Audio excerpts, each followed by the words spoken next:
Warhammer 40,000. It is the 41st millennium. For more than 100 centuries, the Emperor has sat immobile on the golden throne of Earth. He is the master of mankind by the will of the gods, and master of 1,000,000 worlds by the might of his inexhaustible armies. He is a rotting carcass writhing invisibly with the power from the dark age of technology. He is the carrion lord of the Imperium, for whom 1,000 souls are sacrificed every day, so that he may never truly die. Yet, even in his deathless state, the Emperor continues his eternal vigilance. Mighty battle fleets cross the daemon-infested miasma of the warp, the only route between distant stars, their way lit by the Astronomicon, the psychic manifestation of the Emperor's will. Vast armies give battle in his name on uncounted worlds. Greatest amongst his soldiers are the Adeptus Astartes, the Space Marines, bioengineered super warriors. Their comrades in arms are Legion, the Imperial Guard, and countless planetary defense forces, the ever-vigilant Inquisition, and the tech priests of the Adeptus Mechanicus, to name only a few. But for all their multitudes, they are barely enough to hold off the ever-present threat from aliens, heretics, mutants, and worse. To be a man in such times is to be one amongst untold billions. It is to live in the cruelest and most bloody regime imaginable. These are the tales of those times. Forget the power of technology and science, for so much has been forgotten, never to be relearned. Forget the promise of progress and understanding, for in the grim dark future there is only war. There is no peace amongst the stars, only an eternity of carnage and slaughter, and the laughter of thirsting gods. Chapter 1. Some say that Argulon Vec came to the world of Torvendus when the maelstrom was still young, a long time ago, for that jeweled wound in reality is old indeed. Others maintain that his deeds on the planet were within a breath of living memory, and that he fabricated the weight of history to turn his life into a legend. Most, however, agree that it was during the time of the Blind Crusade, when the mindless herds of humankind were united in the Imperium of the Corpse God, that Vec began his conquest. Perhaps 150 centuries passed between that time and the current age, and yet the legacy of Argulon Vec still covers Torvendus like 1,000 scars. There are many stories of Argulon Vec, some of the time before he arrived in the Maelstrom, and some, told by liars, from the time afterwards, but most concern the battle with the last, the power that held Torvendus in the face of blessed chaos. For centuries the fight raged, with Argulon Vec pitting his cunning and devotion to chaos against the sheer strength and arrogance of the last. And there were more stories forged in the heat of that contest than could ever be told. But the story that really matters tells of how, with the last finally defeated and slain, Argulon Vec claimed Torvendus in the name of the Chaos Gods, and turned that world of symbolic and actual power into a place alive with the celebration of chaos. Where once the planet had been barren and drained by the malignancy of the last, now it was flooded with life that pooled in the scars left by the battle. Barren wastes were covered by teeming oceans. Mountains of shattered rock rose. New moons were drawn into orbit by the magnetism of Torvendus's newly released power. The dark gods looked on the place with envy, and with every new master the landscape changed once again. New layers were added to the strata of history that built up around the planet like skins waiting to be shed. This, then, is Torvendus, a world made of legends, delivered to the dread gods of chaos by a champion of myth, and fought over by violence, stealth, and deception for more than 10,000 years since. Everywhere are wounds of history that bleed stories, and the sky still rains blood from time to time, as if in memory of all those who died, or worse, to win mastery of Torvendis. Every rock and snowflake and drop of blood is a story waiting to happen, and every breath of every living thing is a legend that will one day be unlocked. Cold, bloody cold. Golgoth had scaled these peaks once before to prove that he was man enough to endure the freezing storms and isolation, and the hallucinations that sometimes rode on the winds that came before a blizzard. It was the initiation that every true warrior of the Emerald Sword tribe had to undergo, and though he would never admit it to anyone, Golgoth had barely survived. Now, even with the massive lupine skin wrapped around him over the layers of padded leather, it felt as if death was trying to drag his bones away. Though he was not much more than 20 winters old, he was a big man with ropes of muscle wrapping his arms, and yet the wind cut right through to his soul. Despite his youth, with his wild uncut hair and beardless face turning to a dark dust of stubble, Golgoth knew he looked like a leader, and he could not let the men who followed him see that the mountains were wearing him down. The sky was clear above him, scattered with the sharp cold stars and the smears of nebulae that some said were the blood-stains of the gods. The Canis Mountains, hard and unforgiving, stretched all around him in towering blades of stone. The chasms between them were so dark they looked bottomless. Golgoth had lived his whole life in these peaks, but he had never ventured this far into the interior of the mountain range, and even he was impressed by the sheer majesty of the hostile peaks. The Slaughter Song, a bright silver star named after the legendary steed of Argulon Vec, was high in the sky, a good omen for swift travel and stealth. For a moment Golgoth forgot the throat-rawing cold and saw himself as chieftain, taking the pride of place when the Emerald Sword tribe gathered to contest their strength, and in the heart of the shield wall when the tribe gathered for war. The Emerald Sword had not marched to war as one for many years. The tribe was now broken up and scattered all across the Canis Mountains. Many lived in isolated settlements that had more to do with the neighboring tribes than with the rest of the sword. The tribe's accursed chieftain, Grick, ruled a whole city of the sword and took tribute from the rest. The elders claimed the tribe had existed for as long as the mountains and the seas, but if the Emerald Sword continued to hide in the mountains while Lady Charybdia ruled to the west, soon the tribe would stagnate and die. It would take someone with true strength to drag the Emerald Sword from the oblivion that threatened it. It would take someone like Golgoth. He glanced behind him. He had started out 10 days ago with 50 men of the tribe, traveling on foot from his home settlement in the foothills to the east.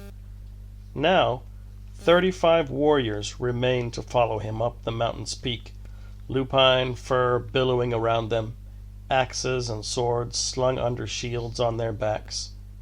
15 men dead. That was good going for this winter. The Emerald Sword bred them tough, thought Golgoth proudly. They could be so much more. They could be great again. Hath stumbled up the blade-like rock to Golgoth's side. Kiran's snapped an ankle, he said. Do we leave him? Hath was older than Golgoth, about as old as a warrior could expect to get at nearly 40 winters. His face, picked out by the starlight, was lined and dark with age, his hair and beard sparse and gray. His voice was gravelly, and he was short of breath. Golgoth looked out across the landscape of the shattered rock, like knives stabbing at the sky. Hostile as it was, the way ahead that picked its way from peak to peak was the safest across the mountains, and Golgoth's men would have to make good time if they were to stay on the trail of their quarry. "We can camp in an hour," he said, pointing to the shelter of an overhang some way down the opposite slope. "If he can't walk that far, he doesn't deserve to make it."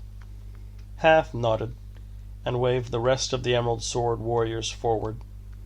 Lon, the youngest, had to be helped up the steeper inclines.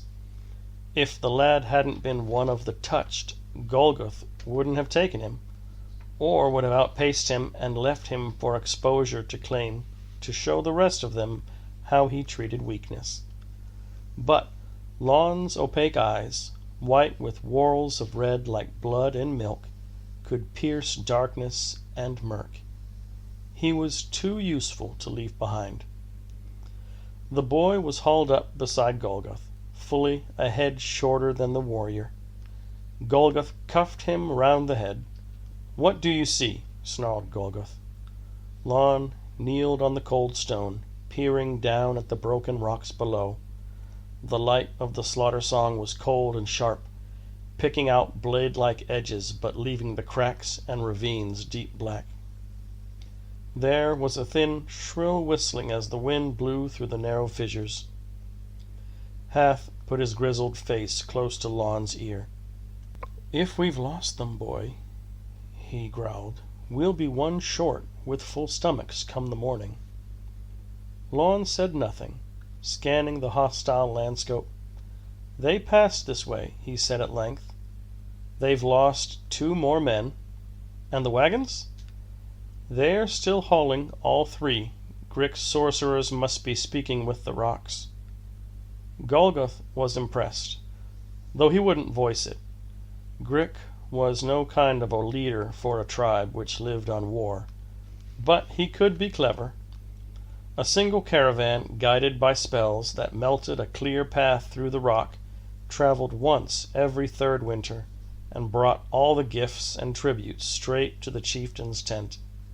In the times before Grick, each tribe had sent their tributes separately, and many were lost, often deliberately. Now Grick's sorcerers could ensure that the tribute caravan made its long circuit of the tribe's settlements in safety and bring back everything that was his due. It was all show.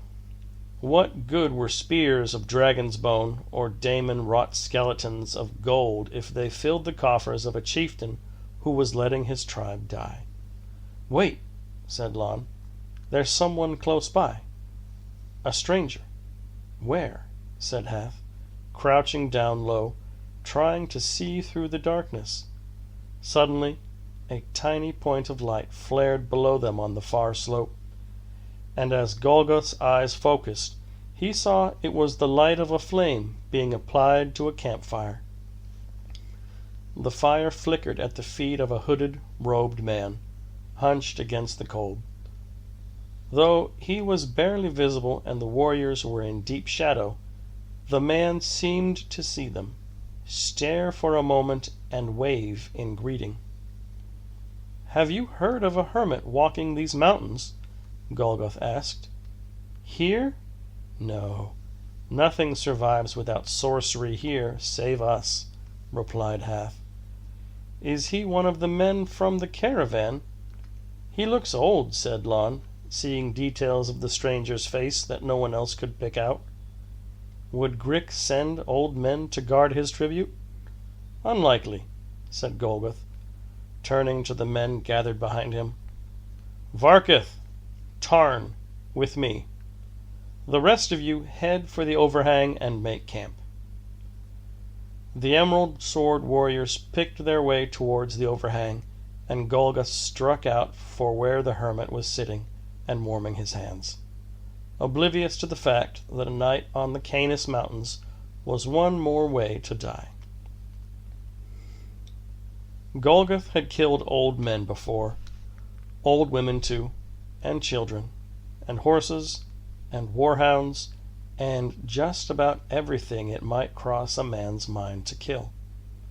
He had crept into Cordar's war host when he was still too young to earn his first kill, and had fought alongside his older tribesmen as fiercely as any thrice-blooded warrior.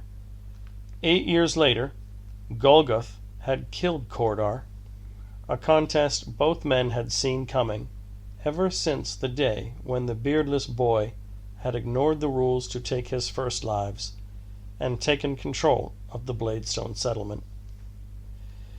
In the raids and skirmishes that followed, Golgoth lost count of how many he killed in dreary, petty bloodlettings. The days of Cordar were gone. Lady Charybdia had subdued everything west of the Canis Mountains. There was nothing left the tribes could fight against, and no leaders who would challenge one another. The times of battle were to become another legend, like the million other legends that hung in the air of Torvendis, like the morning mist. When Grick was dead and Golgoth led the Emerald Sword, the times of battles would return. Yes, he had killed enough old men. He was fully prepared to kill one more. This particular old man didn't look so old up close. His skin was lined, but his eyes were bright, as if it was weather and not age that had preyed upon him. His hair was dark, and his hands still strong. Golgoth could tell a warrior when he saw one. The hermit's nose and cheekbone had been broken long ago. His knuckles were lumpen and scarred. He stayed sitting by his small fire as Golgoth approached. "Who are you, stranger?" barked Golgoth, as he strode up to the hermit, Varkith and Tarn at his side. The hermit looked up, smiling faintly. "A traveler making his way across the Canis Mountains, much like yourselves." "No one travels alone here, old man." The hermit poked the fire at his feet, though it gave off little heat. "I am not alone. Torvendis is with me. I can read its ways so well it speaks to me like a friend." Golgoth stepped closer. "Are you armed?" "What you see," replied the hermit, spreading his arms, "is what you get." The hermit did not waver, though Golgoth and his companions were an imposing trio of men. Varkith was 9 heads tall, his fists as big as a normal man's head. Tarn, on the other hand, had once worked for the chieftain Grick, before being cast out and joining Golgoth. He had strangled Grick's enemies in their beds, and killed with no more thought than most men gave to drawing breath. "A caravan passed this way," said Golgoth, still unsure what to make of the hermit. 3 wagons and 12 men, led by a sorcerer. "What do you know of it?" 11 men, replied the hermit, "and harpies." Tarn glanced at Golgoth, and Golgoth knew they were both thinking the same thing. Harpies were feral, demonic bat-winged creatures that flocked to the bleakest peaks of the mountains. It took a powerful man indeed to tame them, and the most cunning harpies were only seen if they wanted to be, so even Lon could miss them if he didn't know what to look for. Had Grick fathomed that Golgoth would stalk the caravan and bring a true-sighted touch with him? "You were close enough to see all this, and they let you live? I find that difficult to believe, old man." The hermit stood up.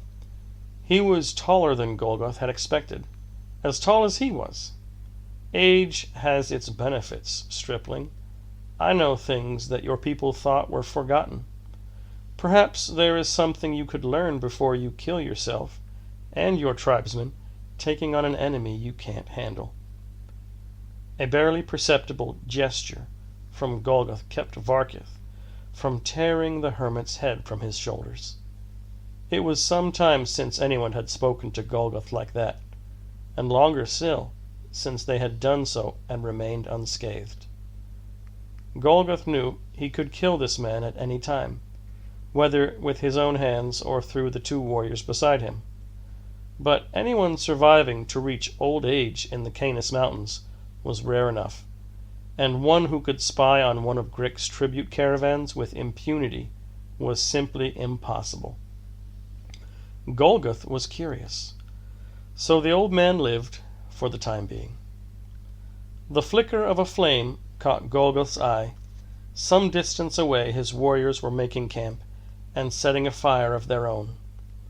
Golgoth would have to join them soon if he was to get any rest at all before dawn. It was another 5 days' journey before they got to the Snake's Throat, a deep pass that marked the only path around the Daemon-infested lower foothills on the other side of the Canis Mountains. They needed to stay tight and focused. An old vagrant shouldn't be allowed to take their minds off the mission. "This man," the hermit was saying as he looked first at Tarn and then at Varkith, "is a killer and nothing more. And this one is an animal with a human face, which I see you have trained well. But you could learn." The hermit held up a hand. There was light dancing around his fingertips, pale and blue-white. As Golgoth watched, the fire flowed up and turned in on itself like a knot, forming a sigil like a snake tied into a figure of 8 and swallowing its own tail. Golgoth watched, mesmerized, as the flame flaked away in tiny silver sparks, each one dancing in its own intricate pattern, leaving trails of light in the air that weaved into a glowing tapestry. "You have 35 men, Golgoth. Grick has half a tribe at his side, sorcerers and daemons. If you face him as you are, you will die. But there are things I could teach you, and if you learn, you might just survive." The tapestry of light coalesced into an image, a barbarian with axe in hand, surely Golgoth, striding through the knee-deep remains of his enemies, beneath the cured skins of the chieftain's tent. Then suddenly the image dissolved into the night and left only the hermit's face, suddenly serious. Not a hermit. A sorcerer? A touched? Or something else? "My name is Kron," said the old man. "When the dawn comes, we can begin." It was a risk. Golgoth knew that. But then again, it had been a risk to sneak into battle when his beard had yet to grow, and to challenge Cordar. But he had blooded himself 100 times over since then, and still wore Cordar's jawbone on his belt. There was something about Kron that Golgoth couldn't shake out of his head. His every word was afire with conviction. And it seemed that Golgoth had waited a lifetime to meet someone who could speak to him without fear. In any case, he told himself he needed someone who knew these mountains, and he had lost enough men so that he could make space around the fire for one more. Golgoth led Tarn, Varkith, and the old man towards the warriors' camp, imagining himself wading through the corpses of Grick's lackeys, feeling a new determination to make the hermit's illusion become real. It never occurred to him to ask how the old man had known his name. To the west of the Canis Mountains, beyond the rolling foothills and past the toothed banks of the Blackwater Delta, the heart of a continent was bounded by a wall of bone-white stone that grew in great plates and ribs from the broken earth. Soldiers swarmed along it like insects, picking over a skeleton, pikes and spears bristling. Within the wall a city grew, denser and denser, like a spider's web, first with isolated colonnades and plazas melting from the ground, then with massive chunks of fortress walls that lurched upwards as if trying to haul their stones into Torvendis' jaundiced sky. Paved streets where ribbons of stone diving in and out of the gray-brown earth running further into the city, which grew closer and taller, as if there was something at its heart that nourished it. Mushroom-like blooms of polished rock were ringed with windows in which barely human knots of limbs writhed. Shanty towns clung to larger buildings like frightened pets, blossoming and dying as their inhabitants were dragged this way and that, draining into incense-filled catacombs or flooding out in great purges to turn the ground dark with their shadows. Pleasure cults in pack-animal mobs roamed as the buildings grew taller and broader, sought out new sensations in streets that narrowed and crushed as the buildings expanded and contracted like huge stone organs.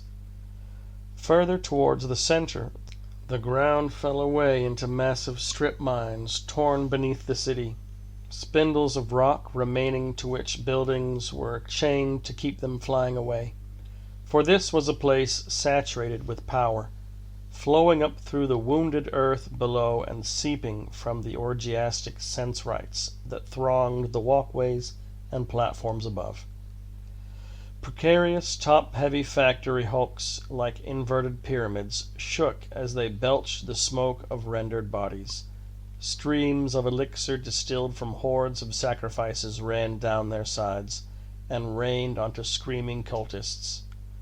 Silk-clad legionaries, their armor bright metallic like beetles' carapaces, kept key intersections clear of the pleasure-seeking crowds, and policed their infinitely complex ceremonies with shock prods, halberds, and guns. Observation towers leaned insanely, shaking as if with laughter, and trained spindly arrays of clockwork sensors on the heavens, seeking new experiences in the patterns of Torvendis' many moons. Temples to Slanesh were suspended on ropes of human hair above bottomless pits, silken pavilions protracted by huge sweeping blades of gold and silver. Armatures and daemon-bound engines studded with diamonds, billowing clouds of incense, turned the sky purple-black, where segmented sky worms coiled and banners to the pleasure god rippled up into the sky. In a wide ring around the city's very heart stood spiked barricades guarded by the traitor Space Marines of the Violators chapter, their armor sky blue with purple-gray ichor weeping from the joints, and beyond these barriers stood Charybdia Keep. The city itself didn't have a name, and was usually referred to as the city, or the capital, or not mentioned at all, for it was simply the hinterland of Charybdia Keep. The mines beneath the city supplied its material, and the city was itself a mine for slave courtesans and the substances that could only be rendered down from the living. The keep was the seat of power on Torvendis, a power that had achieved dominance such as few had ever achieved in the planet's long and torturous history. The keep was the spiritual, military, political, and physical linchpin of the planet. It was built of pale gray, fossilized remains, precisely quarried from the rocks of Torvendis and tessellated into massive, straight-edged blocks. Polished ribs and gleaming teeth sparkled on its surface. Corners were braced with webs of skeletal fingers.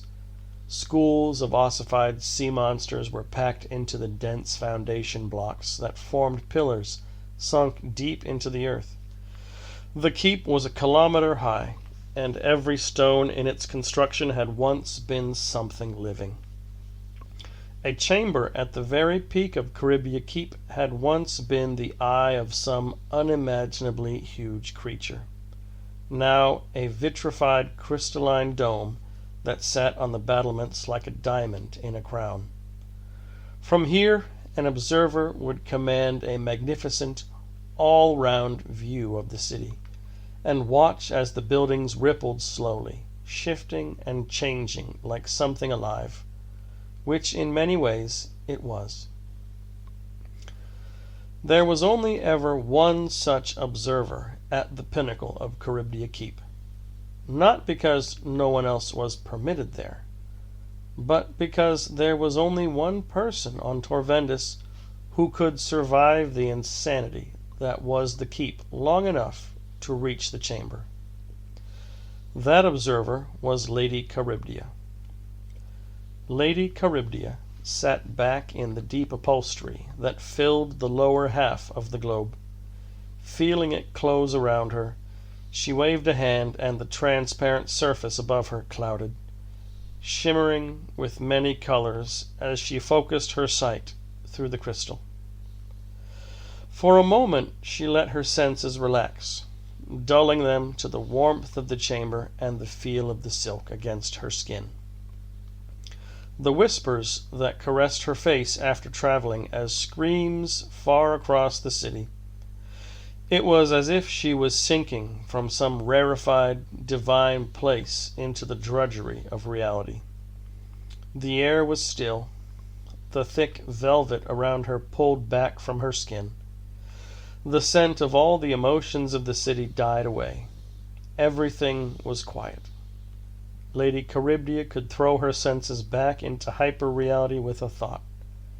But she always liked to dampen them now, for the few moments before she used the chamber, so she would not get flooded by a planet's worth of sensation. She usually felt as if she were just a receptacle for sensations, pure and transparent. She was suddenly very aware of her body, the same vessel of flesh that had served her for so long, but one that was very changed from its original form. Her fingers were too long, jointed in many places like spiders' legs. Her face was like porcelain, with wide gleaming eyes and high cheekbones, running up into a forehead split with a ridge of hardened skin that ran back along a grossly distended skull, extending back for a full meter. The blades of her pelvis flared like petals of bone curving up from her waist, and her spine was greatly elongated with hundreds of vertebrae that writhed of their own accord. Her skin was decorated, not with anything so crude as tattoos, but with elegant spirals so faintly etched that they were only visible to someone who concentrated for many minutes on the play of light against Lady Charybdia's body. Very few people, however, would dare to stare at Torvendis' ruler in such a way. The thought pleased her. The clouded crystal swam, and images emerged. Lady Charybdia willed them into distinct columns and rows, each one a different facet of the planet that she considered to belong to her. It existed for the pleasure of Slaanesh, the god to whom she offered all her praises, but the rocks and the seas and the flesh and blood of its inhabitants, those were hers to mold like clay into whatever form she saw fit.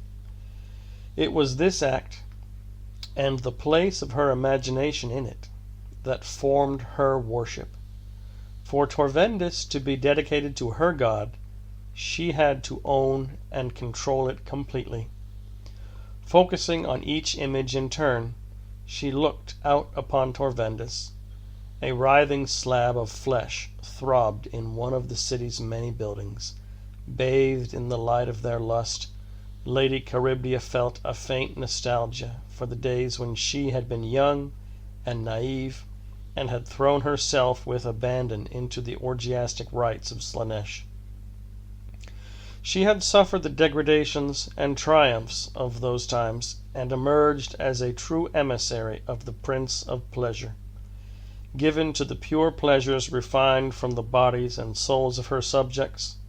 Though she herself was an aesthete, there were still untold millions of her underlings who worshipped Slaanesh in only as sophisticated a manner as their unenlightened minds could comprehend. Hence the pulsing knot of tangled limbs. One strand of her attention sought out the corruption-drenched lands to the south, where magic saturated the earth like blood on velvet. Those who survived there farmed the land and traded with one another for the basics of existence. But their bloodlines had been devolved, and they were blank-faced, cattle-minded people. She could feel the cloying stupidity that lay behind their eyes. It smelled thick and spongy. It felt damp and sticky and sounded like bubbling mud. In the oceans that bounded Torvendis' largest continent, schools of sea creatures lolled in the lightless depths, gnarled and mutated versions of those from which the keep's foundations were built. The constant fear of predation and lust for prey was a sweet, sharp tang in the salt water. A straggle of barbarian warriors hiked across the tooth-like mountains. Charybdia cared little for such people. They led raids on the settlements that grew up around her outer walls. But they were like flies that could be swatted away by her legions if she ever got round to paying them any attention. The warriors were muscled and battered by a life amongst the elements. They had weapons slung over their backs and murder in their eyes. Charybdia had seen such men grow up, fight, and die 1,000 times over. She moved on. Deep below her, slave gangs labored in the shadows of the keep's foundations. The slaves were drawn from the city's unwanted children and the able-bodied captives that Charybdia's forces took in battle. And the vast majority of them lived and died in the mines.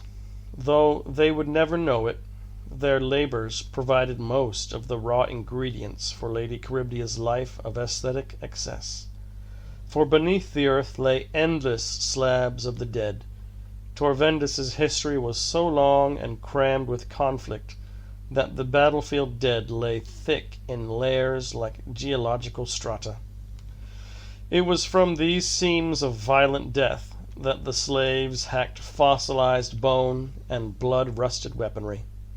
Every now and again they would uncover something that could produce a completely new experience, a specimen of a species previously unused in the keep's architecture, a nugget of surviving tissue potent with age, a talisman still drenched with magic that could have the memories of battle and bloodshed wrenched from it. 100-strong gangs sweated in the infernal heat and darkness of a rock face from which jutted stone claws gnarled in death and spikes of still-sharp steel. The slaves' limbs were corded with muscles, but their faces were drawn with fatigue. They were of all species, legions of indistinguishable humans, massive orcs, monstrous ogrins, even a few shackled monsters from the alien fleets that traversed the cold space between the galaxies, goaded with shock flails to tear at the rock with their claws. Most had been captured from those peoples of Torvendis who had at one point been in Lady Charybdia's way, with the others brought in by raiders throughout the maelstrom and handed over in tribute. But none of them would live 1/10 of their normal lifespan. The lucky ones dropped dead of exhaustion or were crushed by chunks of fallen bone. Those who did try to flee would be butchered by the guards who stalked them. The guards missed nothing. Their outer layers of skin were pared off so every breath of air was a raw wind of knives against their raw nerves. Every movement was like a radar blip of pain in their minds. They carried shock flails for hurting the slave crowds, and implanted vibroblades in their hands and feet to make short work of any potential escapee. Lady Charybdia watched for a few moments as the slaves hacked away at the huge slope of rock, others sorting through the spoils that flowed down the rock face. They picked out finger bones, scraps of metal, the occasional jeweled armband or half-recognizable helmet. Many would call it a waste, thought Lady Charybdia. So many resources were poured into the mines that they probably formed her empire's primary expense. But she knew it was worth it. The constant refinement of sensation was her own form of Slaneshi worship. And if the unwanted and defeated could not be put to work honoring her god, then what good were they at all? And besides, the smell was wonderful. She reached out with her senses, and the scent of despair filled her, thick and purple, hot inside her head. It was the first she had discovered, back when it seemed the galaxy itself was young, and she had never tired of it. They knew they would die, one way or another, and it was not just fear, but an utter lack of hope, the smell of abandonment and tragedy. A million broken spirits bleeding out into the air and into the sense centers of Lady Charybdia's soul. She let the images shift and swim, looking for something amiss. Torvendis turned, and its stories continued, every ending sparking a host of new tales. It was as it had always been, except there was one thing, a tiny nugget of wrongness in the cauldron of Torvendis. Just past the Canis Mountains, in the swamplands where nothing lived, a hard, sharp, cold thing glimmered. Charybdia looked closer, and the image in the crystal blurred into focus. This did not belong on Torvendis. It was from somewhere outside, maybe even from beyond the warp storm of the Maelstrom. It was a spaceship, shaped like a teardrop, with a long tapering prow, the bulbous main body ribbed and studded with portholes. It was an old design, a shuttle or interceptor that had not flown in real space since the Horus Heresy 10,000 years before. There was a visitor on her planet, and Lady Charybdia made it her business to know of any visitors, and usually to order them destroyed. She waved a hand, and the images dissolved, leaving the glowing night sky of Torvendis shining down on her. The slaughter song was high. She saw a curious omen of change and progress tempered with danger. Perhaps the visitor was more than a mere curiosity. In any case, they must possess some manner of sorcery or technology to arrive unannounced, and hence they were worth finding. She would have to confer with her soothsayers. Lady Charybdia folded her arms around her, clasping her shoulders with her elongated fingers, and drifted down into the thick velvet. She sunk and was disgorged several floors below. Around every corner of the keep's tortured architecture was a different style of decoration. The corridor in which she emerged was crusted with gnarled Gothic moldings, with a high vaulted ceiling and stained glass windows colored with the blood of 1,000 species. She had trod it many times. One way lay the grand staircase, lined with statues in which were trapped the souls of innocents, which sang the unbearably sad song of their imprisonment. She headed the other way, toward the lair of her chief soothsayer, Vigar. This was a minor matter. While Lady Charybdia had many enemies on Torvendis, none had any real chance of threatening her. Once Vigar had sought out the intruder, and he had been dealt with, she would return to the depths of Charybdia Keep and enjoy the pure pleasures of her masterpiece. It was 6 days before they caught up with the caravan. By that time they had lost 2 more men. One had succumbed to exhaustion, falling asleep one night and not waking up, while Kieran inevitably had tumbled down a precipice. Kieran had been out of sight of all but Tarn at the time, and Golgoth suspected Tarn had killed the lad to keep his murderer's hands bloody. Golgoth didn't mind, as long as the assassin didn't make a habit of it. Golgoth crept on his belly along the rocks, the lupine skin folded beneath his chest to stop the ridges of sharp flint from cutting him. Night had ended, and day was crawling up the sky, milky morning light seeping over the stones. The two moons were still above the horizon, the large milky disk of the Widow and the small blue-green Vulture. He and his men had spent a hard night moving across rough ground and picking their way alongside precipitous drops, to ensure that they would have the best position come morning. Now they waited above the one place his plan could have a hope of succeeding, the Snake's Throat. The Snake's Throat was a pass that would lead travelers from the middle of the Canis Mountains clear through to the foothills. It was a huge channel burrowed through the rock. The old men said that it had been formed when Argulon Vec hurled the World Snake, servant of the last, down from the highest peak. The throat was the impression the World Snake's body had made when it crashed down, broken onto the rocks. Golgoth didn't know how many of Torvendis's many stories he should believe, but there were certainly the broken stubs of giant cyclopean ribs stabbing from the vitrified walls of the throat. Golgoth's heart rose to see his timing had been perfect. Down the curved channel of the throat, the caravan lumbered. There were 3 wagons, each pulled by 2 hunched reptilian creatures, massive things twice the height of a man.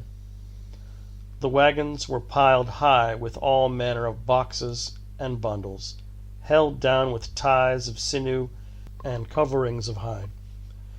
Each one had a pair of drivers with barbed lashes, and they struck at the pack beasts often, for the creatures were slow to feel pain. Grick's guards rode on the sides of the wagons or walked alongside. They were warriors picked from Grick's own encampment. They had traveled across the mountains to all the barbarian settlements of the Emerald Sword, and were now making the equally dangerous return journey. They had to be men of the greatest stamina and determination. Golgoth recognized faces glimpsed on the battlefield. Here was a man whose staghorn bow could shoot through 3 men at once. And here was one whose 2-handed war axe had a blade hewn from a single slab of flint. There must be 60 men guarding the caravan, all warriors hardened by a lifetime of battle and the unforgiving passage across the mountains. But that was not the worst of it. On the top of the lead carriage sat a cross-legged man, naked from the waist up. The black skin of his hairless body and scalp were tattooed with vivid white designs, abstract swirls and patterns that would function to conduct the power around his body when he summoned it. A sorcerer, probably bought by Grick from one of the scattered desert lands to the southwest, trained and tutored even before he had been brought to the chieftain's tent.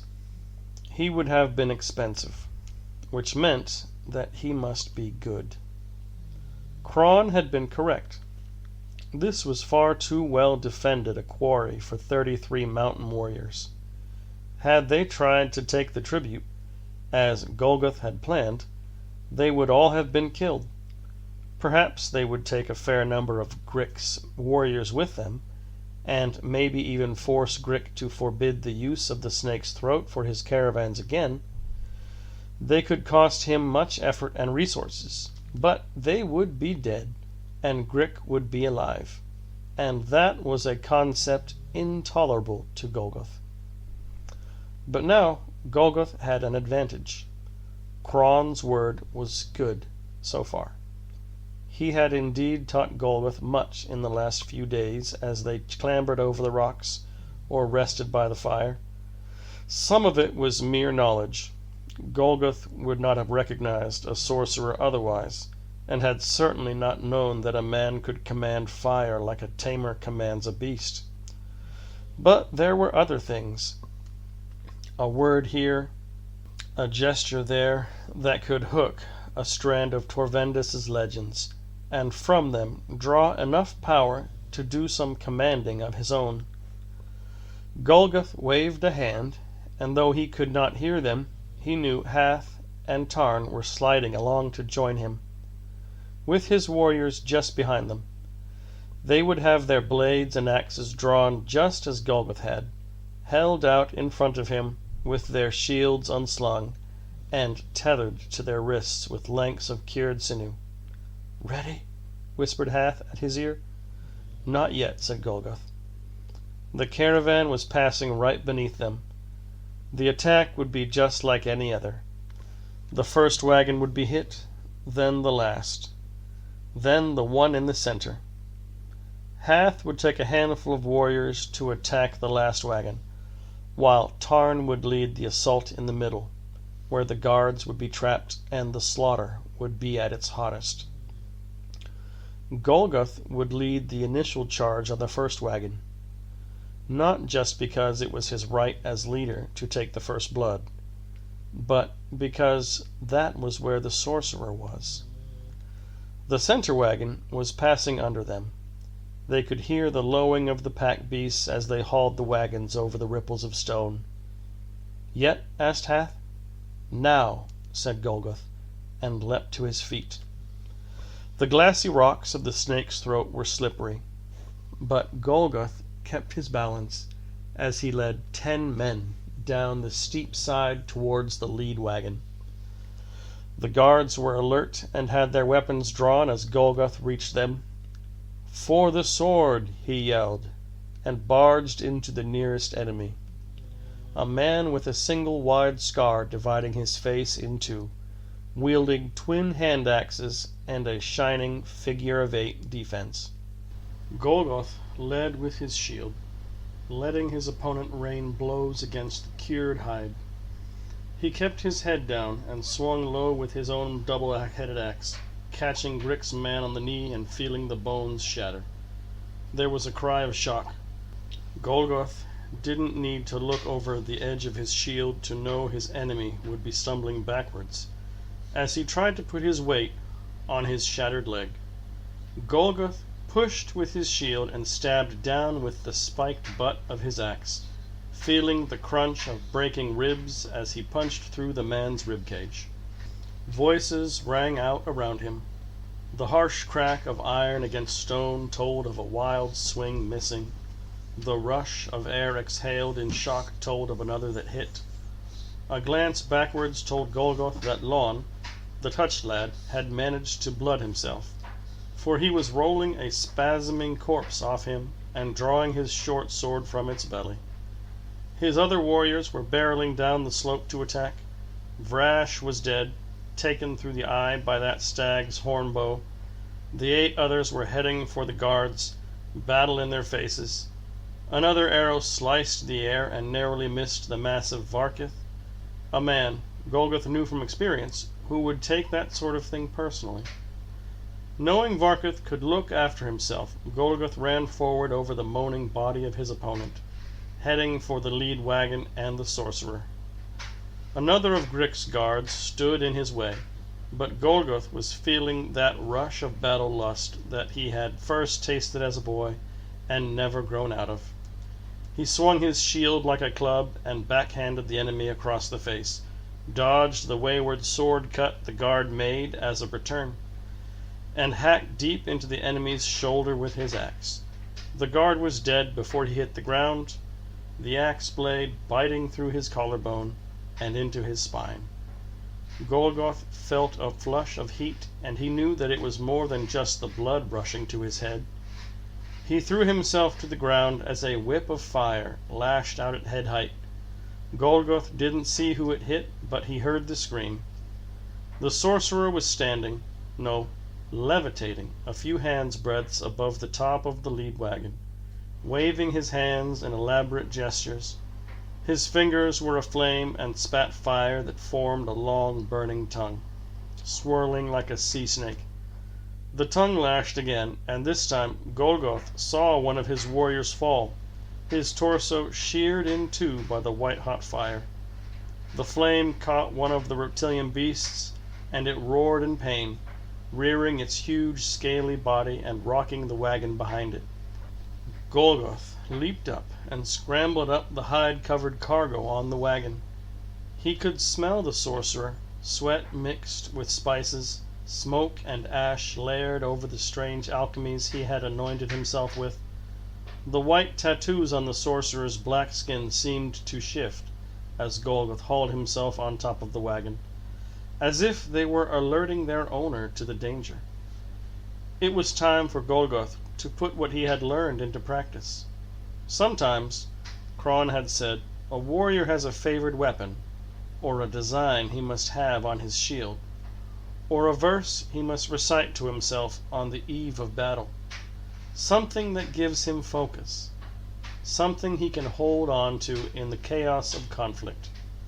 But the same principle could be used more deeply.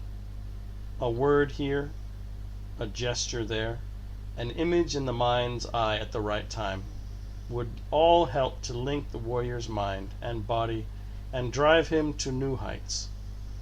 Golgoth created the image as Cron had taught him. He imagined a bear, the long-toothed, gray-haired kind that had roamed around the Bladestone village of his youth. He imagined that the bear's fangs were in his mouth, and the bear's claws were his axe. He spoke a few syllables that Cron had told to him, and leapt at the sorcerer. Suddenly, he was everywhere at once. He saw Torvendis, a jaundiced orb surrounded by the boiling nebulae of the maelstrom. He saw the Canis Mountains, like a ridge of scar across the land. He saw how their peaks and valleys formed patterns in the stone, patterns that converged on a central point. He realized that he was at the center, and that at that moment the whole of Torvendis existed solely to witness his strength. Torvendis was full of stories, but in that second the tale of Golgoth was the only one worth hearing. The sorcerer was nothing. Golgoth threw his axe aside and grabbed the man by the throat, swatting aside the hands that tried to conjure a bolt of flame. He hurled the sorcerer away and marveled at how light the man felt, watching him slam into the glassy stone of the snake's throat that shattered around him.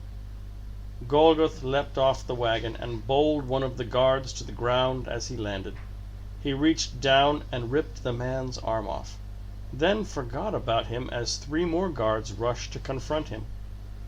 Golgoth caught the blade of the first in one hand and shattered the second's jaw with the other. He wrenched the sword out of the first attacker's grip and rammed it hilt first into the stomach of the second, in time to slam a headbutt square into the face of the third. Golgoth heard, impossibly, a gurgle from the sorcerer, a last message from the dying magician. Instinctively, Golgoth looked toward the skies. Harpies, 3 of them, half as tall again as Golgoth, with great leathery bat's wings that sent them diving towards him. With the hard light of the vulture behind them, Golgoth could see their muscular, brown-black bodies covered with bands of thick, shaggy hair, their pointed canine faces, the enlarged breastbones that pulsed with the beat of their wings, and the yellow, filth-crusted claws that stabbed from their hands and feet. Their tiny yellow eyes were fixed on Golgoth. He could see the sharp animal teeth behind their snarling lips, and smell the carrion on their breath. He could hear the breath rasping in their throats. He could taste the blood that matted their fur. He was supposed to dive to the ground and hope those talons didn't sink into his back. He was supposed to lie flat and pray they took one of the other warriors instead. But Golgoth was stronger and quicker now than any man had a right to be. He was supposed to die here, amongst the blood and the futility and the never-ending cold. But he had never been one to do as he was told. He caught the first harpy, turning sideways and ducking between the splayed talons of its feet, reaching up and ramming his hand into its throat. He felt the shoulder pop, but ignored the pain. With his free hand he grabbed the harpy's wrist and twisted, feeling the gristle of the elbow give way, pulling the monster close by the throat and holding it in the path of the two that followed it. One harpy's claws speared into the back of its packmate. The other checked its descent with a massive beat of its wings, shrieking as it realized it faced a foe rather more impressive than the usual scraps that wandered the mountains. Golgoth pulled the first harpy to the ground and stamped down on its throat. The second was disengaging its talons and rounding on him. Golgoth batted its swinging paw aside, barged with his shoulder, felt it jink to the side, and used his momentum to step behind the monster. He grabbed a wing and yanked, snapping the hollow bone and tearing the membranous skin. He grasped the other wing and pulled in opposite directions, hearing the crackle of the creature's ribcage splitting open and grinning wildly at its gurgling howl. It wasn't dead when he dropped it, but he knew it would be soon. The third harpy was keeping an almost respectful distance, hovering with huge wing beats in the air above Golgoth, spitting in rage and frustration. "Come on," he screamed at the monster, knowing, but not caring, that it could only understand the dead sorcerer's tongue. "What manner of prey am I? How do I taste?" As if it knew when it was being taunted, the harpy dived, slashing with its taloned feet. Golgoth ducked and sprang up, shattering its shin with the edge of his hand. It squawked and dropped a meter, and Golgoth was on top of it. He leapt and brought his weight down on the harpy's back, crashing to the ground on top of it. Kneeling in the small of the creature's back, he slammed his fist over and over into the bestial skull until it had given way, and his arm was slick with blood to the elbow. He picked up the dead creature to cast it aside, but suddenly the weight of corpse was heavy in his hands. Golgoth stumbled, and the cold, raw air scoured his throat. His vigor drained out of him, and it was all he could do to keep from slumping to his knees. He dropped the corpse and looked around him, his head swimming with the heat of blood on his hands and the brittle lightness of breaking bones. 5 of Grick's men lay horribly mangled, the sorcerer amongst them. 3 harpies, twisted creatures born of chaos, were broken on the ground like fowl savaged by a fox. Had Golgoth done that with his bare hands? He had always been strong, but this was the work of a daemon, not a man. What had happened? What had Kron taught him? Hath had done his job. His warriors had chased the guards from the rear wagon into the center of the caravan, where they were surrounded by Tarn's men and those who had survived the assault on the first wagon. This was where the slaughter began, and where Tarn proved his worth. He slit men's throats as his fellow warriors held them down. When there was no need for a shield, he fought with a dagger and axe, pinning men down with one and cleaving open their heads with the other. Normally, Golgoth would watch Tarn and admire the cold-blooded artistry of the man, but Golgoth felt drained all his energy, channeled into a few moments of butchery. Now the stench of harpy blood was making him dizzy. Pain throbbed in his shoulder, and there was something else that he had never felt before. He was horrified. He was horrified at what he had done. Grick's last half-dozen guards had been herded together, back to back, with their shields held up in desperation. As Golgoth watched, Varkith wrenched a shield out of the nearest guard's hand and threw it aside, Tarn at his side hurling a dagger into the man's eye. The other warriors joined in, some battering at the enemy's shields while others struck around their guard. Soon they were all battered and broken on the floor, and Tarn was finishing off the wounded with a dagger through the throat. Hath strode across the blood-slicked rock. "Good killing, Golgoth," he exclaimed, grinning. "Grick's lapdogs were no match for real men, and the harpy beasts! Never have I seen such a thing. I feel there truly is hope for the Emerald Sword, Golgoth." Golgoth forced himself to stop shaking and choked down the urge to vomit. He had learned a long time ago that he must never show weakness, not even to his closest comrade Hath. Yes, good killing. I must speak with Kron. Check the wagons and see what we can do without. Hath nodded and turned to organize the surviving warriors, who were singing crude victory songs over the corpses of their enemies. Golgoth clambered to his feet and headed back up the smooth stones. The harpy blood was beginning to dry, and it pulled at his skin in thick clots. He would never get the stink out of his clothes. He would burn them all, once they found some suitable replacements in the wagons. Where was Kron? The old man seemed to simply melt away when no one was watching him.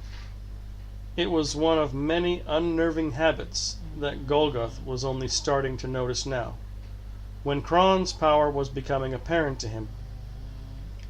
From the edge of the snake's throat, Golgoth could see clear across the Canis Mountains. He could just glimpse, in the far distance, the rolling foothills, silver blue in the light of twin moons.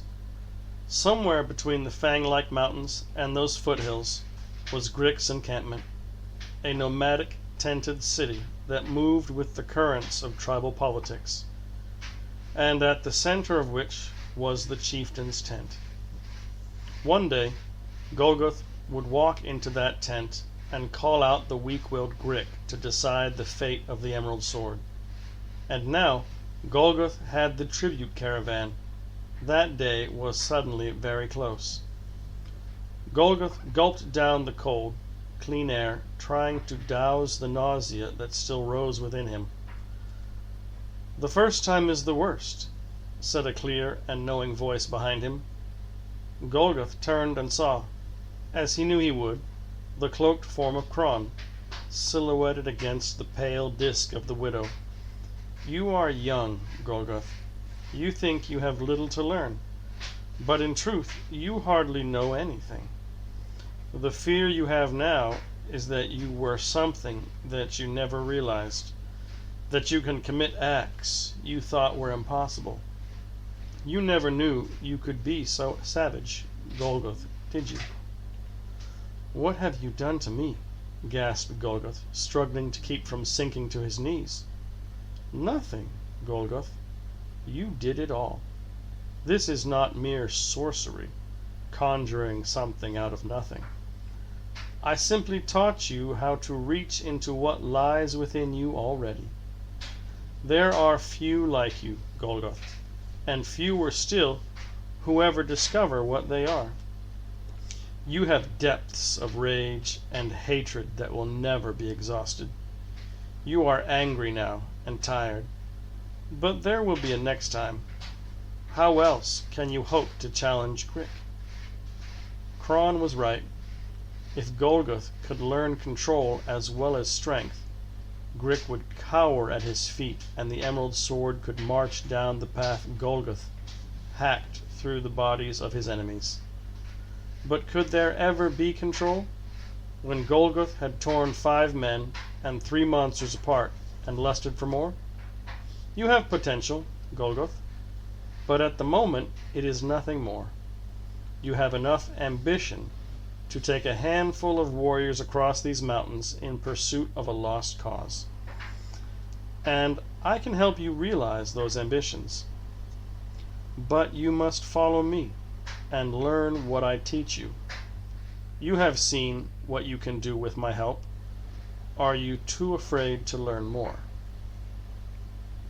Below, in the blood-stained snake's throat, Golgoth's men were stripping the dead and taking the iron medallions that signified their allegiance to Grick. Hath, seasoned veteran that he was checking the broken body of the sorcerer. Sorcerers were said to keep creatures sewn into their skin, who would bite their way out and inform their employers should the sorcerer die. Tarn and a number of the warriors were laying the stripped corpses in neat rows, as an invitation to the carrion harpies that would soon follow the scent of blood. The wagons' coverings were off, and the warriors were rifling through the tribute to take the personal trophies that were their due. Anything small and valuable was quickly hidden in pouches and folds of lupine skin. Jewels that were the frozen tears of maidens, necklaces of twisted golden snakes, mined alive from the mineral-rich mountains to the north. Several men took weapons or shields, or strapped pieces of armor to their bodies before pulling the coverings back. Each warrior took care to make sure he had one particular item of value, a small iron circle crossed by 4 bars. The symbol carried by all Grick's warriors. They would identify the men as the caravan's guardians, at least until Grick or one of the elders came to meet it. By then, it would be too late. Soon, Hath would soothe the lowing pack beasts, and the warriors would move the stolen caravan towards Grick's encampment. It struck Golgoth that he and his men had succeeded in the most perilous part of their plan, at least until they reached Grick.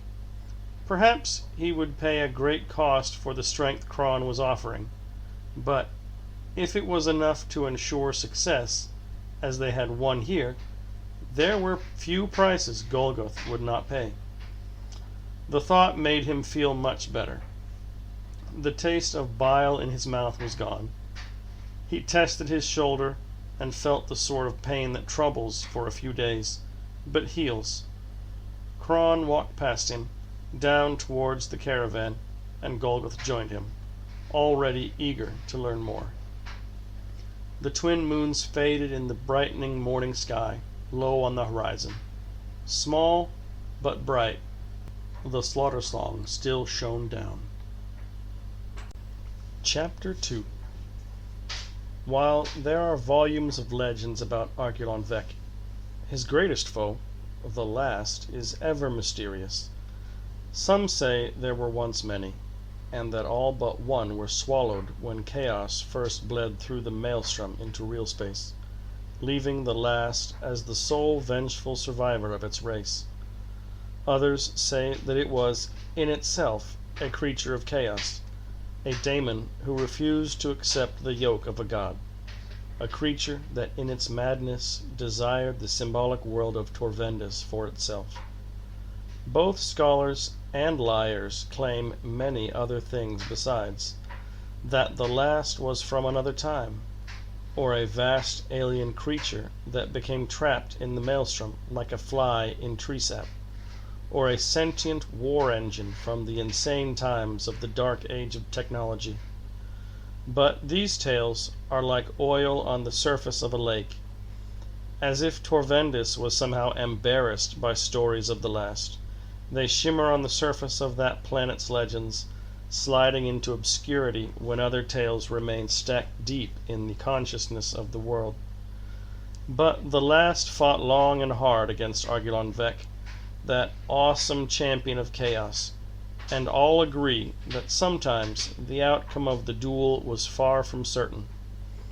The last must have been terrible indeed to truly challenge Vec.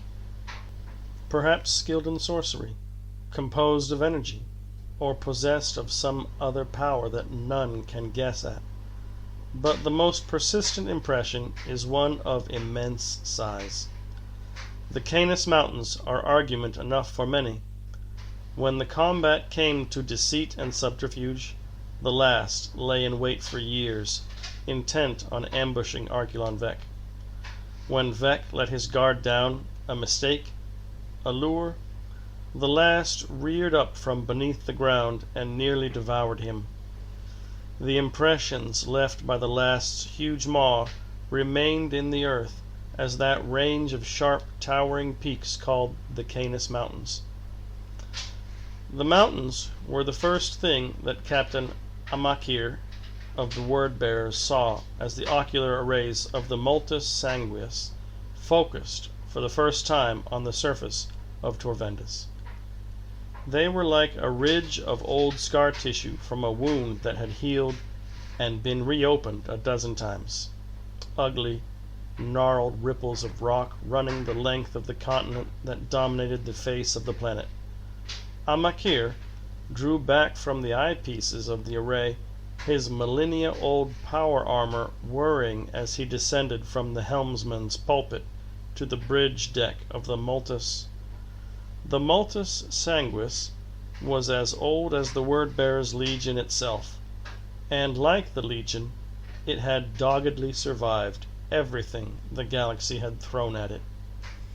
Amakir's mission was important, and he had chosen the Multus precisely because it was fast, tough, and had an unusually active, if unstable, machine spirit that could look after itself if left alone. The ship was like a massive cluster of cathedral spires, stained and encrusted with weapons emplacements and gargoyles that tore angrily through space on the dull red glow of its engines. In addition to its other qualities, it was the largest ship in the Word-Bearers' fleet that was capable of a planetary landing. Inside, the interior of the Multus Sanguis was convoluted to the extent that only a tiny fraction of it was habitable. The rest open to hard vacuum or full of twisted metal. Only the bridge, engineering decks, and Word-Bearers' quarters were safe. This made the Multus Sanguis all but impossible to board, and it could run on the barest of skeleton crews as it did now. Amakir gestured at the pasty-skinned lackeys that cowered from his presence, and one of them flicked a switch that projected the image of Torvendis high above the amphitheater of the bridge. The black, age-stained ironwork of the bridge was edged with gray in the light of the holograph. Amakir stared up at the pale, scarred world, trying to scry some meaning from its appearance.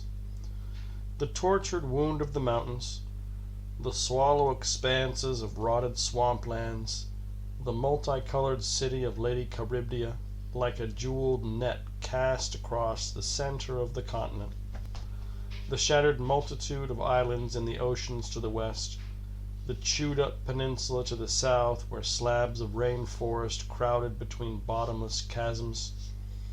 Where had the multitude of chaos gods left their mark? Torvendis was a world of massive, symbolic stature, existing as it did at the very heart of the maelstrom, where other worlds would decay and fragment, preserved by the way 100 currents of the warp pulled in every direction upon the world and cancelled each other out. The eyes of every gloriously maligned deity turned upon it, if only to see which one of them could claim dominance over it as the centuries flickered past.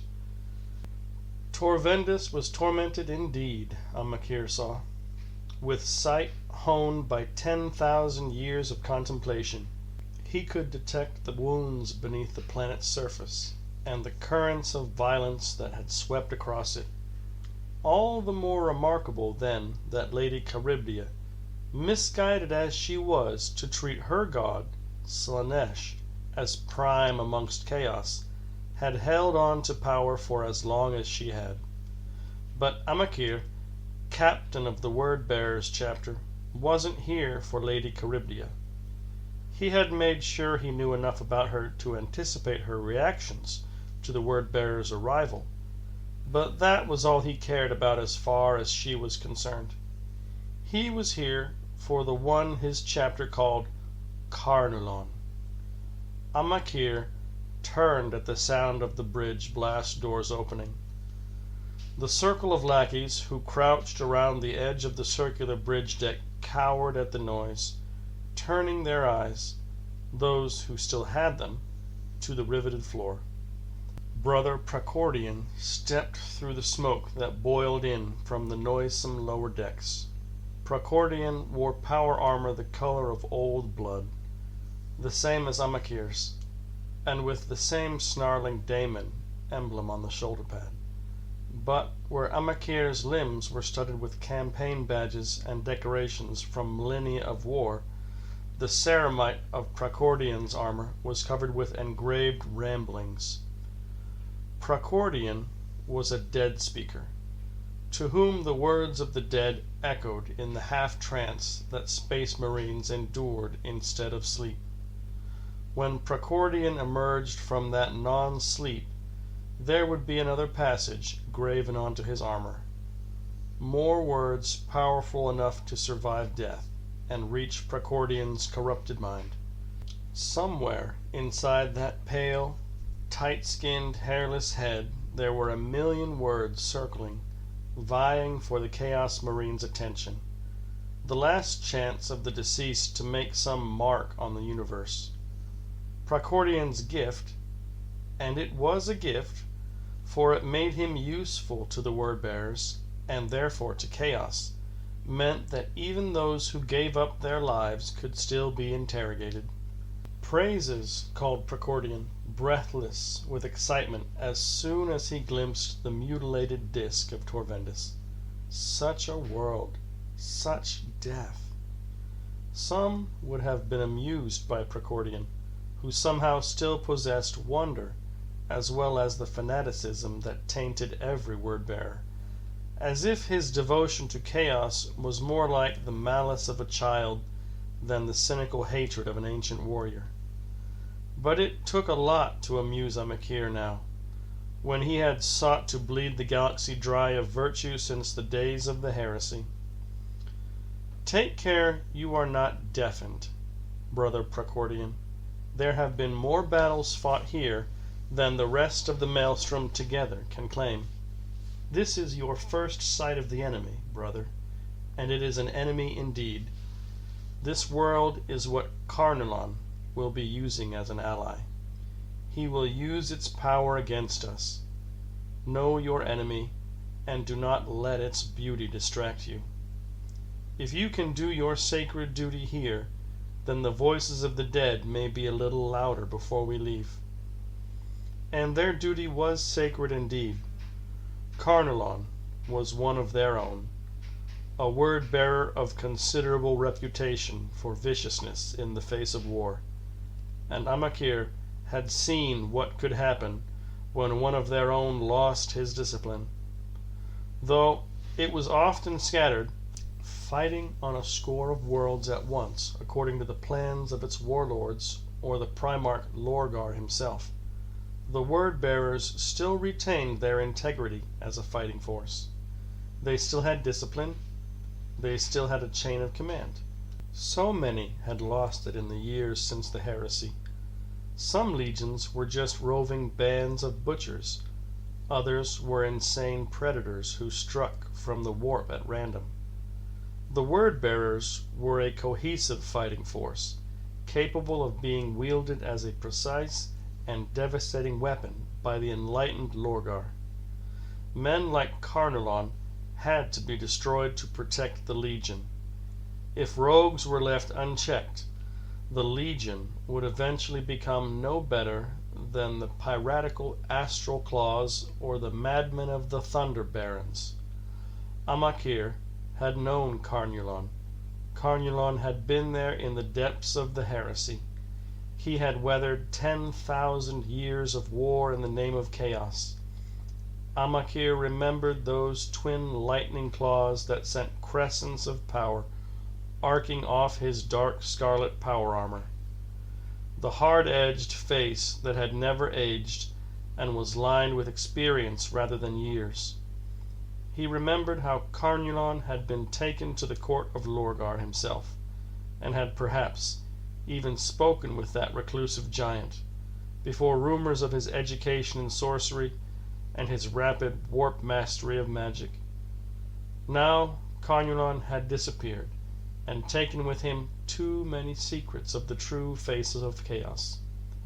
Amakir had been charged with finding him, and he had also been granted the power to judge his brother Chaos Marine, which allowed Amakir to execute Carnulon once it was determined why the renegade had taken his leave of his legion.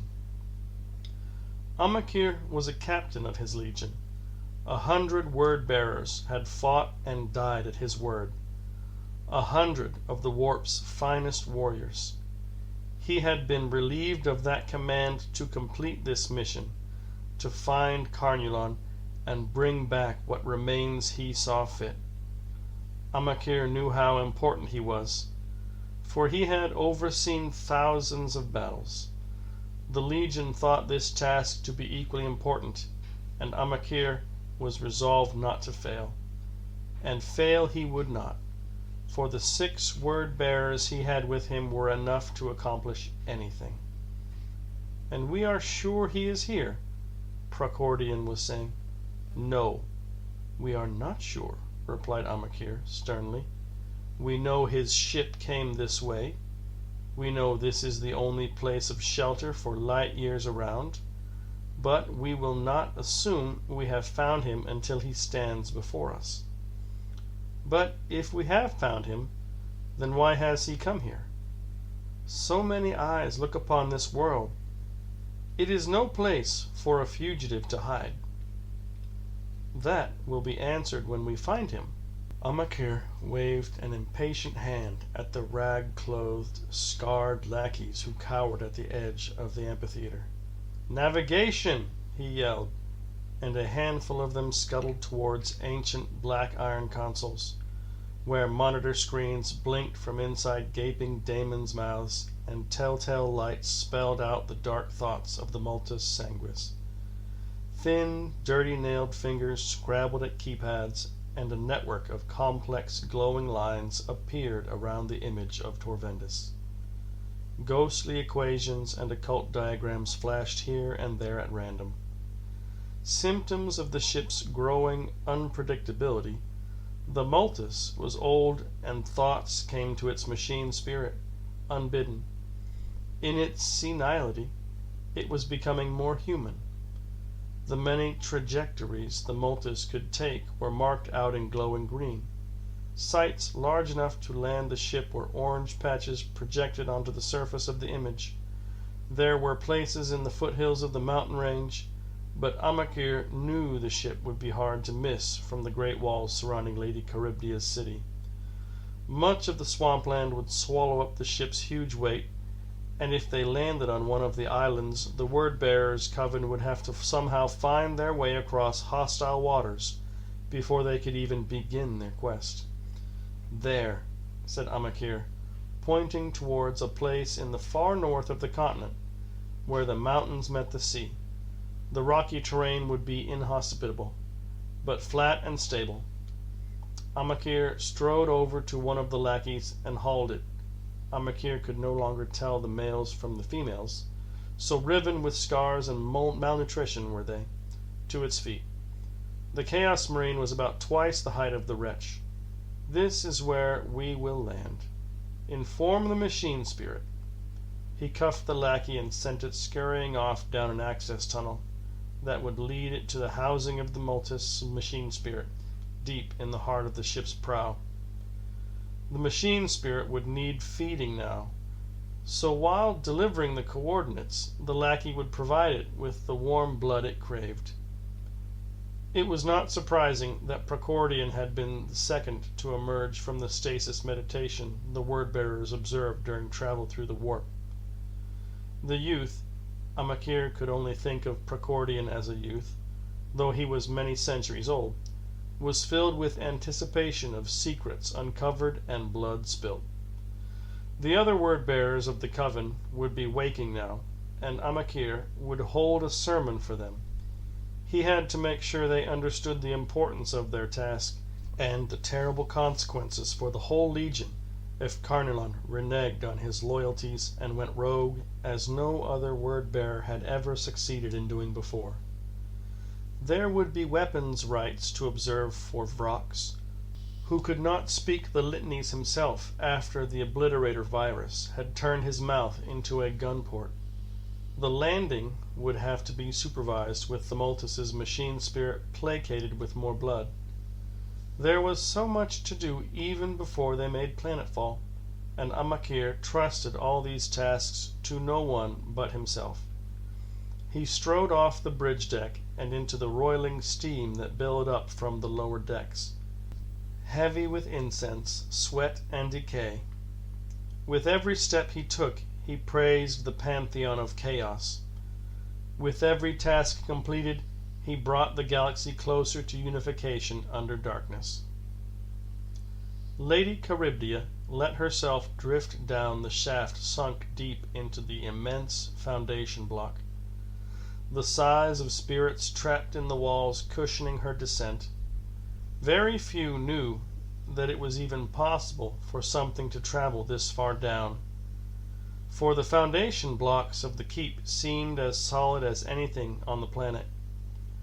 But this one was networked with narrow channels and low-ceilinged galleries like flaws in a diamond, winding their way down through the massive stones and down to the same level as the most ancient of battle sites.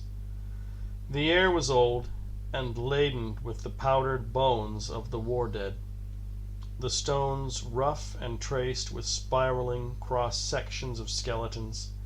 It pleased Lady Charybdia that she was the only one who both knew of these places and was able to travel between them and the rest of Charybdia Keep.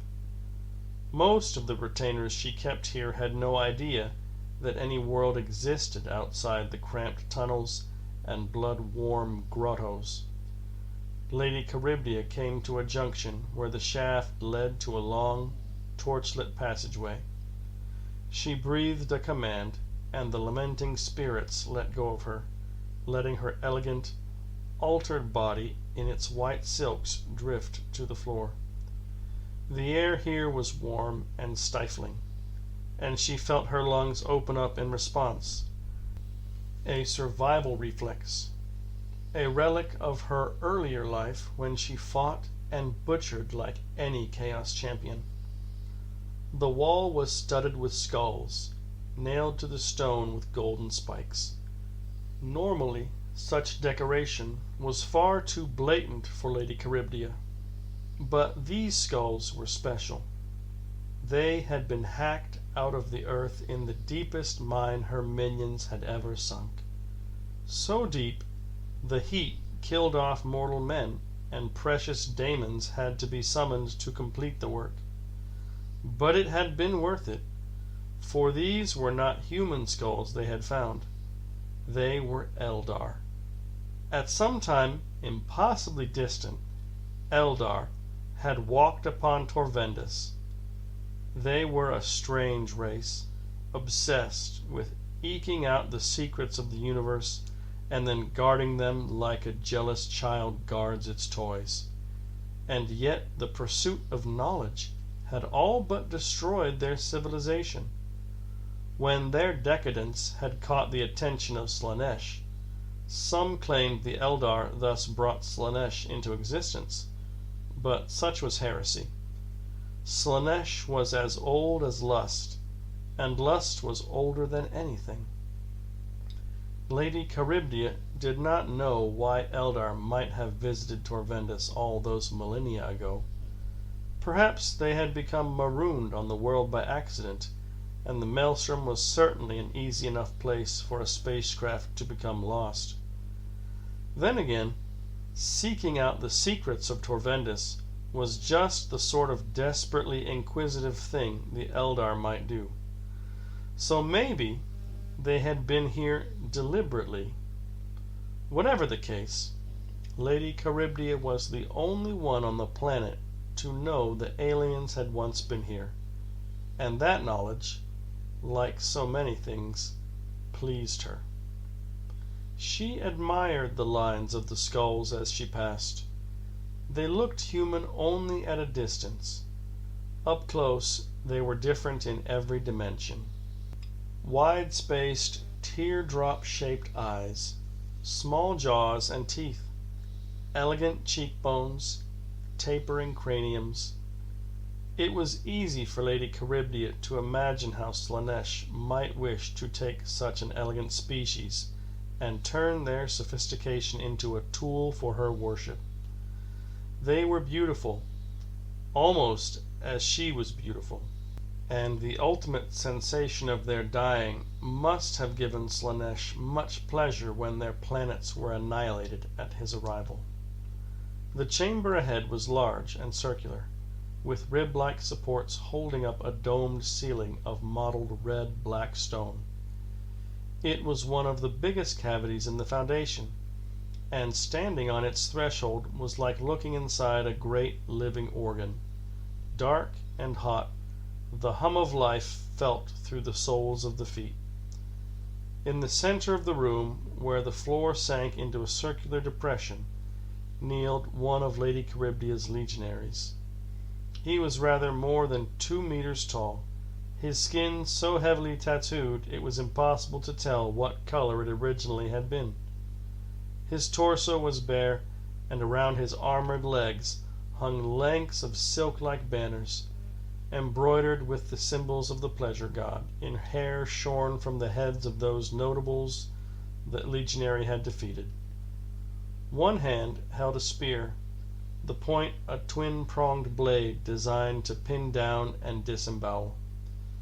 The other was placed palm down on the floor, feeling for movement, for any sign that something below might be stirring.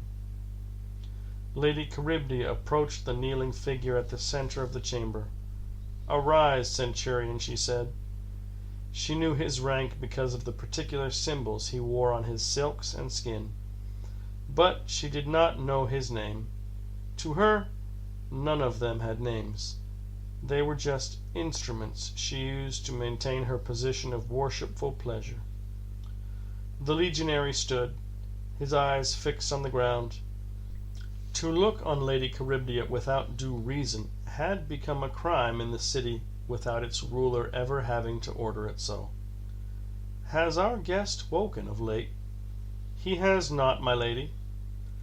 "Then our hospitality must not be to his liking. Shall we wake him, and see to his needs?" "If my lady wishes." "Your lady does." The legionary stood aside, stepping up from the depression. He took a knife from his belt and silently cut a long, deep cut in the side of his abdomen.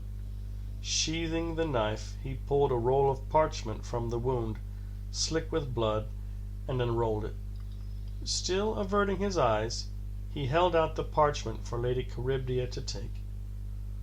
On the parchment was written the code rite, which was redivined and written down by Lady Charybdis' sorcerers after every visit she made to her guest.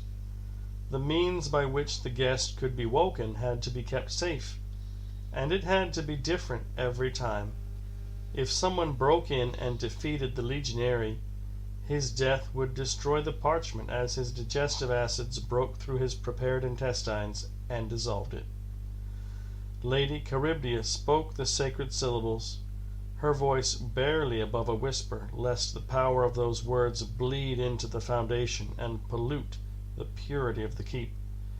As she finished, there was a grinding sound beneath her feet, and Lady Charybdis and the legionary stepped back as the stones shifted.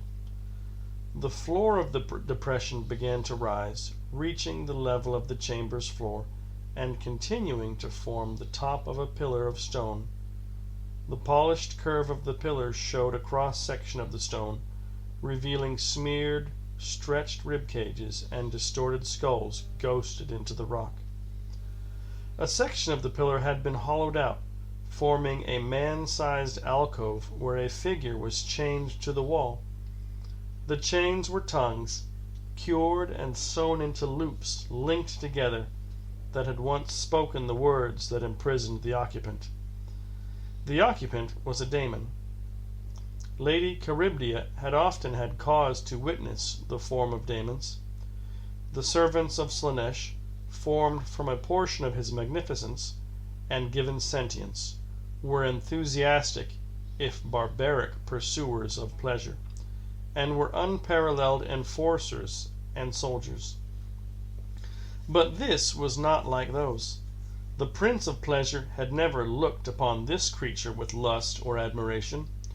This creature was utterly inimical to Lady Charybdia, and everything she believed in, for it hated all life and pleasure, and would rather swamp the galaxy with blood than contemplate one moment of decadence.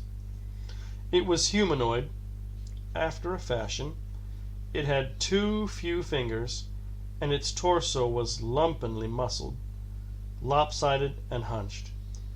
Into its dark gray flesh had been hammered chunks of machinery, none of which seemed to serve a purpose, all still oscillating and pumping into the places where the stained metal met its bleeding skin. Its face was grotesque, not like Lady Charybdia's own subtly hypnotic alterations, but like a brutish animal. There were far too many eyes. The mouth was a fist of muscle covering thick yellow fangs. There was no nose, and horns sprouted from the daemon's forehead, temples, and chin. On its massively muscled chest was a deep, charred brand, the crude, skull-like symbol of the blood god burned into the weeping skin. Lady Charybdia would not let the name of the blood god be spoken on her planet. Where Slaanesh valued life and the many entertainments that could be derived from it, the blood god embraced only death. Its worshippers were blood-crazed thugs, and its daemons single-minded machines of destruction. Once, in one of the many phases of Torvendis' history, the blood god's daemon prince had held brief, insane dominion over the world. Sol Shakar was the least blasphemous of its many names. Its word had commanded vast legions of daemons modeled after its own hideous image, legions that were eventually crushed by the next power to take a foothold on Torvendis. Lady Charybdia knew this because she had herself seen the rock face where the remains of that battle festered, and kept the malformed fossilized skull of Sol Shakar deep within Charybdia Keep.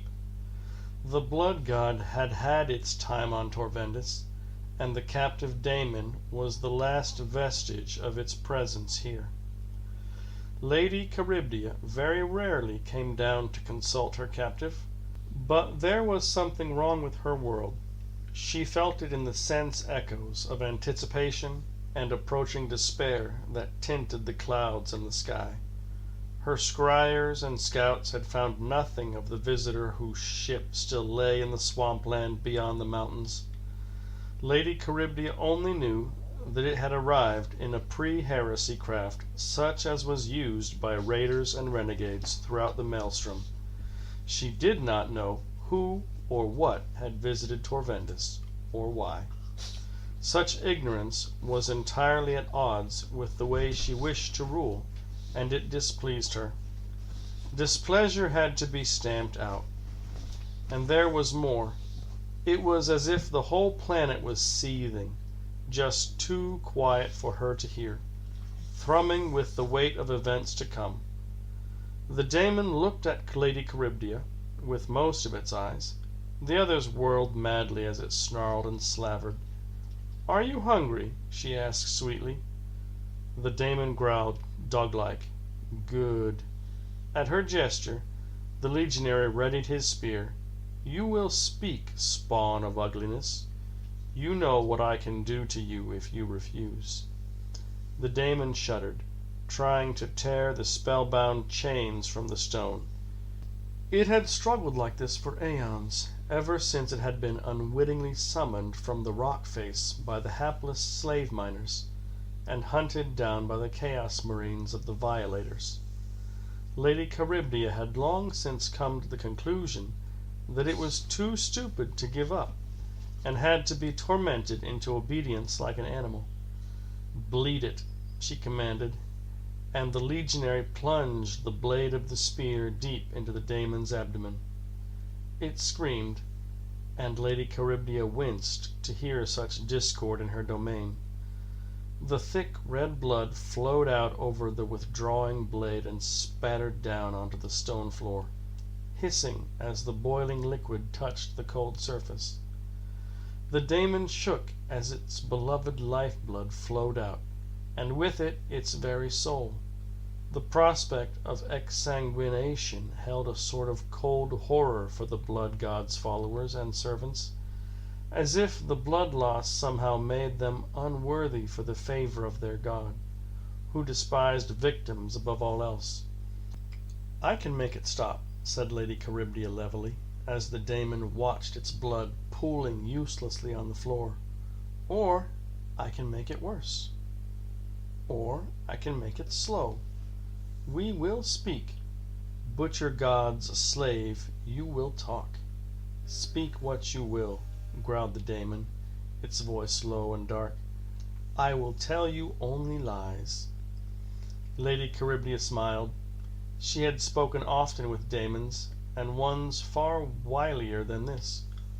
"Why is my world so disturbed?" she asked. "Was there something planted here long ago that is coming to fruition?" The daemon laughed. It was not a pleasant sound. "Your world has a bitch queen too scared to wage war. No wonder it shakes. Who has arrived here? Why is he unannounced?" "He has come to kill you." A straight answer. Something rare. Daemons lied. But it was dangerous to just assume the opposite of what they said was true. There was always some truth in what they said. It just had to be sifted from the lies. Why? It would be quicker to say why not. Lady Charybdia tapped a foot, and the legionary thrust the spear point back into the wound, twisting the blade and opening a long tear in the skin. The daemon groaned as a fresh gout of blood spurted onto the stones. "I do not wish to be displeased, daemon." "I do not know the answers," spat the daemon. "I was young when this world was old. Your visitor spits on your god and mine. The maelstrom did not give birth to this planet, and the things you see had begun to fester before Shakar walked on these lands. I know no more. Rot your tongue, whore. You can demand no more of me." Lady Charybdia was bored with the interrogation. The daemon had come perilously close to admitting weakness. Now its mind would seize up, and it would retreat behind insults and threats. She turned on a heel, with just a backwards glance towards the legionary. "Leave it for an hour," she commanded. "Then send it back down." The legionary knelt in supplication. Lady Charybdia headed back along the corridor with its secret Eldar skulls. She was displeased. For reasons she could not quite fathom, she would drown out her annoyance with the pure, scouring pleasures of the keep. The weather turned the Canis Mountains. Instead of raw cold, there was damp, clinging cold, a fine mist that hung everywhere and soaked through the leathers and lupine skins. Steam rose off the massive, scaly pack beasts as they hauled the wagons of the caravan through sheer-sided valleys westwards. Golgoth's warriors spat and swore, looking grimly at the gray-white overcast sky and grumbling about storms rolling in. The caravan was passing through the western edge of the Canis Mountains, where the path ran through deep valleys, winding their way towards the foothills. Banks of mist clung to the mountains' peaks and rolled down their slopes. Sometimes the fingers of mist reached into the valleys, and the caravan creaked its way in near blindness. Other times it formed a slab like a ceiling just above them. It was as if the world had grown smaller. the endless wild darkness of the maelstrom walled off by the mists. "What can the mists give you?" Crawn was asking. Golgoth looked at the old man. Crawn had refused to take a place on one of the wagons, along with the wounded, and walked alongside them as sure-footedly as any of the warriors. "They can blind us and freeze us," said Golgoth. "They give us nothing." Crawn smiled. "Think, Golgoth. There is nothing on this world you cannot use. I have explained this to you already. You have a rare thing, an imagination, and you can use it to turn the sights and sounds and feelings you have experienced into something tangible. This is the essence of sorcery. This is the way chaos interacts with this world, though very few can take advantage of it. What do you feel here? The cold. Cold what? Everything. The stones, the air, me, you. Can you become that cold, Golgoth? Not just in body, in soul, cold-blooded, cold-hearted." Golgoth barked a short laugh. "Do not talk to me of cruelty, old man. I have skinned men alive.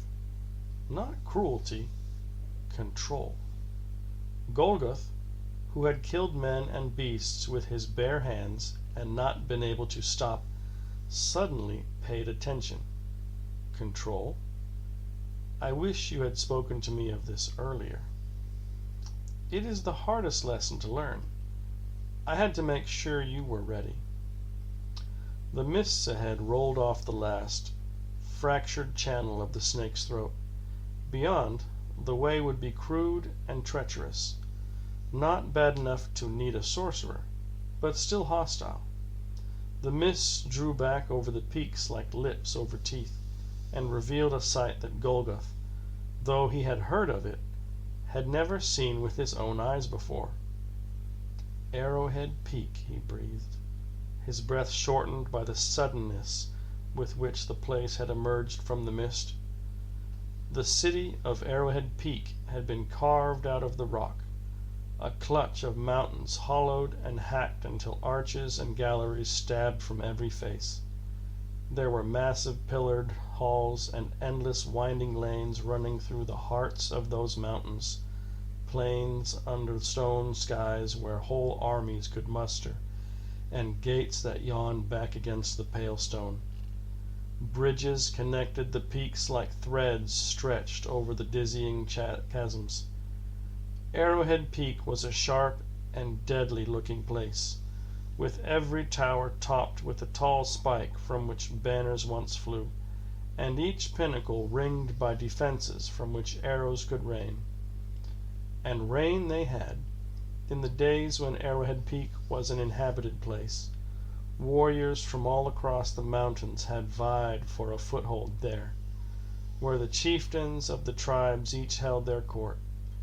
Treaties were made and broken. Sometimes blood flowed in the streets when war between tribes erupted, but this served only to strengthen other alliances.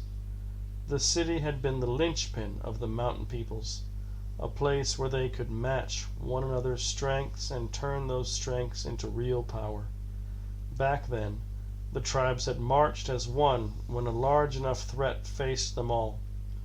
With the stark white banner of Arrowhead Peak flying alongside those of the tribes, the Emerald Sword had held more than its share of power, and Arrowhead Peak had represented its best chance of taking over the dominion of the mountains. As Golgoth watched, a flock of harpies alighted from one of the highest peaks, a grainy black cloud boiling from the windows of some ancient palace. There was nothing living now in Arrowhead Peak that did not live off carrion. Sometimes men of the tribes ventured up into the deserted city to bring back some memento of the days when the Canis Mountains were nearly welded into one of Torvendis' most powerful realms. Sometimes such men even returned, almost always mad, almost always alone. Lady Charybdia had arrived a long time before Golgoth had been born. No one really knew the whole history of the degenerate princess's rise to power, but it was certain that Arrowhead Peak had been one of her first conquests.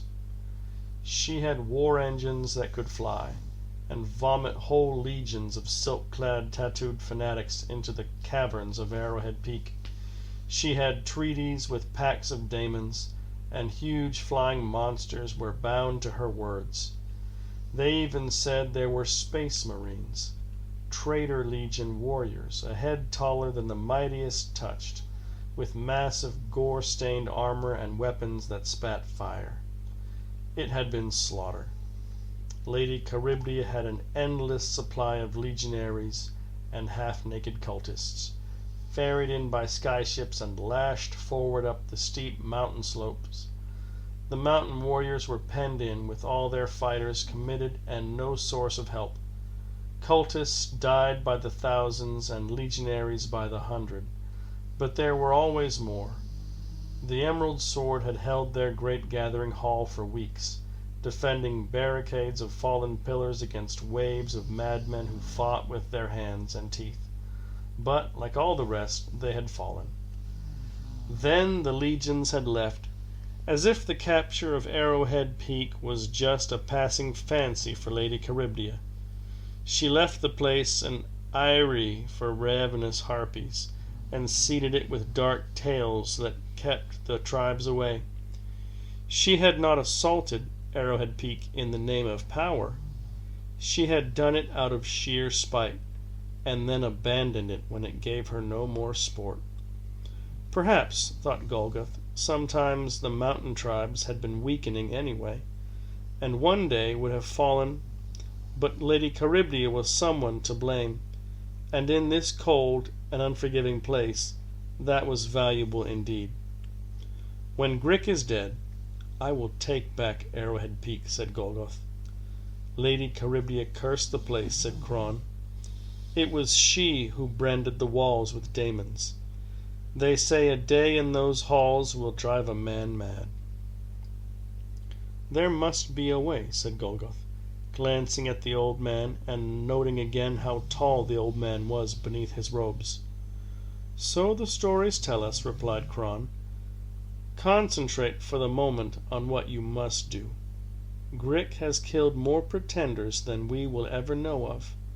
He will have more than one sorcerer and a handful of carrion beasts to defend him. Remember that control, Golgoth, because without it the strength you have will be worse than nothing. It will get you killed. Grick is just a man. No one on Torvendas is just a man. Listen, Golgoth, learn, and never lose focus. The next lessons will be the hardest, because you will not want to learn them. The mists were peeling back from the slick, broken walls of the snake's throat. The beast slowed and lumbered a little quicker as the view ahead opened up. Golgoth could see the place where the mountains rolled into the foothills, where the bladed peaks gave way to rolling foothills. In the distance, the jagged profile of the last peaks loomed pale like smoke, and the foothills were ghosts just visible clinging to the horizon. From here there would be outposts and sentries, patrols of young tribesmen creeping through the shadows to blood themselves on wanderers. Grick's eyes would be everywhere, and it would take discipline to get through without being discovered. Lon sat on top of the front wagon, his true sight scanning the rocks. Tarn was beside him, keeping his own watch with mortal but experienced eyes. The warriors, with Hath at the front, spread out as the ground roughened and the smooth trail was replaced by sharp, hacked channels and steps in the rock. The hollow bones of Arrowhead Peak drifted past them as the caravan marched on, harpies flocking around huge windows like eye sockets, bleached battlements like teeth. Torvendas was many things, not least, it was whatever its rulers made it. Lady Charybdis desired an immense altar to Slaanesh, a whole planet sanctified and corrupted to serve as holy ground for the Prince of Pleasure. Though she had done much, founding the city and using the resources of the planet itself to sate the pleasure hunger and so praise her god, Lady Charybdis still had to extend a concrete influence over Torvendis as a whole. The mountains and the shattered islands that flanked her domain, and the lands to the south of desert and jungle and darkness, were beyond her direct control. The seething, swampy land beyond the mountains was still further from her rule. Gradually, though, she was extending her power. The city itself crept outwards, growing from the ground, or being hacked from the earth by peasants newly converted to the worship of Slaanesh. And elsewhere, temples of Slaanesh were built to act as focal points for new followers. They also formed a kind of warning system for the city. When forces were massing against Lady Charybdis, they would hit the scattered temples first. Irvo knew this and welcomed it. To die for the prince, not just to experience the ultimate thrill of violent death, but to do so at the will of the lady and help her eternal worship of Slaanesh. Irvo almost wished some enemy horde would come pouring over the slick, rocky landscape towards his remote temple, just so he could feel their blades piercing his skin and help him reach the limits of his senses. To die here on the wet rocks and breathe his last of the salty coastal air, that would be an experience worth the life that preceded it. But there was much to do in the meantime. Here they were far away from most settlements, and everything had to be done by the acolytes themselves. All around was slick, flattened dark gray stone, with the northern walls still many kilometers southwards, and the harsh barbarian-plagued seas to the west and north. Eastwards there was only the Canis Mountains, like a barrier at the edge of the habitable world. Irvo's temple was as remote as they came, and he was proud. The word of Slaanesh had been brought to the furthest reaches of the planet. The temple was delicate and always needed maintenance. It was in a slight depression surrounded by a ridge of stone, like a scar, but the weather still took its toll on the structure. The body of the temple was a square of iron pillars which curved over to form a roof, like a cage 100 meters on each side. Chains festooned with hooks hung down to shoulder height from the bars overhead, every link covered in tiny metal thorns and blades. Pennants and banners of every color and design were everywhere, tied to the pillars and flying in the sharp wind that coursed right through the temple. When the wind was stronger, the chains would make a sound like a choir singing, and spiked links would rain down to all like caltrops on the rock floor.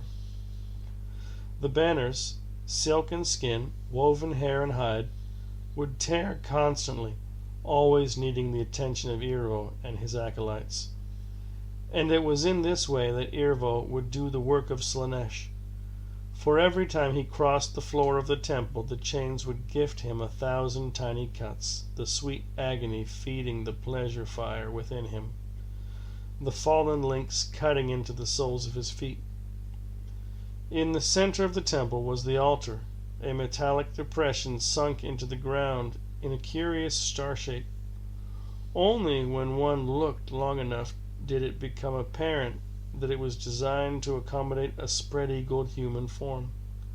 A chamber directly below was full of blades and drills controlled by a system of levers operated by Irvo's acolytes that would stab or slice up through slots in the metal.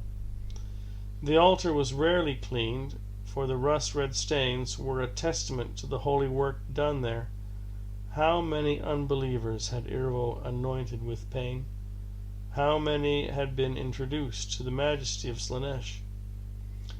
manacled there as the words sacred to the Prince of Chaos were spoken. "Magister Irvo!" called one of the acolytes, scurrying into the body of the temple from outside. "The deacon sees strangers approach." Irvo peered at the acolyte through the forest of chains. He was one of the young ones, judging by the relative lack of scars on his milky skin. He wore the yellow and white colors of a novice wrapped around his waist, leaving his upper torso bare to show the scars and tattoos of devotion.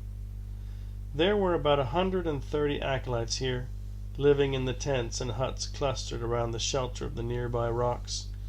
Irvo rarely left the temple, and knew few of the acolytes by name. Who? How many? It is hard to tell. Not many. They are coming quickly, but in hiding. They are always afraid, thought Irvo. Those who had not had contact with the profane mysteries of Slaanesh were always frightened of what their senses could show them.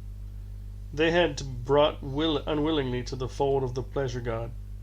It was such a shame so many of these did not survive their anointing. But at least their lives were given to pleasure in the end, even if they did not appreciate it. "Have the faithful arm themselves," said Irvo. "Our guests will be bandits or scavengers, and gather some of the novices to prepare for the anointing.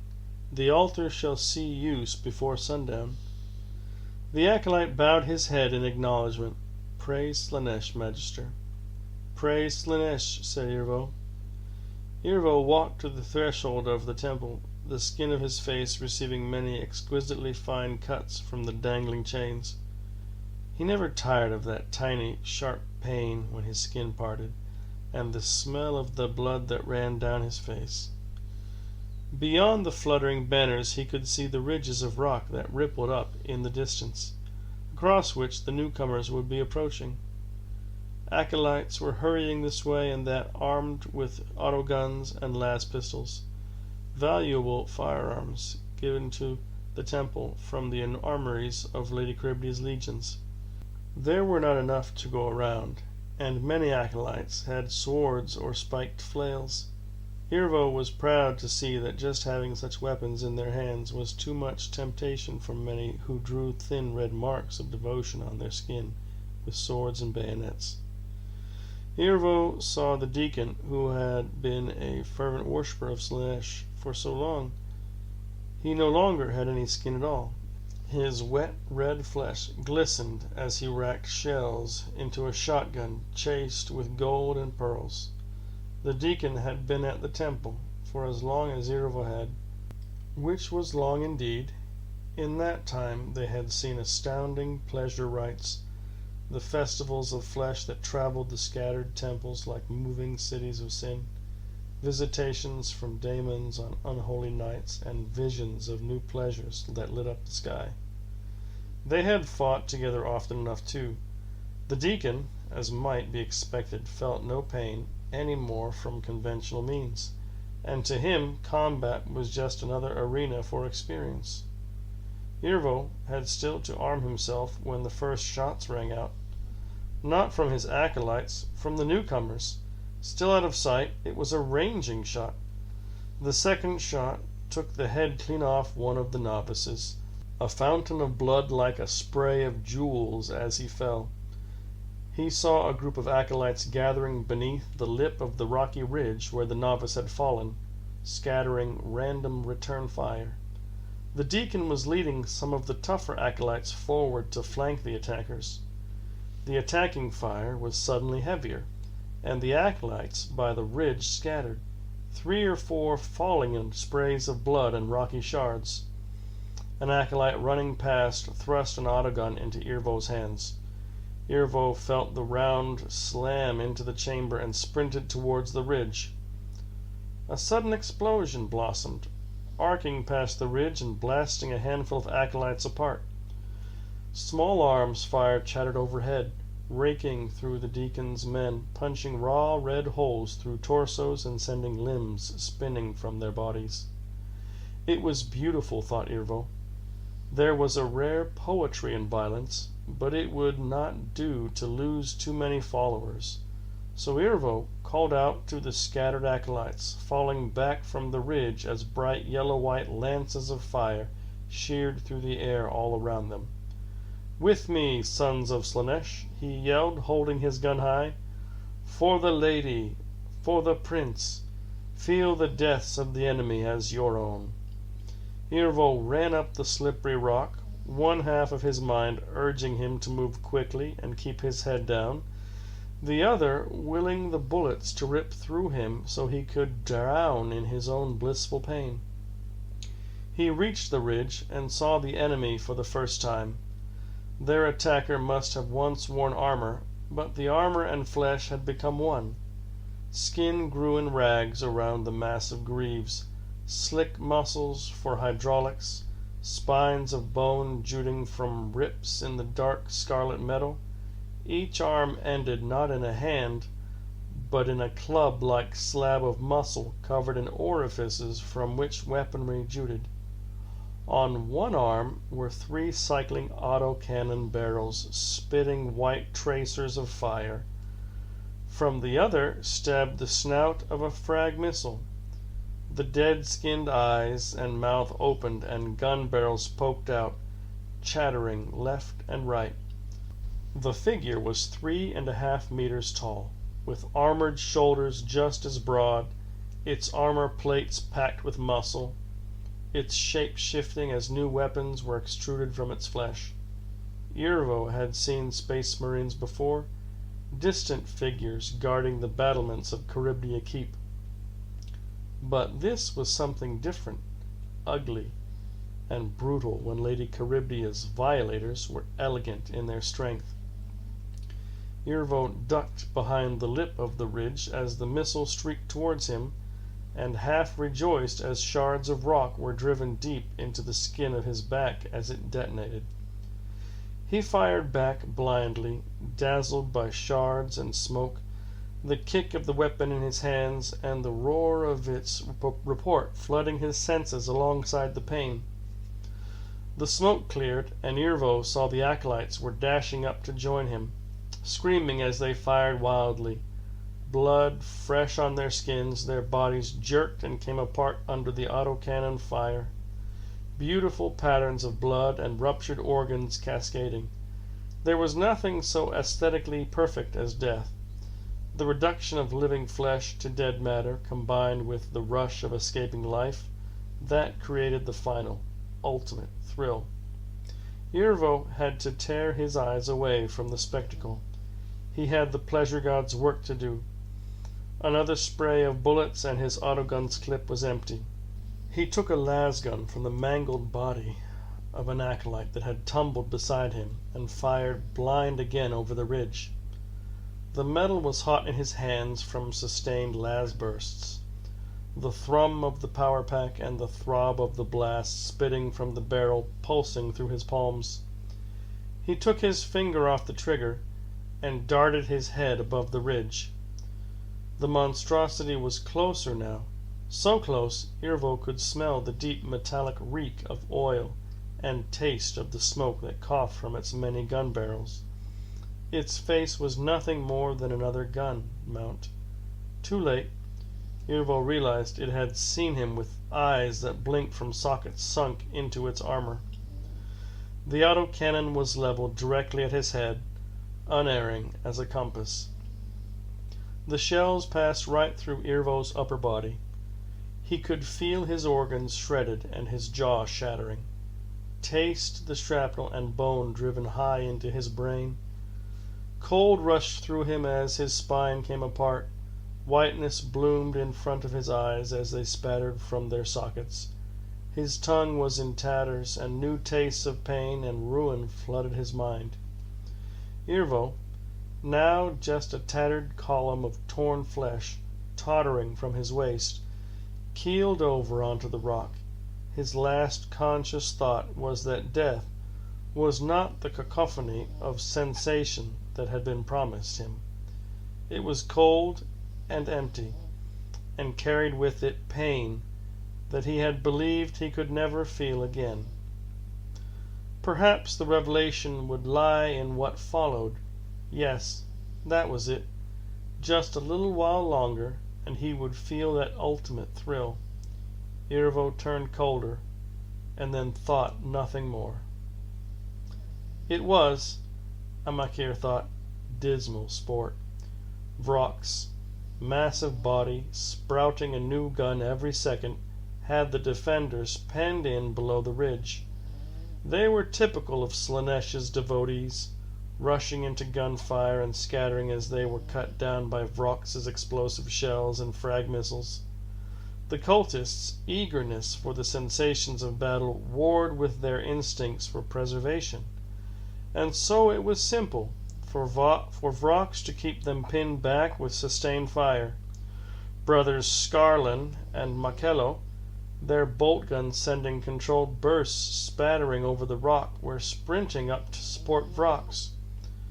The Multus Sanguis had landed 5 kilometers away, nestled on a salt-slicked plain between the mountains and the ocean. It was not safe for the Coven to stay with the age-streaked old warship. Lady Charybdia or any one of Torvendis' peoples might discover the ship through sorcery or divination, and take exception to its presence. The Coven needed somewhere else to plan their next move, and the Slaaneshi Temple was the closest place where they might snatch a few hours' respite. Amakir could have joined his warriors assaulting the temple, but he knew how fine a warrior he was. This was the first chance he had to see the Coven acting unsupported under live fire, and wanted to observe them. Energy blasts impacted around the Chaos Marines. Scarlin ignored them even as they flashed over his power armor, while Makello ducked to the side and strafed as he moved. Far to the side, Fjorkin was snipping at a flanking force led by a nightmare of a man whose skin was tied in flowing pennants around his waist. This group was more cohesive, using the broken rock as cover as they advanced to drive back Amakir's battle brothers. They could not know they were facing word-bearers. They would know soon enough. To a lesser man it would seem tragic, for not one of them would survive. But Amakir was above such sentiment. 2 or 3 of the acolytes fell even as they fired, Fjorkin's heavily customized bolter sending single shells punching through their bodies. Fjorkin ducked and rolled as he moved to the side, and Amakir saw he was trying to herd the skinless man's mob towards a knot of rocks. He guessed Fjorkin's plan before it began. Phaedos leapt from the shelter of the rocks and barreled into the mob, chainsword throwing out fans of blood as it slashed, plasma pistol discharging a white-hot bloom of liquid fire into the center of the acolytes. Procordian was crouched in the rocks, covering the Chaos Marines' attack, sending bursts of bolter fire into the attackers who tried to surround Phaedos. Phaedos dueled with the skinless man, who was quick and determined as only a man with no sense of pain could be. It wasn't enough just to wound. Phaedos's blade lanced deep into the raw flesh time and time again, severing nerves and shredding muscle until the man could fight no more. A second blast of the recharged plasma pistol reduced the nightmare to a melting, burning mess. The mob were scrambling over one another to flee. Procordian sprayed bolter shells into them as Fjorkin picked them off one by one, every bolt sending a head snapping back as the life flowed out of their bodies. Amakir strode forwards, and the sounds of slaughter cut through the wind. The stuttering roar of Vrock's autocannon mingled with the gurgling cries of the dying. The ground between the ridge and the temple was strewn with bodies, maybe 50 or 60, with about 20 stragglers now cowering behind the pillars of the chain-festooned temple. The banners that billowed around them were shredded with charred bullet holes. Amakir despised these wretches. The weakness of character that prevented them from worshipping the full pantheon of chaos was unforgivable. The pleasure god was just one facet of the magnificence of the warp. To worship Slanesh to the exclusion of all others was too feeble-willed even to register as heresy. Death was too good for them, and they would get worse than death. To die here in the maelstrom without having the favor of the chaotic pantheon was to give your soul up to the warp. The enlightened of the word-bearers would see the glory of Primarch Lorgar taking his place alongside the gods. These pathetic acolytes would see only madness and oblivion. Gods below, how Amakir hated them. He sprinted towards the temple, las blasts and shells buzzing around his ears, heaving the heavy-bladed power axe from its holster on his backpack. The power field crackled to life without him having to activate it. After so long, the weapon knew when its master was angry, knew when it would be ordered to draw blood. The defenders were cowering. The iron of the temple was good cover for a scattered mob, absorbing head-height shots into the forest of dangling chains. Vrox, Scarlan, and Makello were grinding them back with twin autocannon and bolters, but it could take hours to winkle the acolytes out with gunfire alone. These vermin dared waste the time of word-bearers with their survival. In doing so, they impeded the work of true chaos. This was what Amakir told himself as he ran across the corpse-strewn rock, but it was drowned out by the hatred.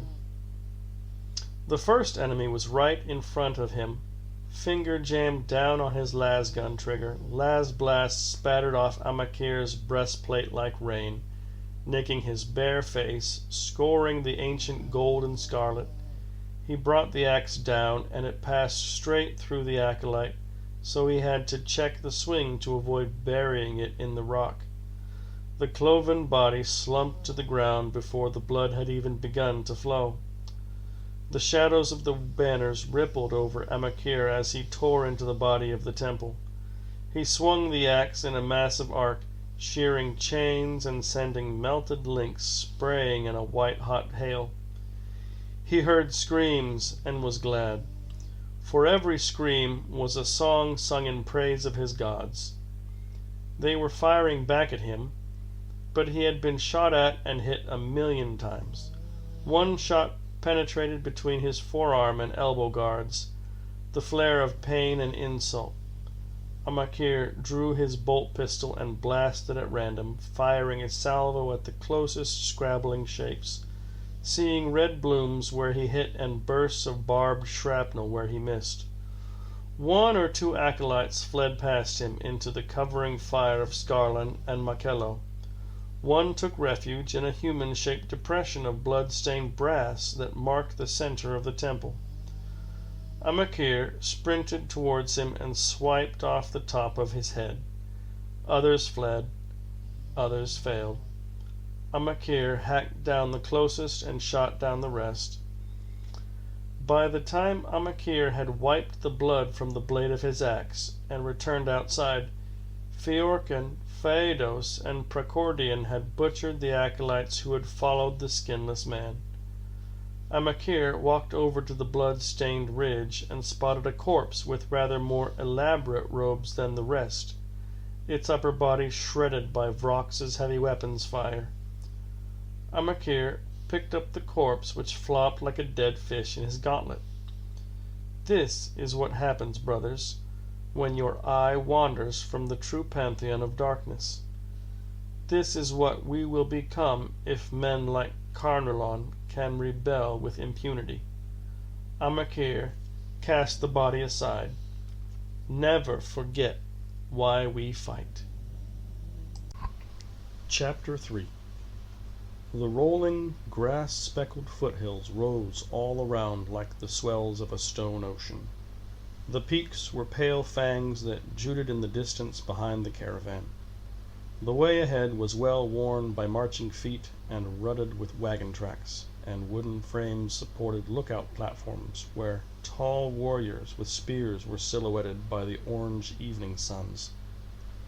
The foothills of the Canis Mountains were every bit as treacherous as the mountains themselves. but it was the tribesmen themselves, rather than dizzying heights of bitter cold, that took men's lives with such regularity. Grick ruled these parts, and those loyal to him would kill without thought for his favor. The trail had become more and more well defined in the 2 days' journey from Arrowhead Peak to the outer foothills. Deep ruts were worn in the path where wagons had rolled this way, and alongside the steeper parts were well-worn steps cut into the stone.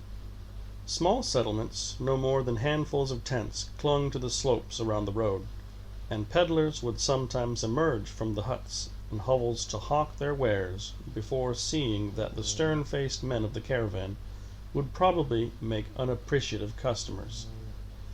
There was no need for fences or fortifications to mark out the borders of Grick's sphere of influence, for the road was one of a very few safe routes towards the current site of his city, and these were well watched by many eyes loyal to the chieftain. Golgoth had taken care to make sure his own warriors did not look suspicious. The fine and exotic weapons they had looted from the cargo were hidden under the hide coverings of the wagons, and the iron tokens that Grick's men had carried were hung around their necks on thongs of sinew. Cron was seated alongside Golgoth, and the rearward wagon, the cowl of his cloak pulled down low over his face. If they were questioned intensely, Cron would take the place of the sorcerer who had guided the caravan to the snake's throat. In a sense, this would not be a deception at all, because if Cron wasn't a sorcerer, then no one was. Hath, on the lead wagon, jabbed the flanks of the pack beasts with a pointed staff and drove them forward. The closest sentry clambered down from his post and jogged down to the lead wagon. He was an old and grizzled warrior, who had so many scars on his face that it was hard to discern his features. He was wrapped in furs, and had a brand of the quartered circle, the same symbol as appeared on Grick's tokens, burned into the back of his spear-carrying hand. He was one of Grick's own circle, warriors chosen for their loyalty and usefulness, who would follow their chieftain's orders without question. There would be many such men surrounding Grick, strong and utterly loyal. They owed their lives to Grick in often the most literal sense. They had mostly been abandoned by poor or migrating parents, then taken and raised in the chieftain's own tent to act like extensions of his own body. This man, who had reached a great age considering the lifespans of the mountain peoples, must have been inherited by Grick from the previous chieftain. He, and dozens like him, stood between Golgoth and the future of the Emerald Sword. Hath showed his iron circle token, and the sentry looked under the hide of the first wagon, glancing over the weaponry and bundles of tribute tied there. Satisfied, he waved them on. The caravan moved on, and Golgoth watched as the tented city emerged from between the foothills. A patchwork of muted colors nestled between rolling foothills, and from this distance the tribespeople thronging its streets were teeming dark specks.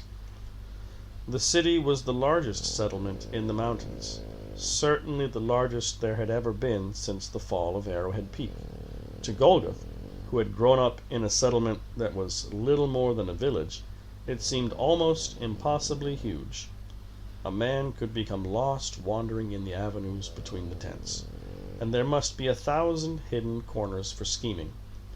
Even from this distance, Golgoth could just catch the smell of the city, smoke, sweat, and cooking. Huge and mobile, the city migrated with the seasons from the foothills to the edges of the plains within sight of Lady Charybdia's walls, its population carrying their homes of hide and cloth on their backs, and loaded onto pack reptiles, herding their flocks of sheep and goats before them. Every tent was dyed a different color, and bore a different clan or guild symbol on its side. Columns of smoke rose from cooking fires and hearths where the weapons of Grick's soldiers were forged from black mountain iron. Soldiers were staging mock duels in clearings between the tents, and Golgoth knew that other, far more real combats would be in progress in the dark corners of the city. Golgoth estimated there must be over 20,000 souls there, as many tribespeople as had gathered in any one place since the fall of Arrowhead Peak, fighting, drinking, rutting, smelting the iron, and hunting the food that would be needed to survive the next migration.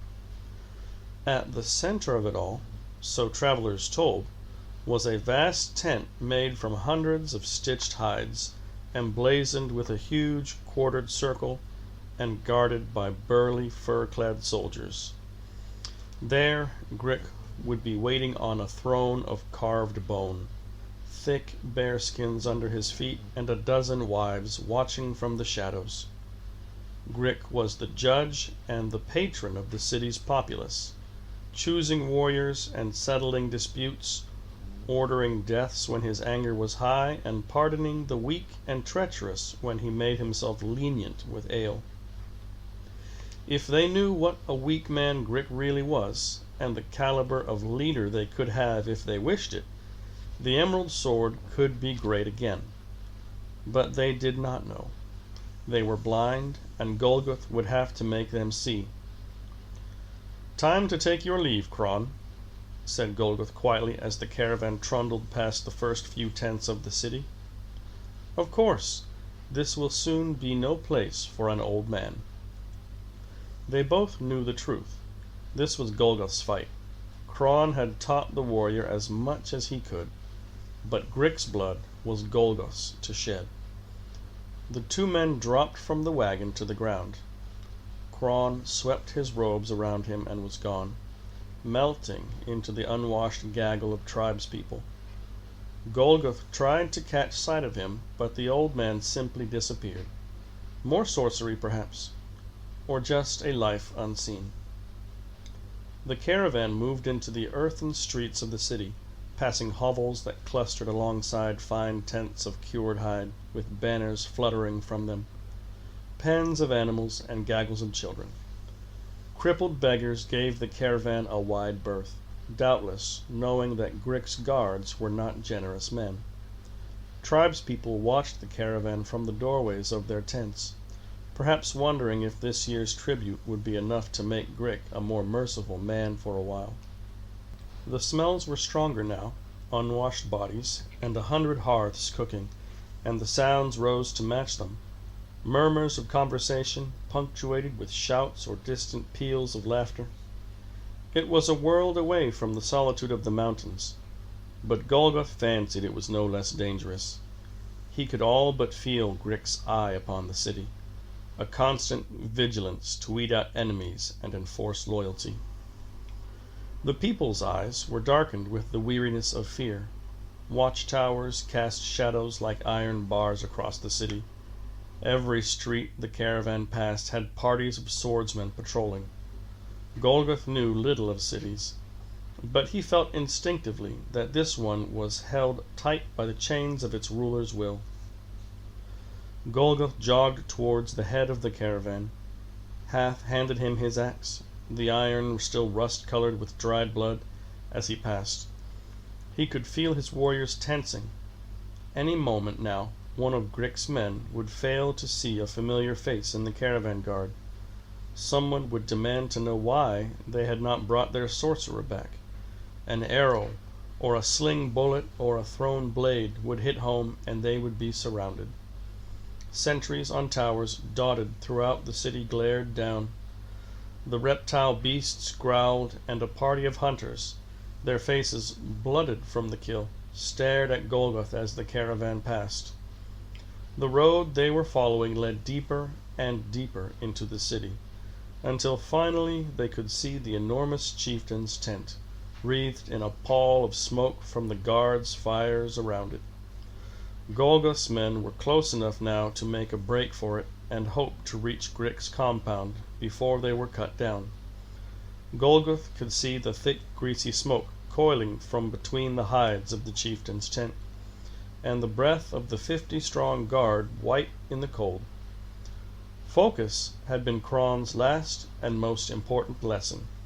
Control colder blood and a stiller heart.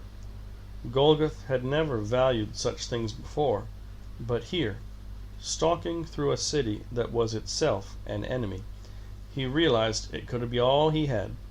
The claws and teeth of the bear were there again, the swiftness of the mountain carrying raptor, and the pin-sharp senses of the snake lying in wait. But there was also the steadfastness of the rock itself, the chill of the autumn rains, the cold and solidity of the world around him. Golgoth would need to bring all these things together, as he had never tried before.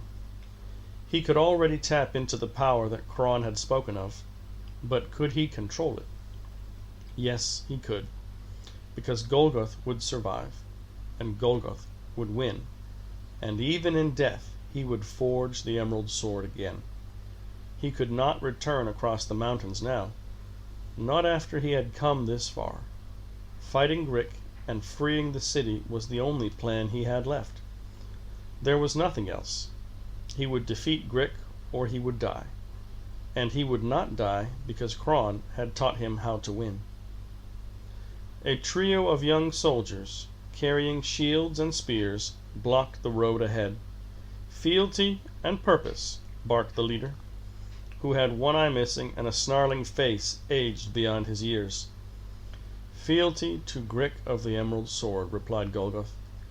He held out the iron token, "Here to deliver the 3-year tithe to our chief." The leader beckoned, and a dozen more warriors jogged over from the campfires, spears and axes ready. There were some touched with them, one with an extra set of arms, another with long and powerful legs with knees that bent the wrong way, like the legs of a warhorse. Amongst them was a man who was not a warrior, and whose skin was pale, shimmering silver, naked to the waist. There were pages of cured and cut skin, covered in arcane scribblings, nailed to his shoulders and ribs. A sorcerer, and one of higher authority than the one Golgoth had killed, judging by the burly 4-man guard that surrounded him. "Give the watchword," said the leader. Golgoth could see the tendons on his forearms tightening as he got ready to hurl his spear, should the wrong word be spoken. But there was no word. Golgoth had known that Grick might have some such ruse to identify stealthy attackers. His plan in such a case was simple. Suddenly the leader's head snapped back, and there was a thin, black-fletched arrow jutting from his good eye. Golgoth glanced backwards and saw Tarn, the assassin, knocking another arrow to the bow he had taken during the fight at the snake's throat. Before he could fire again, arrows began lancing in reply from the 2 closest watchmen, and Grick's warrior guard were charging. Some to the side of the convoy to surround it, others straight towards Golgoth. "Cast the net!" someone yelled, and the sorcerer made a complex gesture that hurt to look at. Spikes of light speared up from the ground, describing a cage of light around the convoy, a cage that trapped Golgoth's men with their attackers. Golgoth swept his shield off his back and drew his axe. The bear's claws were hot in his fingers, his eyes burned as he threw his senses out, and the cage was full of movement.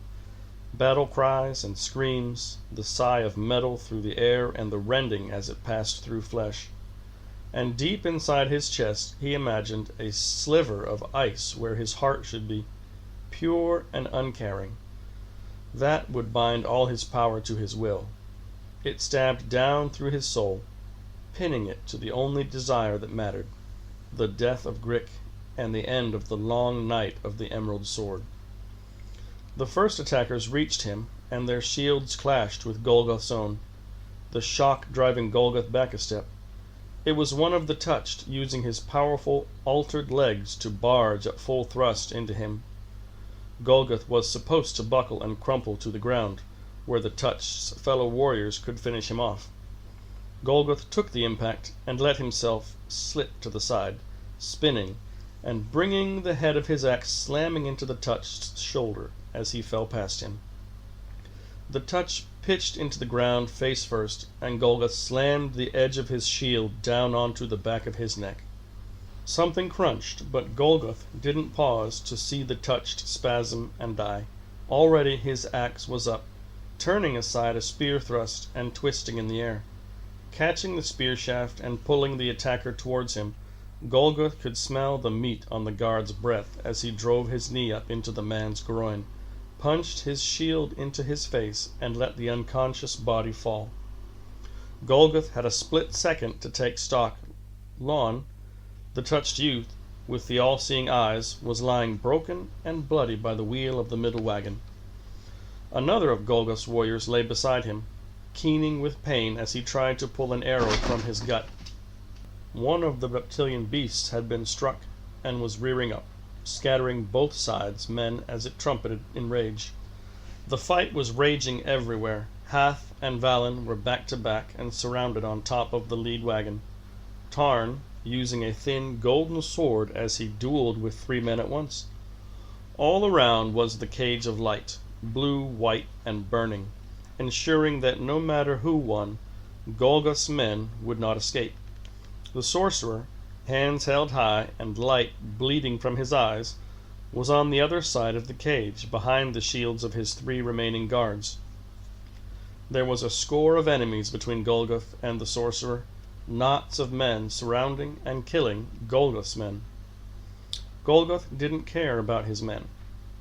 The cold of control told him that he had never really cared, because they were ultimately irrelevant to his goal. If they were of use to him here as they died, then so be it. And if any of them happened to survive, then they would be honored by the new emerald sword for their strength. But for now, there was nothing in the world that mattered but the sorcerer and the malevolence of Grick, hiding beyond the bars of the sorcerer's cage. Every step was a battle. The many-limbed touched parried a dozen of Golgoth's strikes, and Golgoth called on the bear to help him swat the deformed warrior aside with his shield and slam him against the side of the wagon, cracking his skull open. One of the guards cut at Golgoth's legs, but he stepped out of the way with the raptor's quickness, pivoting on his forward foot and tearing his axe head through the man's necks without breaking step. The fire was gone. Instead, the cold was in command, reading every movement and dictating a pattern of strike and counterstrike. The stabbing spear was ducked, the shield cloven open, the warrior behind the shield kicked on the face and hewn through the stomach as he fell to the ground. Golgoth saw the arrow in mid-flight and caught it on his shield, using the motion to bring the edge of the shield into the face of the nearest enemy and shatter his jaw. The sorcerer must have seen Golgoth carving his way through Grick's warriors, for he was suddenly burning with blue fire and drawing his arm back as if to throw a spear. The sorcerer cast a bolt of blue lightning straight at his attacker. Golgoth's reactions were superhumanly fast, but the lance of energy still raked down his side, shattering his shield like glass. Tearing from his ribcage down to his knee, he hit the ground, blue flame rippling across his fur cloak and seething through his skin. He tore off his cloak and rolled on the earth, trying to smother the flames against the blood-soaked soil. The magical bolt had hewn through 5 or 6 men before it hit him, boring through torsos and separating limbs from bodies, and the remains were strewn across the ground. Golgoth's warriors were few now, surrounded by Grick soldiers, many reeling from the sudden discharge of energy, all covered in dozens of minor wounds. The flames were gone, but the pain was not. Golgoth was still burning, his skin and fat sizzling, threatening to char down to the muscle and leave him helpless. But he had suffered pain before, and he had known how to master it even before Kron had taught him to armor his soul with ice. Pain could be ignored. The threat of failure could not. Golgoth commanded his body to obey and lurched to his feet. He cast aside the smoking remains of his shield and pulled a short sword from a severed hand on the ground. The sorcerer's guards were the next obstacle, and Golgoth refused to give up now when he was so close.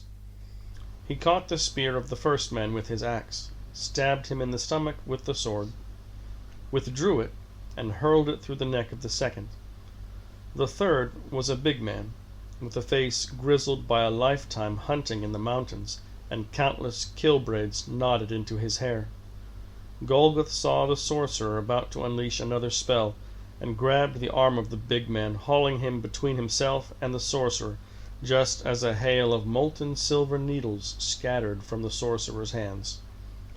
They speared through the warrior's body, and many punched through into the muscles of Golgoth's shoulder, studding the head and haft of his axe, stabbing through the back of his hand.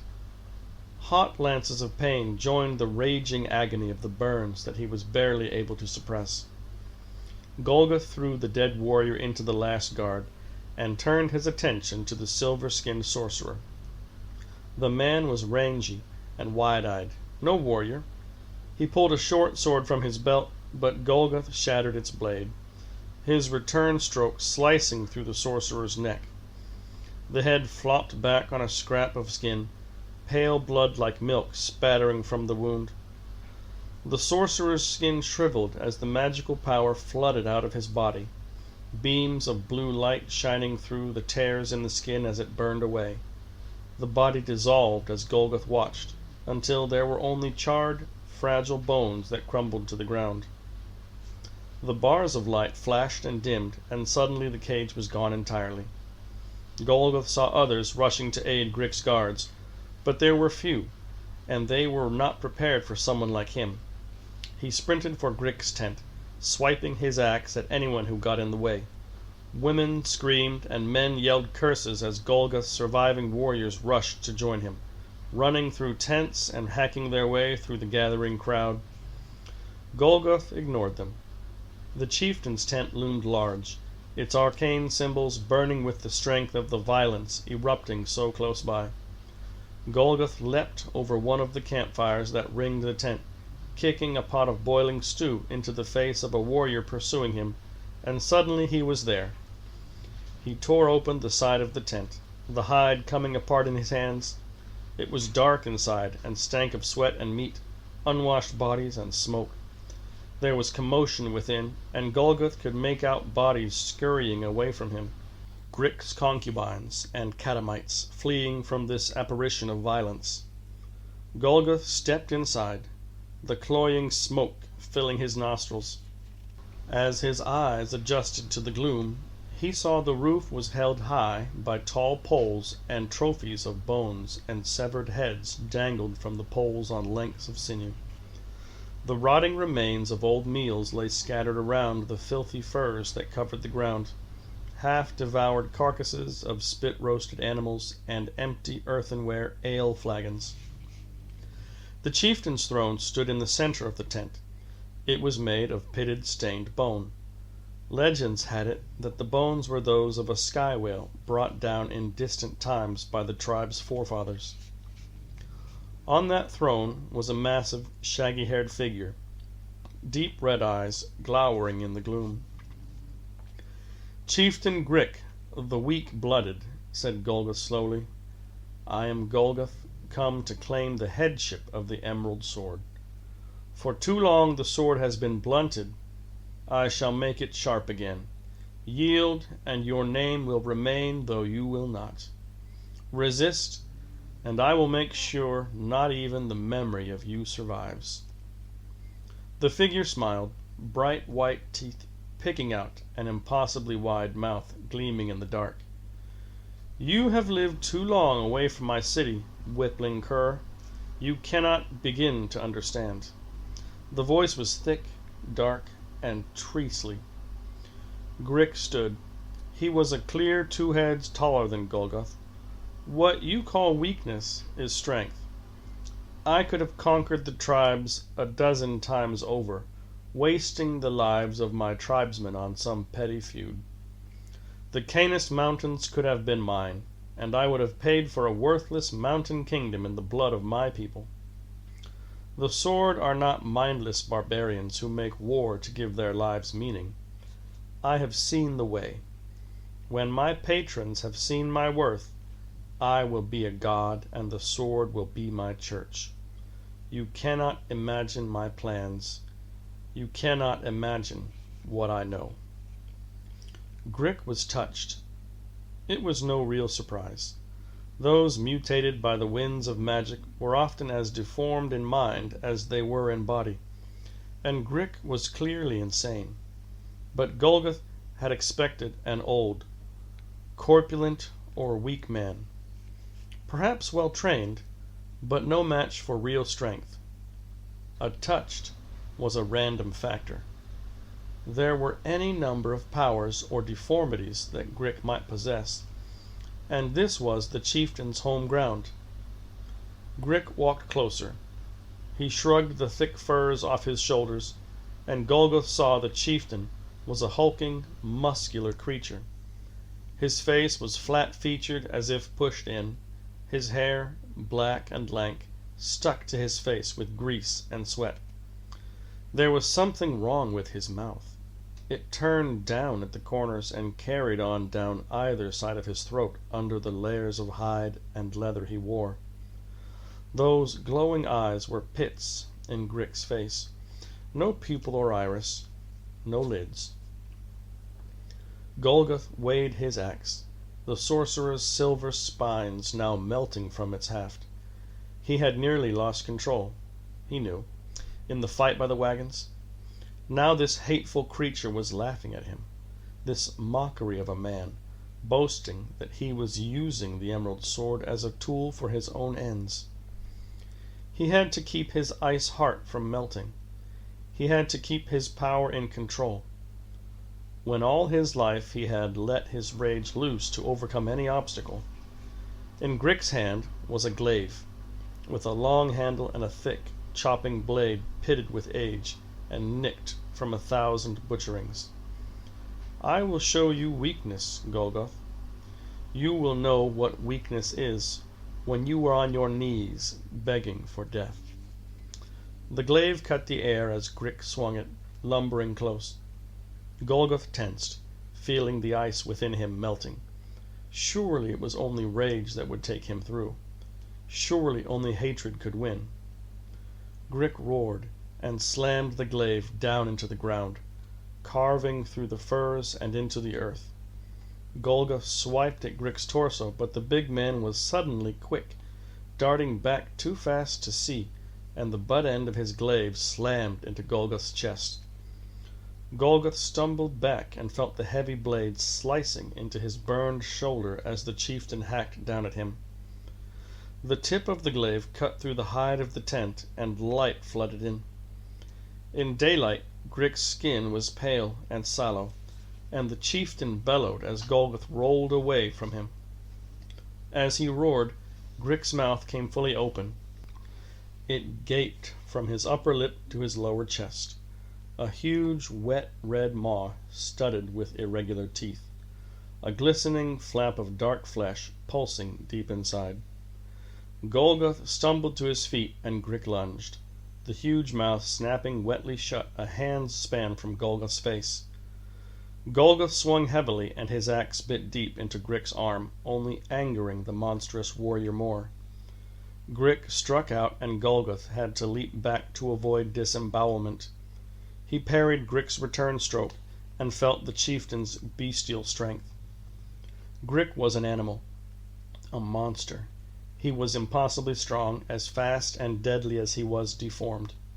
In a brawl such as this contest was becoming, Grick would win by strength and bloody-mindedness alone. This must not happen.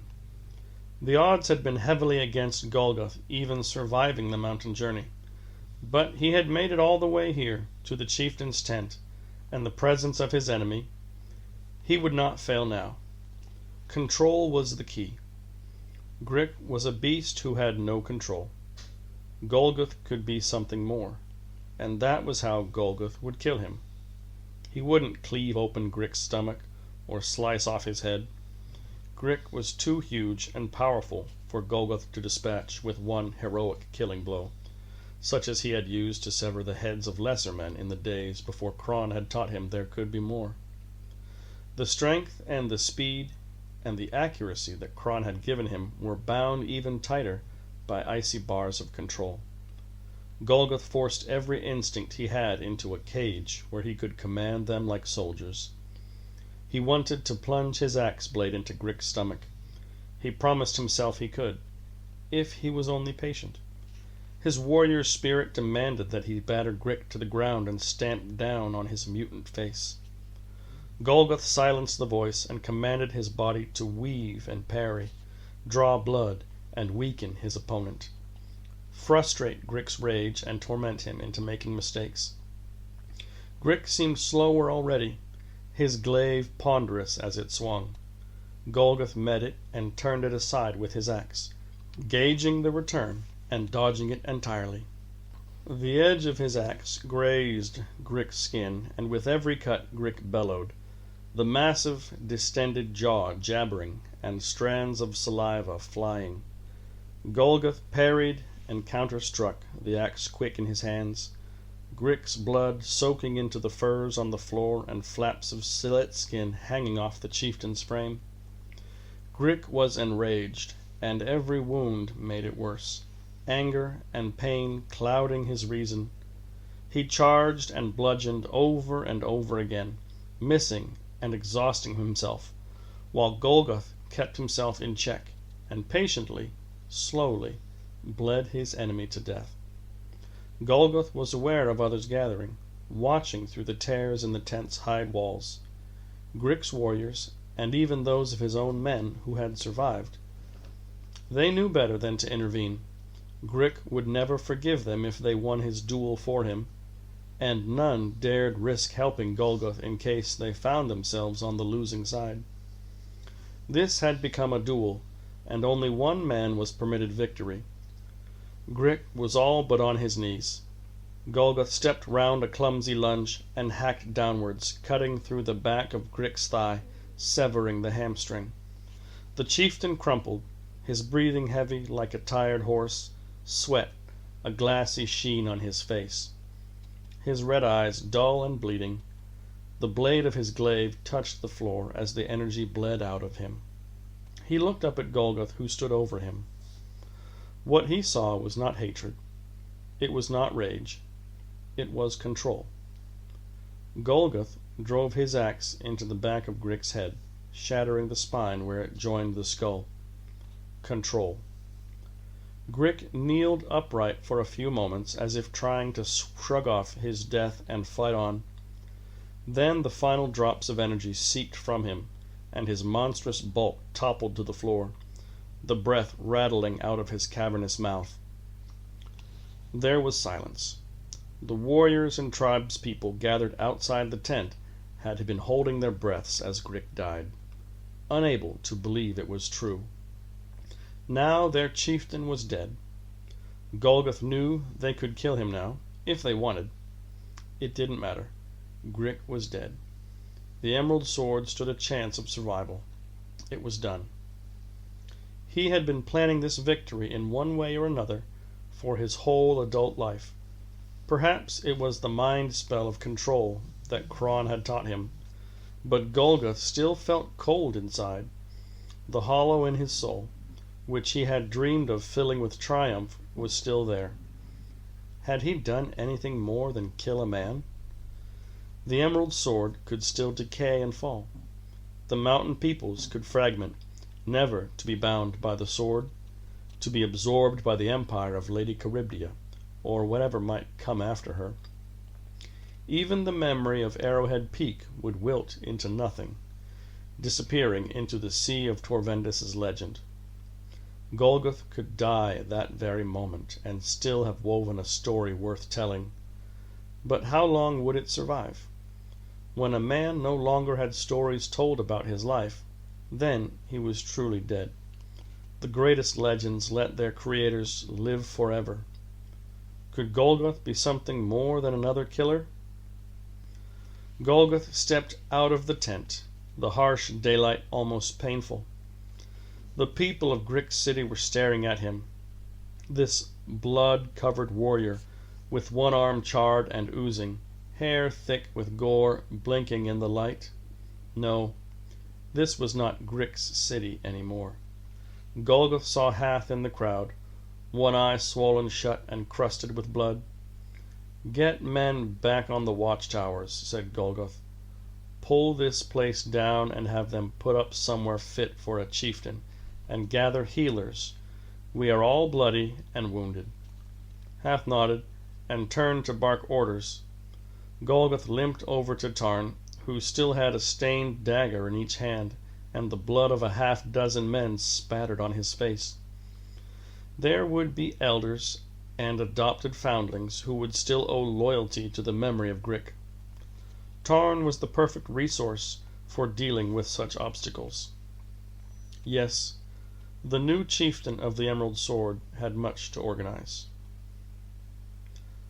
Praecordian, Phaedos decided, had proven to have uses. Though his devotion to the pantheon of chaos was worrisome, Praecordian's skills as a dead speaker had put the coven firmly on the track of the renegade at last. Between the word-bearers' guns and Phaedos's own chainsword, the coven had left nothing alive at the temple 7 days before. But even death could not silence what Praecordian desired to hear. That the acolyte was already dead hadn't deterred Praecordian. In fact, it made things easier, for a dead man had few defenses. Sorcery had forced the lips to open and speak, condemning the tattered lungs to draw breath, and the pulped brain to remember. On the stone floor of the temple, the forest of chains sighing above, and the torn banners still smoldering, Praecordian had forced out the truth. The one they had chosen to start with had been lowly. His body was the most intact. Bullets to the gut had blown out his spine. The upper half of his body had been relatively unblemished. Praecordian mumbled spells with words that could not be spoken by weaker men, cast a complex gesture above the body, and wove a spell that dragged the acolyte's tainted soul back from the world of Torvendis' dead. It was a form of torture almost by proxy, though there were things more terrifying than looking out from a tomb of dead flesh. Those things were not very numerous. The acolyte had babbled in his horror about the dreams he had suffered where pleasure became pain and back again, about the secret war in every Slaaneshi follower's mind between the demands of the god and their own human decency. It told the coven much of the perils of honoring one power of chaos over another. The whole essence of chaos was anarchy, where any power might wax or wane, and giving fealty to any one alone would lead to decay of the soul and madness. But amongst the babblings, the truth could be filtered out, even as the dead soul disintegrated in the bounds of Praecordian's spell. The acolyte had known little. The temple was an outpost of faith, an epicenter for the spread of the Slaaneshi worship that Lady Charybdia fed upon. The temple's chief priest, a degenerate named Irvo, had been of little importance outside the strange silken cage of the temple. The sacrifices, the crude pleasure sorcery, the divination through blood and agony, it was all typical of blinkered, unenlightened creatures made up the population of Lady Charybdia's empire. But there had been something else, hidden deep in the dying spirit's insanity, an order, issued by Lady Charybdia herself, and hence of paramount importance, had arrived carried by a bound messenger daemon several days before. A spacecraft had arrived unbidden on the planet, on the unpopulated side of the mountains, evidently small, but alien and invasive. It was commanded that all temples offer shelter to any riders traveling to investigate the trespass. There were many such commands, proscriptions, and enforced celebrations, new and sometimes bizarre laws, or just scraps of Lady Charybdia's thoughts disseminated for her subjects' benefit. But this one nugget of information caught in the minds of Coven like prey in a snare. A spacecraft, one that shouldn't be here, Carnulon. If anything, it was better than a sighting of the man himself. There was little doubt that the renegade could change his appearance almost at will. A space marine could be 3 meters tall and broad, but Carnulon's magics would definitely stretch to giving him normal human proportions. A Chaos Marine's war gear could be cast aside, implant scars covered up, all signs of Carnulon's true heritage obliterated. But a spacecraft would be harder to hide. Captain Amakir had sent Phaedos, Scarlan, and the hulking Vrox to investigate their first lead. Amakir himself, Makelo, Pracordian, and Phaorcan had remained in the temple to divine other anomalies from the magical atmosphere of Torvendis. Scarlan was a soldier, nothing more. Vrox was a monster, blessed by chaos with a very special flavor of corruption, but a monster with a monster's intellect. So it was Phaedos that was in command. One day, Phaedos would carry the accursed Crozius of the Word-Bearer's emissary, and fight as a battle chaplain to the dark gods, instilling their majesty into his brothers. He would have to spend centuries honing himself in action and meditating on the mysteries of the chaotic pantheon. But it was through success on missions such as these that he would win the attention and favor of the Legion. It was late afternoon when Phaedos clambered over the last ridge and saw what lay east of the Canis Mountains. It was like an open wound in the earth, a boiling, steaming expanse of swampland, a landscape of pure decay. At some point in Torvendis' past, the power of chaos that pulled on the planet had tugged a little harder, and like a spring-tide corruption had been forced to the surface and saturated the ground. Stagnant lakes bubbled in the distance, strangled, twisted trees were black against plumes of marsh gas. The ground was a sodden mire, where thin strips of stable ground gave way to sucking marsh, and a gauze of brownish mist and swarms of swamp insects lay over everything. The information on Torvendis had suggested there were inhabitants in those swamps, and Phaedos could imagine what devolved wretches they must be. There was nothing to eat but the scum of algae, and the inevitable marsh lizards. No shelter but the rotting boughs of fallen trees that had yet to be swallowed by the swamp. Phaedos was looking down from the rock slopes above the edge of the swamp, and even from here the dark, damp stink of the marshes filtered up to him. The gray-brown swamps stretched as far as Phaedos' enhanced vision could see, dissolving into the distance. For most of Torvendis' population, this site marked the edge of the habitable world. That made it a good place to hide. "Anything?" came Scarlan's voice over the vox. Phaedos glanced across the rocks and saw the red-armored form of Scarlan stalking down towards where the rocks met the swamp, bolter readied. "Nothing yet. Stay in contact. All praises." "All praises." Satisfied there was no immediate threat, Phaedos beckoned, and Vrox lumbered over the ridge behind him, eyes bulbous magnalenses. Phaedos headed downwards, scanning the swamps. If there really was a ship down here, it could have been swallowed by the marshes, or even towed away by scavengers into the heart of the corruption where even the word-bearers might never find it. Just because this was the ship's supposed location, it didn't mean it was still here. Beneath Phaedos' feet, the rock became crumbly and gave way to the edge of the marsh. The boots of his armor sank up to the ankle, then to the knee. Vrox lumbered into the marsh, tearing through the fibrous ground and releasing gouts of greasy marsh gas. A couple plumed into flame, washing inconsequentially over Vrox's biomechanical skin.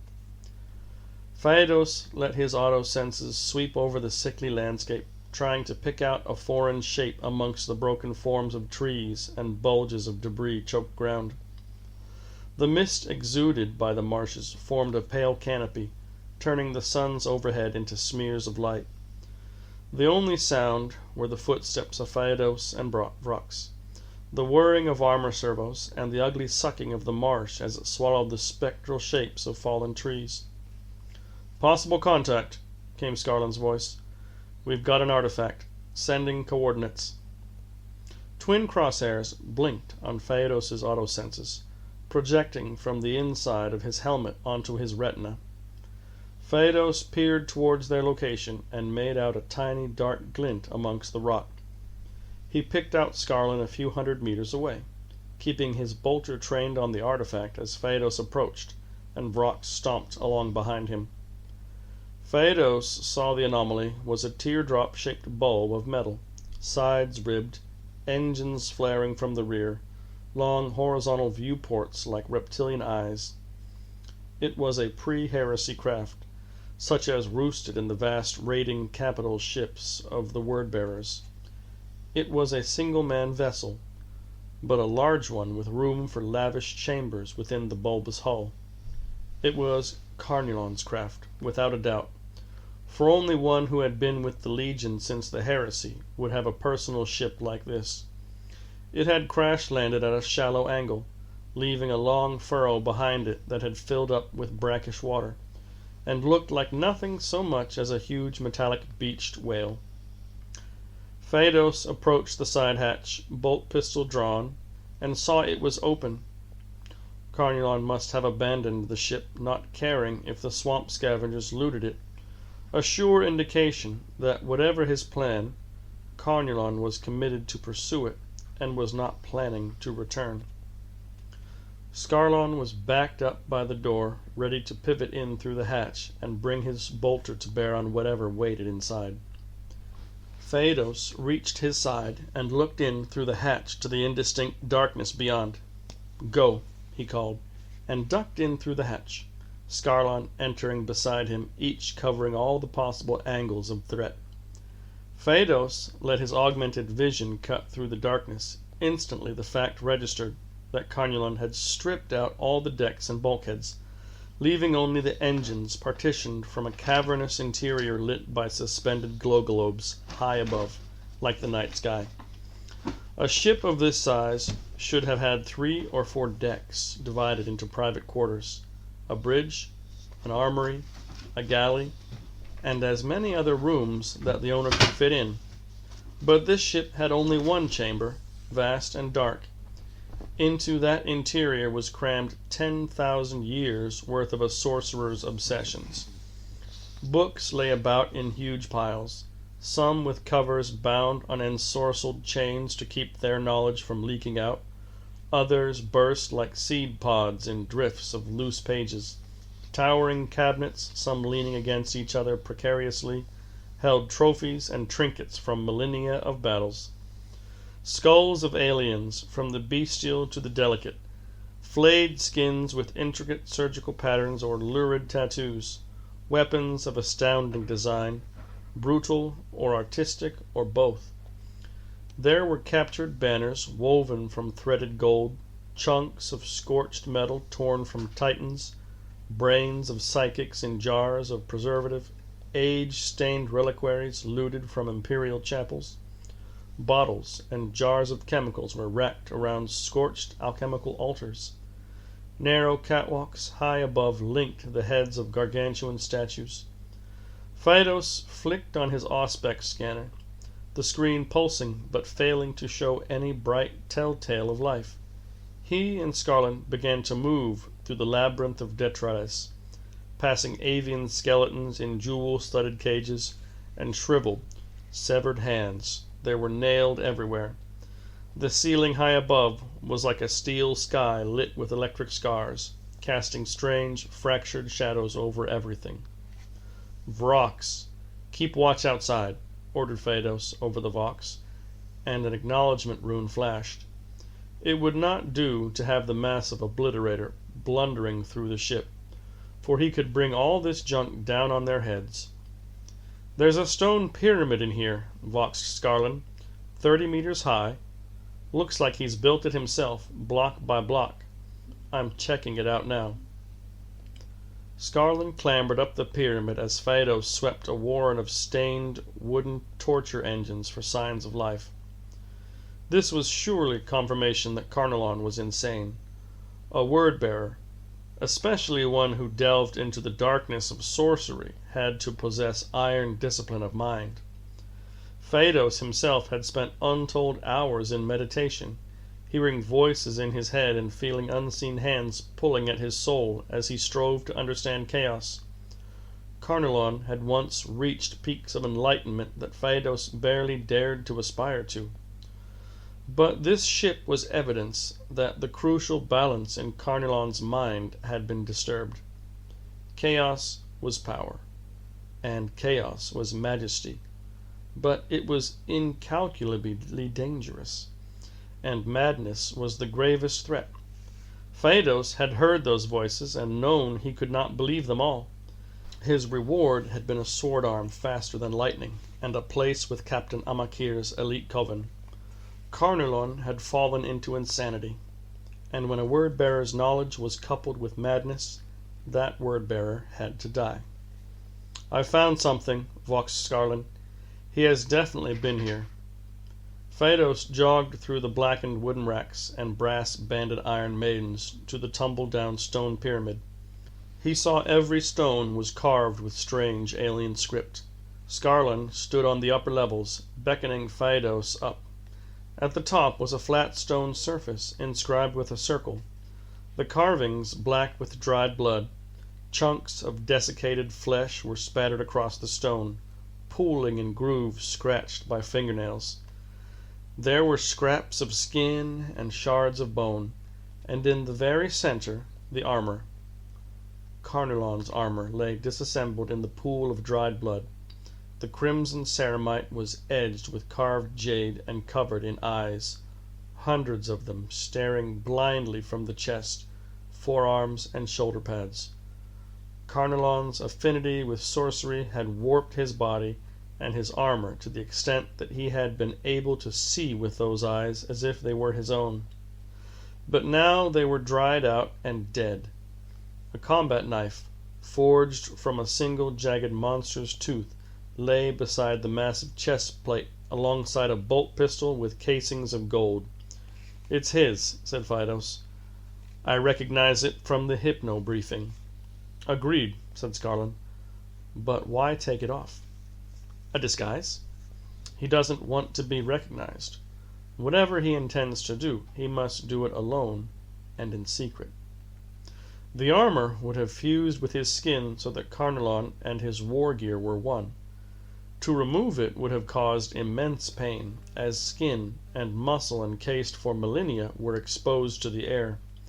The blood and flesh were testament to the violence Carnarvon had done to himself, just to tear off his armor, and even a Chaos Marine would be sorely weakened by such an ordeal. Phaedos knew of older word-bearers whose armor digested or even breathed for them, and removing it in any case rendered a Chaos Marine more vulnerable than was decent for an emissary of chaos. Only some terrible imperative could force a word-bearer to do that to himself.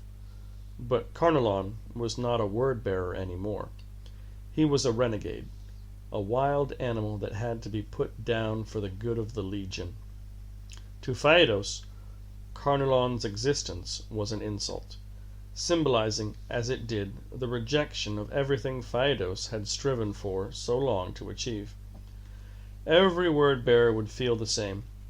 When Amakir had been informed that Carnarvon was definitely on Torvendis, and the dog had been hunted down by the Coven, Phaedos would be proud to have a hand in his death. To the south of Lady Charybdia's borders, between the Canis Mountains and the southern oceans, was the desert. Like everything on Torvendis, it had not always been like this. A scant few centuries ago there had been lush forest land here, populated with ravenous trees that snarled travelers and kept them as biological slaves bound in their roots. Flocks of rotting, feathered things had gathered thick enough to turn the sky black. But the jungle, that huge slab of hungry life, had fled south and east, cramming itself onto the precipitous ledges of the broken peninsulas, leaving behind utter desolation. The ground it left behind was so dry it was petrified and cracked in the heat. The desert was a flat sheet of hot, sandy-colored rock. Sometimes it rained stone, and huge boulders lay where they had dropped from the sky. Dull glows from cracks in the ground told of the immense heat simmering just beneath the land, which would on occasion bubble up and scour the desert in a flood of fire.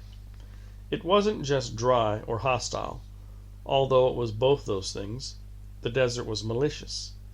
Even when there was only one sun in the sky, the heat washed off the endless cracked stone underfoot and leached the very life out of anything that walked there.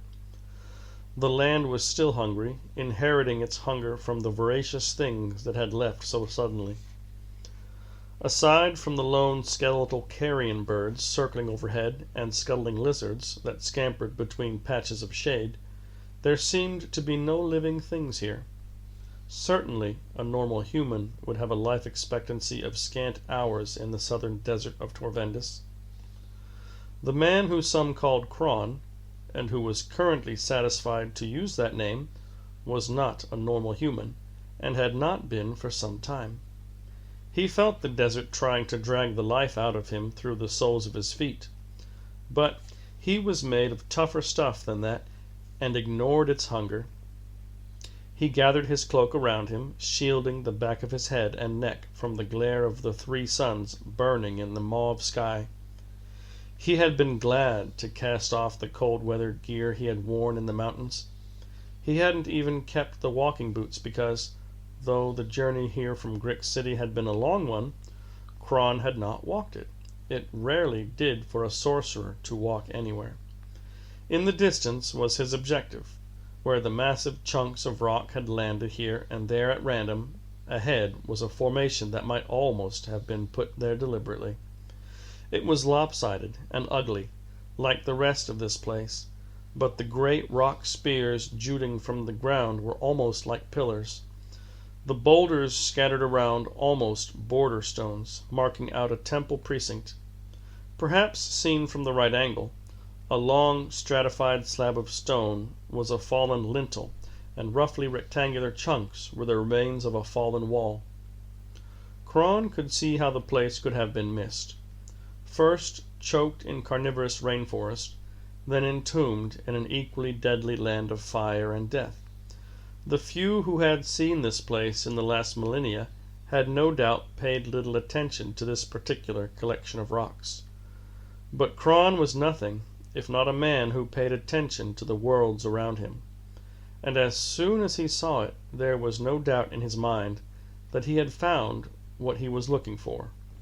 He clambered nimbly over the stones marking the outer boundaries. He was not a young man, but he was still as spry as he had ever been, and glanced around the interior of the collapsed temple. He knew what it once looked like, and was not surprised that it had weakened and fallen, for he also had some idea of what it had been built to contain. Cron spoke a few words that should never issue from a human throat, felt their power, felt his soul squirming against the corruption they held. The ground beneath his feet trembled, not with power, but with fear. Fragments of rock tumbling to the ground. Cron took a deep breath, remembering how he had used this power long ago for very different ends, and spoke the final syllable. The ground opened like clockwork. The mechanisms were very old, and the shriek of metal and stone keened up from far below as huge sections of the ground pivoted. The stone columns sunk like the tumblers of a lock, and immense black metal counterweights swung up from beneath the ground on long armatures. The circular section of the ground on which Cron stood shuddered and began to sink, forming a platform 50 meters across that bore Cron down into a deep, dark shaft. Arcane machineries whirled massively around him as the platform continued its descent. Cogs span in the darkness, and the rhythmic thunder of titanic clockwork boomed. After many long minutes, the walls of the shaft vanished above him as the platform passed through the layer of metal and machines into a vast open space. Above all was solid black. Below hung a landscape of cold metal. as Kron sunk lower into the chill subterranean world, he could make out massive curved walls reaching up and down. For this cavern was a hollow sphere, perhaps 10 kilometers in diameter.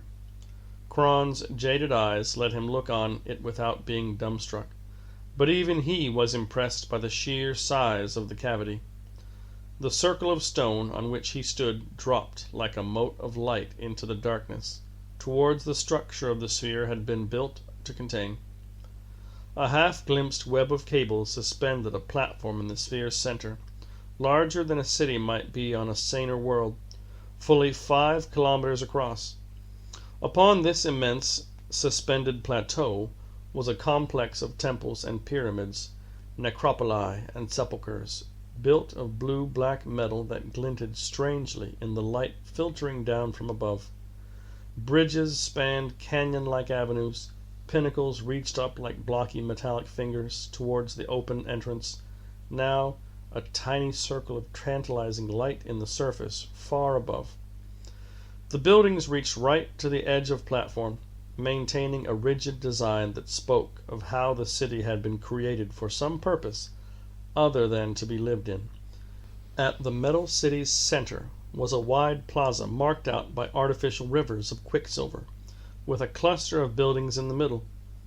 The platform on which Kron stood reached the silent metal city and dissolved into droplets of mercury, leaving Kron standing on an avenue of polished iron. The metal glowed a faint, shimmering blue-gray as the power evaporated off every polished surface. The metal was cold and pale. Halos of condensation formed where his fingers touched it. Even after all this time, Kron was glad to realize he could still be amazed. For this temple city was amazing, and a testament to the desperation that had once stalked the planet. That terror had forced whole populations to labor to build this temple, breached terrible secrets to create its designs, and demanded untold sacrifices in the hope that the dark gods would leave it inviolate.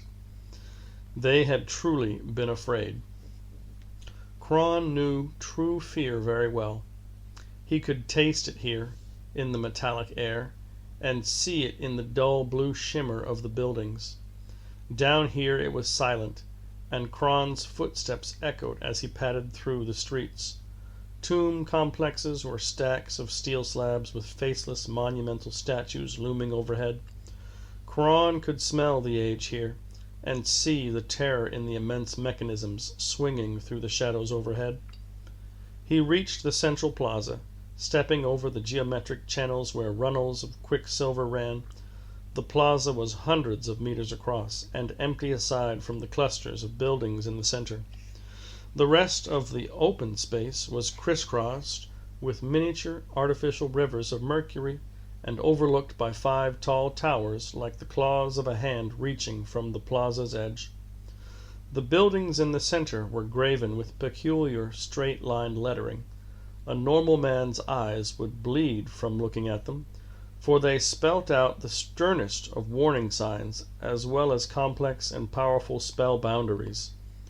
Kron knew languages that had never been spoken by human tongues. This ancient rune script amongst them, and he knew how to divert their power around his soul. To actually speak them, of course, was another matter entirely. The runes glowed as Kron began to speak. His tongue burned, and he could feel the skin of his lips splitting in the heat. But he had woven such powerful magic before, and could take the pain. His cloak caught fire, and he pulled it over his shoulders, casting it to the ground without missing a syllable. They were dark and dangerous words. They told of power and pain. They had never been written down, because they would come alive and flee from the page. He felt the fire in his lungs. The runes were almost too bright to look at now, emitting terrible waves of power as they tried to resist Kron's counterspell. The buildings were shuddering, the power within them threatening to break out. Sounds like thunder from deep within the metal of the floor cracked and rumbled, and mercury hissed as it boiled and evaporated. Kron was forced back, but kept on his feet, a bubble of force striving to drive him away from the heart of the tomb city. He was yelling now, flame licking from his mouth, throat raw and burned with every breath.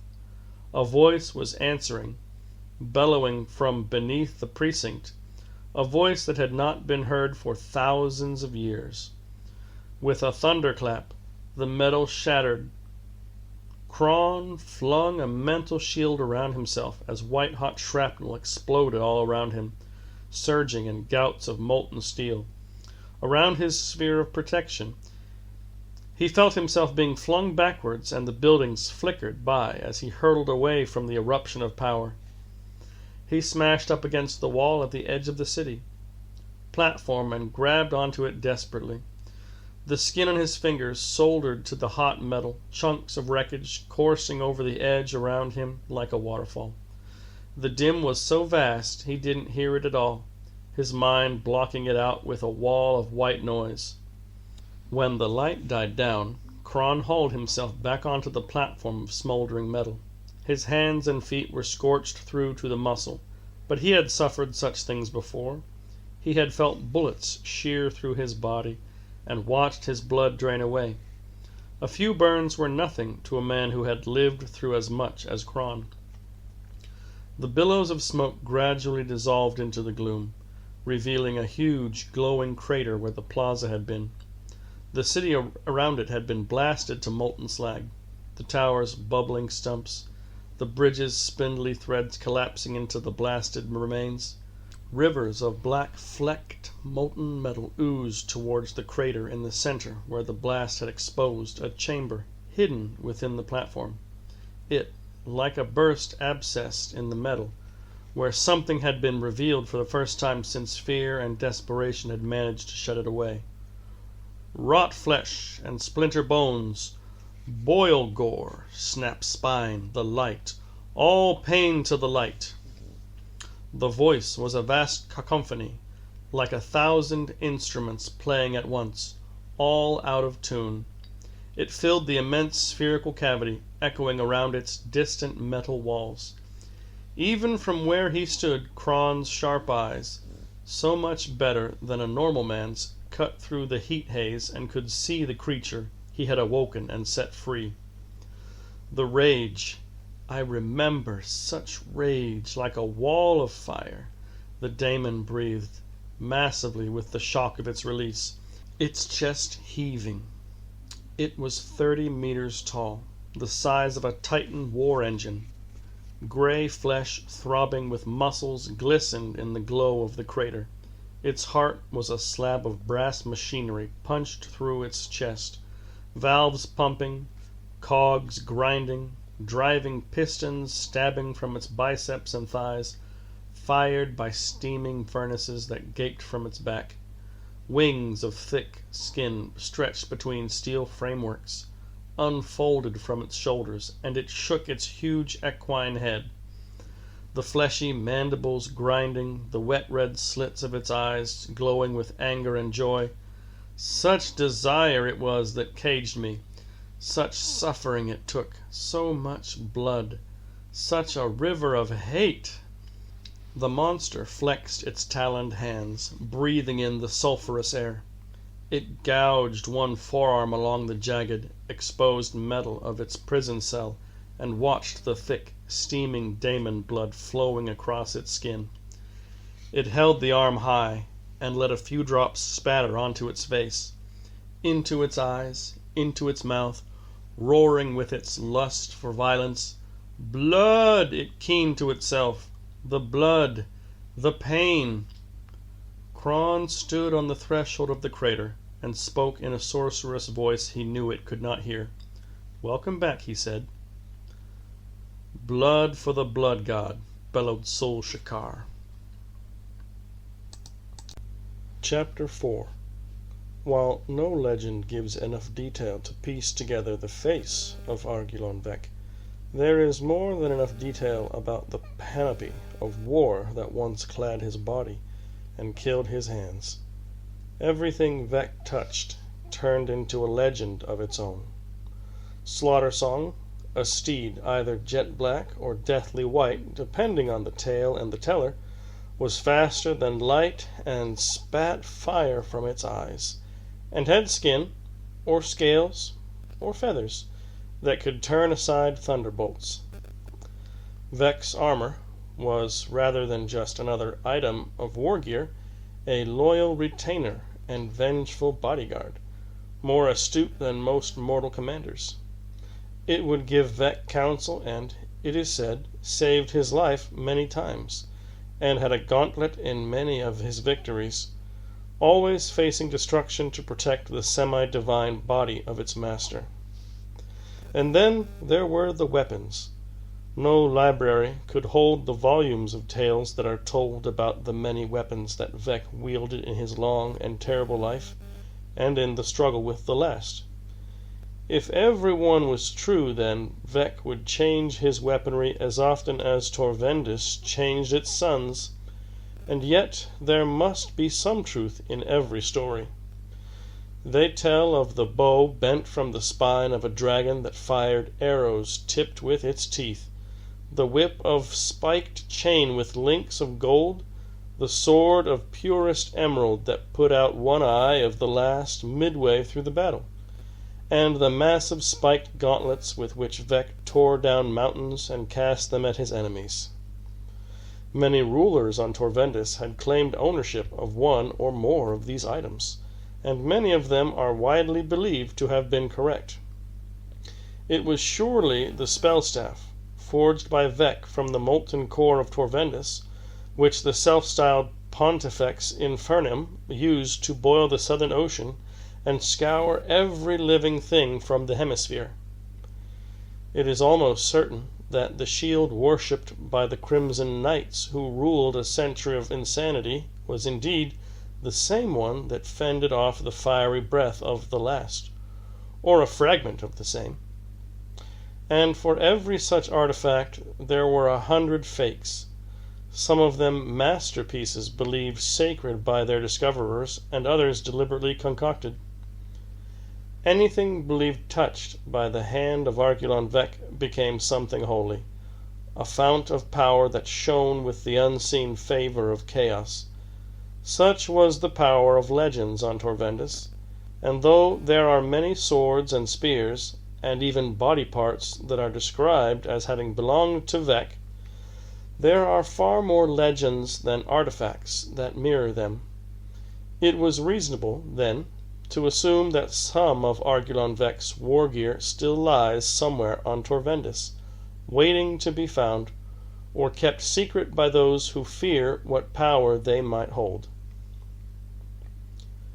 Though Golgoth had seen few before, and then only from a distance, he knew what the creature was.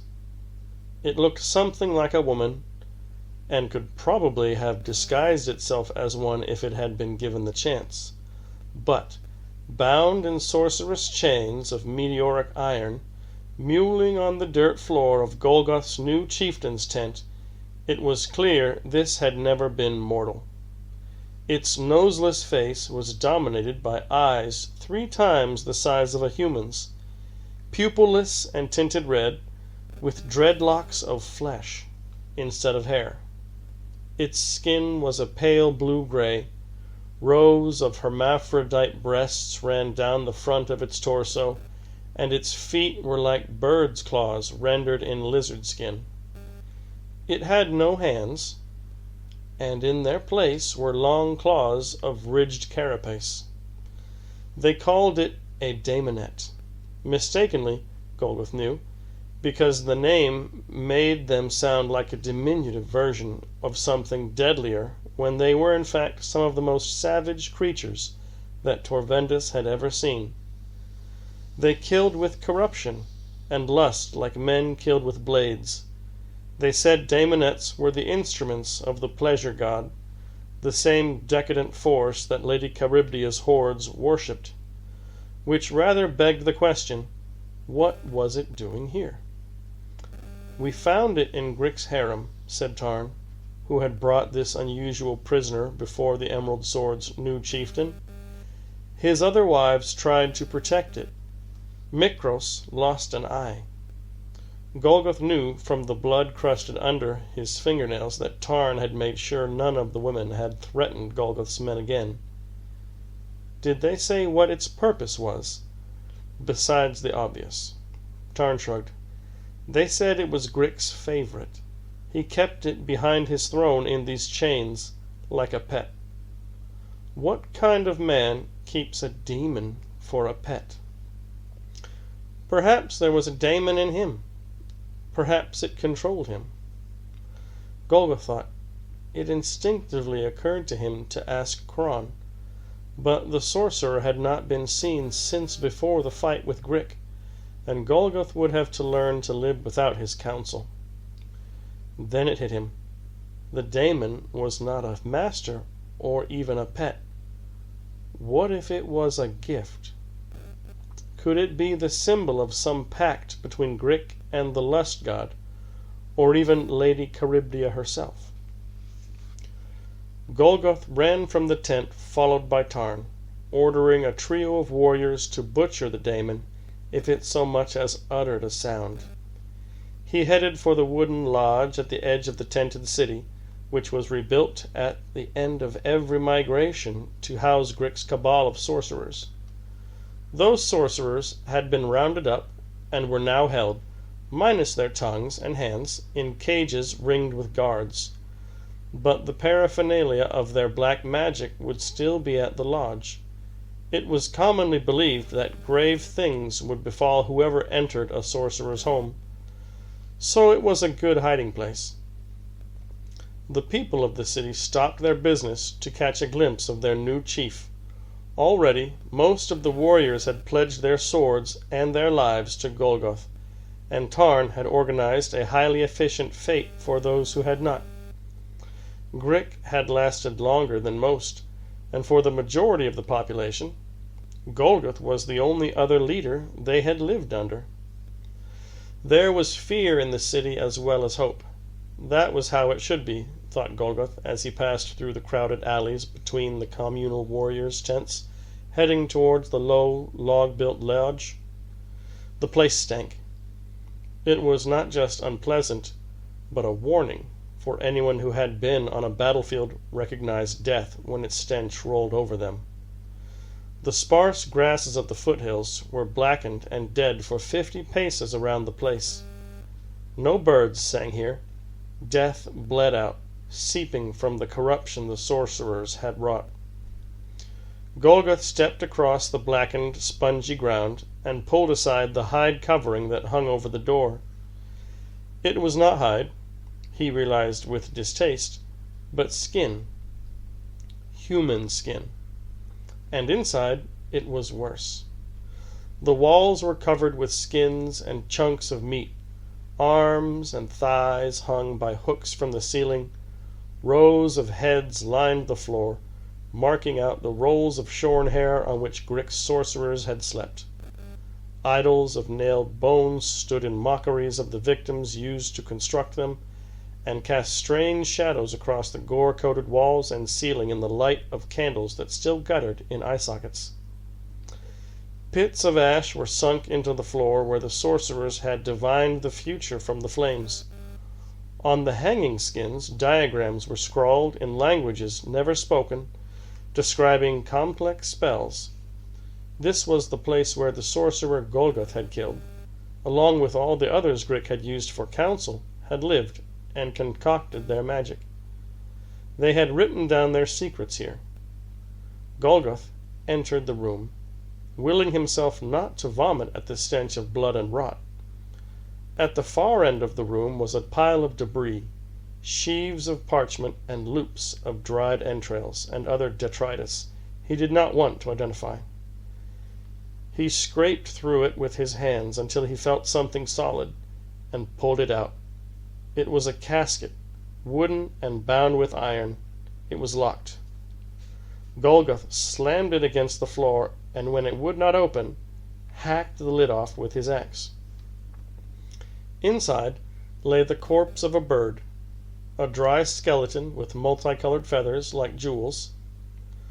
Golgoth took the thing out and looked at it with curiosity, peering into the empty sockets of its skull.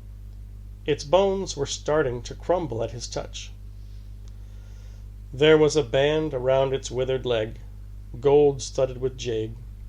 Golgoth picked at it, and a long strip of parchment that had been wound inside the band fell out. There was writing on the strip, in a thin, spidery hand. It appeared to be written in blood.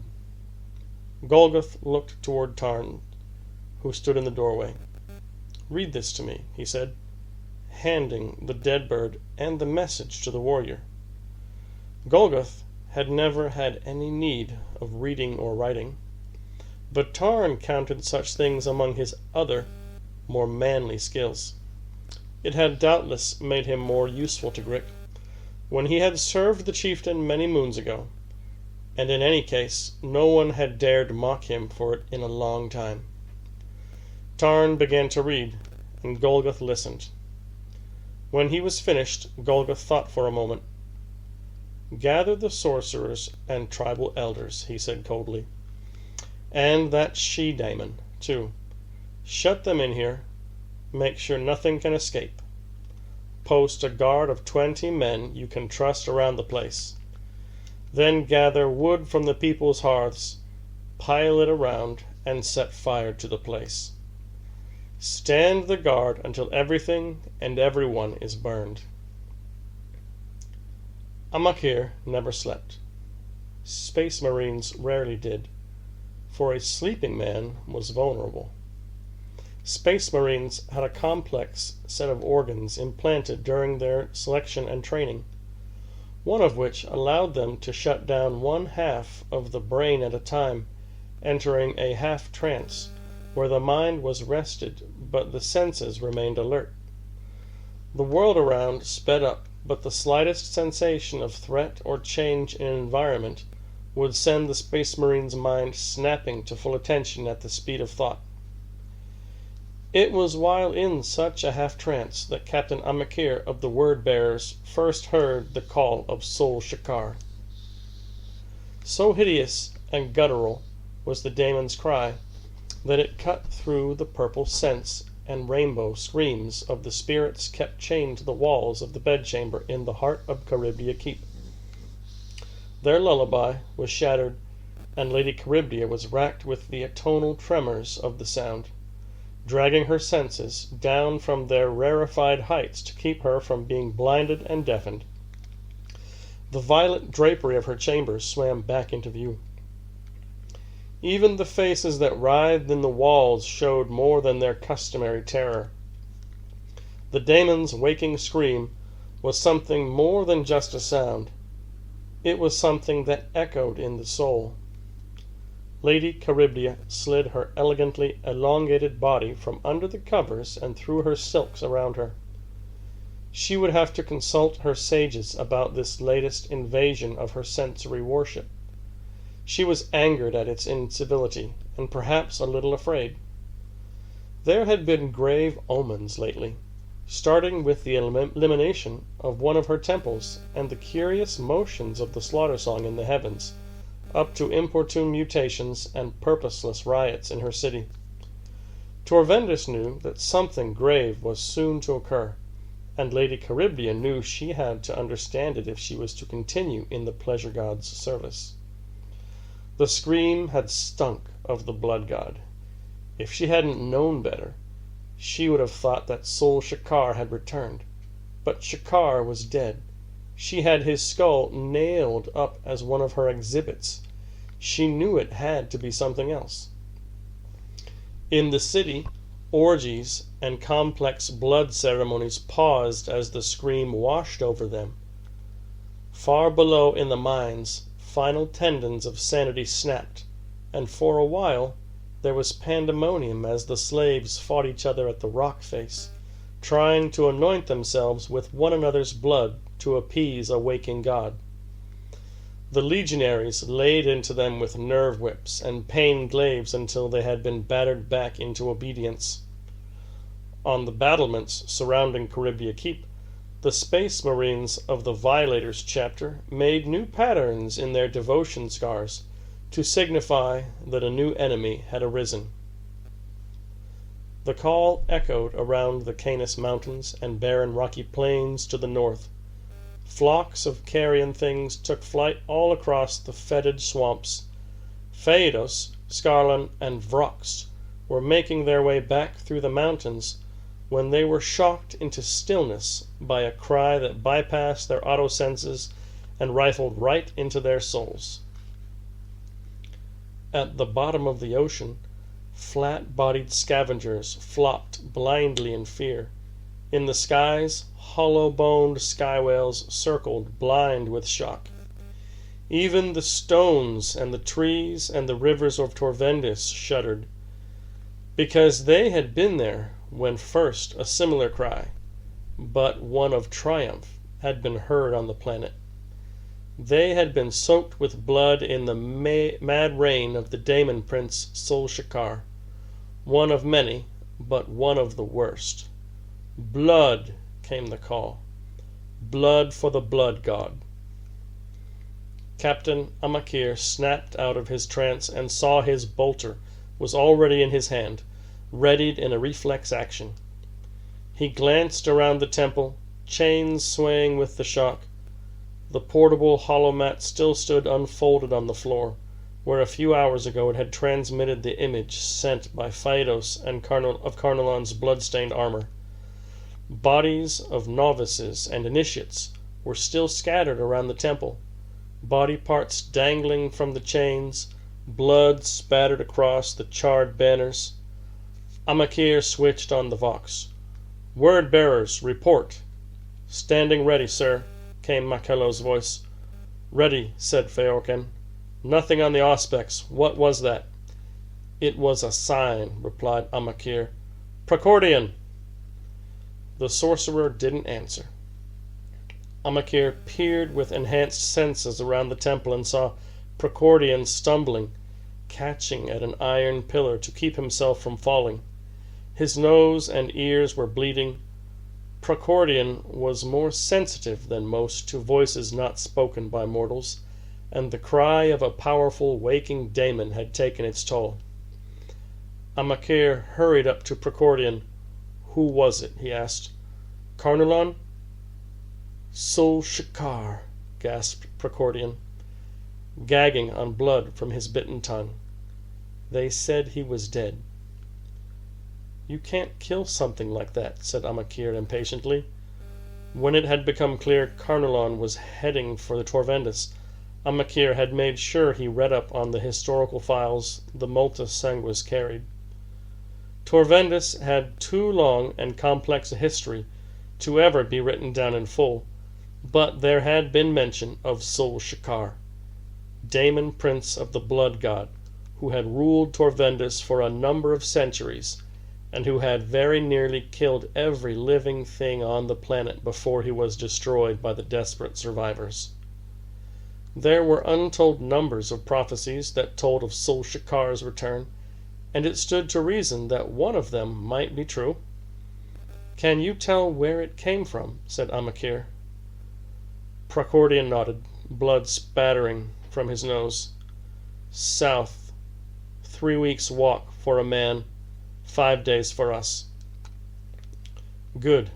Phaedos and the rest can catch up with us when they can."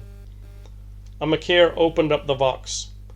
"Word bearers, if Carnelon has woken this daemon as an ally, we will never have a better chance to hunt him down. Say your prayers and prepare to move out. All praises." "All praises," came the replies. Amakir's mission was to find out what Carnelon's plans were, stop them, and kill him. Because of the presence of the dead speaker Precordian, these objectives could be accomplished in any order. If the Coven had to deal with Sol-Shakar before they could get to Carnelon, then so be it. Only one of them had to survive to challenge Carnelon, and Amakir had fought a 10,000-year war against anyone who angered his legion. No matter what happened, Carnelon would die, because Amakir had decided it would be so, and he was a man who refused to suffer failure. The wrenching, metallic screaming was the temple goal of Sol-Shakar, falling apart, The place had been built as a prison, and now, as if it knew its prisoner had escaped and its purpose was gone, it was self-destructing. Sheets of metal and enormous cogs were falling like guillotine blades. The mystical words inscribed on the shattered buildings had broken loose and flailed, chains of glowing syllables flickering white-hot with anger that their enchantments had been broken. The vast spherical abscesses beneath the ground was imploding even as Kron watched. Plumes of strange colored fire lashing from the black metal walls. A massive girder plunged through the suspended city-sized platform, and Kron felt the ground tilting beneath his feet. The whole platform, already gouged by the eruption of Shakar's escape, was fractured. The two halves tilted violently, threatening to pitch the buildings into the darkness. The gulf beneath him yawned blackly, and, in spite of the pain that was washing over him, he forced his tongue to pronounce a few more magical words. Kron began to float as showers of sparks spat from the metal, like rains of razors against his skin. He saw the painful bright glow of Sol Shakar's molten prison, and saw the huge winged form of the daemon itself, whose laughter echoed even above the screams of the collapsing palace. Slabs of metal broke as they crashed against Shakar's titanic form. Fire rippled across the daemon's muscles and dripped from his twisted mandibles. The platform finally gave way and tilted wildly, plummeting from beneath Shakar's feet. But Shakar stayed in midair, wings spread, the machinery hammering into his flesh, pistoning and sending gouts of steam spurting from the valves and pumps working wildly. Kron willed himself upwards, rising on a billowing cushion of superheated air. The lower half of the sphere was filling with liquid fire, as the falling metal was melted by the energies unleashed by Shakar's release. Cymbals flashed in the air around Kron, the last echo of the spells that had cost so much to cast and taken one man to break. Kron flew higher, trying to put as much distance between himself and the growing inferno as possible. The machinery that worked the entrance to the sphere was falling, like steel rain, and whole vast sheets of curved metal were peeling off the inside of the cavity. Finally, Kron spotted the entrance shaft, a pinpoint of light far above him, obscured by chunks of broken machinery and growing ever smaller. Shakar was laughing, insane with the novelty of release. Shards of falling metal were spearing into his skin and melting, flowing into the machinery, forming new clockwork organs to stud his flesh. The great wings were flapping, and he was heading upwards too. Kron soared up the shaft, dodging falling machinery and sheets of torn metal. The mouth of the shaft was closing, and Kron reached up to grab the edge, the metal hot against his hands. With a last mighty effort, he hauled himself up into the open air. Above him, the skies of Torvendis were agitated. Stars were flitting across the sky, banks of cloud were billowing and boiling away, and twin suns were circling one another like wary predators. Kron's last sight, before he escaped, had been of Sol Shakar waist deep in molten metal, wings beating as he flew upwards to keep himself above the surface of the fire. The sphere was filling with fire as the whole temple complex liquefied in the heat. But it would take far more than mere fire, Kron knew, to hurt the Daemon Prince, who had once wallowed in a literal ocean of blood and had whole armies break against him like a wave.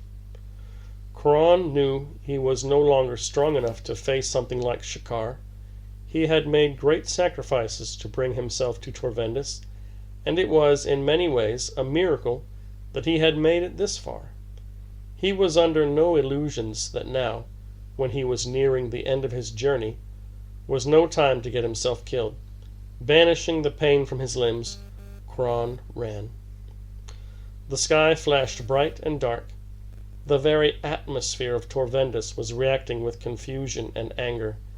Everything that could feel anything on the planet would be aware that something terrible had been released. Such was the resonance that great terror, anger, or suffering had in the very fabric of Torvendus. Chron could feel it, thick in the air around him. The fear of those who had managed to imprison Shakar, and the fear of a planet which had endured the Daemon Prince's rule once before. But for Chron, it was just one step of the plan. In many ways, it was the first. Everything that had gone before was just preparation. If he had laid his plans with enough accuracy, Shakar's release would be the first in a cycle of events that would end in victory. There were so many variables, so much unseen. The balance was so delicate, and it would take great fortune, diligence, and courage for it to unfold as Chron had planned. The result would either be triumph or death.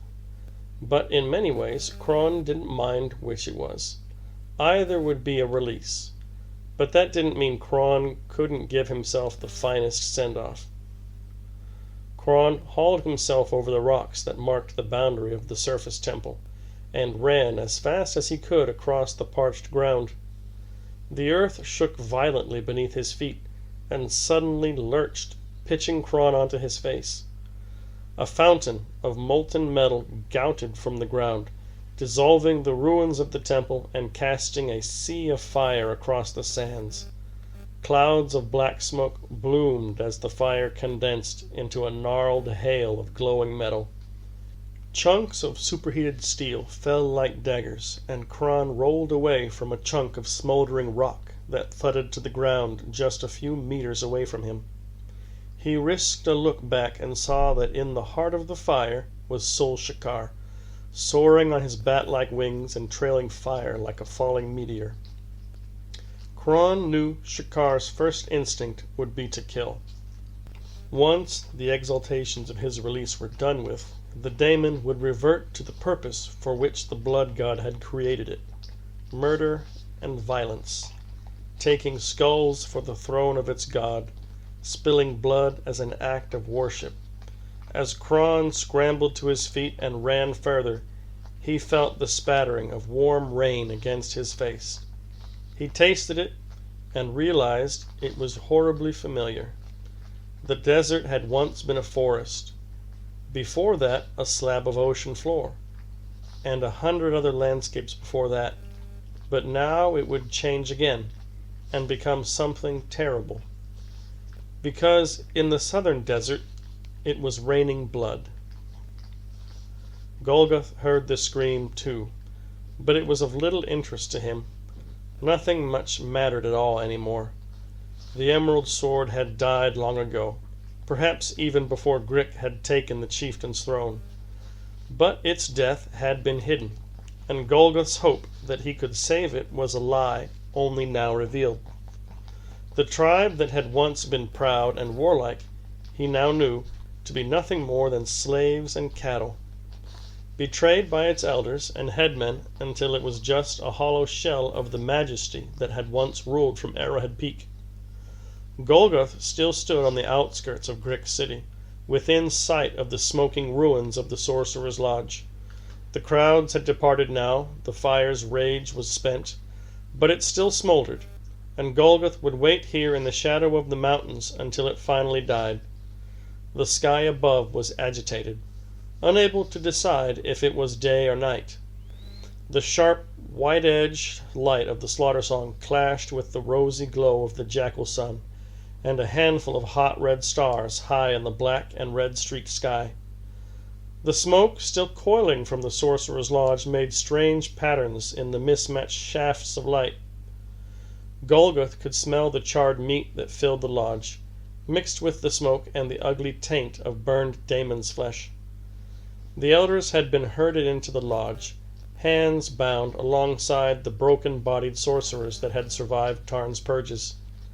The daemonette had followed them, whimpering and pleading for its life, even as it strained to shatter the chains that held it. Then firewood had been heaped over the lodge, and all of them had been burned alive. The population of the city had been ordered to watch as the flames grew higher, and the feeble screams filtered through the roar of the flames. The daemonet had burst from the side of the lodge, wreathed in fire, to be struck with a dozen arrows by the guards Golgoth had posted on the watchtowers. The patch of charred earth where the daemonet had fallen was still there, smouldering even after all these hours. Golgoth had been watching all the time when the fire finally burned itself out. He would have his men open up the lodge and make sure his tribe's murderers really were dead. Hath approached from the city. "They're packing up," he called. "The whole city. The people have guessed we can't stay here." How much do they know? That Grick was not to be argued with, that people disappeared, and he had daemons and sorcerers under his command. They must have realized. How long has Grick been selling us? How long was it happening before Grick was even born? No one can answer that, Golgoth. The question is, now you have the emerald sword, what are you going to make of it? Golgoth spat into the smoldering pit where the daemonet had died. The emerald sword is dead, Hath. I'm going to make sure it knows it. Have all the warriors armed and the people ready to march to war. Against who? Against Lady Charybdia. It was the only way. The message Golgoth had found in the sorcerer's lodge was a simple one. Lady Charybdia guaranteed the emerald sword's safety when it would take relatively little effort for her to eradicate it. In return, Grick would send the tribe's healthiest newborns to the temples of the pleasure god to feed the city's constant hunger for slaves, and the best of the emerald sword warriors to be indoctrinated into Lady Charybdia's legions. The daemonet and sorceress tricks were to sweeten the deal. Grick had conspired with Lady Charybdia to turn the proud emerald sword into a farm growing a human crop, feeding the monstrous hordes that Lady Charybdia ruled over. The corruption of the betrayal had turned Grick into a monster, and given him the power to speak with the daemons, and had robbed the tribe of the fire that once so nearly took it to dominion over the whole Canis Mountains. "Not one of us will survive, Golgoth," Hath was saying. "We won't get past the first wall. We will find 10,000 legionaries against us, maybe even the Violators. They will summon daemons to face us. I don't care. I have always known I will die in battle, Hath. There is nothing left for us to fight for. And this is as good a battle as any. The people must be punished for letting their tribe die. And with the sword finally gone, it will give Lady Charybdia no more cattle to slaughter. We must hurt her, Hath. It is the only cause left on this planet. This is the only way we can strike back." "You have my sword, Golgoth," said Hath, "and you always will. But this will be the end. Do you wish to be remembered as the chieftain who led his tribe to extinction?" "Grick already did that," replied Golgoth bitterly. "I am putting the sword out of its misery. Find some messenger birds and get Tarn to write down a proclamation. Every living thing in these mountains will know the emerald sword is going to war one last time." Lady Charybdia was agitated. When Lady Charybdia was agitated, Sladesh did not get his due of pleasure from the great altar of the city, and hence Lady Charybdia's unhappiness was a heresy in itself. Sol Shakar was, of course, dead. The proof was nailed to the pillar in front of where Lady Charybdia now stood. In the nave of a chapel with soaring fluted walls, and a vaulted ceiling so high it sometimes rained inside. The light from 1,000,000 candles filtered through stained glass windows and filled the nave with shafts of beautiful sickly color. Sol Shakar's skull glared down from the pillar with its many empty eye sockets. The skull had been plucked from a seam of Lady Charybdia's mines, thick with the bones of daemons and those they had crushed. Shakar's reign had provided plenty of raw material for the city and the keep. The bones from those times lay in battlefields thicker than those from almost any other time in Torvendis' history. Redolent with the laughter of the killers and the screams of the killed, the skull could only belong to the Daemon Prince himself. Seances and divinations held over it confirmed the imprint of Shakar's memories. Even now, angry madness emanated from the relic, and Lady Charybdia could feel the lunacy all around her, like something boiling beneath the surface, 1,000 tiny angry fists beating at her skin. Normally, she enjoyed it in here, bathing in the warm malevolence to unwind, safe in the knowledge that no one else could even survive in here without her permission. But now there was much troubling her. The chapel doors opened, letting the cold air sweep in. A gaggle of sages hobbled in, along with the walking nightmare that was Kadosheya, commander of Lady Charybdia's legions. One of the sages was probably Vhagar, the chief soothsayer, but Lady Charybdia had long ceased to bother remembering which underling was which. The sages were men aged prematurely by the proximity to the keep. Lady Charybdia usually remembered to dull the sensory output of the building whenever lesser mortals like these had to enter, but even so, the singing of the imprisoned souls and the incense of distilled innocence took their toll on those who had to experience them. To Lady Charybdia's jaded eyes, people all looked the same unless she forced her senses down to a normal, mortal level. So she had them dress in distinctive colors to tell their various functions apart. "My lady," said the leader of the sages. He was dressed in white. This man was probably Vhagar, but it didn't really matter to Lady Charybdia who he was as long as he did what she asked and gave her answers she wanted to hear. "We have answered your summons. It ails us deeply that you are so disturbed as to ask for our counsel. Something has awoken in the south that claims to be a descendant of Sol Shakar. Strangers have come to my world and killed my priests. Torvendis feels threatened, and I want to know why." "The omens have proven complex," replied another sage vaguely, whose robes were red. Lady Charybdia glared at him. "You exist to serve," she said sternly. "If you choose not to serve, then you choose not to live. Is there a power on Torvendis that threatens me?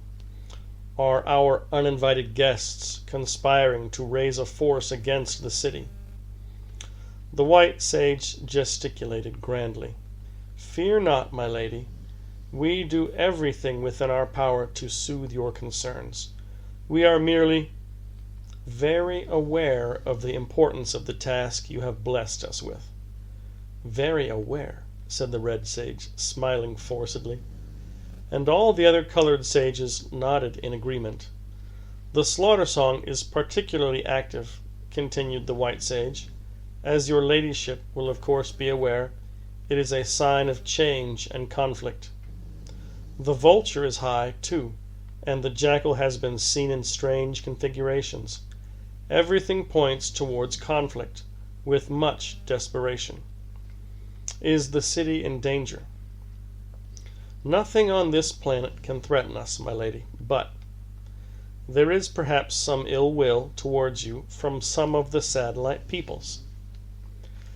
"I would be most upset if there was anything but ill feeling," said Lady Charybdia. "Kadosheya." The commander of the legions stepped forward. Kadosheya was half Daemon, and it was the better half. The rest of her was pure malicious human. It was said that when Lady Charybdia had ordered a great summoning of daemons, Kadosheya had been one of the sacrifice victims. But Kadosheya was anything but a victim, and she had refused to let the daemon burst from her flesh, leaving the two melded into something that was quite horrible to look at, and hence wielded a natural authority that only a true monster could. Kadosheya had been a warrior before, and there had never been a time when she didn't have a weapon in each hand. The demonic possession had continued the habit to the extent that one arm ended in the flaring barrel of a plasma gun, and the other was a vicious claw. Her body was subtly malformed by the daemon's struggles to escape, but the daemon and the mortal had reached a truce. The body they inhabited together was powerful and lithe, with beautiful pale patterned skin and a hideous wide-eyed sharp-toothed face. Caduceia wore little armor, not to display her disturbingly perfect body, but because for some reason her body warped to refuse any armor made to fit her. In the end, it mattered little, because it would take much more than a mortal wound to kill her. "Your wish, my lady," said Caduceia, a slight hiss in her voice as her snake-like tongue flickered over her lips. "The western defenses. Any news?" "We anticipated your concerns, my lady. The guard has been doubled on the outer walls. We are pooling sacrifices in case summoning is required. Our tame harpies and spies have reported movement in the mountains. There is a suggestion that there is a new leader amongst the tribespeople who may be less accommodating to your offers. Grick of the Emerald Sword is dead, and judging from his treatment of the tribe's headmen, the new incumbent is unlikely to accept your generosity." Lady Charybdis smiled. The sages visibly cringed at the sight. Ah, the barbarians. They have tough children. It would be a shame to lose such a resource. It doesn't seem that long since I conquered them, and it would be inconvenient to have to do it again. Maybe so, but at your word we can scour the Canis Mountains until nothing larger than a corpse rat survives. Lady Charybdis waved a dismissive spider-fingered hand. Such a campaign would cost us manpower. We might ill afford it if there really is a new demonic force intending to make its presence felt. Keep up the guard to the west, but make sure we can marshal our forces to wherever they might be needed. At any one time there might be 250,000 legionaries on the outer wall. Caduceia could marshal a full 1,000,000 to the walls if they were needed. If, somehow, the walls were breached, the invaders would only pour into a killing zone packed with Lady Charybdia's legions. And even if something got through, Lady Charybdis had the violators stationed on the keep's battlements, waiting for the chance to plunge into the din of battle. But still she was distracted. Torvendis simply didn't feel right. The echoes of the rocks around her were a semitone out, and the fear in which the keep was steeped was more immediate somehow, sharper and keener. Lady Charybdis always relished a new flavor of experience, but was there something the planet knew that she did not? She looked at the massive, bestial skull. "Sul Shakar is dead, is he not?" The sages made noises of agreement. "Good. See that my will is done, and keep me informed of the omens. I would not want our attentions diverted from the majesty of Slaanesh by some inconvenient war." The sages bowed and scuttled away, waves of relief flowing off them as they realized that none of them would die this time. Caduceia swept away with inhuman elegance. Their echoes would stay for many hours, ringing where only Lady Charybdis could hear them. She was always suspicious of those around her. Were their voices colored by lies? She filtered through the remnants of the conversation. She felt they were afraid, and all but obsessed with pleasing her with meaningless counsel. This she knew already, but there was something else there, a bitter tang which she had not felt before. Pity. They pitied her. Was it born of their horror at her unique appearance? No. There were more spectacular sights on every corner of the city. What then? Was something going to happen to her that they did not wish to tell her? Something they didn't think she would understand. She made a note to have a couple of them thoroughly interrogated to see if they had divined something they dared keep from her. Lady Charybdis tutted in annoyance. More distractions. She had half a mind to exterminate the tribes who had the potential to cause such trouble. But it wasn't worth the effort. If the tribes attacked, they would destroy themselves by marching into the teeth of her legions. When she looked at the whole picture of her stranglehold on Torvendis and the inviolable defenses of her city, there really was nothing worth worrying about. But something had awoken, and it seemed to be calling itself Sol Shakar. Sorcerers were stalking her world uninvited.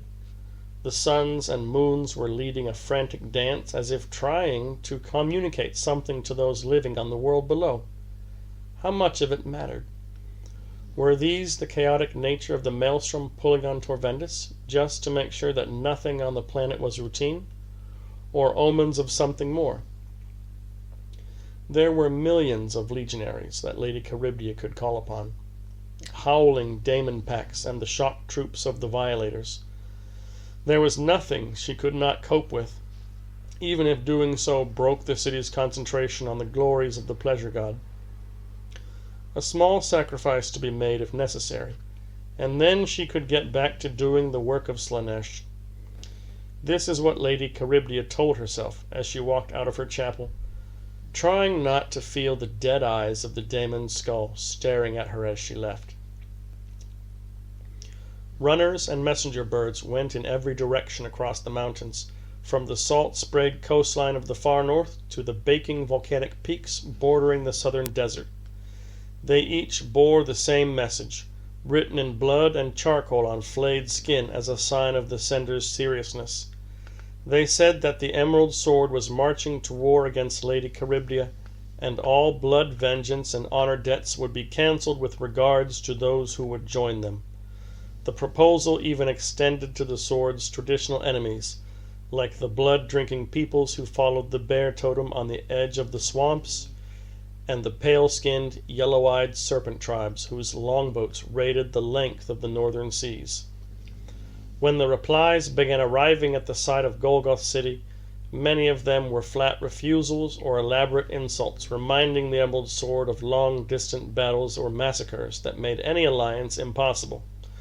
But others were offers of warriors or weapons or the allegiance of whole tribes. Word was spreading that the Serpent were willing to join with the Sword, for Lady Charybdis had decimated their raiding fleets and had even begun converting their members to the worship of the Lust God through the temples built on the northern shores. Lesser tribes who had not even been contacted began asking if they could have the honor of fighting and dying alongside Golgoth. Other tribes were thrown into rebellion as they discovered their leaders, Lightgrick, had sold them out to feed Lady Charybdis' slave mines. Others still were simply spoiling for a fight, and gravitated towards the growing encampments in the western foothills, as if drawn by the scent of conflict. Golden-eyed assassins from the edges of the desert rode northwards on pale horses. Pack lizards carried howdahs of massively muscled thugs from the valleys in the hearts of the mountains where the sun never shone. Over 2 weeks, Golgoth's army swelled until it was not an army any more, but the gathered anger of a new nation. The Canis mountain tribes at last united, not by a ruler's conquest, but by rage against Lady Charybdis. She should have killed us when they had the chance, they said. She should have finished the job she started at Arrowhead Peak. Now, we'll show her how the free tribes repay their debts. By the time Golgoth had given the order to pack away the tented city and march, the army of the mountains was 200,000 souls strong. Centurion Colchis had not slept for 22 years. Ever since, as a child, he had first been thrown into the selection pits to prove himself worthy of Lady Charybdis' legions, or die in the attempt. He had hungered for sensation. He could not sleep, because every second sleeping could have been spent seeking out new experiences. At his blooding as a soldier, the din of battle had been so imprinted on him that he thirsted for something equal in intensity. He had seen the thick of the fighting at the Bloodstone Falls, and been enthralled by the screams and the stench. He had led patrols deep into the southern rainforests and been immersed in their lethal strangeness. Now posted to a command manning the outer walls, there was little save the view to stretch his senses. It was dull compared to the many flavors of battle he had tasted, and longed to taste again, but he had a job to do. Lady Charybdia commanded, and he had to ensure she was obeyed on his watch. Colchis had emerged from a night spent disciplining the more slovenly recruits to watch the morning break over the mountains. 3 suns were competing to be the first over the distant peaks. The sky was orange this morning, studded with stubborn stars, with the hard point of the slaughter song staring from one horizon. A fine view. All along the walls the guard was changing. The legionaries were strapping on their scaled armor wrapped in pastel silks, and taking over from those who had stood lookout throughout the nights. Other legionaries were keeping their muscles and reflexes in trim with spear duels fought along the broad stretches of ramparts, between the narrow bottlenecks where attackers would be bunched up and killed.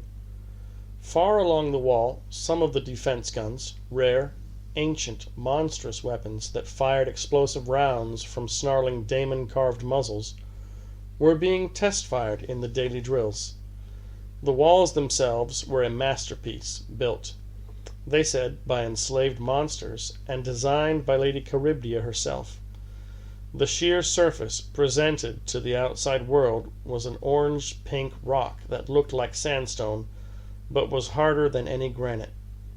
The massive buttresses served to shore the wall up from any direct assault, and it was doubtful that even an orbital strike could breach it.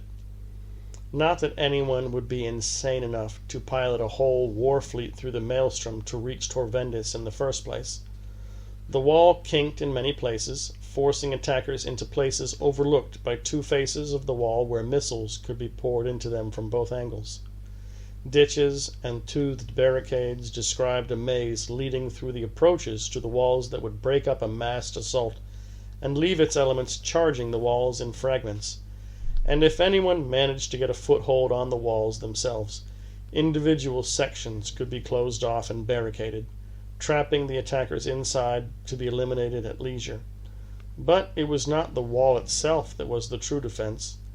Every wall section was commanded by a centurion, like Colchis, with the experience, steel, and sheer devotion to the cause of maintaining Torvendis as a vessel of the worship of Slaanesh. Under every centurion were upwards of 1,000 men, every one of them trained in archery and close-quarters bloodshed. The barracks complexes that filled the ground just behind the wall could disgorge enough men to pack the battlements within half an hour, and there was always a formidable guard posted that could be expected to see off just about any threat that currently existed on Torvendis. Amongst the legions manning the wall were a great many mutants who might vomit acid on attackers, or tear them apart with inhuman claws, and the secretive robed figures occasionally sighted were battle mages who could conjure up a rain of lightning if it was required. But only centurions like Colchis knew of the weapon that would be employed when the threat was truly great. There were elaborately decorated towers at regular intervals along the walls. These were not watchtowers, or even mere decorations, but temples to the Prince of Pleasure, their interiors stained with blood and their floors marked out with complex symbols of summoning. Lady Charybdia had a pact with the warp, they said, that welded an army of daemons to her will in return for the reverence she gave Slaanesh. Such daemons could be summoned to defend her realm.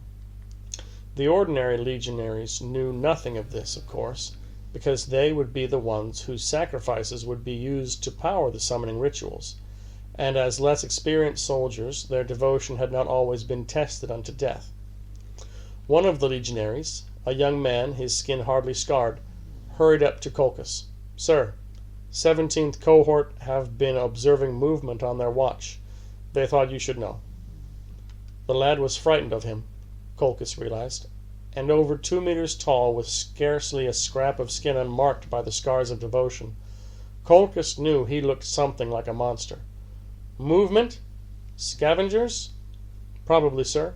But with the new orders, they thought they should send me to tell you." "Let us hope it is something more. We have had too long without bloodshed. Show me." The legionary led Colchis to the watchpoint where the 17th cohort had just stood down. This section of the wall overlooked rolling foothills where a forest had found purchase, a dark blue-green blanket lying heavy over the plains. Scavengers, who lived off the detritus and the dead cast down the wall by the legions, used the place for cover. The legionaries, in turn, used them for archery or gunnery practice. Lady Charybdis had often ordered the razing of the forest, but every time it had been scoured with axe and fire, it had grown back twice as dense within days, as if Torvendis was trying to remind them how even Lady Charybdis couldn't have everything her own way. Colchis held out a hand, and one of the legionaries on watch passed him a brass telescope. The centurion scanned the edge of the woods, about 2 kilometers from the base of the wall, trying to pick out a shape against the darkness. He saw movement, but it could just have been the stiff breeze blowing across the foothills. A flash caught his eye, like the glint of the sun on something reflective. He tried to focus on the spot and saw a tiny, wiry, dark figure darting back into the tree line. There was a sudden, sharp sound, and Colchis looked away from the eyepiece to see the young legionary clutching at his throat and the slim shaft of black wood that jutted from his neck. Fletched with white feathers, the lad coughed, and a gout of blood spurted from his mouth as, eyes rolling, he pitched backwards to land, spasming on the floor of the battlement. "To stations!" someone yelled, and the legionaries on guard quickly hunkered down between the crenellations. Calls went up for archers and more spotters, and one of the legionaries unhooked a long curled horn from his belt, ready to give the general alarm if Colchis gave the order. The clatter of armor and weapons rippled down the wall. Colchis bent down and pulled the arrow from the dying legionary's throat, yanking hard to dislodge the barbed arrowhead. He put the tip to his tongue and ran it across the surface, breaking the skin and letting his own blood touch the metal. Instantly, he felt the tingle of sorcery in his mouth, hot and metallic, dissolving into a dozen aftertastes of spices, sweetness, and decay. Magical, he said to himself, and magic meant something more than scavengers. It was probably nothing, just a gang of barbarian youths claiming nobility from their chieftain fathers, testing their manliness by killing someone on the walls. But it was still an insult that deserved punishment if possible, and the orders for heightened vigilance had been very clear. Any threat was to be considered extreme. "Sound the alarms," shouted Colchis, and the horns sounded, braying a long atonal note that carried far down the length of the defenses. Already Colchis could see spear points bristling up and down the walls as the legionaries on guard took up defensive positions, ready to protect the archers and sorcerers and, if it came to it, form a formidable hedge of spears against anyone scaling the walls. Then there was a streak of silver above the lip of the battlements, and a stray arrow clattered against the stone. Another, and someone screamed, grabbing at a shoulder. Colchis glanced between the teeth of the battlements and could see arrows darting up from the edge of the woods, each one enchanted to give them greater range and accuracy than any mundane archer could manage. He had heard that the nomads who lived on the edge of the desert hunted with such weapons, and that only they had them in such numbers. But the deserts were thousands of kilometers farther south. They had said there was something going on in the mountains. Colchis had heard the rumors gleaned from the legions, spies, and infiltrators telling of a new leader and a rash of rebellions. Had the tribes united and gathered here? Was this a major assault on the walls? An attempt by the mountain peoples to bring Lady Charybdis' forces to battle for the first time since Arrowhead Peak? Praises to the prince, Colchis hoped so. The arrows flew thicker, spattering against the ramparts like rain. The spear-armed troops crouched for cover while the parties of swordsmen, who would form a fighting reserve to block off sections of the defenses if enemies made it onto the walls, raised their shields overhead for shelter. Legionaries who were too slow were falling as arrows punched near vertical through their faces and shoulders. Others were dragging themselves with speared arms or legs to take cover. Trails of blood were being left across the stone, but they were the exception. The walls had been built with just such an attack in mind, and most of the legionaries on guard were well in cover. "They think they can take us like this?" said the cohort leader, his back against the wall next to Colchis. "No, soldier, they don't. This isn't an attack. This is a signal." Colchis looked back over the battlements and saw that the forest seemed to be creeping forward, and knew that the approaching black mass was a seething horde of warriors breaking from the cover of the trees and swarming towards the walls. There were trenches and barricades to tackle first, even before they ran into the teeth of the wall's archers, but there were so many of them. Some of them might reach the walls themselves, in great enough numbers to make this a decent fight. The dark, shuddering thrill, which Colchis knew was his bloodlust, had ignited inside him, and he prayed to Prince Slaanesh that he would have the chance to let it take over. "Get the archers to mark their ranges," he called to the trumpeter, "and keep lookouts posted. I want to pick off any infiltrators before they reach us. Empty the barracks and man the counter-charge ports. Send up the flares and give thanks to Slaanesh for this fight."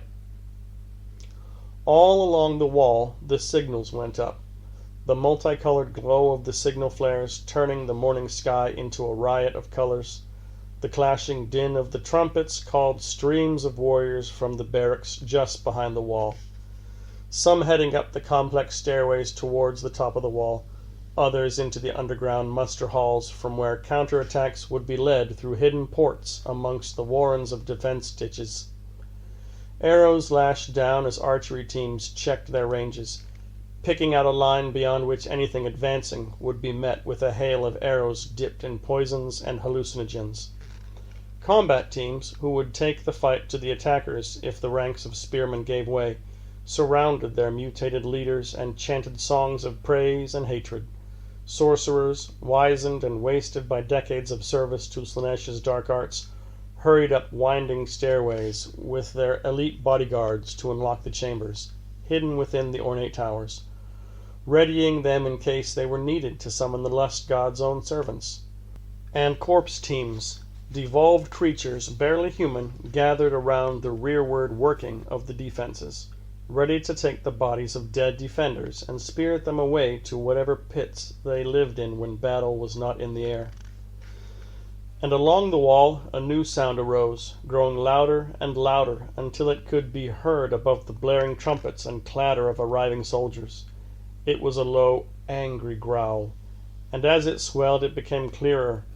It was the combined battle cry of hundreds of thousands of warriors who charged as one from the tree line towards the walls, a seething dark mass covered in silver sparks where the morning sun glinted off their weapons. Teeth bared and eyes wild, the spotter teams made out many different manners of weaponry and dress, scores of skin colors, cavalry on white desert horses or swift lizard-like predators, hulking mutants and lightning-fast cave-dwellers, sallow, fleshed ocean raiders, and stocky barbarian tribesmen. There could be no doubt now. The Canis Mountains had united, and the only force that could bring such people together was the prospect of war against a mutually hated enemy. Lady Charybdia's legions readied their spears and drew their bows, and prepared to give these animals something they could really hate. Chapter 5. In the end, it had happened almost by itself, as if it was always meant to be, waiting in the souls of every one of them for a leader to act as a catalyst. This was no longer the Emerald Sword, for the Emerald Sword was dead. There was no serpent tribe either, or bear, or anything else. There was just the people of the Canis Mountains, the inheritors of Arrowhead Peak, a single nation welded together by war. The Emerald Sword had been destroyed, and with it any hope Golgoth really had of becoming a truly great leader. But even if there was nothing left for him personally, this was a fine way to die. Around him was a wedge of 20,000 men, and not a few women, pouring, screaming from the muster camps in the forest, forming the heart of the attack. The ground was mud under their feet, and every one had a weapon drawn as they ran. They had been hand-picked from the Emerald Sword and the first tribes to ally with them, and Golgoth could see Hath leading his own contingent across the foothills. Far to his left was a spearhead of cavalry on pale horses, and to the right was a massive mob of warriors from the northern coasts, led by the Serpent Warriors, who looked sick and loose-skinned, but who were as cruel and murderous as anyone on Torvendis.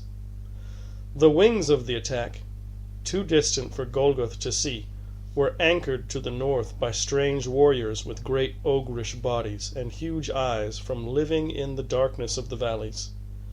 The south wing was a mass of warriors mounted on the strangest of creatures, scaled monsters and long-legged avians, along with southern desert nomads on pale horses. The sight was awesome. A line of men pouring forward like a carpet of insects, flowing over the foothills towards the walls that separated the mountains from Lady Charybdia's domain.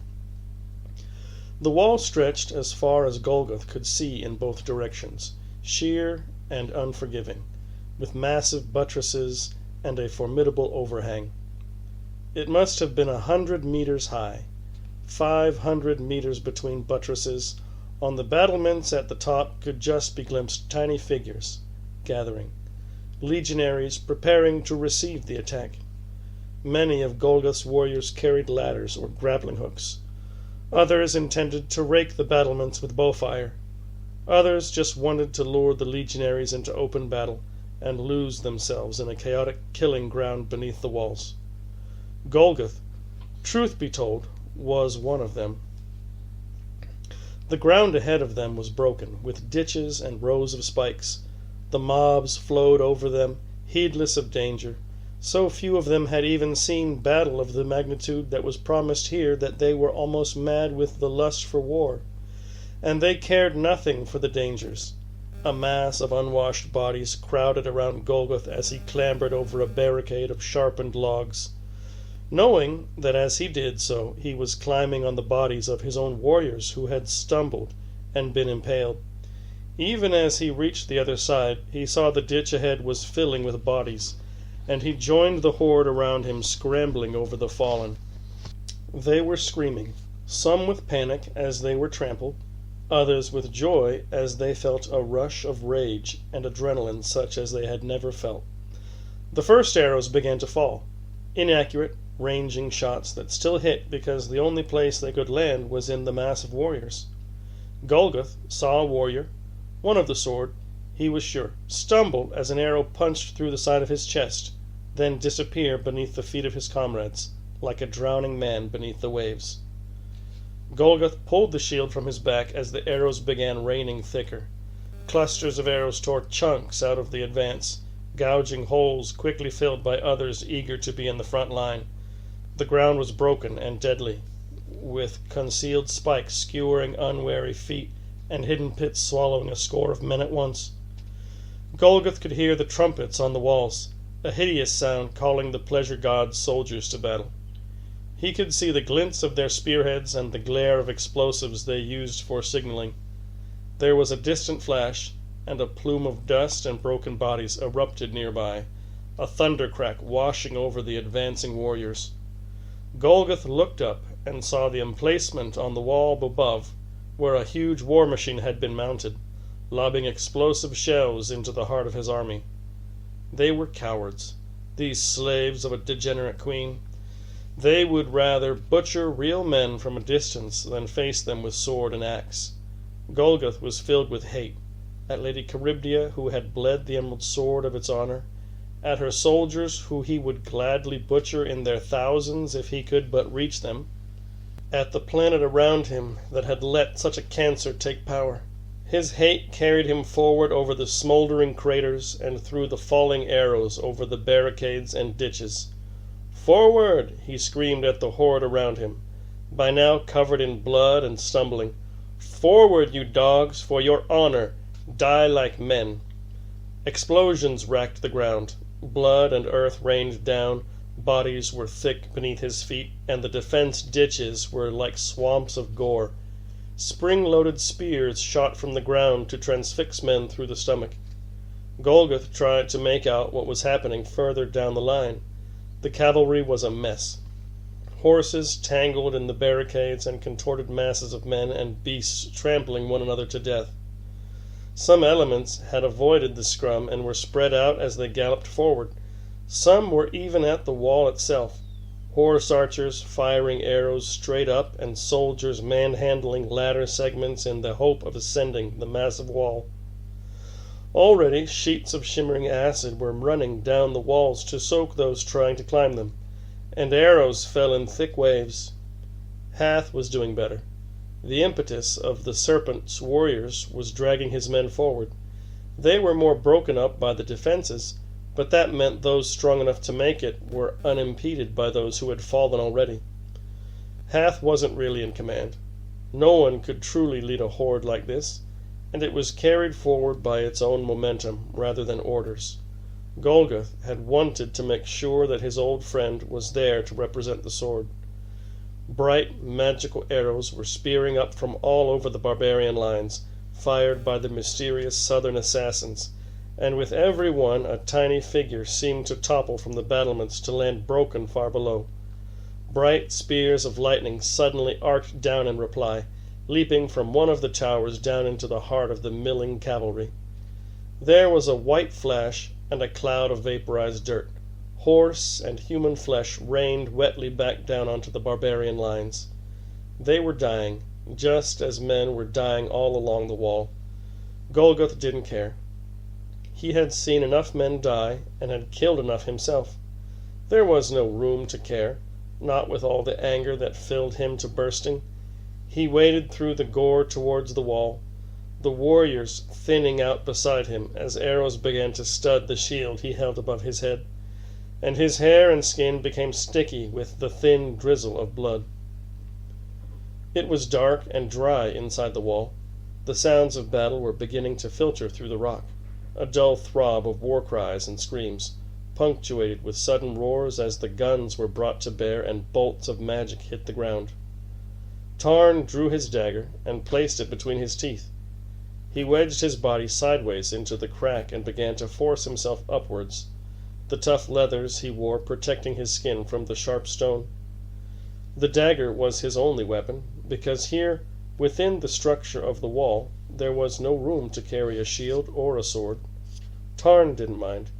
He could kill with a dagger better than most men could kill with anything. He was tough enough to never need anything other than his bare hands. Truth be told, Grick had chosen him at birth, weeding him from the weaker infants by the simple expedient of exposing them for longer and longer periods until there was only one left, and that one was Tarn. The gap would have been too narrow for most, but Tarn was slim and lithe, his body all muscle and bone. The massive stones that made up the wall had settled over the centuries, and they had moved ever so slightly, leaving gaps between them that were just large enough for a slender man to squeeze into. As he clambered higher, the dim sounds of battle shifted, from the thunderous noise of the horde below to the recoil of guns and crackle of magic from above. He could smell the incense and perfumes with which the pleasure god's followers anointed themselves and conducted their rites. Many would call them effeminate, but Tarn had seen the hideous mess they had left of hunters and scavenger packs that had been caught by their patrols, and knew they were as utterly ruthless as the proudest barbarian. He had heard tell the legions did not feel pain like other men. Their magic was as deadly as that of the most powerful tribal sorcerers, and they spoke with daemons to lay their plans. In some ways, Tarn wondered if he wouldn't have made a fine servant of Lady Charybdia. The gods knew he had little enough allegiance to the Emerald Sword or to Golgoth. He had fled Grick's employ when it became clear the old man was mad as well as mutated, and had joined with Golgoth mainly because he could not survive alone in the mountains, and Golgoth seemed the best option for his continued survival. Tarn didn't even hate the legions as most of the tribes did. He didn't hate anyone particularly, and considered everyone else to be subordinate to his immediate desires for survival and adventure. But fate had seen fit to deliver Tarn to the Emerald Sword rather than Lady Charybdia, and so Tarn would kill for Golgoth and enjoy it while he could. Tarn forced his way up through the crack until he emerged through the floor of a tiny chamber, set deep within the wall where the air was close and hard to breathe. The smell of spices and some strange alchemical substance was strong and stung his eyes. There was a single lit torch guttering on the wall. Tarn guessed it must be some forgotten spell that kept it alight. He took his dagger in one hand and glanced around the room, making sure he was safe. At one side the floor had collapsed, presumably as a result of the fissure in the wall below, revealing the crack from which he had crawled. The walls were odd, covered in intricate designs with a strange texture. It was only at second glance that Tarn realized they had been covered in skins, stretched and cured, that were scattered with tattoos. The designs twisted and swirled as he watched.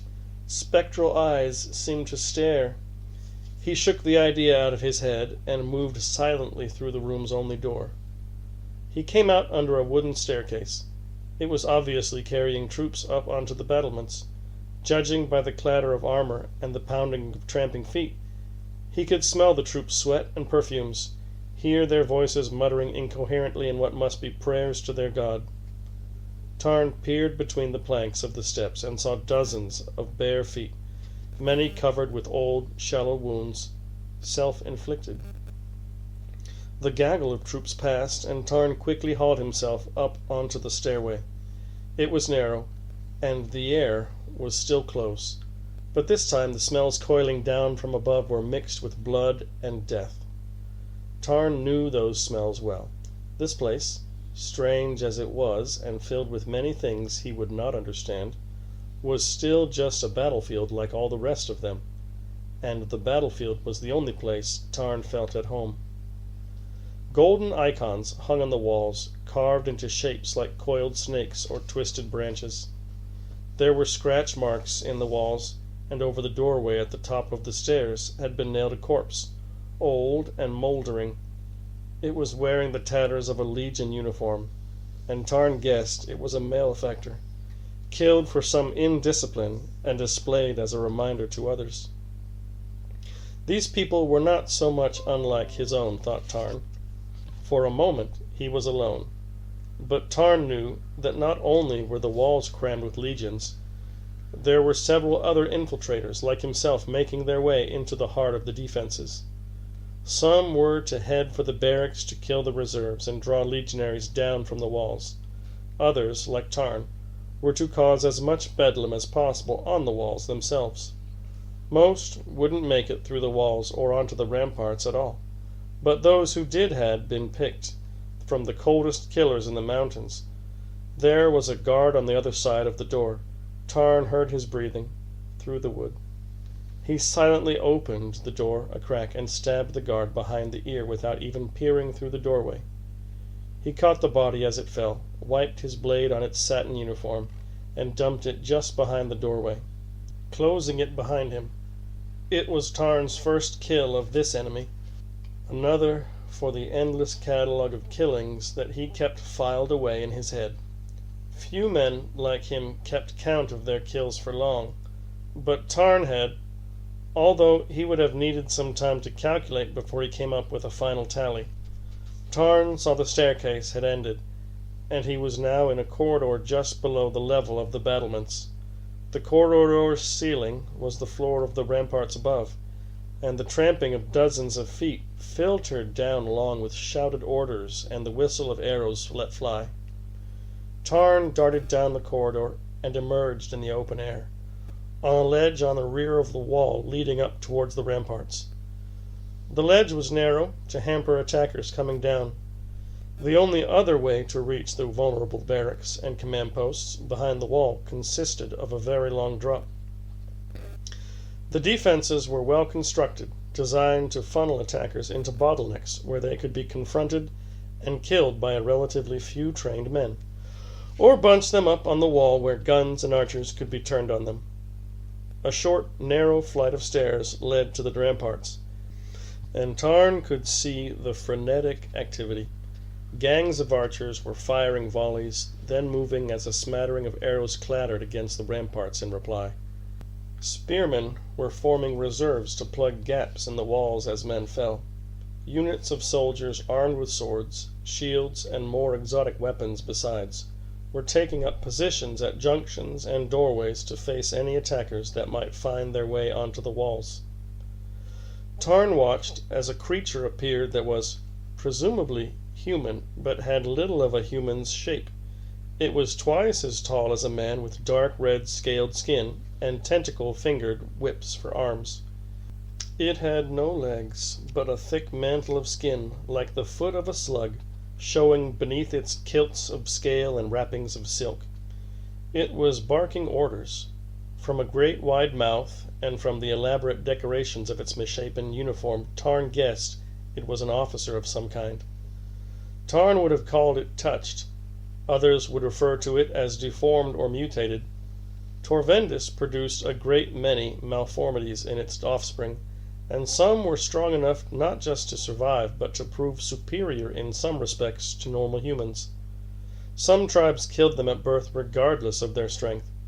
Lady Charybdia evidently valued those that were useful to her. Tarn certainly saw this particular monstrosity as a formidable soldier that evidently held no little respect amongst the other legionaries.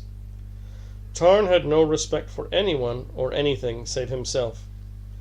He jogged up the flight of steps, crouched low until the mutant was just above him. It was facing the other way and pointing with its snake-like fingers to the battlefield below, yelling out targets in a strange language for the archers to launch their volleys at. Tarn silently stalked up the last few steps until he was standing in the mutant's shadow. Acutely aware that just one pair of sharp eyes could pick him out and raise the alarm, he stood up and saw the battlefield for the first time. A dark, writhing mass seemed to be oozing across the landscape towards the walls, thinning out as it coursed across ditches and walls of spikes. Explosions flashed as guns and magic sent what looked like showers of dark dust into the air. Tarn knew those specks would be bodies and fragments of bodies, torn apart in an instant. It was no way to die, either beneath the hammer of the guns or beneath the feet of your fellow warriors. Tarn had hoped Golgoth would let him fight his battle up here, where the killing was clean. It was time to join in. One of the archers paused to draw a handful of arrows from his quiver, and happened to glance back towards. His eyes met Tarn's, and for a second they just stared at one another. The legionary was older than most, with sunken eyes and features that were not just lined by age, but riven with straight vertical scars, self-inflicted, a measure of devotion to the pleasure god. The legionary yelled a warning, and the mutant commander turned, eyes on stubby stalks, fixing on Tarn. Tarn never made mistakes. Sometimes he unwittingly created a situation which, although unplanned for, could nevertheless be turned into an unusual advantage, not mistakes. He threw the dagger hard and dropped out of sight onto the stairs as the first arrows flew. He heard the thunk of metal through bone and knew that his blade had punched through the mutant's skull. With luck, its brain would be in the normal place, and it would be dead before it hit the floor. Tarn pressed up against the side of the stairway, keeping low so he would see anyone coming onto the head of the stairs before they saw him. He heard footsteps and darted forward on instinct, ramming an elbow into the first face that appeared, shattering his opponent's jaw and driving the bone through the arteries at the top of the throat. In the same motion he grabbed an arrow from the dying man's quiver and stabbed it into the groin of the archer following, seizing the back of the man's neck as he doubled over, squealing and pitching him over his shoulder to tumble brokenly down the stairs. More would come, and he was trapped on the stairway just as the builders of these fortifications had intended. Tarn reached up, dug his fingers into a crack between two stone blocks of the wall, and, jamming the side of his foot against the wall, took 2 long strides straight up it, vaulting over the rear parapet and onto the main ramparts. He landed behind the archers who were gathering to rush down the stairs at him. He wrapped an arm around the neck of the nearest and snapped the spine where it met the skull, a trick he had learned as a child, and which was little more than a reflex action to him now. The other hadn't even noticed he was behind him when he grabbed the dead man's bow, took a handful of arrows, and loosed off 3 shots into the archers. He counted quickly as he fired. 9 left. 2 of the arrows hit home. 7. He glanced behind him. There was a bizarrely ornate tower, a short sprint down the ramparts, a ribbed column topped by jagged ramparts like a crown and a tall, slim steeple. The tower had a solid-looking door covered with runes. It might open. It might not. But the other options were through the archers or over the front of the wall. Arrows spat towards him from the quicker-witted archers. Voices were yammering in a foreign tongue. But Tarn knew what they would be saying.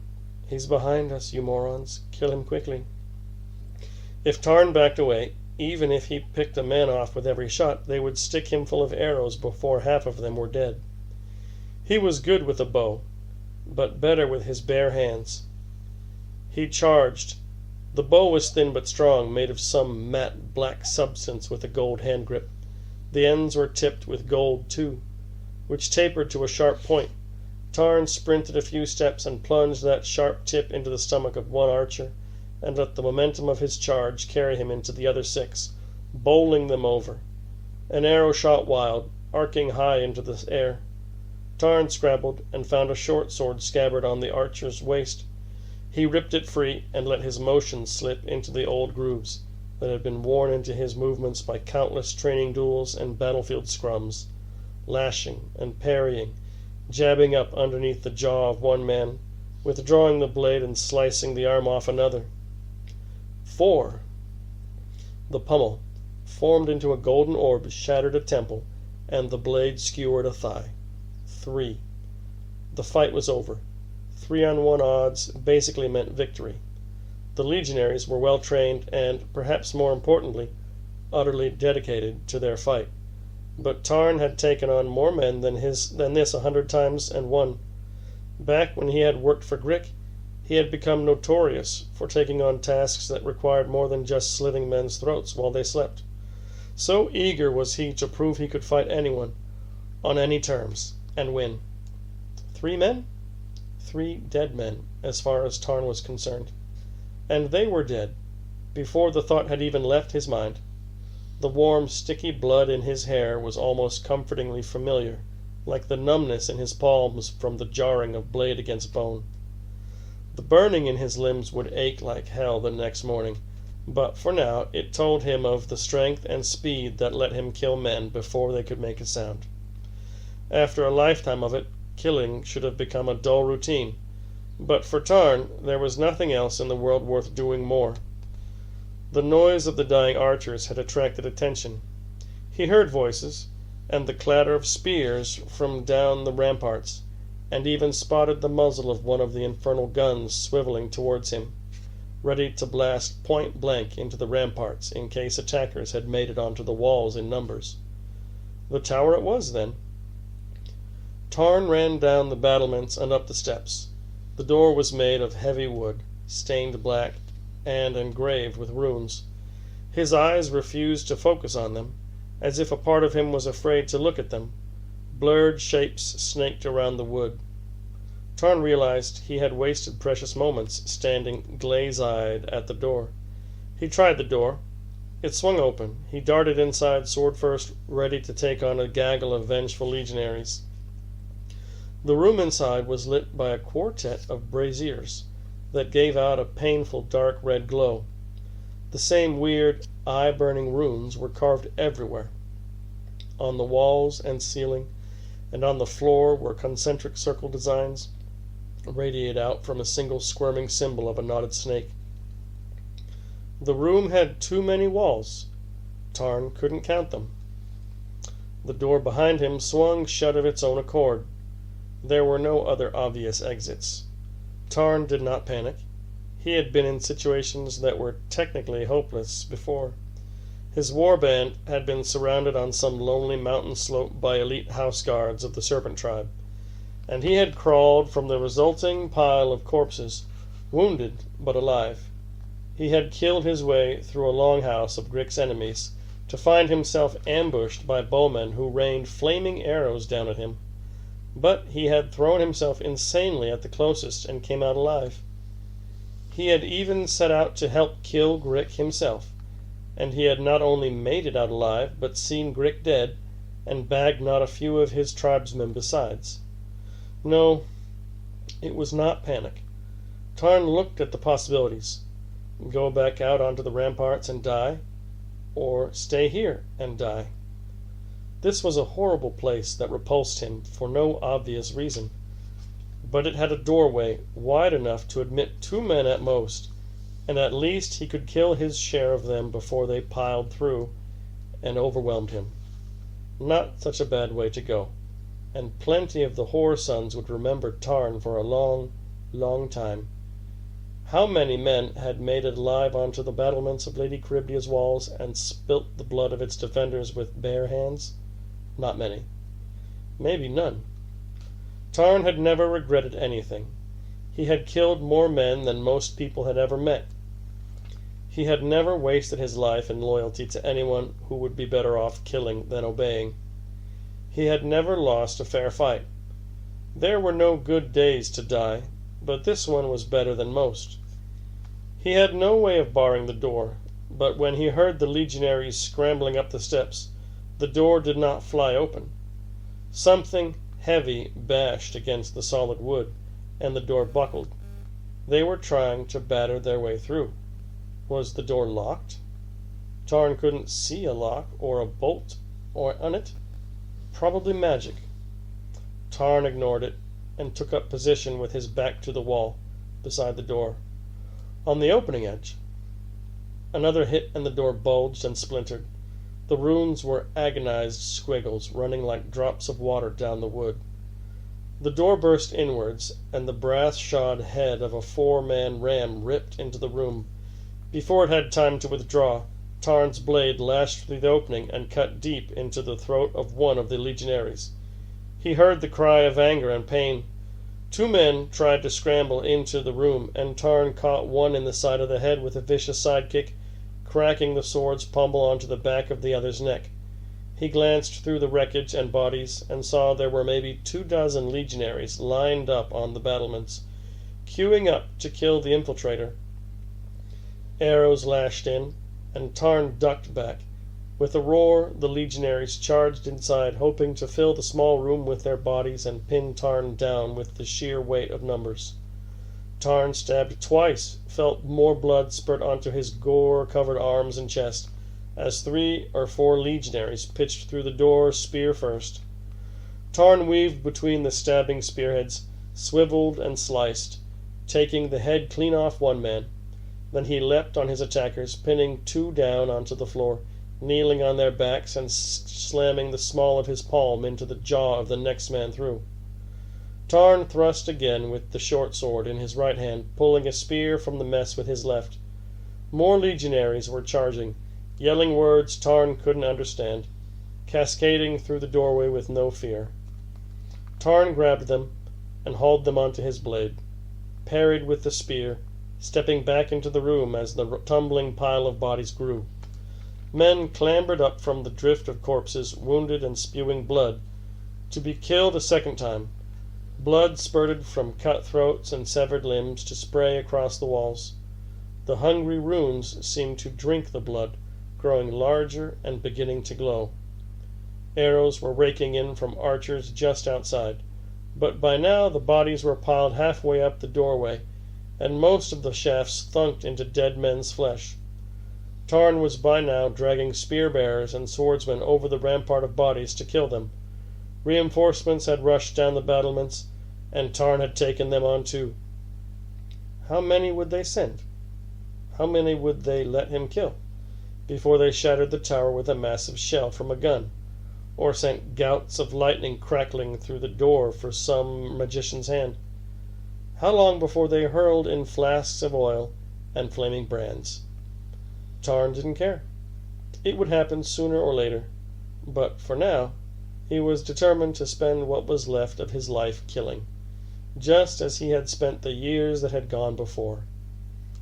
A mutant barreled through the pile of bodies, with 4 massively muscled arms and a huge, horned equine head. It carried no weapons, but one great paw slammed Tarn against the room's back wall. It stamped through the corpses and stood over him, ready to drive its huge balled fists down towards Tarn's prone body. Tarn rolled to the side as a fist splintered the stone behind him, reaching up and dragged the sword's blade through the meat of the mutant's thigh.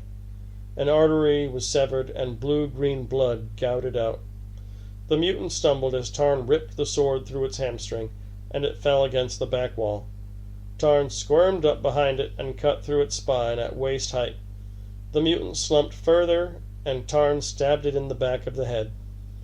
Tarn let the pain register, to gauge his injuries. He was cut in 100 places. He had broken a couple of fingers on the hand that now only held the splintered shaft of a spear. The monster had broken several of his ribs. His sternum had separated and moved agonizingly as he breathed. Shards of bone could have speared his lungs or cut through some artery or vein. He could be filling up with blood. He dropped the shaft and braced himself for the next assault, but none came. Through the human wreckage piled up at the doorway, he could see the battlements were clear of troops, right up to the next bastion. Beyond that, spear points glistened between the bastion and the gun emplacement, but none seemed to be rushing to avenge the dozens of fallen. The gun roared, not at the tower, but almost straight down. The explosion echoed from far beneath, and Tarn realized the horde must be right at the base of the walls, trading arrows and trying to find some way up. Had they run out of men? Had Tarn killed every last legionary on this stretch of wall? And had their deaths not been missed yet in the confusion? No. Someone was approaching. Tarn looked into the mangled bodies for a bow and arrow, so he could pick them off before he got here, but there was none. He realized the room was knee-deep in blood. The figure approaching was not a legionary. It was dressed in a cloak which hung from its shoulders down to the ground, dark blue with swirling purple embroidery, trimmed in gold. In one hand the figure held a tall staff of brass with the head wrought into a rune like those covering the room's walls. Like them, it was shifting and painful to see, the eye refusing to focus on it. The figure had a tall collar that went right round its head save for a slit at the front. For this Tarn was grateful, because as the figure approached he could just see gray, bloodless skin, and a ragged hole where a nose should be. They said sorcery took its toll on the body, aging a man well beyond his years, but those who mastered it could ignore the body entirely, living in a cadaver and yet staying as lithe and strong as they had been in youth. This had to be such a creature. The figure waved its free hand, and the bodies started to rise.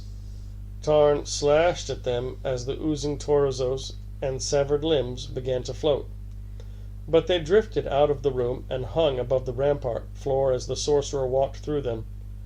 The blood stayed, though, a pool knee-deep and rising. The sorcerer was at the door. Tarn held the sword in both hands, rising onto the balls of his feet, ready to strike, but knowing instinctively that something as mundane as a blade through the heart wouldn't even discourage a creature like this. The blood was running up the walls, feeding the runes that were huge and fat, writhing and shuddering. Tarn tried to look at them, but his eyes forced themselves away from the blurred shapes. Cataract eyes gleamed through the shadows of the sorcerer's face. Desiccated lips mouthed words in a language that Tarn had never learned, but somehow understood.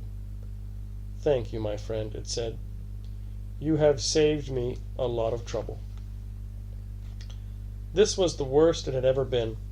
Hath had been at the last stand at Vengeance Pass, and the massacre at the head of Blackwater River. He had seen it when battle plans went utterly wrong, and seen it from both sides. But this was worse. There was no way on Torvendis that they would take those walls. The ladders and grapples that were carried in the barbarian throng wouldn't be enough, not when the walls were so tall and sheer. There would be more than enough time for the defenders to cut down or shoot anyone who made it that far. But Hath couldn't stop it now. No one could. He had to do as warriors always did. He had to fight on, do everything with courage and strength, and hope he would be alive when the madness ended. Hath knew something was wrong even before he hit the wall. Far up the line he could just see the section of the line led by the Serpent tribe. If anything, he had expected them to travel faster than his own men. The Serpent were accustomed to lightning raids on the coast, beaching longboats, pillaging and butchering, then melting away again into the darkness of the ocean. But they had broken like a wave, halfway across the defenses, well shy of the wall itself. They were being hammered by 2 guns and countless volleys of arrows. But so were the Emerald Sword and Bear tribesmen swarming around Hath, and they were carrying forward on a tide of death and anger. There had to be something else. The Serpent were oath-breaking, degenerate murderers to a man, and never ran from anything. Something was wrong. But there was plenty wrong around Hath too. He had never seen madness like this. Ahead of him was an enormous fortification, a solid block of heaped earth, bristling with spikes. Most of the barbarians, the clean-shaven, axe-wielding Emerald Sword, and the bearded Bear tribesmen who carried maces and brought many of their women to the fight, were going around the mound, but some were clambering over it, becoming ensnared in the near-invisible threads of some strong, sharp metal, or slipping off the crumbling side to fall beneath the feet of those below. Arrows were sheeting down, and there was some kind of rapid-firing war engine mounted on the rampart directly above, stitching explosions back and forth across the crowd surging across the defenses. The din was appalling. The smell of burning bodies, loosed bowels, and blood was worse. Hath held his axe high, trying to thrash aside the press around him. "Make way! Go around! Go around!" he bellowed at the top of his voice. But his command was still lost amongst the din.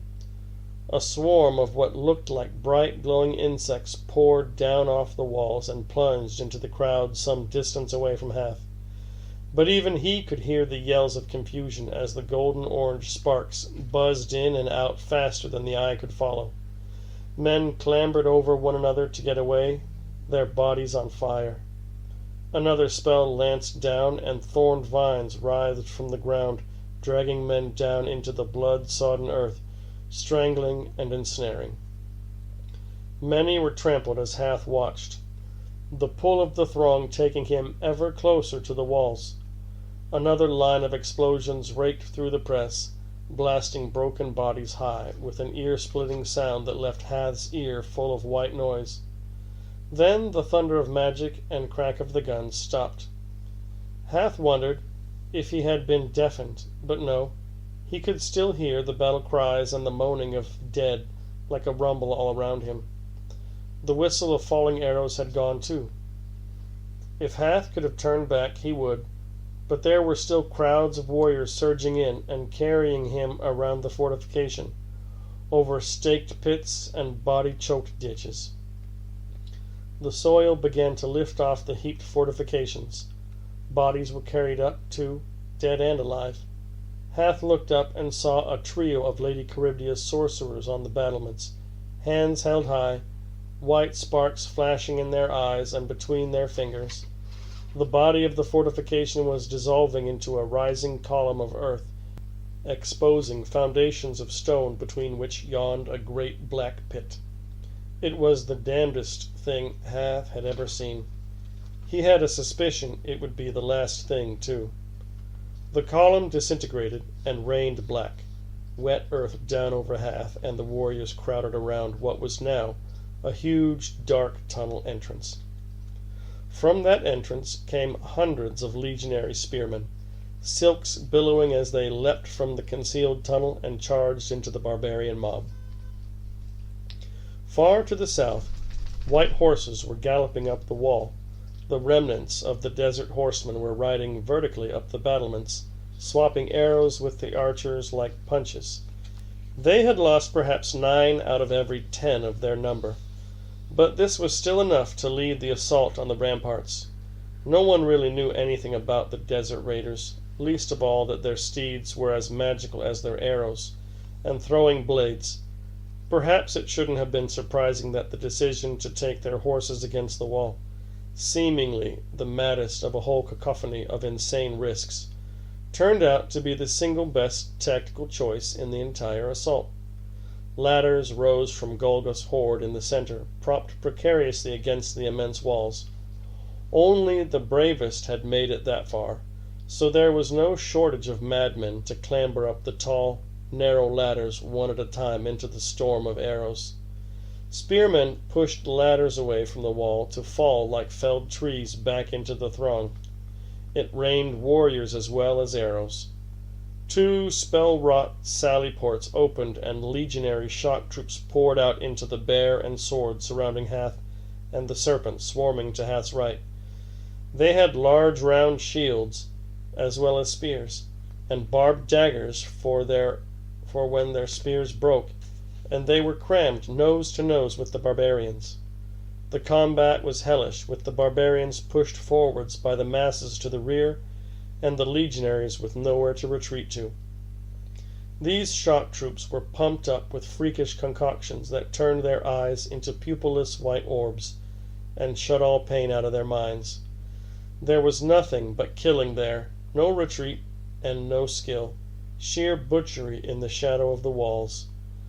The serpent had been halted entirely, facing the legionaries with a solid wall of shields and longswords, taking charge after charge, bending as their front ranks were felled but never breaking. The serpent were winning, but they wouldn't get within easy bowshot of the walls before darkness fell. The muscular, pale-skinned valley tribes people died almost to a man, pummeled with the fire of 6 guns and drenched in hot oil and acid as they scrabbled up the ropes of their grapples.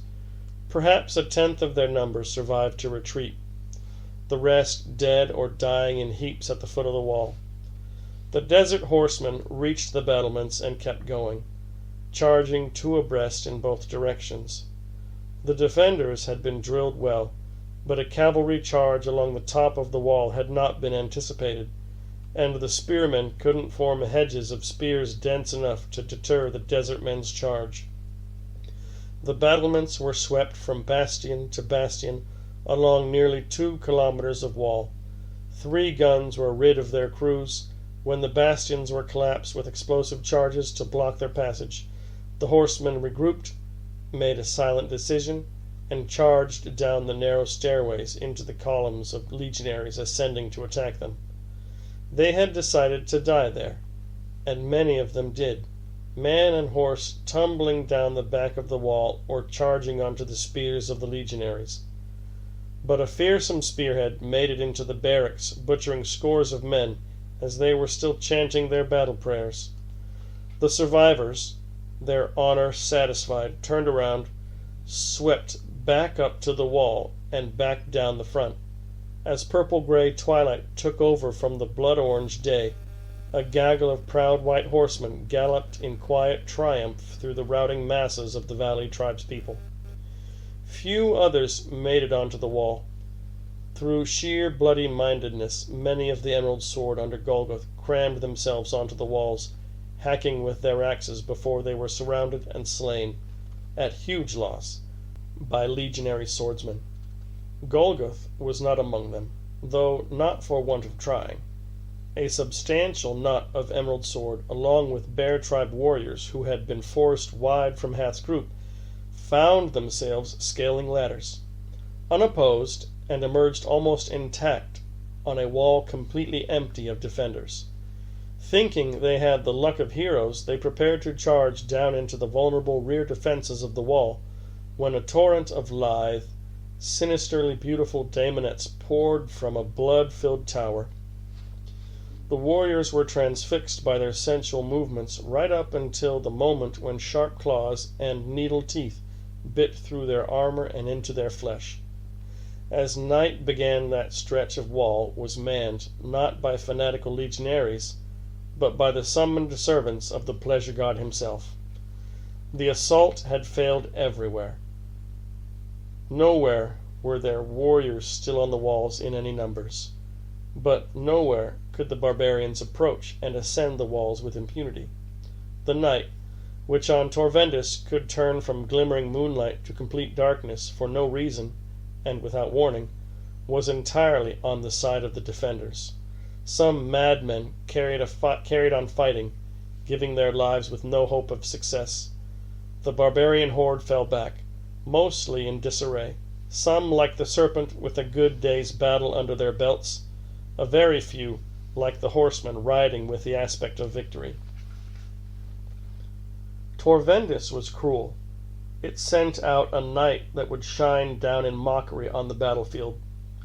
The slaughter song, ever present since Golgoth had first met with his mentor high in the Canis Mountains, was low and central in the sky, larger than in living memory, with a blue-white corona around a pinprick of light. The blood soaking into the trenches and corpse heaps glowed white, and the walls looked as if they had been gilded with silver. No one had even tried to recover any of the bodies. The only movement had been the scuttling corpse-eaters who had melted out of their forest hovels, and the flashes of the arrows sent by the sentries to chase them off. The cold light filtered down through the thick canopy of the forest, pooling between the trees, illuminating the stragglers still making their way back from the battlefield. Golgoth watched them as he crouched in the foliage. The forest around him was thick and dark, the gnarled trunks covered with mosses. Though the forest edge was raised regularly by the soldiers on the walls, it grew back almost immediately, and each time looked older and denser, as if in mockery of their efforts. Thick moss and mulched leaves were heavy underfoot, and the dark greenery was like a close green sky. The smell of moss and the forest's quiet exhalation was almost enough to cut out the reek of blood rolling off the battlefield. The forest was full of survivors, many of them wounded, filtering through the dense trees back towards the grassy foothills, where the army had first gathered. The moans of the dying could be heard through the sighing of the leaves, as could the heated arguments where men tried to apportion blame for the failure to take the walls. Twinning roots snared many of the stragglers on the edge of the forest as they tried to reach the cover of the canopy. Golgoth could swear he saw some forms moving that were not survivors, but scavengers, drawn from the depths of the forest by the promise of wounded prey struggling through the undergrowth. Surviving the battle was not necessarily enough to survive until nightfall. It had been carnage. Golgoth had seen it raining corpses as the ladders went up, and walked over a thick swamp of gore as he fell back with the twilight. He had seen war before, more than enough to make him utterly certain of his worth as a warrior. But he had never seen anything like this. He had never seen, with his own eyes, the sort of bloodshed that would one day become one of the legends that made Torvendis the world it was. The Emerald Sword had lost a quarter of their entire population, easily. The valley folk had lost more like 2/3, and they were still dying. Golgoth could hear their gurgling screams as the acid poured from the battlements finally ate its way into their lungs. Even then, hearing the broken remnants of his army struggling to make it through the night, Golgoth knew they would never be able to count the dead. 150,000 dead would probably be understating the butcher's bill. The night turned colder, and suddenly Golgoth was aware of a blade's point on the back of his neck. "You're too damned ugly to hide, Golgoth," said a slick, slimy voice. The point was pulled back to let Golgoth turn his head, and he saw standing above him a pale, loose-skinned woman with deep-set black eyes and straggly raven hair. Golgoth had never met her, but he knew her by description and reputation. Luter Kya, of the Serpent tribe. Luter Kya stepped out of the foliage into the hollow where Golgoth crouched. The scaled armor she wore was a cloak like scored and spattered with dried blood. "I thought I would find you skulking, looking at you, son of the sword, covered in filth, cowering." There was a sneer on her piscine face. She lowered her long, thin sword as if daring Golgoth to attack her. "I hope you can think of a reason why I should not kill you, Golgoth, because I fear I never will." Golgoth struggled to his feet. He was covered in cuts, and he had probably cracked a couple of ribs falling from one of the siege ladders. "Kill me if you will, Luter Kya. Lady Charybdia couldn't do it. Grit couldn't. Maybe you will have more luck." "Damn you, Golgoth! You joke with me. You have murdered my tribesmen. You led us against the walls to die." Golgoth thrust his face close to hers. "You are already dead. You have been dead for generations. Look at us, serpent bitch. We're nothing. The sword sold its children as slaves. The serpent live on desolate rocks and work their men to death before they grow beards. We only exist because it isn't worth Charybdia's attention to have us exterminated. Then we could have fought back. Damnation, Golgoth!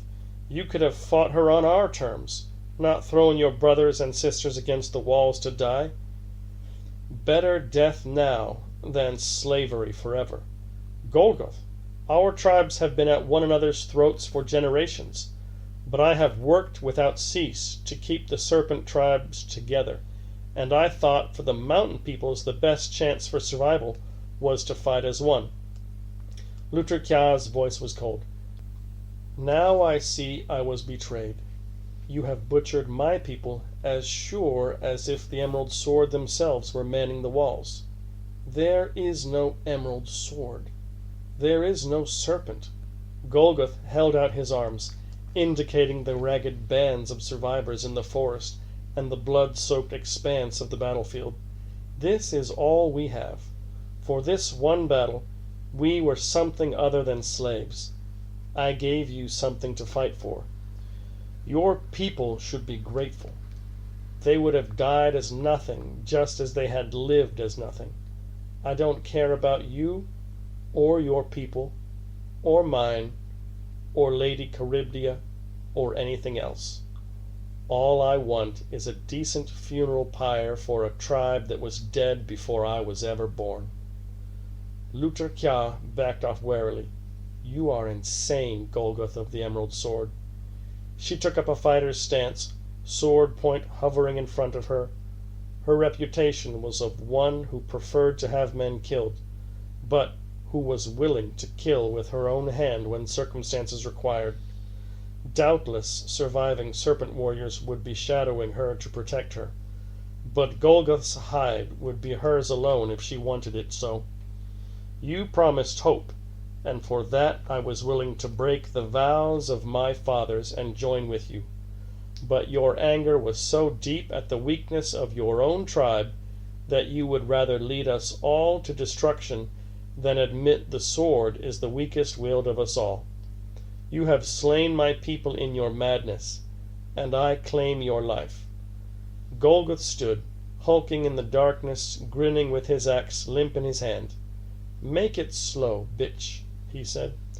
Luter Kya circled, stepping warily to avoid tripping on the roots underfoot, sizing up Golgoth and trying to decide if he really wanted to die so badly. In the end, she never found out. A shadow passed over them, blotting out the bright stars for a second. There was a concussion in the air. a beating of great wings and a whining of machinery. Something huge and very heavy landed with a wet thump beyond the tree line, where the battleground started, and then the heat hit them. A wave of blistering hot air that seemed to blow straight off the parched desert. Leaves were torn from the trees and swirled blindingly through the air.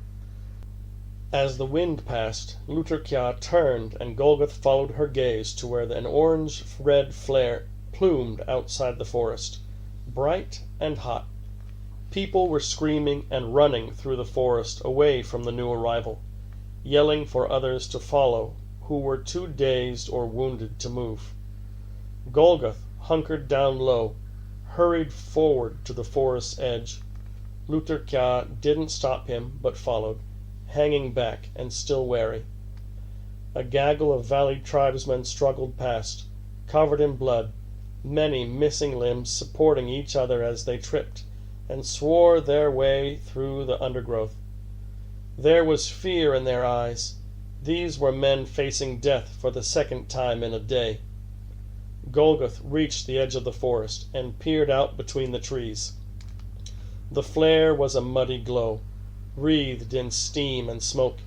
He could make out a shape now, humanoid but deformed, with hulking shoulder muscles and strange protuberances. It was very close indeed. No, not close, but huge.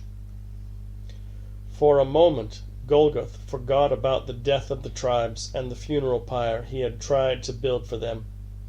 Was this some secret weapon of the legions, a daemon of the lust god sent to scatter the remnants of Golgoth's army? Somehow it did not seem that a fire-wreathed monster would be the sort of creature summoned in the name of the Lord of Pleasures. What was it, then? An omen? An ally? "Voice of the oceans," cursed Luterkja behind him. As she realized the true size of the thing, Golgoth moved forward to get a better view. He could see the creature reached a third of the way up the wall. Its flesh was an ugly gray, and there were chunks of machinery, like that of the legionaries' guns, but glowing hot and dripping gore, stuck into its body. Metal wings spread from its back, silhouetted in the fire flaring from the joints and pistons of its machinery. It was truly immense, and Golgoth reflected that had he not lost everything he cared about, he would be afraid. The monster looked up at the walls and laughed, a sound like a thunderstorm. Hurriedly, legionaries were scuttling across the battlements to meet this new threat, and one of the guns fired. An explosion ripped apart the ground at the monster's feet, and another hit it square in the chest. It was thrown back a step, but when the smoke coiled away, it was unharmed. The monster strode over the carpet of bodies, its feet sinking into the blood-soaked earth. In seconds, it crossed ground that had cost tens of thousands of lives to take just hours before. It raised its taloned arms and roared in anger. It was raining. It was raining blood. The ground was squirming. As Golgoth watched, dark forms started to claw their way up out of the ground, slumping half-formed onto the wet soil and thrashing as they threw off birth calls, unfolding limbs and tails, tens, then hundreds, their yowling joining the roars of their master as they dragged their malformed bodies from the earth. Fiery red eyes glared, and mouths filled with bestial fangs opened to howl, like smaller versions of the beast that had summoned them. Yet still each taller than a man, they unfolded hands tipped with wicked claws, and stalked through the wreckage of the battlefield. Arrows were lashing down, and cannon roared. The monster was peppered with bowfire and battered by shells, but it didn't even move. Many of its offspring pulled arrows from their muscular bodies and yelled defiance back at the walls. "Blood!" the huge beast bellowed. "Blood for the blood god! Perhaps this creature really was an ally. Perhaps it or its brothers would kill Golgoth on sight if they bothered to notice him. But either way, Golgoth knew he might have achieved something here. After all, the sheer magnitude of carnage had spilt enough blood to attract this creature, surely a daemon of the blood god.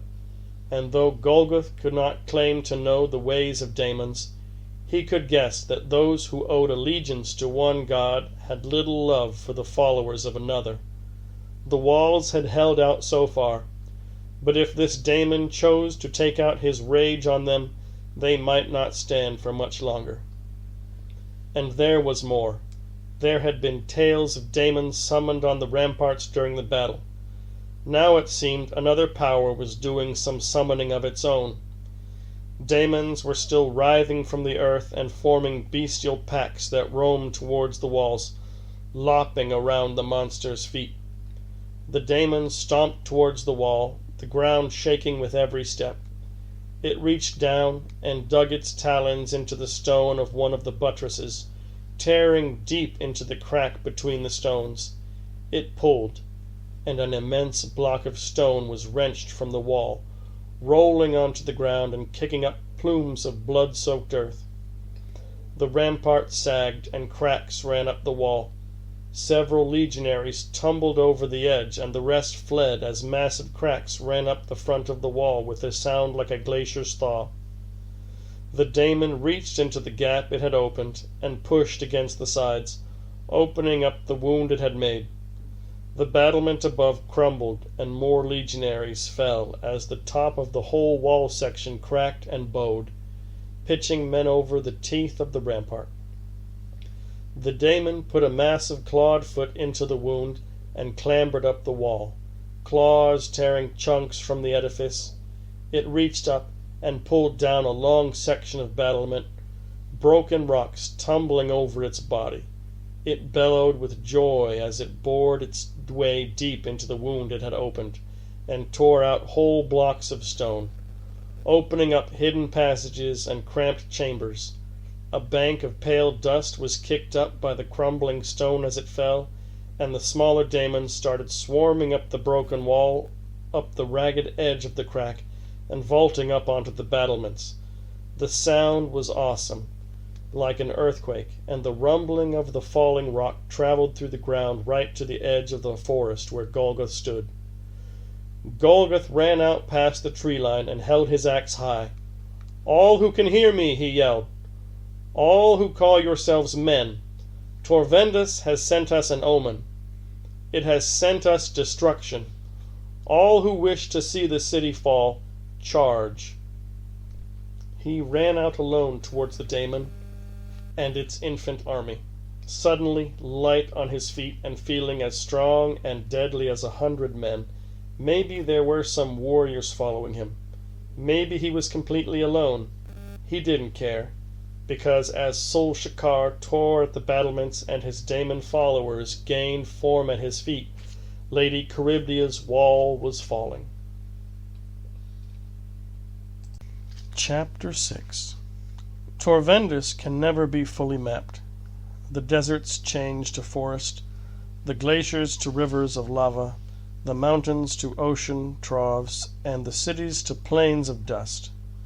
Trying to chart it seems to make the landscape change even faster, as if Torvendus takes exception to any attempt to unravel its secrets with compass and map. No one on Torvendus ever wakes up to the same world twice, and in a world where even the color of the sky mutates from hour to hour, nothing ever stays the same. But even the land never changes as much as the patterns of power that have played across Torvendus for aeons. Like wildfires flaring and burning out, the undersea empire of the Pontifex Infernus, where columns of lava were formed into mighty fortresses and temples, the blood-soaked reign of Sol-Shakar, the coven of 1,000 who ruled a nation of black glass golems, the endless episodes of complete anarchy when banditry and madness were the only laws. Each of these seemed an empire that could never fall. But the truth was that every one was just a single face of the endless puzzle box of power on Torvendis, and they lasted no more than the briefest phase of the planet's past.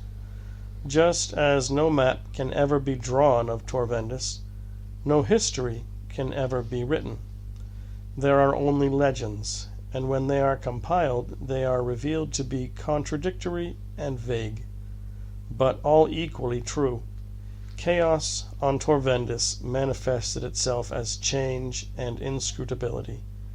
Many sages and prophets had tried to divide the planet's history into neat slices of time, and all died insane. Chaos does not allow itself to be codified, and Torvendis was a world of pure chaos, deceptively disguised as rock and ocean. Everyone on Torvendis ended up a legend, or part of one. The innocents crushed beneath Sol Shakar's Daemon legions were more in death, as a part of the Daemon Lord's legacy of madness, than they had ever been in life. Those who eked out an existence in the mountains, forests, and deserts played their part, unknowingly forging the borders that separated warring nations. But no one, no matter how great, ever left more than a ripple in the lake of Torvendis' legends. Even monsters like Shakar or the Crimson Knights would become no more than additions to an endless gallery of tyrants, heroes, and butchers.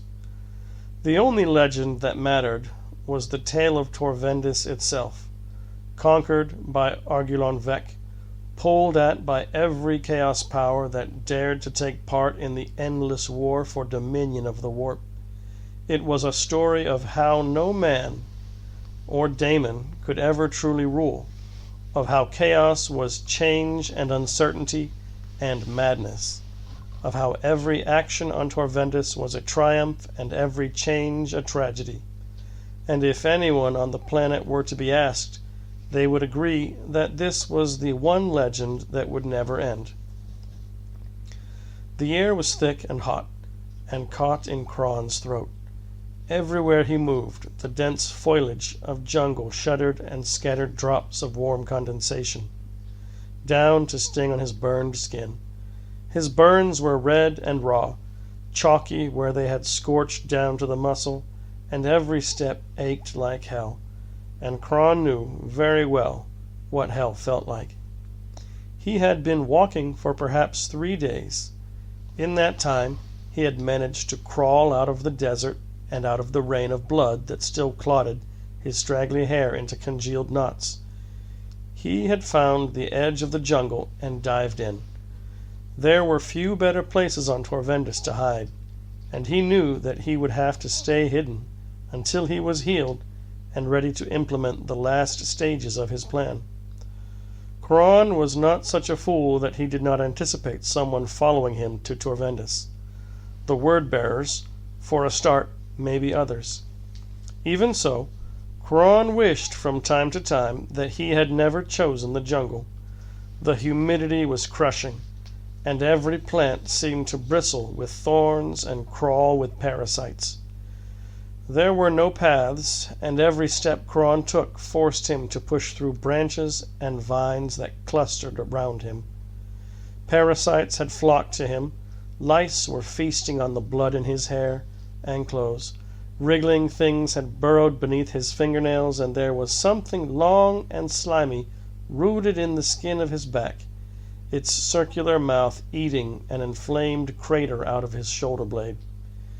He hadn't eaten or drunk anything, save for rainwater, but he knew that something must have got into his guts and was eating him away from the inside. Normally such things would be beneath his notice, but he was exhausted from sorcery and the fiery escape from Shakar's tomb, and he had never been more vulnerable. It would only be a few days before he was back to something approaching full strength, but for those days he was all but helpless should one of his pursuers find him. He knew he was being watched. There were 100 birds of prey and predatory reptiles creeping after him, hoping he would eventually drop dead like every other lone traveler. The night was layered with sounds, claws against bark, the thrum of wings, and the hiss of skin against skin. Cron had been in enough hellholes to know that some of those eyes on him were human. He reached a tree with a wide bole that had been killed by lightning or disease, and was now a hollow shell of blackened wood. It was a rare piece of shelter, and with the night sky oppressive overhead and heavy with smudges of nebulae, Cron knew he needed some rest or risk letting his immune system wind itself down. The jungle would have killed a normal man by now with disease and infection. Cron didn't intend to go the same way. He stepped over the slippery undergrowth and peered into the darkness of the hollow. A spider with an odd number of legs lurked deep inside, on a sparkling web heavy with mummified insects. Eye stalks flicked up at Cron's approach. Its leg span was as wide as Cron's arms. He took a knife from his belt. The creature tensed its legs and leapt, its body splitting open into a cross-shaped mouth crammed with teeth. Cron swiped twice, and the creature came apart in midair, legs sliced clean off, the parts of the spider scattered in the thick undergrowth. Cron was old and hurt, but he was still quick. There was a rustling, and suddenly the ground was alive, crawling with creatures that had sprouted from the several limbs of the spider. They swarmed into a single ugly mass, surrounding Cron, each one ready to leap and inject poisons that even Cron couldn't shrug off. Cron whispered words that burned in his throat and traced a shape in the air. A circle of flame flickered around his feet and spread outwards, lighting up the dark green of the jungle with a flare of orange light. There was a cacophony of hooting and screeching as all manner of creatures fled the trees on wings and spindly legs. When the fire had burned away, the scorched undergrowth was littered with the charred husks of spider parasites and countless other creatures. Cron coughed and slumped to his knees. His strength seemed to drain out of him. He had not slept since he could remember, and had not had anything to eat for days. It had been so long since he had last used his powers to anything like their full potential, that his body had become weak and rusted around him. Even this minor sorcery had taken its toll. Cron crawled the last few paces into the hollow tree, the undergrowth thick and warm around his burned hands. He had never felt so old, never felt the centuries weighing down on him so heavily. Doubtless there had been a time, forgotten now, when he had wondered what it would be like to live an impossibly long life. He would have wondered how those traitor legion heroes and champions of chaos felt as they endured and fought well beyond the limits of a normal human body. The truth was that by the time Cron had begun to worry about such things himself, he had fought the wars of chaos for hundreds of years already, and lived unnatural years without even noticing. That was the kind of life his had been. He had become something other than human without realizing, and even now he couldn't put his finger on when chaos had really got a hold of him, body and soul. The blanket of stealthy sound draped back over the jungle. The pale light flittering down through the canopy picked out hunched feathered shapes on the branches, and nictitating eyes watching from between massive snaking roots. Cron's eyes, still keen after all these centuries, caught the gleam of starlight on flint spearheads and sweating skin. They were quieter than most of the animals, these tribespeople, but Cron could still see them. They would probably be waiting for the same thing as the carrion birds. They were all waiting for him to die. Maybe out of curiosity, since very few outsiders must have ever survived this long in the jungle. Cron counted a dozen watchers, golden-skinned with heads half-shaved and with bones and feathers thrust through their skin. They were probably a roving patrol, the toughest of the whole tribe, headhunters, cannibals, or scalp-takers. Cron smiled. Even now, wounded and tired, he could have fought them to death. It would hurt like hell, but he could take them all. In fact, with them scaring away the larger predators, he was probably safest with them watching him. As he looked on, one warrior made a near-invisible gesture, and a handful of the tribesmen peeled off, slinking through the vegetation to surround the hollow tree, to keep his unusual quarry from escaping. Perhaps they would try to kill him in the night with a poisoned dart or a thrown knife.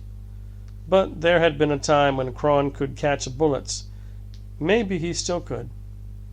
With hungry cannibals creeping towards his hiding place, Cron shut down half his brain and caught some rest at last. It would be impossible for any mortal to properly understand what thoughts went through the mind of Sol-Shikar.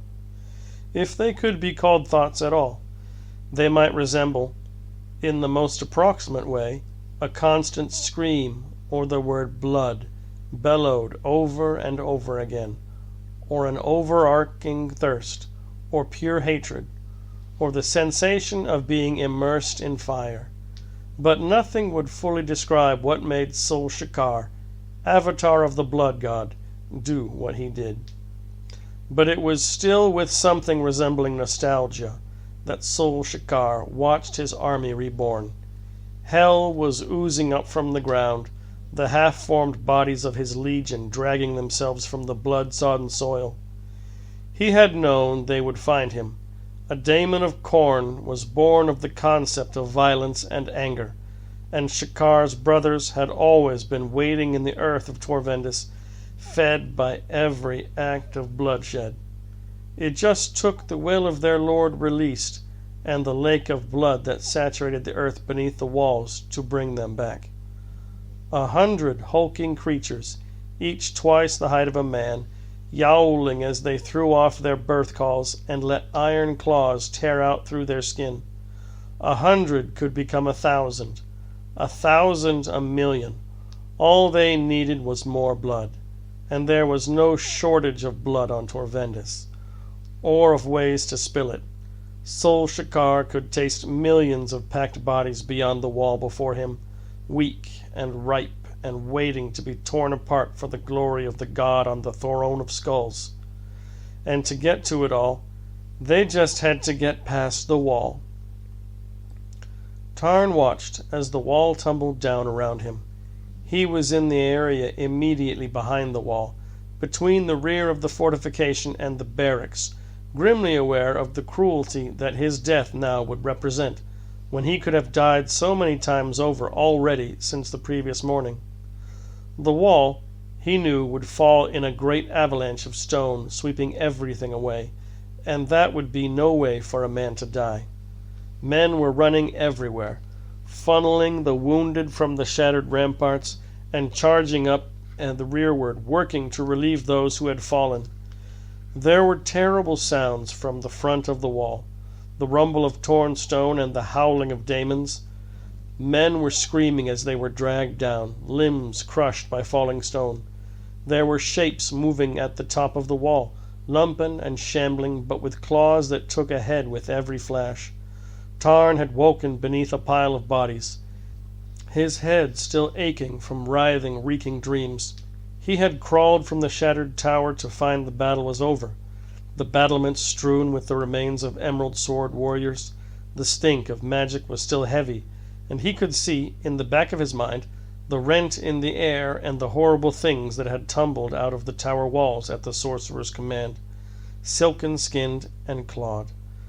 But that was before. Tarn had seen strange and terrible things, and learned to shake them out of his head when he had to concentrate on survival. He had scrambled back down the walls, blocking out the pain from his many wounds, and made it into hiding in the shadow of the barracks complexes behind the walls. Right now he was lying in the shelter of a drainage ditch, brackish water up over his shoulders, and his nostrils just above the film of clinging scum. Nearby lay a complex of barracks buildings, long, low dormitories with pastel-shaded banners flying along the roofs, along with silos for storing grain to feed the legionaries, and paved roads for supplies and marching columns. It was impressive to see the workings of Lady Charybdia's military machine. Not for the first time, Tarn wondered how high he could have risen had he been born within the wall instead of outside it. He had hidden there as the sun sank. The last moans from the battlefield had died down, and now this. Tarn risked putting his head above the lip of the drainage ditch. The barracks complex didn't look quite so impressive now, as knots of men ran here and there in confusion. Reinforcements clashed with wounded men trying to get down the wall in the opposite direction. Tarn looked up and saw movement on the top of the wall, something huge, bigger than anything he had ever seen, bigger than the sea monsters that hunted off the northern coasts and the rock birds that carried the unwary from the western peaks. Horns and blood-stained metal jutted from the monster's skin, gleaming wetly as it clambered onto the top of the wall, bellowing, sweeping its massive clawed paw through the legionaries, trying to hold it at bay with spears and bows. It was a daemon, a huge beast of legend formed from the pure will of chaos, and around its feet were swarms of smaller daemons, enthusiastically mirroring its butchery. A score of defenders was thrown down the steep stairways, bodies breaking as they tumbled down the steps and walkways. A troop of legionaries ran past Tarn's hiding place, a centurion screaming orders, trying to forge some discipline from the confusion. A sorcerer staggered past blindly, eyes and ears bleeding from the massive feedback of sorcery rolling down from the wall. Even Tarn could smell blood in his nostrils and taste it on his tongue, and hear the whispers in his head from 1,000 thirsty daemons' mouths. Hundreds of legionaries were swarming from the barracks, but Tarn knew they couldn't stop it. Arrows were raining against the daemon's skin, but it was ignoring them, digging its claws into the stone and pulling. The wall sagged, and daemons were scrambling down into the barracks now, butchering their way through the legionaries massed to defend the rear of the wall. A tide of gray-skinned, half-machine monsters. The wall was coming down like a tidal wave breaking. Palls of dust billowed and massive chunks of masonry rolled down its sides, smashing through barracks buildings and crushing whole centuries of troops. The daemon strode down through the carnage. The legionaries were in full rout now. The few centurions who tried to stop them were ignored.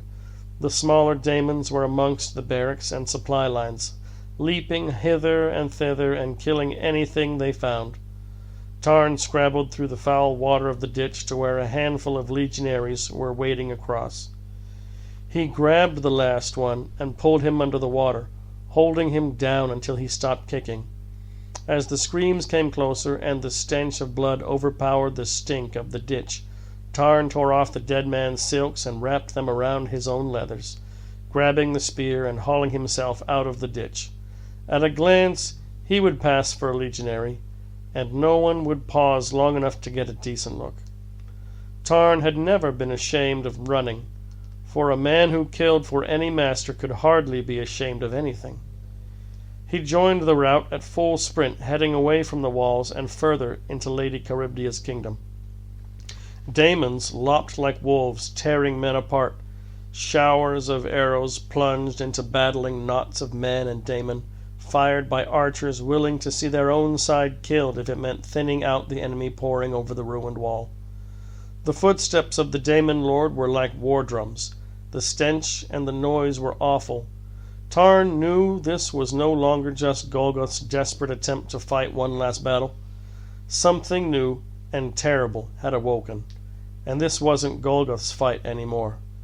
That meant it wasn't Tarn's either, and so he ran, the seething blood fighting with the writhing images in his head. If he lived, he would seek out another master, as he had done a dozen times before. But for now, his only ally was survival. Lady Charybdia had not been so distracted for some time. Everything around her was wrong. The breach in her kingdom was like a wound in her side. Primitives and outsiders were spreading like diseases through Slaaneish's domain. There was a bad taste in her mouth, and an ugly screeching sound at the back of her hearing. Sometimes she wished she could suffer the world with crude senses of other mortals. This chamber of the keep had been drained of its extreme sensory input, so the others seated around the wide hardwood table could survive. A chill breeze keened in from the balconies that ringed the tower, bringing the echoes and scents of the city, rippling the war banners brought back by the legions from past campaigns, and causing the weeping clusters of candles to flicker. Lady Charybdis did not like this place, high on a pinnacle of the keep, and she hoped that if she had to be uncomfortable, then the others would be too. The White Sage, whose name she still did not care to remember, was certainly utterly terrified, every muscle tensed, wizened eyes darting. The sweat was rolling off him. Lady Charybdis stifled a smile. At least, there were still the small pleasures. Caduceia, the one person in her kingdom for whom Lady Charybdis had anything approaching genuine respect, lounged in a massive hardwood throne, one clawed hand lolling, her tentacled head relaxed. She licked her lips with a forked tongue and ruffled the gills raying down her neck. Nothing frightened Caduceia, whether that was the daemon in her or just her natural state of mind. Lady Charybdis was uncertain. Lady Charybdis' chancellor, Mape, had shrunk back down into the upholstery of his chair and was shivering. He was a tiny, monkey-like man with shriveled eyes like black beads, who had been drained of his free will by his soul-destroying duties in calculating the total resources of the city. He alone actually had an understanding of just how much was hacked from the earth and then destroyed, poured down the throats of revelers or forged into buildings and weapons. The mathematics of this process were infused with chaos and hence were fundamentally illogical, and trying to comprehend them had sucked out all the interesting parts of Mape's mind. Lady Charybdis valued her chancellors and their staff as tools to calculate just how great her service to Slaanesh was. But as individuals, they meant nothing. She went through chancellors quite quickly. Mape had held his position for 3 years and was on his last legs. The door to the chambers swung open, and the last member of Lady Charybdis' Council of War entered. Commander Demetrius of the Violators Space Marine chapter was about 4 meters high and the same across, a massive metallic block mounted on hydraulic claw-footed legs. Each articulated shoulder ended in an arm-mounted weapon, a 4-barreled assault cannon on the left and a bouquet of barbed energy lashes on the right. The flat surfaces of his ceramite-encased body were painted a pale blue-gray, like dead men's lips, with the symbol of the Violators, a lightning bolt crossed by a dagger, wrought in gold over one side of the chest. On the other, dense script had been etched, telling of the hundreds of engagements in which Demetrius had fought and the kill marks of the important foes he had slain. On the center of the chest, the sarcophagus where Demetrius's physical body was held, was a fleshy knot, like an unopened flower, pale and dead, but pulsing with the machine's heart. The dreadnought stomped up to the table, servos growling. The petals of the sarcophagus opened, and Demetrius's old body was revealed. A scorched corpse, with arms and legs sheared off, the face rotten and drained, fronds like the tendrils of some sea creature waved from the skin. They were exposed and elongated nerve endings, the only way that sensation could be delivered into Demetrius's sense-dulled mind.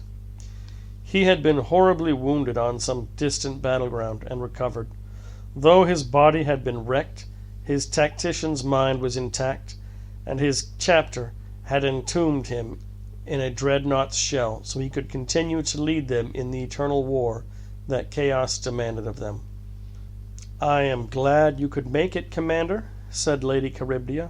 "How is life on the walls?" "Tolerable, my lady," replied Demetrius, his voice a low, cracked rattle from his ruined throat. "The air tastes of war. We shall serve our gods soon, I think." "That is looking very likely. I can trust you and your men to ensure that the current situation is resolved rapidly and with a minimum of disruption to our sacred work. Is my trust justified?" "It is, my lady. Every one of my battle brothers is worth 1,000 barbarians and more." "Good. I suspect that I shall be calling on you soon." Lady Charybdia's voice was cold. Compared to her, Demetrius was a brute, his own lust for experience limited to the violence of warfare. Lady Charybdia had once been like that, reveling in slaughter, but she knew now that it had been just a phase on the way to the current perfection of her senses. Demetrius was stuck in the pattern of bloodshed which became ever more ordinary for him as he absorbed every experience that battle could give him. One day he would become unable to experience anything at all, and his mind would wilt away, leaving just the dreadnought to house some other butcher. The violators were extremely valuable, undoubtedly the best troops on Torvendis, but their presence reminded Lady Charybdia of the stagnation that was the fate of every unwary servant of Slaanesh. "Caduceia," said Lady Charybdia, "appraise us of the situation, if you will." Caduceia stood up. "Of course, my lady." She waved her clawed hand, and an old, tarnished servitor creature, which had been fitted out as a hollow projector, shone an image of Torvendis's prime continent into the air above the table. The initial attack was on the western walls here. The image closed in on a section of the wall bordering the foothills of the Canis Mountains. The mountain people mustered a surprisingly large horde and assaulted the walls directly. Demetrius snorted a laugh. "Ha! How many did we kill?" "About half of them," continued Caduceia, unperturbed. "For minimal losses, then, we believe an ally of theirs arrived." The image was blurry, compiled from the various seances and remote viewings of Lady Charybdia's pet sages. It was distorted by some sorcery, but it was clear enough to show something huge and monstrous tearing through the walls with its bare claws. "We believe," said Caduceia, "that this is the creature referring to itself as Sol-Shakar." Daemons of the blood god followed in its wake and brought down the wall. The remains of the barbarian forces followed. Our legionaries have fallen back to the outskirts of the inhabited city, but they have been severely mauled. I have dispatched several divisions to defend the western outskirts of the city in depth. The tension grew higher. If such a thing was possible, the borders had been penetrated. The sanctity of the city was violated. It had been a long time since anyone had given Lady Charybdia news this bad. Anyone other than Caduceia could not have expected to survive her disappointment. "Mobilizing the reserves will take time," said Lady Charybdia calmly. "We have deployed a force to slow them down," continued Caduceia. "Slaves mostly, culled from the western mines. The blood god's minions are notorious for their love of slaughter. For its own sake, they are unlikely to resist the temptation of such a weak foe." "And when the slaves are dead?" "The legions will mass in the west of the city. If the barbarians attack, we will hold them off. If they do not, we will launch a counterattack and drive them back against the west wall." "How many invaders are we talking about?" A scattering of markers appeared on the flickering map, speckling the breached wall like a disease. Green for barbarians, red for daemons. "Perhaps 100,000 of the tribespeople. We killed a great many, but more are flocking to their cause. We cannot estimate the numbers of the daemons. Sol-Shakar once commanded millions. But this is not Sol-Shakar. Shakar is dead." "Yes, my lady, but some inheritor of his could rival him in power." "Not if we send him back to his god first, Commander." "My lady," answered Demetrius, "the Daemon Lord is yours. The blood god is the foulest of all our foes in the heavens. I expect your battle brothers to execute the full anger of Slaanesh against his creation." Demetrius's smile split the skin of his cheeks, so a rictus grinned down from the width of his face. "A pleasure, my lady." His servos buzzed with excitement. Lady Charybdis looked towards the White Sage. "What can we expect from the warp?" The White Sage looked startled to have been addressed. Lady Charybdis noted that she often had that effect. "The city is disturbed as you are, my lady," began the sage flatteringly. "Their pleasures are qualified, tainted. Fleshly abandon is not quite so abundant. However, the Prince of Pleasure surely sees how important you and the city are to his worship. There is no doubt our ministrations will summon a great many of his servants should the need arise." "No doubt. You do not sound so certain." The sage was shaking. His old man's eyes were wet. "Very little is certain any more, my lady. The slaughter song has been above the horizon for weeks. Strange things are being born in the city." "The city is full of strange things already, sage. My lady, do not misunderstand us. Slaanesh would never desert you. But there are many prophecies, and many of them are coming true. A calf with 3 heads, as the seers of the Crimson Knights foresaw, and a litter of half-devils with tentacles for hands, such as was written by the prophets of the undersea kingdoms. They are omens of destruction and mistrust. The oldest there are. They say that something has returned that means the pleasure god ill. Indeed it has. The blood god's spawn walk Torvendis again. Prophecies can come true all they like, sage. No number of daemons can hope to breach the city and hold it against us." Demetrius laughed, a rasping, throaty sound. "You have fully 1/4 of the Violators chapter on your walls, lady. They could throw the whole maelstrom against us, and we would hold." "Indeed, Mape?" Mape started as if he had been woken from a nap. "What can we pull from the population?" Mape scrabbled around inside his oversized, filthy, dark brown robes, pulling out sheaves of yellowed paper. The able-bodied population stands at rather more than 1 million, of whom half are suitable for the press, with the same again in raw slave manpower. Can they be mobilized? Mape scrabbled some more, spilling paper onto the flagstone floor. 300,000 useful troops at the last census.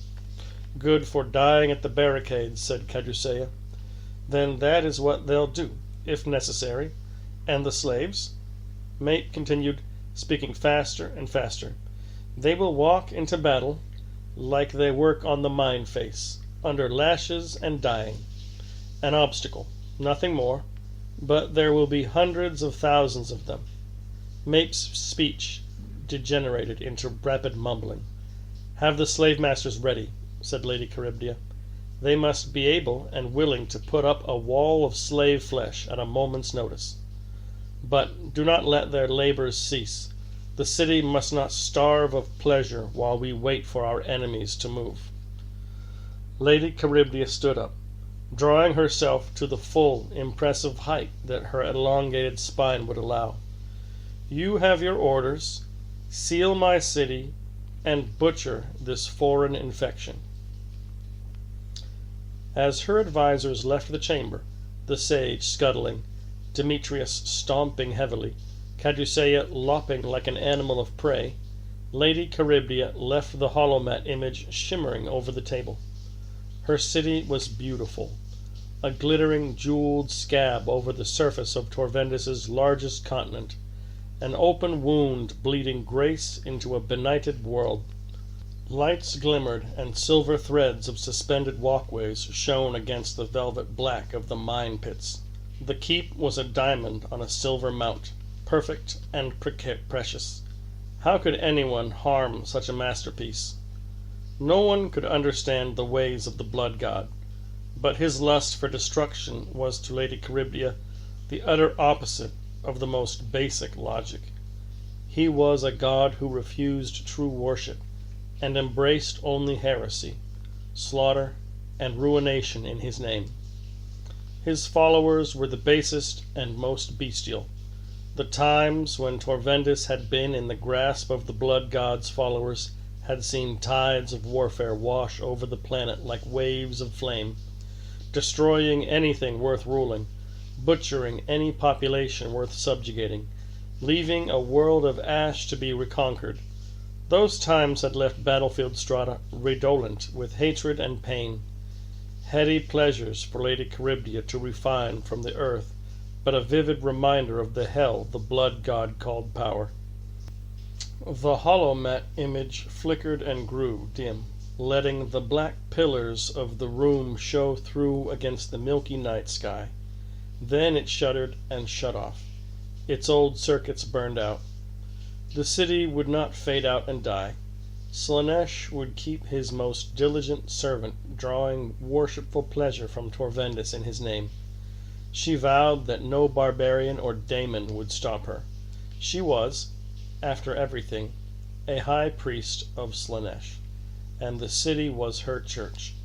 She would do her sacred duty, and the final pleasure of death would be an ironic gift to anyone who stood in her way. Golgoth had never truly thought, in all his days, that he would ever actually set foot on soil like this. Lady Charybdia's realm was holy ground, and he was not invited. He felt like a trespassing child. He felt like he had done when he had went to kill his first men, creeping onto the battlefield before his years. The sacred earth was dry and cracked, drained of life. Here and there, chunks of architecture were slowly oozing from the ground or being melted back into it. Pillared arcades and flagstone courtyards. The morning sky was bright yellow, shot through with purple streaks by the horizon, and a dozen suns burned down, competing with bright patches of nebula and the hard white spike of the ever-present slaughter song. In the distance rose the city, strange, bulbous towers leaning at insane angles. Even from this far away, Golgoth would make out the lengths of chain that held some of them up, and the spindly walkways between them. The deep pits of the mines were dark stains beneath the towers. Even now, in the middle of the day, points of light shone in the darkness below. Between Golgoth and the city was the battle, if it could be called that. The barbarian horde had swarmed through the breach created by Shakar, and advanced into the forbidden heartland of Lady Charybdia's domain. The daemons had chased those who lived in the city's hinterland, scavengers and subsistence farmers, who were simply carried away on the tide of the retreating legions.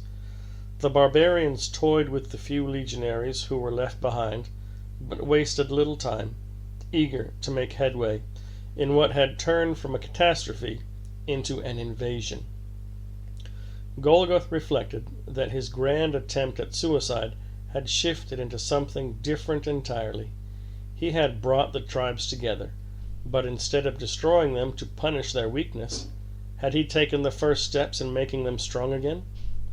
Lady Charybdia's slaves had been herded into the path of the invading force, lashed into a massive milling crowd, half of them unarmed, some dressed in rags, and most little more than naked. Hath had counted tens of thousands of them, but by the time the barbarians caught up with Shakar's daemons, half the slaves were dead. The battle was in its closing stages. The thin white line of pale, starved slaves was thinning out by the second, crushed against a swarming black mass of barbarians. Knots of gray-skinned daemons leapt about here and there, sating themselves with blood. An extraordinary thing was happening, quite apart from the merciless removal of an obstacle thrown at them by Lady Charybdia. An alliance was being formed. Golgoth was watching from some distance behind the front line. From where he stood, the battle was almost abstract. and he was hard-pressed to imagine that the faint, pale line of resistance was composed of human beings. But the meaning of the victory was not lost on him. Man and Daemon were fighting side by side, and it was hard to tell which was the more determined to punish Lady Charybdis. The ground shook, and a shadow passed in front of the sons behind Golgoth.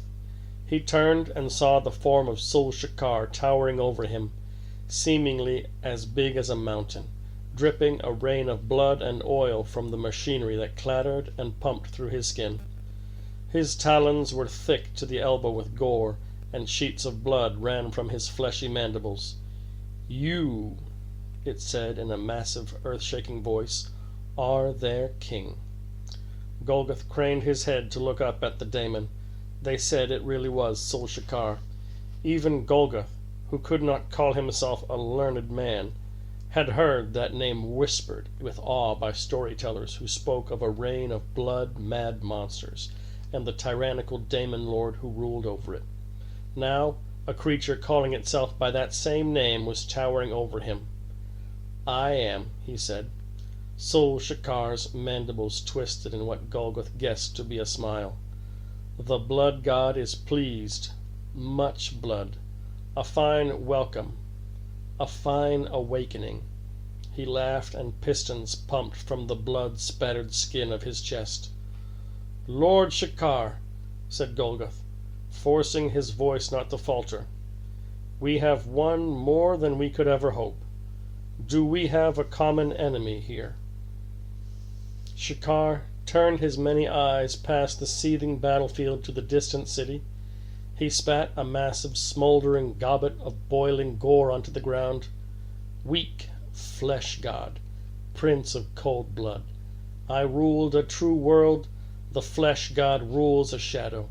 This cancer of feebleness knows nothing of strength, of rage." Shakar's fists clenched and his vast metal wings flapped angrily, gears and motors screaming of power, of death. "We can kill them together, Lord Shakar," shouted Golgoth over the din. They could, he realized then. The barbarian horde would grow with every victory, victories made possible by Shakar and his daemons. They said that daemons were kings amongst liars, and that any alliance with them was death. But Golgoth had felt death already when the emerald sword was proved to be a breeding ground for slaves. If it cost his soul to fight this war of revenge, then he would gladly give it, because it meant little enough to him now. "Your daemons and my warriors," continued Golgoth, "they fight alongside one another even now. You can have Torvendis if you want it. I just want revenge." Shakar glowered at the city. "Kill the flesh god. Take back my world," he mumbled to himself. "Do we have an alliance, Lord Shakar?" There was only the sound of the daemon's massive breathing and the clanking of his machinery, as he thought. Golgoth knew that Shakar was insane, in a way that all daemon kind was said to be. But he also knew that daemons responded to the basest of desires like anyone else. Shakar was driven by lust for battle and blood, and to see his god's enemies butchered. Shakar could kill Golgoth where he stood, regardless of Kron's sorcery, and Golgoth felt his stomach nodding with apprehension. But if the deal was made, it would be worth the risk, worth it all. Sol-Shakar spread his iron wings, and a rain of blood began to fall. "Sol-Shakar decrees, the king of the warriors and the legions of Khorne are one, as long as the flesh god's whelps draw breath." Shakar's voice was a bellow, as loud as a thunderstorm. Golgoth glanced around and saw the misshapen, lopping daemons heading back from the picking of the battle, bestial faces wide-eyed and snarling. "This world shall be cleansed and bathed in blood for the glory of the throne of skulls. From the ocean depths to the heavens, a reign of war to purge the reign of weakness." They were oozing from the cracks in the ground, gray-skinned monsters with long, slick talons and faces that were tangled messes of skin and bone. "Death to the flesh god!" bellowed Sul Shakar, as the blood rain lashed down. "Blood for the blood god!" Daemons were all around, baying and screaming. Golgoth could smell their sickly, rancid blood and the greasy smoke coiling from their smoldering skin. He was surrounded by daemons, summoned by Shakar's words, and there seemed to be no end to their number. If Golgoth went to one of the many hells when he died, it might look something like this. But these were his allies, his to follow and command. He felt his heart swell as it had not done for many years. He could taste victory in the stench of congealing blood. "Blood for the blood god," came the chant, raised from more and more demonic throats, and then it was sung by Golgoth himself, and the warriors returning from the battle until the praises of Khorne on the brazen throne of skulls were being sung by the whole invasion force. It was a challenge to the forces of the city of Slaanesh, an insult to Lady Charybdia herself and everyone that followed her. Sul Shakar had returned. The mountain tribes were united. Nothing could stand in their way now. War was coming. War was already here. It was just waking up, thrashing itself awake with bursts of violence. Captain Amakir's entire life had been one long war, either preparing for it, meditating on it, or engaging in it. He knew war inside out. He had lived for 10,000 years since the bloody fracture of the Horus heresy that capped the accursed crusade when half the galaxy had been swallowed by the Imperium, and he had followed the banner of chaos and the word-bearers in all that time. His memories were galleries of battle, regimented fragments of 1,000 combats, 100 burning cities and shattered planets, all like polished gems in his head. 10,000 years of distilled battle, and every one of them bitter with the same taste of war that carried on Torvendis' winds. Praecordian had told him the same. The dead speaker had thrown fits, thrashing suddenly and foaming at the mouth, as he let the voices of the dead come to him. The sundown ritual when the pantheon of chaos was appeased, they were being consumed by daemons and ground against massive fortifications. They were being run down by monsters and trampled by their fellows under the lash. But more than anything else, they were dying afraid, convinced that millions more would follow. The slaves in the mines and the serfs in the field could feel it.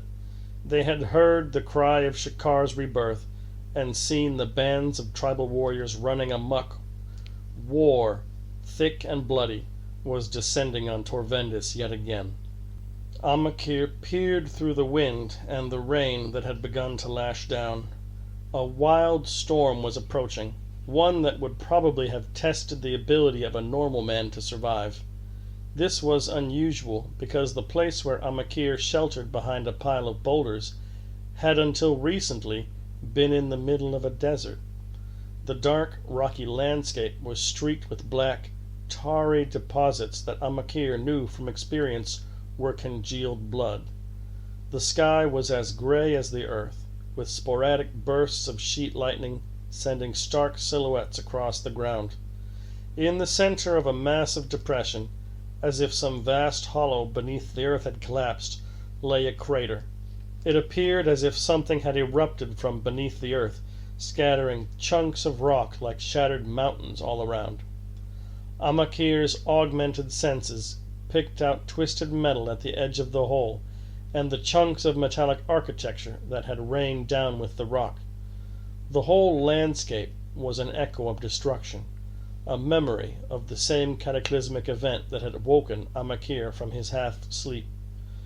Amakir spotted movement to the north, flitting over the horizon, coming closer. He drew his bolter and slipped into the shadows behind the rocks, scanning the darkness breath held. "Praecordian," he voxed. "Captain, Take cover. Target's approaching. Understood. Amakir checked Feoken and Michaelo. All 4 word-bearers had been approaching the desert in scattered formation, and only Amakir had made contact.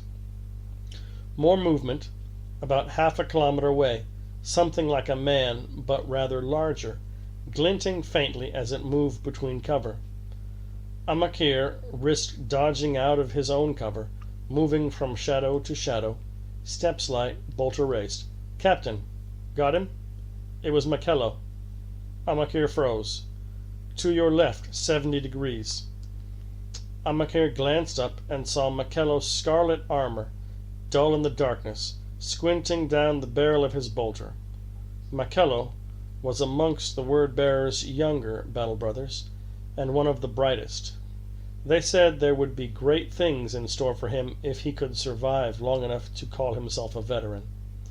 He was a crack shot, too, even for a space marine, and he habitually loaded his stripped-down bolter with silenced shells. Clean shot, Captain. What's the target? There was a pause. Then, Gods below, voxed Michaelo. You never could keep hidden, Vrox. A metallic growl sounded over the vox in response. Vrox hadn't been able to speak since the obliterator virus had overtaken him, but the emotion was clear. Phaedos? Voxed Amakir on the all-squad channel.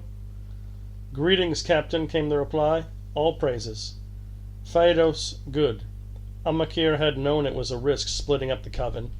Now Phaedos, Scarlan, and Vrox had returned. They were at full strength again. All praises, voxed Amakir. Try not to advertise your presence quite so obviously. Phaedos, if Michaelo had been an enemy, you would have lost half your firepower. Phaedos clambered over a nearby knot of rocks, waving Vrox and Scarlan forward. Phaedos said nothing, but Amakir knew Phaedos would be meditating on his error at every opportunity, as if somehow acknowledging his failure would give him strength. Phaedos had a burning ambition to become one of the Legion's priests, a dark apostle leading the word-bearers with prayers in battle. He might even make it one day. Stranger things had happened in the Maelstrom, although Phaedos wouldn't be taking up the accursed Crozius for a long time yet. He had to suffer a great deal more before he could truly begin to understand chaos. We have heard many things, Phaedos said as he approached. From the natives we interrogated those we came across. There is great movement between the tribes. They are even coming from the southern forests and the oceans. They have a leader now, a man called Golgoth. There is talk of Daemon's returning. Could this be Carnarvon? Possible, replied Amakir, but unlikely. He must know we are here, and he would not come so far out into the open. This, however, Amakir gestured at the massive rent in the ground, is his doing. Something was led out here, and it would take a sorcerer of rare power to do it. Phaedos led Vrox and Scarlan over the rock to Amakir's position. He looked towards the huge crater and murmured a prayer to the Pantheon under his breath, realizing the sort of power that must have been unleashed to create such a wound in the earth. A sorcerer's stink is all over this place, said Procordian, emerging from the gloom. He is hemorrhaging power. If he doesn't stop soon, he will bleed himself dry. He paused, considering. He doesn't care if he dies. Procordian's pupils were dilated, and he swayed as he walked, as if drunk. And he was drunk, on the sorcery that remained from the spell of release and the energy that had bled out of the tomb when it had been shattered. What does he want? Said Michaelo, who was still on lookout on the pile of rocks. It makes no sense, Captain. Carnarvon has served since before the heresy. He has learned at the court of Primarch Lorgar himself. He has had more than enough opportunity for sabotage and treachery.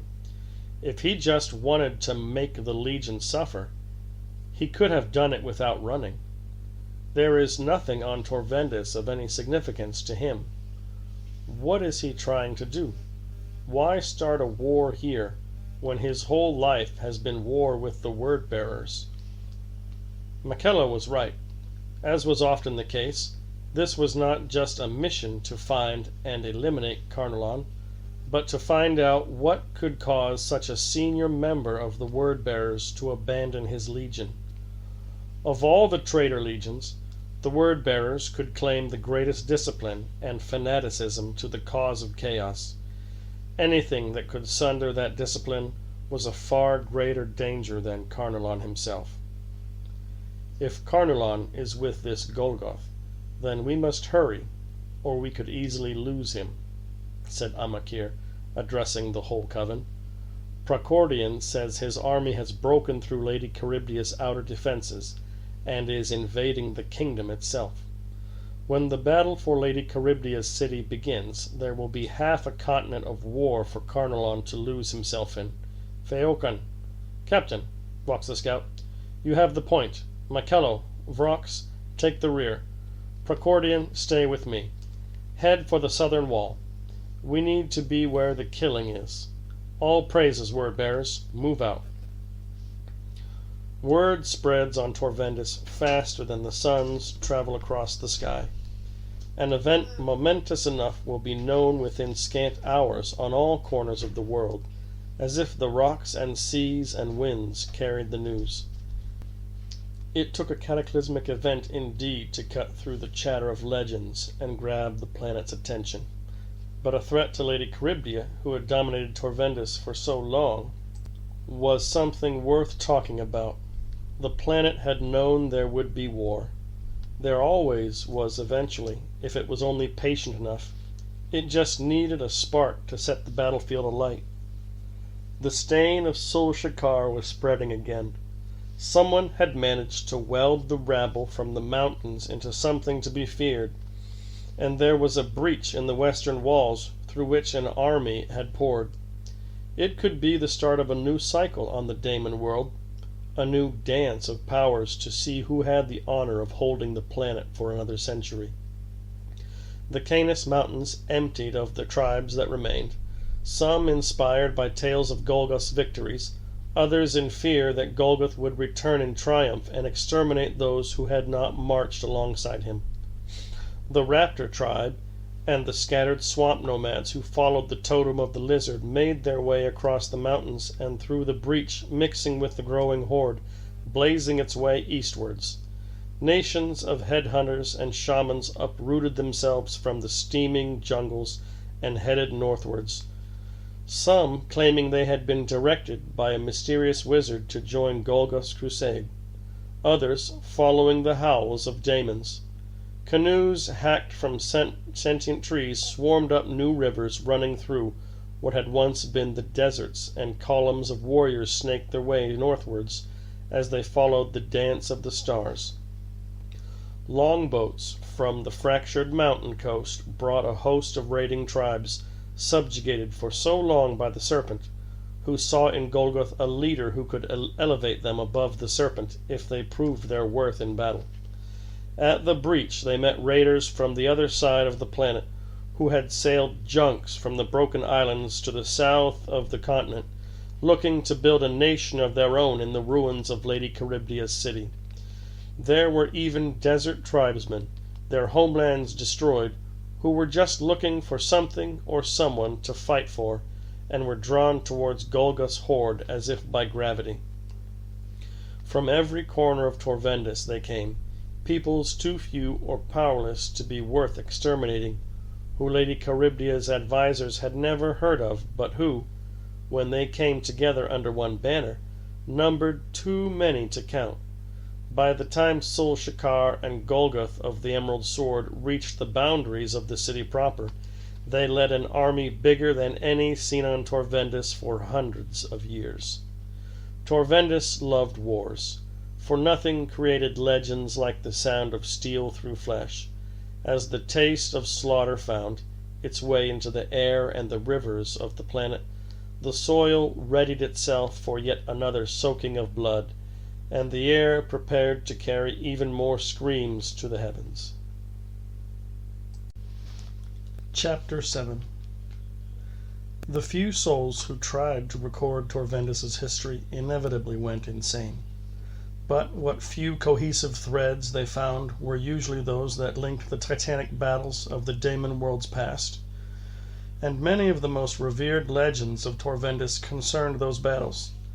The explosive fractures in history when one power gave way to another, or a ruler emerged from anarchy.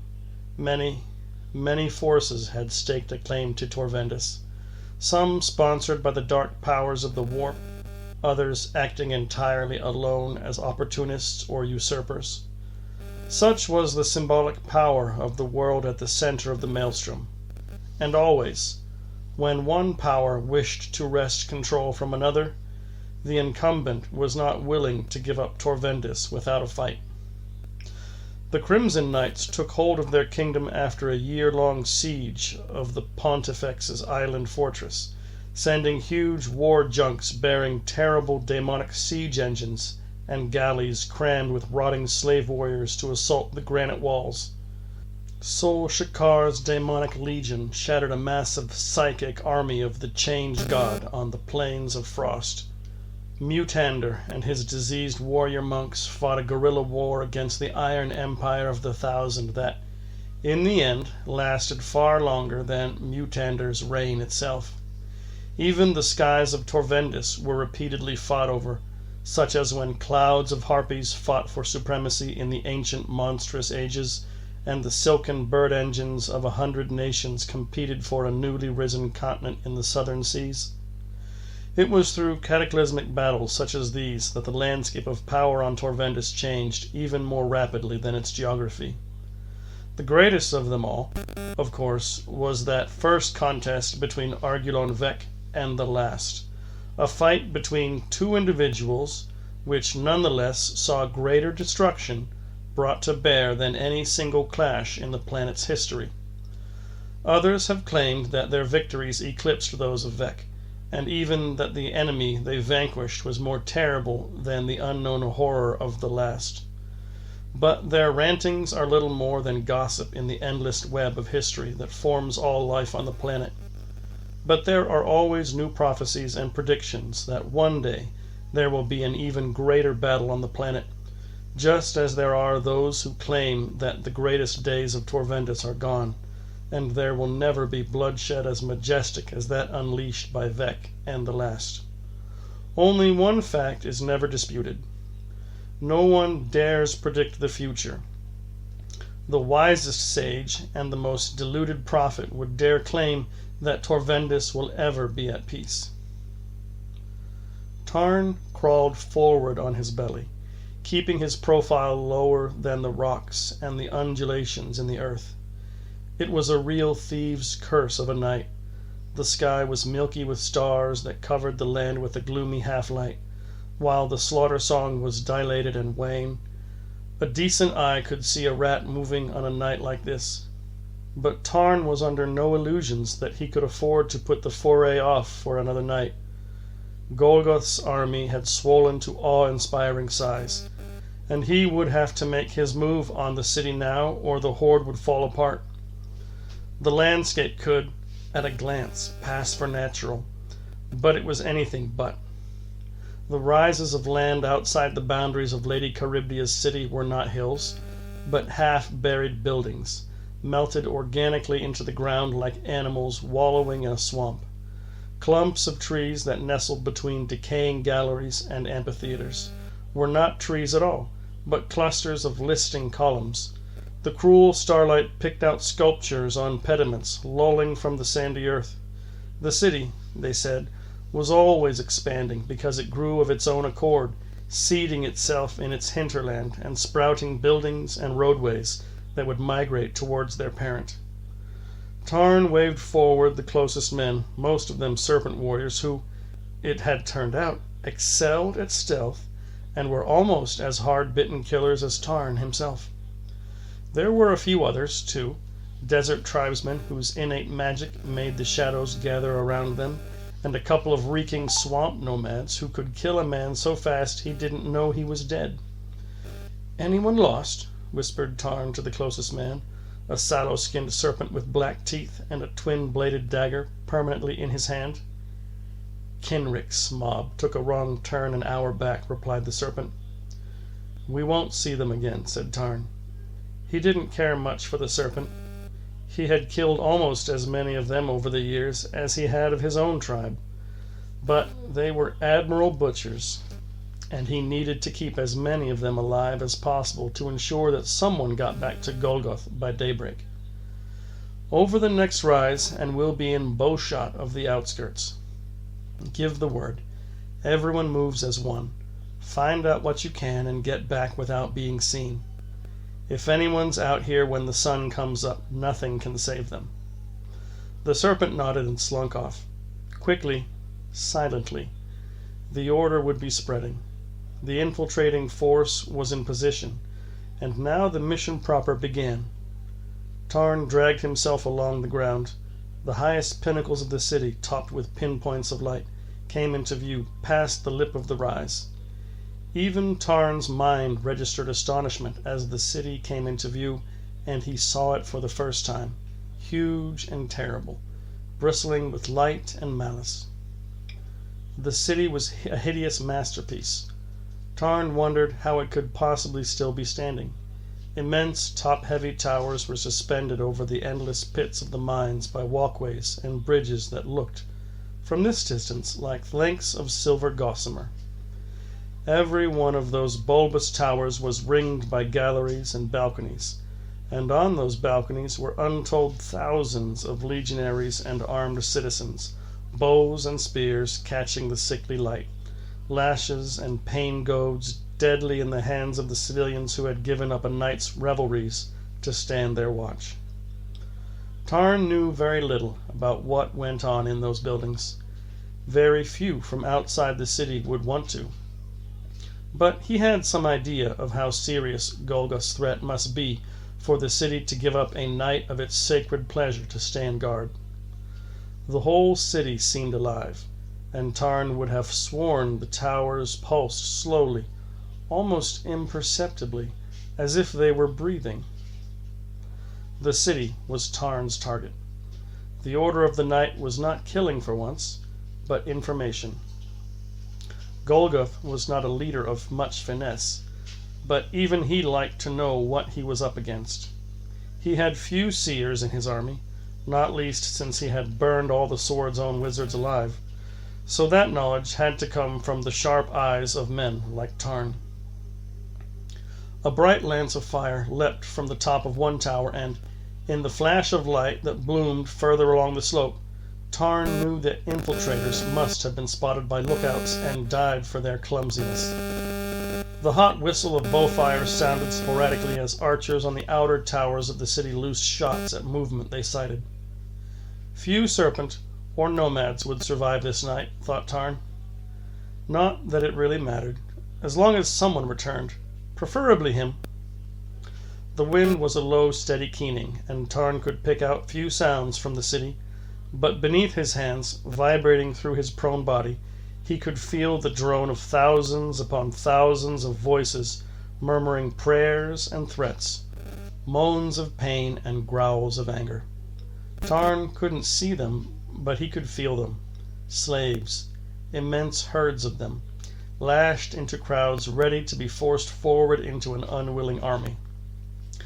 The tactic had already been used once, and Sol-Shakar had rolled over them just a handful of days before. But Tarn knew that if every slave in the city were to come pouring out of the mines into the path of the attacking horde, Golgoth's warriors and the blood god's daemons could be mired in carnage while the city remained untouched. Ah, the daemons! Tarn had fought alongside all manner of savages and butchers, men he would not turn his back on lest he get a dagger through his ribs, and men he would have killed on principle had he a scrap of morality in his heart. But even he felt sourness in his mouth at the prospect of daemons calling themselves his allies. He had seen the daemons in the service of Lady Charybdis kill with lust, and still bore with the writhing, fleshy scars on his mind's eye. Daemons were monsters, human neither in form nor in thought, fragments of the will of their god, and hence with intentions impossible to predict. And the concept of the blood god filled Tarn with terror. Tarn killed with skill and speed, but those who followed the blood god, they called him Khorne, the taker of skulls, Lord Gore, and all manner of other titles, fought with nothing more than blind savagery and bloodlust. They would throw wave after wave of willing soldiers into any hopeless fight, and they fought not for victory, but for the sheer joy of carnage. Victory for the blood god's worshippers consisted of spilling as much gore as possible, and preferably, but not essentially, surviving to do it again the next day. But Lady Charybdis called daemons of her own god from the warp to kill for her, so it made sense that Golgoth should find a similar ally, and there was no doubt that Sol-Shakar, whether he was the daemon prince of legend or not, led the most brutally effective shock troops Tarn had ever seen in a lifetime of slaughter. But still, daemons. Gods above, that it would come to this. There was no more he would find out this night. The city was brimming with defenders and more slaves than a man could count. They would have to be carved through before any man ever set foot in the city itself. It was as he expected. Golgoth would probably be pleased, for Tarn suspected he wanted as hard and cruel a battle as possible.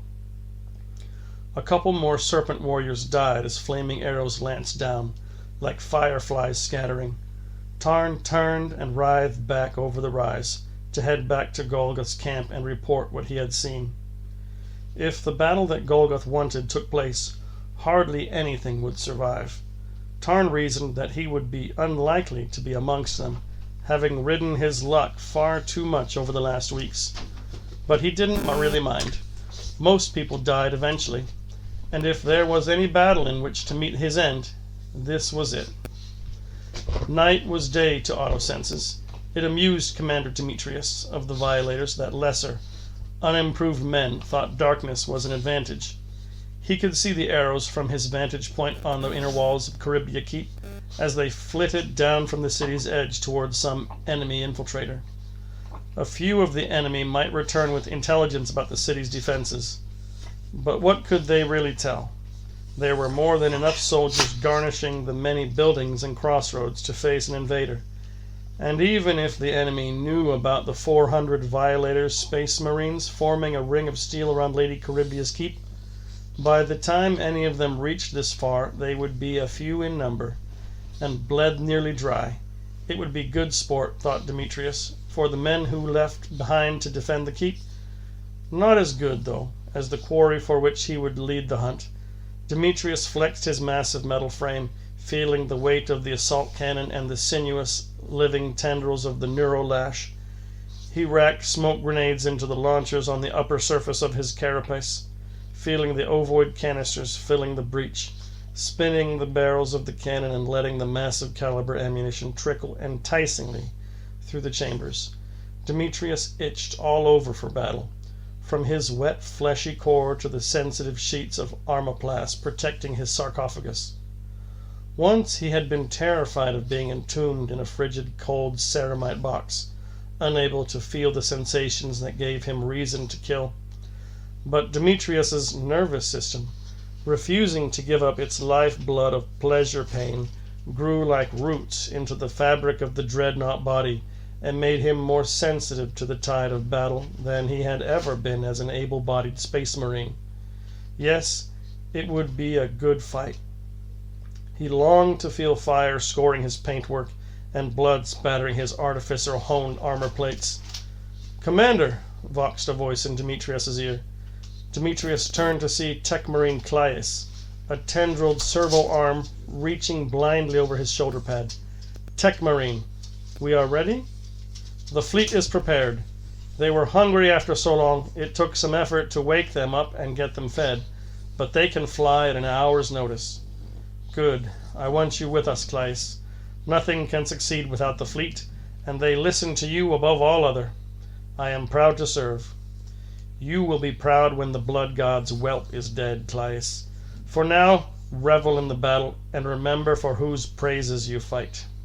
Claes nodded his helmeted head. Like many violators, he never removed any part of his armor. Slaanesh looked favorably on the chapter and often altered their bodies so their sensations and pleasures were more immediate. No one knew for sure what Claes really looked like anymore, and that was part of what made the violators beloved to Slaanesh. Every space marine was a temple to the pleasure god, his flesh sacred and inviolate, and displaying those holy mutations was like throwing open the doors of a temple to any passerby. Demetrius himself rarely revealed what he looked like beneath the massive armored hull of the dreadnought body. When he did, it was in the presence of only those who truly represented the ideals of Slaanesh, like Lady Charybdia herself, or that of a great enemy before the kill. "The force is selected then, Commander?" said Claes. "Our best," replied Demetrius, voice grating from the dreadnought's vox casters. "Koivas, Hagen, most of the assault units, plenty of steel, plenty of battle lust." Demetrius turned back to look out over the city, with its millions of lights and glittering seas of spear points. "Lead the battle brothers in their war gear rites. They must feel every bullet they fire. There will not be another fight like this on Torvendis for a good long time." Claes headed off below the battlements to bless the bolt guns and armor of the violators, that Slaanesh might send every sensation they felt straight into the soul of the wielder. Hagen would be murmuring prayers devotedly, while Koivas would be filling his system with the cocktails of combat drugs he had become all but immune to. Devriad's squad would be carving devotions onto one another's armor. Every violator would be shuddering with anticipation for the battle.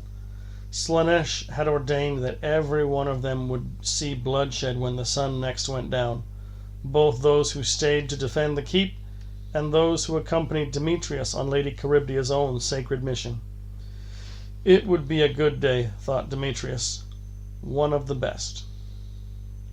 Lady Charybdia looked down from the balcony over the assembled seers and sorcerers.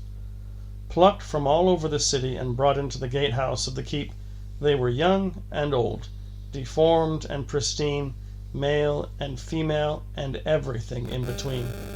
There were hundreds of them in the crowd below, and only a very few knew why they had been called here. The tall stone walls of the gatehouse cast a shadow over the crowd, and they shivered in the lightless cold. Most of them had been dragged from their beds and herded through the streets to the keep. Some were still naked and painted from the pleasure domes. Lady Charybdia had her spies keep a record of all those born with sorceress talents. She knew she would need them in a situation like this, because she liked to know who she was fighting, and the best way to know was to ask her enemy. For that, she needed a plentiful supply of those born with sorcery in their blood. The few below who saw her and recognized her through their fear flinched and went pale. A gaggle of sages, swamped in voluminous robes, trailed in Lady Charybdia's wake, keeping a respectful distance. Lady Charybdia waved an impatient hand, and they scuttled forward, murmuring sacred words, making complex gestures with their hands. A filmy white light, like a pale gauze, fell over the crowd below. Some of them whimpered in fear, others said their own prayers for salvation. "Have you found him?" asked Lady Charybdia of her sages.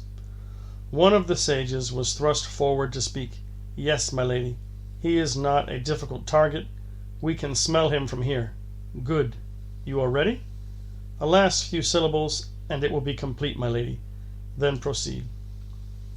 A few moments more, and the spell was cast. Shapes and lights flickered in the air in front of Lady Charybdia, powered by the energy of her unwilling sorcerers and focused by the lore of her sages. The image hardened until it was something shaped like a man, then like a deformed man, then like something else entirely, with strange growths sprouting from its back and its forehead. Nauseating energy rolled off it, pure malevolence. Low moans rose from the crowd as the older and more infirm dropped dead, drained of their life force by the hunger of the spell. "Ha!" cried the image. "She watches! She sees! she sees her death. "You are the one who calls itself Sol-Shakar?" said Lady Charybdia coldly. The image coalesced into the form of the Daemon Prince, life-sized. It towered over the balcony, massive bestial head thrust forwards out of the nimbus of power that formed the scrying window. It could see her too. It grimaced at her. Lady Charybdia could not remember seeing an uglier creature. "The flesh god rots you, lady. He drains your strength. This land will be bathed in blood to wash away his stink." "The blood god abandoned this world long ago, Daemon," replied Lady Charybdia coldly. "Sol-Shakar was trapped and slain by those who tried to subjugate it." "I am free!" bellowed the image, and with the exclamation more of the crowd died, blood pouring from their noses and ears. Lady Charybdia shut out the annoying buzz of their death cries. "The blood god saw his world made weak and set me upon it," continued the Daemon. "I am his hound of war. My hand is his hand." The Daemon's voice was a bellow so loud it shook the stones of the gatehouse and knocked the frailer sages off their feet. "You are not Sol-Shakar," said Lady Charybdia calmly. "Sol-Shakar is dead." She clapped her hands briskly, and a quartet of well-muscled legionaries marched out onto the balcony, holding between them the massive skull that had been nailed up in the chapel of the keep, the monstrous skull of Sol-Shakar.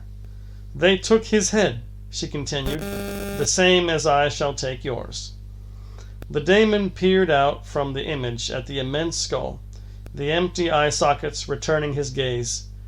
The Daemon's face twisted, its mandibles parting, and Lady Charybdia realized it was smiling. Then it began to laugh. It was a hideous, hacking, roaring sound, and with every bark of laughter, members of the sorceress crowd died as their bodies ruptured wetly. The Daemon lifted a steel-taloned hand to its face and dug the claws into its ugly gray flesh, tearing at the rubbery skin and into the dark, wet muscle underneath. The monster that called itself Sol-Shakar dug its palm into its face, grabbing a massive handful of flesh and pulling. Like scraps of a wet, gory mask, the Daemon's face was torn out, stringy sinews snapping, hot gobbets of ichor raining off the image. The illusory blood mingled with the real blood welling up from the crowd, now a heaving, moaning mass of the dying. The burning eyes smiled hideously. The fanged mandibles leered in a broken rictus slick with the Daemon's own blood. As the gore ran off the ruined face, Lady Charybdia saw what the Daemon had found so amusing. Its skull was forged of brass. Its mandibles were hinged sheets of metal, with steaming pistons powering the throat. Alchemical fires burned deep within its jaws and flickered in its eyes. Exposed to the air, the brass was beginning to smolder with the heat. They thought they had killed me, the vermin and slaves who tried to face me. They thought I had been banished, just because they took my head. It takes more than one wound to bring down the blood god's will incarnate. I forged a new skull and showed them how the soldiers of Khorne avenged themselves. It occurred to Lady Charybdia that what the Daemon said might actually be true. Her sages certainly believed it.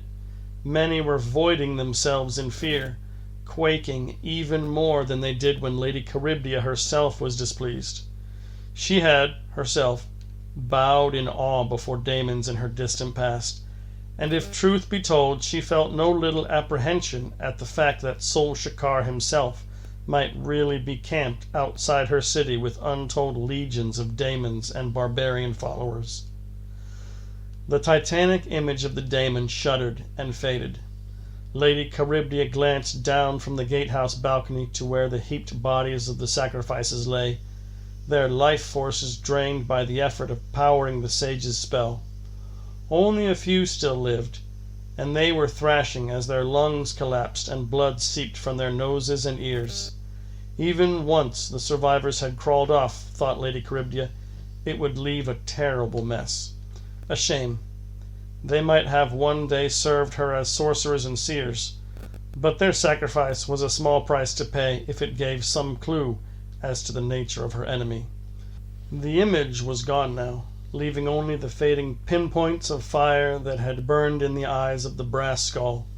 A few more divinations would give a better idea of whether this really was the Daemon Prince who had forged a rain of blood that still left scars on Torvendis. But for now the ceremony was over. One thing was certain. The invading horde would have to make their attack before the night was over. The barbarian army would fall apart without food or water, and only by attacking and seizing the city would they hope to keep up the momentum of their invasion. All the signs spoke of another well-lit night, with the stars and moons gathering to watch the battle. It would happen tonight, when the barbarians would think the city's archers were at a disadvantage. If Sol Shakar was at their head, he would carry with him the weight of legend. But Lady Charybdis had not been idle as queen. Her city brimmed over with traps and killing grounds, where even unarmed slaves and slovenly hedonist priests would have their uses in blocking up the narrow arteries of walkways. Sol Shakar could attack if he wished. His army would be repulsed, and the violators would see to it that even forging a new skull wouldn't be enough to save the daemon. Lady Charybdis swept back into the keep, leaving her sages to deal with the cleanup. There were new legends to write before the sun came up again. Golgoth crouched behind the tangle of rocks, painfully aware of how exposed he was, almost within bowshot of the city.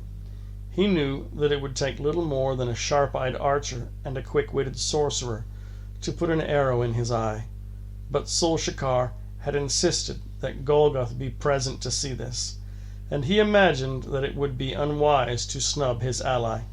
So Tarn had led him to this spot, and told him to keep his head down as he watched what Shakar had planned. There were others here, too, infiltrators, culled from the Serpent and the Desert Peoples, who would raise the signal to the rest of the horde when the time was right. Golgoth knew Shakar's plan. The key tribal leaders knew. Luterkja of the Serpent was even now leading the war chants of her warriors, and the South Island headhunters had picked their deadliest butchers to fight alongside the Serpent in the spearhead. It would be better killing than either had seen for decades. It was quite frankly an insane way to begin a battle. But then Golgoth had rarely placed much faith in a balanced mind, and whatever happened, it would be as good a way to die as any. Sol Shakar stomped over the nearest rise, massive strides taking him towards the city. Sighting shots whistled down from the city, and one or two even hit and bounced off his thick demonic skin. Sol Shakar had torn off his face to reveal a dimly glowing brazen skull. Golgoth found it hard to imagine that anything the monstrous Daemon Prince did could surprise him any more. Silver flashes marked spell-wrought arrows that stuck into Shakar's flesh and dissolved in the heat rolling off him. He ignored them and began to chant. These were old words, and the language was painful to hear, rolling and guttural from Shakar's inhuman throat. The wind rose to echo the daemon's words, and Golgoth recognized the intricate patterns of sound and the reverberations of power that had haunted Khron's spells. But this was on a different scale. This was massive, setting the rocks shuddering and the very fires of the city's watchtowers flickering. Shakar was yelling now, bellowing prayers to the blood god that were old when Torvendis was young.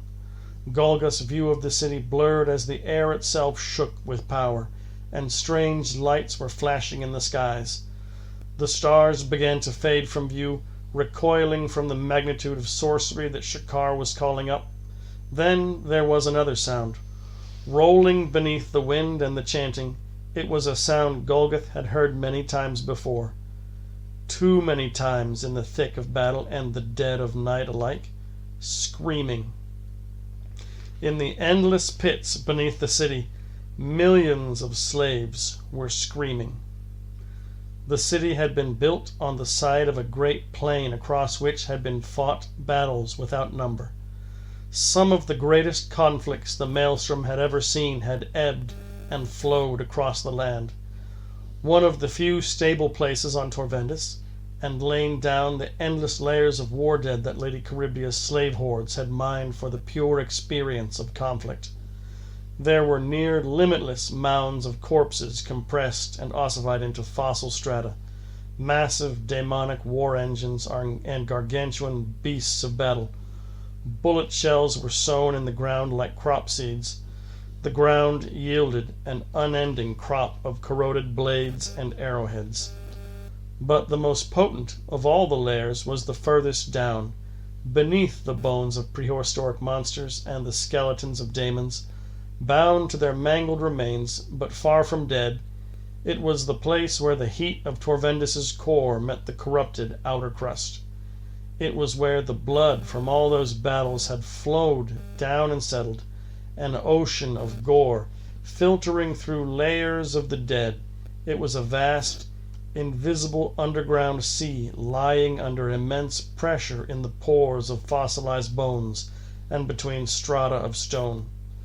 The blood had been there ever since the first drop had been shed on Torvendis, from the days when the last ruled the planet and Argulon Vec had the strength to challenge it. Every creature killed on the plains was represented by a drop in that ocean of death. A lake of blood lay beneath Lady Charybdia's city.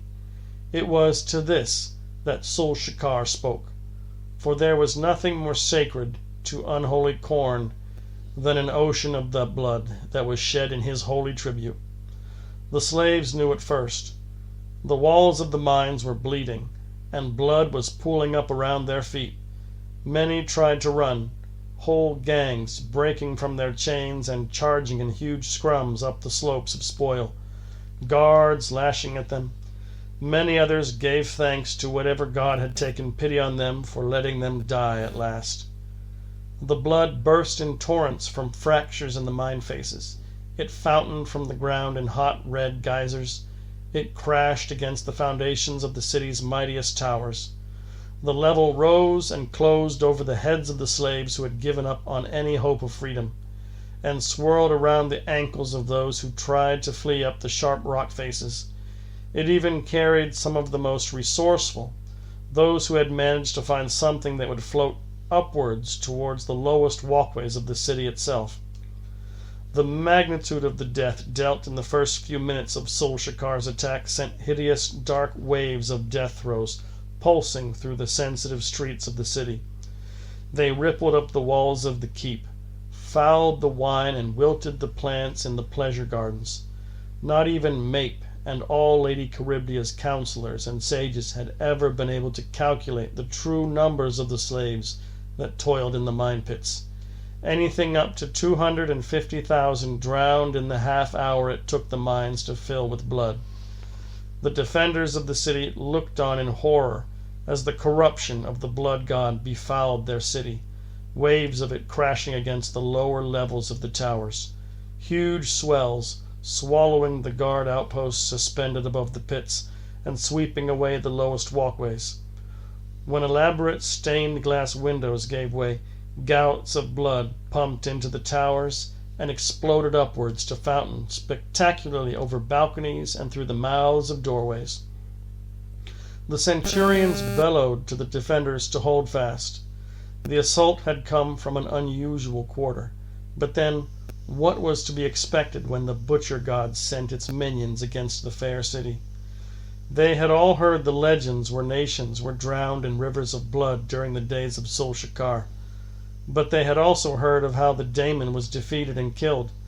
Nothing could destroy the city that Lady Charybdia had built, much less unclean barbarians and the remnants of a foul empire that had already outstayed its welcome on Torvendis.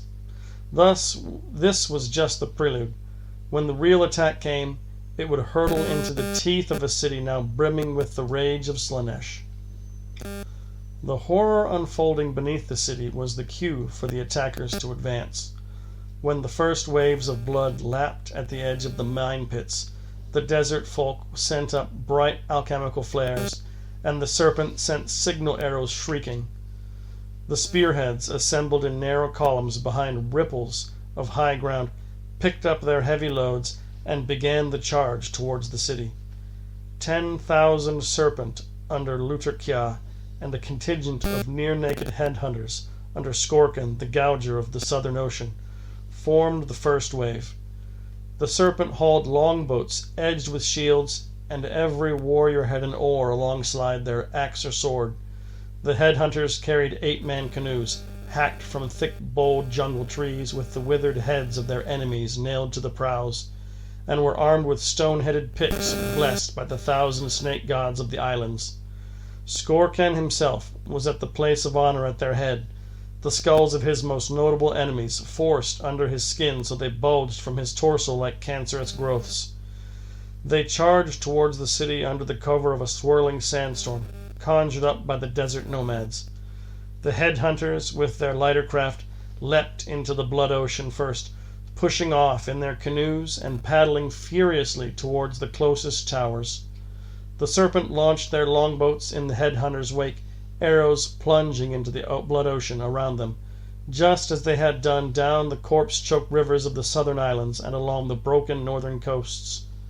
The first raiders attacked by boats, and there was little the massed defenders of the city could do to stop them in the first minutes of the horde's attack. The defenders had imagined almost any method of invasion, but an amphibious assault had not been anticipated. There were precious few legionaries defending the lower levels, and the ranks of archers had to redeploy hastily before they could send accurate volleys of arrows into the sea of blood directly below them.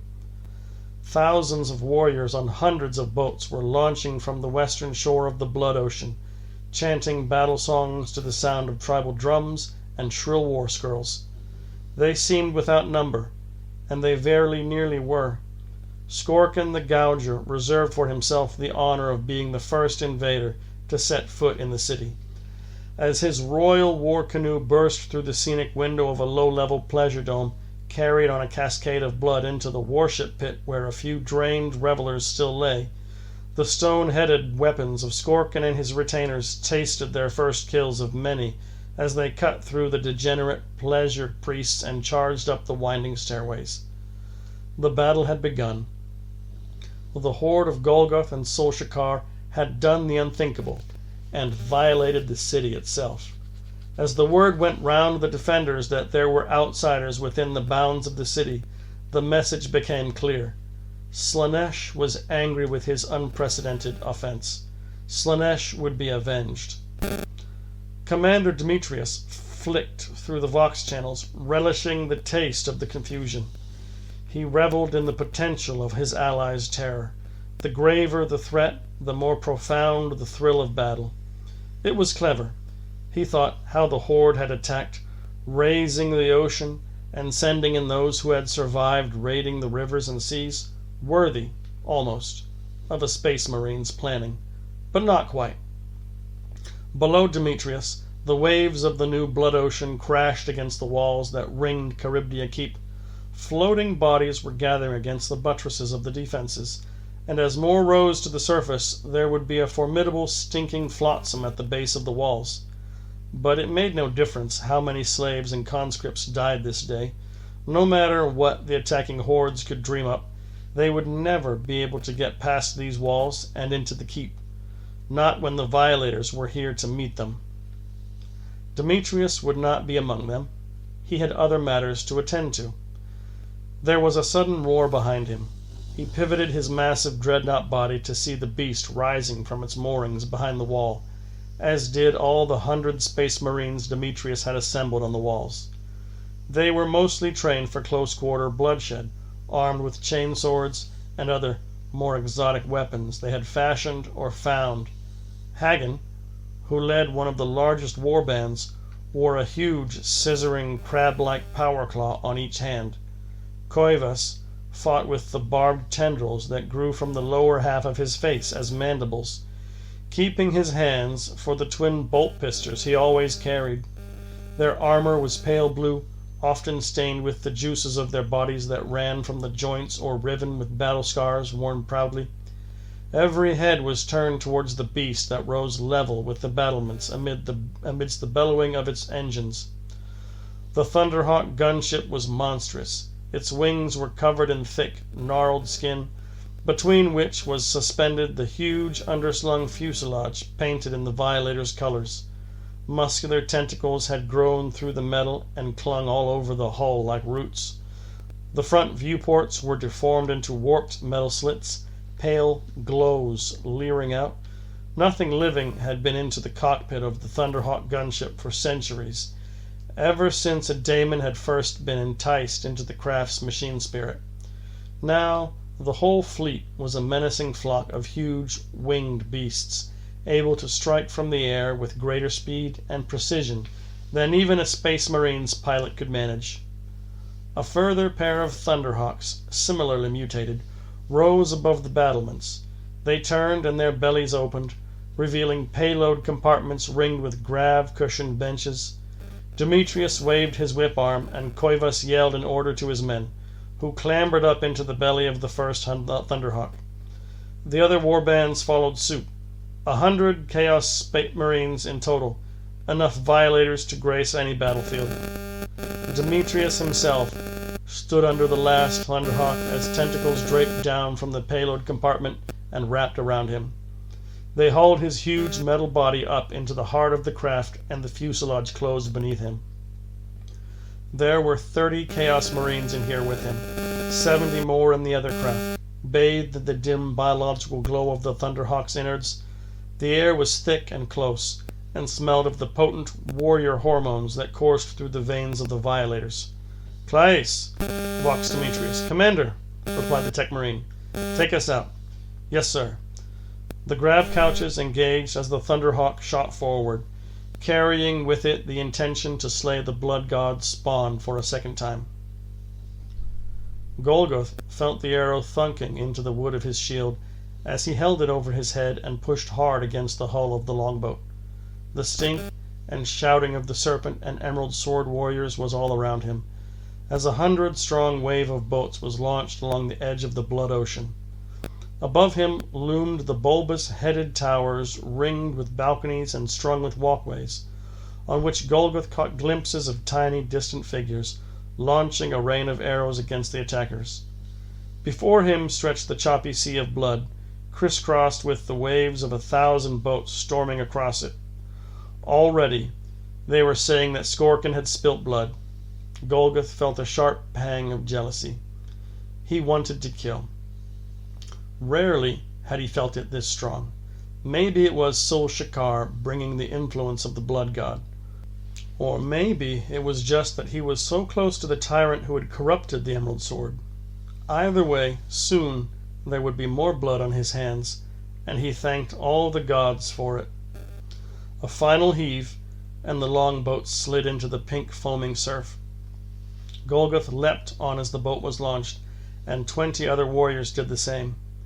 Every man grabbed an oar and began paddling to the beat of the helmsman's drum, the dragon-headed prow cutting through the waves of gore. Golgoth clambered past the warriors and leaned out over the prow, the blood waves speeding by beneath him, the boat knocking aside floating bodies. He could see the southern islanders speeding their canoes towards the lowest towers, and one tower was even now teeming with warriors trading blowpipe darts with arrows. "Where are you?" he yelled above the chanting and the drums. "Where are you? I'll tear your guts out, you bitch. I'll eat your heart." He could feel her, somewhere up there in the heart of the city, a cancer, an arrogance that dared corrupt the souls of his brothers. Lady Charybdis had given Golgoth a reason to fight, and she would regret it for the rest of her short, painful life. He pointed towards the nearest tower, a huge bellied construction of black stone lapped by the waves of blood from which projected a long, slender spire topped with a glass sphere. "There!" he cried to the helmsman. The men cheered as the longboat swung round towards the tower, and they saw the archers scrambling over its upper surface to take up firing positions. Arrows were falling more thickly now. Golgoth spotted warriors flailing and tumbling over the side of their boats, or falling back into the hull and being pitched over the side by their comrades as dead weight. A sorcerous blast, like a lightning bolt, shattered the prow of one ship, sending broken bodies flailing into the blood. Somewhere in the distance, through the forest of towers, a pleasure barge with pastel silken sails had been launched and was fending off swarms of headhunter canoes. Arrows thudded into the woodwork of the longboat from the fat-bellied tower. One man screamed, his arm pinned to his oar by a white-fletched shaft. Golgoth wrenched it free, kicked the wailing man over the edge, and took up the oar himself. The helmsman steered them towards a yawning hole in the tower wall, where a huge window had shattered under the pressure. The drum beat hammered faster as the longboat hurtled through the gauntlet of the archers. Volleys of arrows splintering against the shield they held over their head. Another man's death scream was a strangled gurgle as an arrowhead tore open his throat. The helmsman was pitched backwards over the stern, 2 arrows in his chest, and another warrior took up the tiller to hold them on course. The side of the hull scraped angrily against stone as the longboat coursed through the window and into the body of the tower. Golgoth's eyes adjusted to the darkness, and he could see writhing humanoid sculptures encrusting the walls, silks and bodies bobbing, shafts of weak light filtering in through skylights stained with incense. Spices and burnt offerings formed a scum on the surface of the blood. The inside of the tower was a single spherical cavity covered in sculpture. The lantern spheres had been snuffed out by the cascade of blood when the window had first shattered, and now the place was lit only by faint shafts of light filtering down from where the hollow spire joined the top of the sphere, and a few round skylights in the upper surface. "Up the walls!" someone yelled, and warriors reached out to grab the gold-leafed sculpture and drag the longboat to the wall. Clambering out, they began to climb the sculpture just as the first few arrows came whistling down through the skylights. The warriors slung their shields over their backs to protect them as they climbed. Golgoth could smell the enemy, perfumed and effeminate. He could taste their cowardice and degeneracy. He dipped into the well of power inside him that Kron had taught of, sent it coursing through his arms and into the hands that dragged him upwards. An arrow spanged against the perverse sculpture by the side of his head, but he ignored it. One of the serpent soldiers was hit in the thigh and fell spiraling into the filthy gore below. Golgoth's hand reached a sill, and suddenly he was in the open air again, out on the upper surface of the tower's base. The dark stone beneath him was smooth and mottled. The shadow of the spire fell on a unit of archers, maybe 20 strong, who had been using the surface of the tower's belly as a platform to fire on the attacking boats. Golgoth pulled himself onto the stone and saw other warriors doing the same, clambering out around him and through the other skylights. Golgoth left his shield on his back, unhooked his axe, and swung it two-handed at the nearest thing that moved, a legionary archer, whose knocked arrow sped upwards as his shoulder and arm came away from his body, and Golgoth felt the hot spatter of blood against his face. Golgoth didn't care about control anymore. These men were vermin, not men at all, but the tools of a sick and corrupting god, manipulated by their queen, who was no more than a puppet herself. Arrows sped towards him. He knocked them aside with the haft of his axe, letting Kron's sorcery give him the reflexes of a striking snake and a madman's disdain for harm. He ran towards the closest knot of archers, hacking 2 apart before they had a chance to draw another arrow from their quivers, kicking the other so hard in the jaw that his head snapped backwards and he rolled down the side of the tower.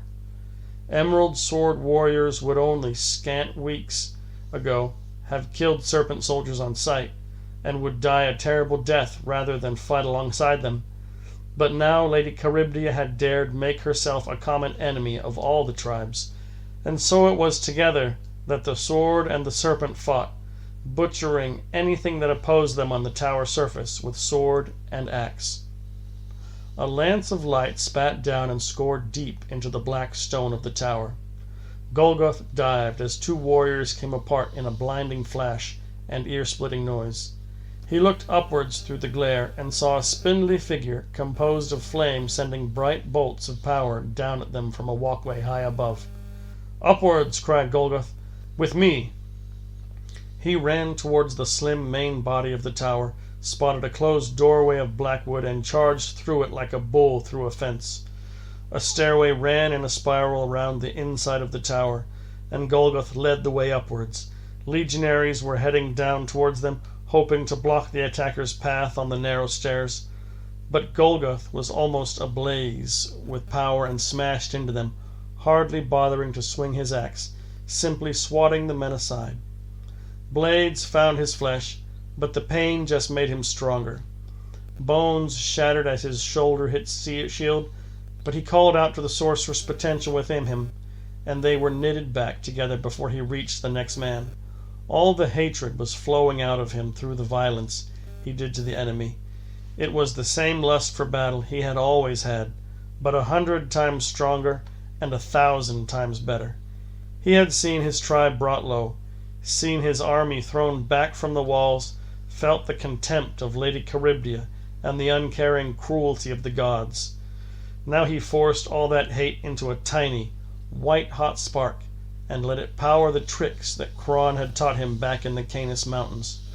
He hurled legionaries from the stairway with one hand, split them clean in two with the axe of his other, and left the survivors to be trampled by the warriors who followed him, bellowing their own war cries.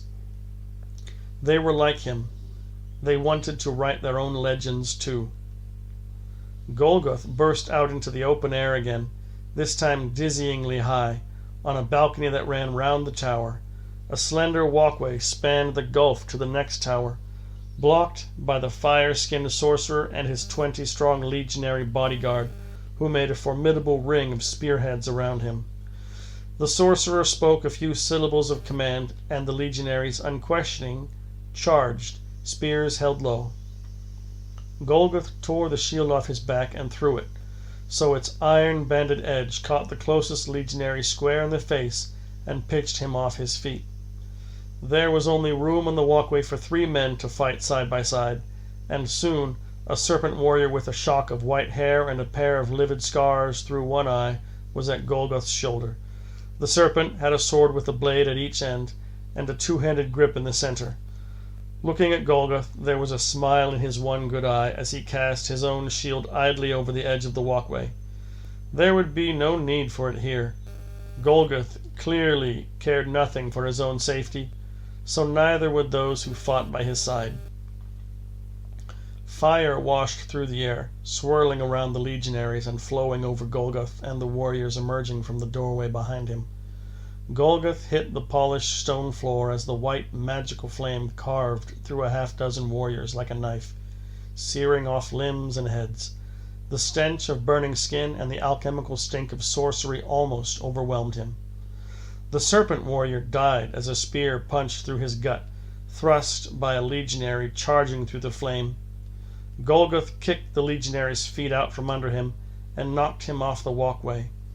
An axe, thrown from behind him, split open the face of the next legionary, and by then Golgoth was on his feet, axe cleaving through anything that stood in his way. Warriors clambering over themselves to get closer to the sorcerer who dared threaten their leader. One of the emerald sword had grabbed the dead serpent's strange double-bladed sword and leaped past Golgoth's swinging axe blade, slicing through the stomach of one legionary before being pitched off the walkway to fall, flailing wildly towards the crashing crimson waves. A legionary archer fired. Golgoth caught the arrow and jabbed it through the eye of the nearest enemy. He batted aside the weapon of the next and simply trampled him beneath his feet, using the added height to swing his axe down at the heads of those guarding the sorcerer. White fire rained down on him, hot lightning crackled, conducted through the legionaries and up into Golgoth's body. Sounds and lights flashed in Golgoth's mind. But he was no longer afraid of sorcerers. He was a sorcerer himself, who turned his power inside him and used it to kill up close, rather than from afar like a coward. The palm of his hand blistered as he closed it around the neck of the sorcerer, whose long, thin, lizard-like face was blurred with the heat and flame rolling off it. His eyes were flinting black, like gemstones, skin puckered and pale with flame rippling over it like liquid. The sorcerer's mouth opened to scream, but its forked tongue just rattled as Golgoth squeezed the life out of it.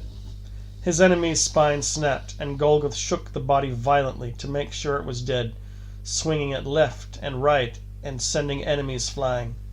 Warriors ran past him, dragged the sorcerer's body to the ground, and hacked it to bits with their own swords.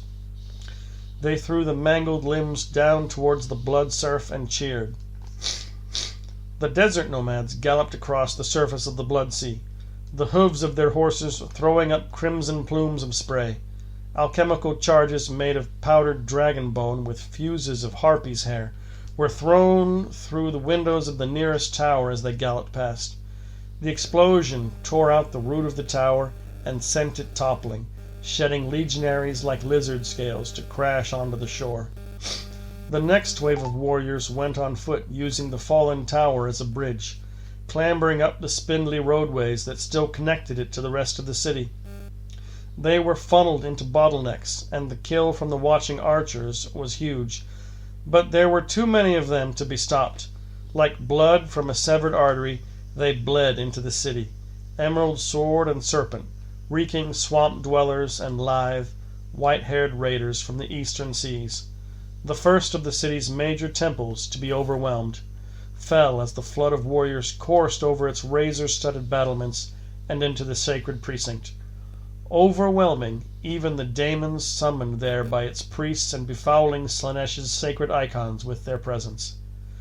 The dead of the battle were falling like snow, their bodies adding to the scum of corpses choking the dismal corners where the blood tide met stone. 1,000 men died when retreating legionaries destroyed the tower that the few remaining Bear Tribe warriors were using to enter the city. The same number of legionaries were blown to bits when the desert horsemen galloped up the side of a tower and captured one of the few guns that besmirched the skyline of the city. They blasted great holes in the closest defenses before detonating the weapons ammunition stockpile. No one had ever got this far before. Lady Charybdia's soldiers had never died by enemy hands within the city itself. The pleasure barge raked the approaching canoes with shots from the bolt throwers mounted in its prow and stern. Archers high up in its rigging added their arrows to the fire that was peppering the red waves and picking the crews off the attacking boats. The waters around it were thick with bodies, both of the headhunters and of the barge's crewmen, who had been killed when blowpipe darts hit them or daring boarding parties had made it onto the deck. The barge was protecting the immense glass-domed palace of pleasure that formed one of the city's most sacred sights. Silver struts like the legs of a spider supported a crystal canopy above a network of pleasure pits. The most elaborate and intense rites of Slaaneshi worship were conducted in the sunken pits and across the upholstered surfaces, fueled by the sensors that breathed hallucinogens and the labyrinth of tunnels that would bring in slaves and revelers from all over the city. Priceless works of sensual arts stood alongside perfume-soaked altars to the Lord of Pleasures. No bare-chested savage could be allowed to set foot on that holy ground, where the praises of Slaanesh had been acted out by revelers for centuries. The crew of the barge were bound by the worship of their god to protect the waters around the dome, and they were doing a very good job of it. The headhunters were dying. They were fighting with bravery far beyond that which might be expected of such primitives. But with every volley of silver-tipped bolts, more of them were toppled into the waves. The pleasure barge's crew, pressed ganged revelers and hardened legionaries, were fighting back, fueled by the righteous anger of Slaanesh. When the Prince of Pleasure was angry, he was angry indeed. The blood ocean swelled beneath the barge, and the canoes were scattered. Something huge welled up underneath, and then the air was filled with splintering wood and broken, flying bodies. the screech of tearing metal, and the bestial roar of something singing the praises of the blood god. Sol Shakar burst up through the hull of the ship like a sea monster of legend, metallic jaw ripping through the rigging, smoldering claws tearing the keel in two. The Daemon Prince erupted clean out of the blood and landed on the side of the pleasure dome, shattering its crystal walls. The headhunters joined him as Sol Shakar ripped through the dome, toppling the monumental statues of living flesh and smashing the works of sensual arts that radiated Slaanesh's power. As the waves of warriors charged into the city on foot, they were joined by a huge shoal of daemons following Sol Shakar against the defenses of the city. They clambered onto the wide avenues suspended between the towers and tore through the pleasure caverns. Legionaries were moved in their thousands to form massive barriers of bodies at the key intersections, so the tide of warriors and daemons crashed against them, and 100 bloody, savage, face-to-face battles erupted. 1,000,000 legends were written in the first few hours of the battle, about towering daemons who scattered dozens of men aside with a single swipe, and soldiers who performed acts of insane bravery on both sides. There was cowardice, too, and madness, and flashes of brilliance that turned defeat into victory, incompetence that saw legions of men killed like cattle, savagery and the beauty of killing. There was, however, no mercy. Golgoth ran through the broken ruin of men's bodies and ducked down beside the entrance to the next tower. Behind him stretched a wide thoroughfare suspended on silver chains hundreds of meters above the waves, now piled with broken corpses. There were half a dozen such miniature battlefields behind them now, for Golgoth had led a growing spearhead of warriors deep into the city, heading straight for the imposing slab of the keep. The losses they had suffered were made up by warriors from other waves they picked up as they charged from tower to tower, carving their way through the defenders. This last knot of legionaries had been tough. Determined veterans formed around a formidable commander, an arm span taller than the rest. Golgoth had taken the giant himself, and his brother warriors had pitched the legionaries off the edge. The warriors in the rear were finishing off the wounded as Golgoth peered into the gloom beyond the doorway at the end of the thoroughfare. The place was deserted. The chamber within the next tower was divided by standing screens painted with sinister designs that seemed to writhe. Embroidered cushions were piled high on the floor, and elaborate hookahs lay smashed. The sounds of battle filtered through the banners hung around the walls, silver threads glinting in the light oozing in shafts from holes in the high ceiling. Golgoth waved forward Kerados, a thin, brittle-looking woman whose speed and cruelty made her one of the most dangerous of the serpent warriors. She had joined Golgoth's spearhead shortly after they broke through the defenses of the first tower, and afterwards had killed at a rate almost equal to that of Golgoth himself. Kerados, take 6 men, and hold this entrance. Kerados nodded and began barking names at the crowd of warriors who had made their way across the gore-slicked thoroughfare. The rest of you, said Golgoth, follow me. He led them into the chamber, many of them choking on the heavy, thick scents that hung in the air like smoke. He yelled at them to spread out and find a way forward. One of the Emerald Sword called back that there was a spiral staircase leading down to a chamber below, from which sounds of vicious combat could be heard. Good man, said Golgoth. Is there anything alive in here? Swords were shoved through upholstery and banners were torn down. The revelers wisely had fled. Follow me. There was a sudden warning cry from Kerados. Golgoth just had time to see her diving in through the doorway when a deafening peal of explosions tore through the curved wall of the chamber, blasting shards of masonry everywhere. Sharp flashes of flame erupted all across the upholstered floor, throwing men aside, kicking up clouds of shredded fabric. Great holes were blasted clean through the walls, and the mid-morning light streamed in, shining off the wet remains of those who had been blown apart. Golgoth jumped to his feet and sprinted to see what had attacked them. He spotted a dark shape wheeling outside, then another, just as lances of fire burst into the chamber through the opposite wall. "Take cover!" someone yelled unnecessarily, as another volley of explosions were stitched across the inside of the chamber. Golgoth grabbed the edge of one of the holes in the wall, leaning out to see their attackers. They were massive flying monsters, not quite giant birds or huge bats, not dragons or winged daemons. They were covered in patchy, yellowing skin that was peeling from ichor-splattered pale blue bodies, and their eyes were slitted triangles of malice. Guns on the tips of their wings and mounted beneath their chins chattered, and bright flashes of explosions rattled along the towers and walkways. The thoroughfare Golgoth had just crossed splintered and fractured, the silver tendons snapping as half of it rolled to one side and the rest gave way completely. Suddenly, as if they had spotted something, the three flying beasts banked sharply with a roar and dropped down towards the blood ocean below. Golgoth didn't know that the monsters were Thunderhawks of the Violators chapter of Chaos Space Marines, but leaning out over the dizzying drop beneath him, he could guess what they had seen. Far below, kicking up a foaming pink fountain of blood, was Sol Shakar. Chapter 8. The stench of blood was overpowering. Lady Charybdia had to drag her senses far, far down to the level of mere men. Otherwise she would have passed out. The keep was dull around her, the songs of imprisoned spirits were no more than echoes, and she couldn't tell that the blood-warm walls of the tower chamber were any more than stone. It was a small place, perched high on one of the keep's many towers, a cylinder of stone where an array of crystal prisons hung like a massive chandelier.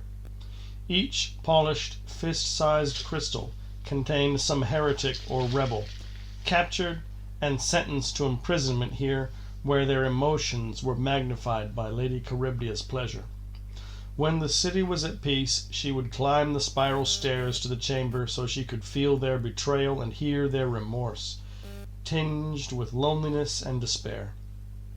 But now, with such discord drowning the city, even those simple pleasures were denied her. She looked down from the arched window. Concentric circles of defenses stood proud around the keep, and Lady Charybdia could see the hulking forms of the Violators on the walls, in full battle array. Beyond them the city was ravaged, a foul red-black stain where there should be emptiness, knots of distant fighters struggling at every intersection, banners being torn from the temples, and whole towers collapsing slowly into the ocean of blood. She could hear steel against steel and the ragings of daemons. The electric tang in the air told her that daemonettes, and worse besides, had been summoned to every altar to aid in the defense. But there were other daemons too, the grotesque, gibbering thug daemons that sang the praises of the blood god. Sol Shakar was out there, rampaging at will, befouling the sacred city. Unwashed barbarians were doing the same.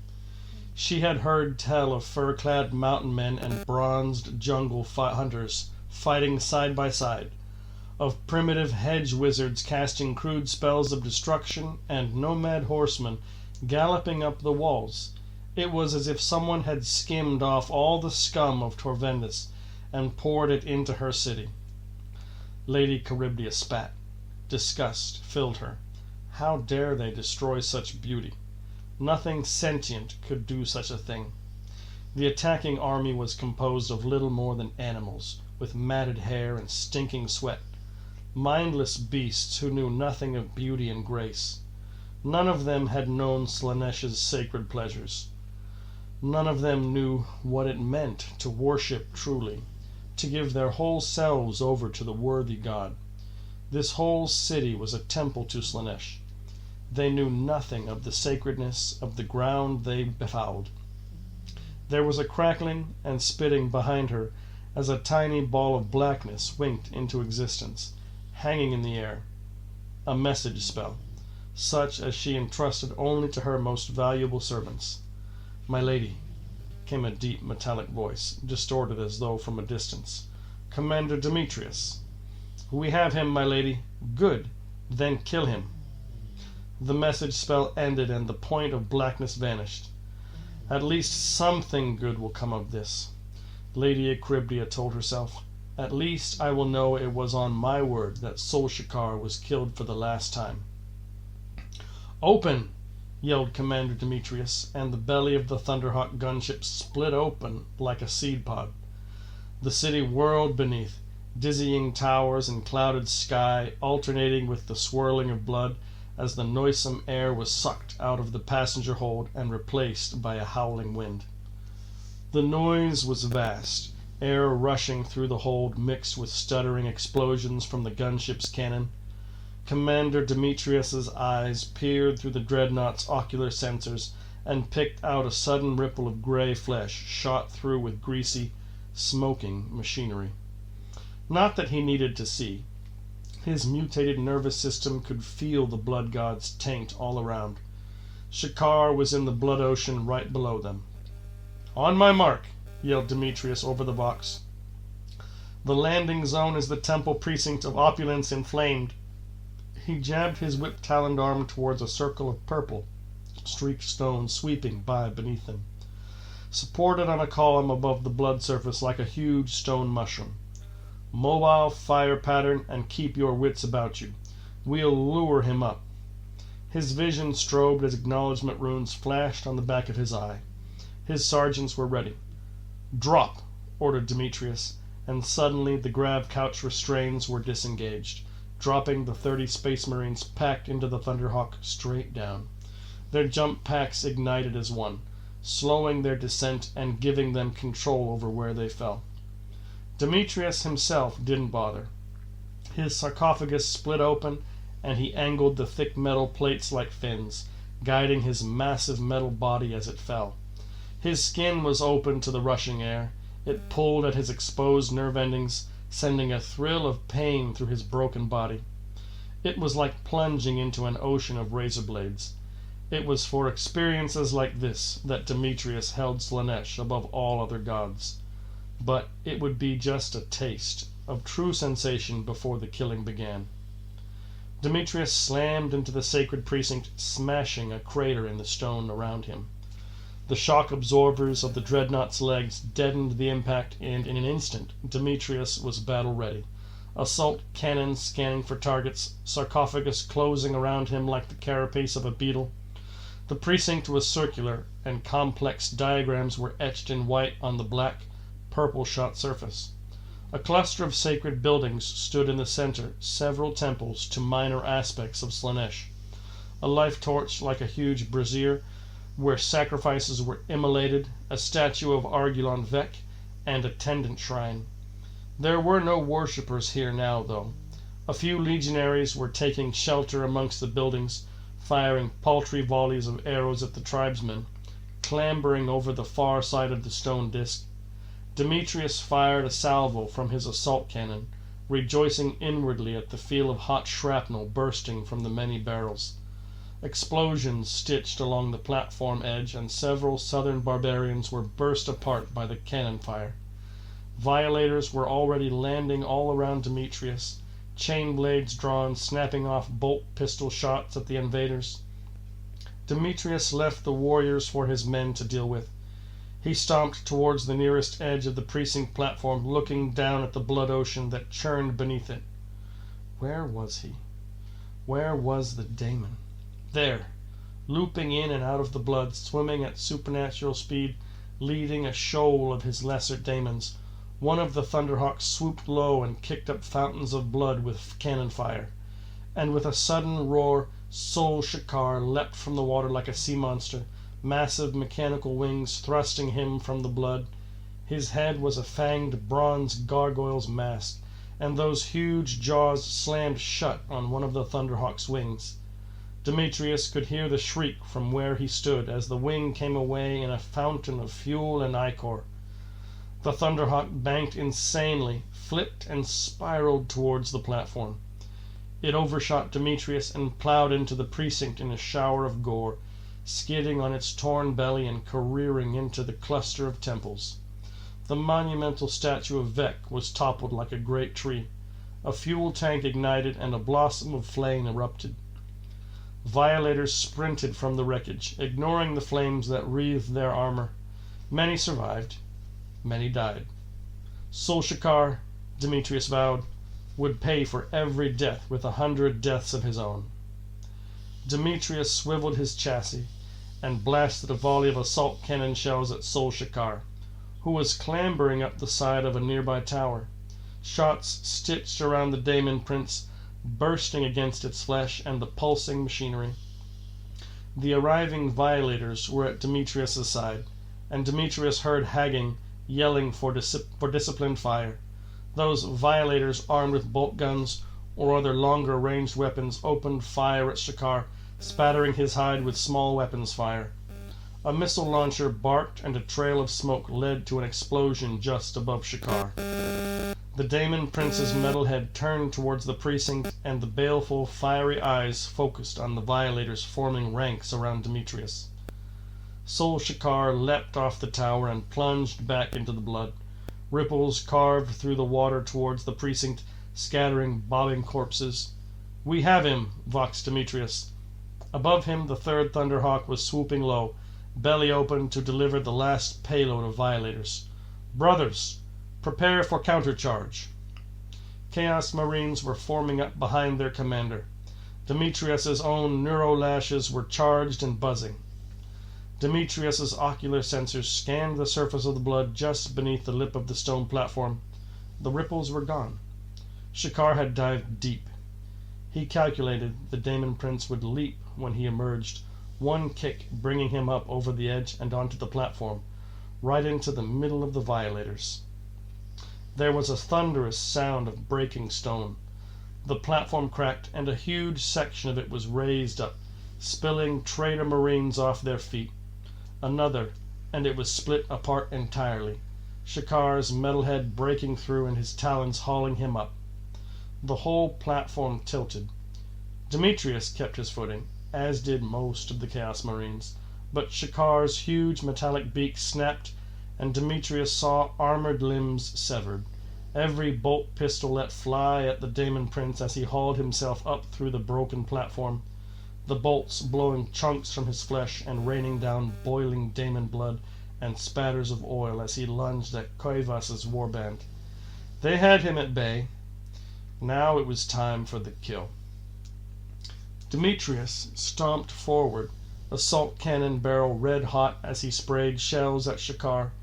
He lashed out with his other arm, and the barbed whips tore deep into the Daemon's thigh, carving right through the bustles, exposing glinting brass bones through rents that rained gore.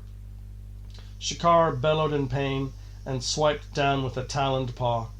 Demetrius met it with his own whip-fingered hand, deflecting the force of the blow and ducking beneath Shakar's reach. He was blasting away into the Daemon's torso at point-blank range, lashing out at his leg again. The whips twined around Shakar's ankle and tightened, biting through the muscle. Demetrius dug a foot into the stone, and the servos of his leg screamed as he pulled as hard as his dreadnought's body would allow. The power plant mounted on the body's back glowed red-hot as its reactors pumped every last scrap of energy. The whips bit against the bone, but it was not bone. Demetrius realized now, for Shakar's entire skeleton seemed to be made of hot brass and steel. The weight of gunfire battered Shakar like a gale. His skin was puckered with bullet wounds, and the membranes of his wings were in tatters. Chunks of demonic flesh flew everywhere. The beast howled, and as Demetrius pulled, its monstrous body toppled, crashing slowly to the floor of the platform. Violators gunned their jump packs and leapt onto the huge heaving form, hacking with their chain swords like woodsmen chopping up a fallen tree. Demetrius wrenched his whips free from Shakar's leg and dodged past the Daemon's lashing arms. Raising his assault cannon, Demetrius emptied his ammunition hoppers directly into Shakar's face. The brazen skull bent and fractured. Writhing metal mandibles splintered. Flame glared from the sockets, and Shakar bellowed in pain. Blood and meat was still raining down, kicked up by the chain blades of the violators, and the bolters still pumped shells into the heaving body. Demetrius wanted to feel the death of the Daemon Prince who had waged war on Torvendus twice. There might never be a death like this again. He split open his sarcophagus and exposed his desiccated body to the outside air, so Shekar's death throes would flood directly into his nervous system. Shekar thrashed wildly, but most of the violators held on or avoided his claws, tearing at his skin with guns and blades. Demetrius felt the pain flooding off the Daemon Prince like a heat haze, pure and monstrous, the anger of the blood god mixed with the anguish of a cornered beast. It was raining blood. Blood spattered against Demetrius's bare skin and set his nerve endings afire. Hot pain flooded through him, igniting old pleasure centers he thought were long dead. Slaanesh would be well praised by the intensity of experience Demetrius was absorbing in the pleasure god's name. Shekar was keening, a high, terrible howl. There was a sudden commotion amongst the violators at the edge of the platform, and Demetrius turned into the Vox channel to see what was happening, angry that he might be disturbed during such a holy act of experience. Hundreds of them! Fall back by fire teams! Fall back! It was Hagen's voice. His warband were already turning and retreating, forming up around their flamers and plasma guns, and suddenly, like a dark tide washing against Sor, a wall of grey daemon flesh erupted over the edge of the platform in a shower of blood. 100 daemons of the blood god poured onto the platform, summoned by the howling of their prince. The first ranks were toppled by Hagen's bolter fire, but there were too many of them. Demetrius watched as half of Hagen's warband disappeared beneath bronze talons and snapping jaws. Sol Shekar bucked like a wild animal and was up on his knees as the violators began to fall back from the daemons. "Kill the prince!" bellowed Demetrius. "Kill it first! Hold! Hold!" But it was to no avail. Individual warbands were being swept aside by the hundreds of attacking daemons. Sol Shekar brushed off the violators who still clung to his back. Some escaped on the jets of their jump packs, others were cast brokenly to the ground and crushed by Shekar's massive feet. This could not be. Shekar could not live, not when Demetrius had vowed his death to Slaanesh. Daemons leapt at Demetrius, but he knocked them aside, battering them with his whips and stuttering assault cannon fire into them. The Vox was alive with calls to fall back. Demetrius tried to halt the retreat, but those who obeyed his orders were dying as they were surrounded and overwhelmed. Koivas was still alive, his battle brothers completely cut off in the shadow of Shekar, fending off ranks of daemons. Demetrius would have to finish this himself. He was angry beyond belief that he had been robbed of Shekar's death. His violators, the greatest warriors on Torvendus, were in disarray. The enemy they had been charged with destroying was still alive, standing over them and bellowing in triumph as more Chaos Marines were snatched between his claws and crushed. But Demetrius had vowed to kill Shekar. If he had to do it alone, then so it would be. He threw aside the daemons lunging at him and strode towards the towering Daemon Prince, daemon's blood sizzling against his exposed skin. He knocked daemons aside with the barrel of his assault cannon as he ran, clearing a path in front of him with the barbs of his whips. The assault cannon chewed through the last daemons that stood between Demetrius and his quarry. He felt the ammunition hoppers were almost empty, and his power plant almost rupturing with the effort. He didn't care. Even if he had to spend a year inert while the chapter artificers mended his dreadnought body, it would be more than worth it. Shekar saw Demetrius and lashed down at him.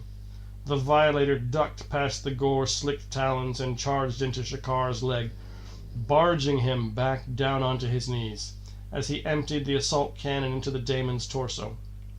Demetrius's whip wrapped themselves around Shekar's neck and dragged his huge equine skull down, the last few assault cannon shells rattling into the daemon's face. Huge talons' fingers wrapped around Demetrius' sarcophagus, and he was hauled off the ground. Shikar pulled, and Demetrius felt a flash of pain as the whips were torn from the arm of the dreadnought's body. Shikar reached up with his other hand and tore the assault cannon arm off at the shoulder. The world span around Demetrius. The shock of such massive injury sent the overcast sky whirling over his head. The towers of the city dancing. 1,000 daemons gibbered up at him, their din mixed with the gunfire from the last resisting violators. The Vox was a wild cacophony of death, and Demetrius realized that he was screaming too. There was one chance. The power plant of his dreadnought body was white-hot with exertion. If he overloaded the plasma conduits, he could rupture the casing and disappear in a ball of plasma fire, taking Shikar's head and upper body with him. He would die, but then he had often contemplated the ultimate sensation of death, and that, mingled with Shikar's demise, would be a greater sensation than could be imagined. Demetrius was still thinking this as Shikar ripped free the power plant and hurled it off the platform into the sea of blood below. Then, forcing the side of Demetrius' sarcophagus further open, he reached in with the claw and hooked out the morsel of living meat. Soul Shikar dropped the scrap of wriggling muscle into his maw and felt it slide, still moving, down his throat. Then he turned to the daemons milling around his feet and beckoned to them to follow him. They had seen off a troublesome enemy, but there were many more battles here for them to slake their thirst. Lady Charybdis looked out across the ruins of the outer walls, trying not to gag on the stench of congealing blood. She had retreated into her private chambers, where surely nothing could get to her. But as she watched through the scrying orb that hovered in the center of her bedchamber, she began to wonder if anything in her city was safe anymore. The dim noises of battle penetrated the walls of her keep, drowning out the droning of the souls imprisoned in the stones, echoing the carnage on and around the walls. The violators were holding out as best they could. She had chosen well when she had brought them to her walls, for every one of them was equal of 100 of the barbarian animals. But there were far more than 100 invaders for each violator marine, and Demetrius had not yet returned as promised.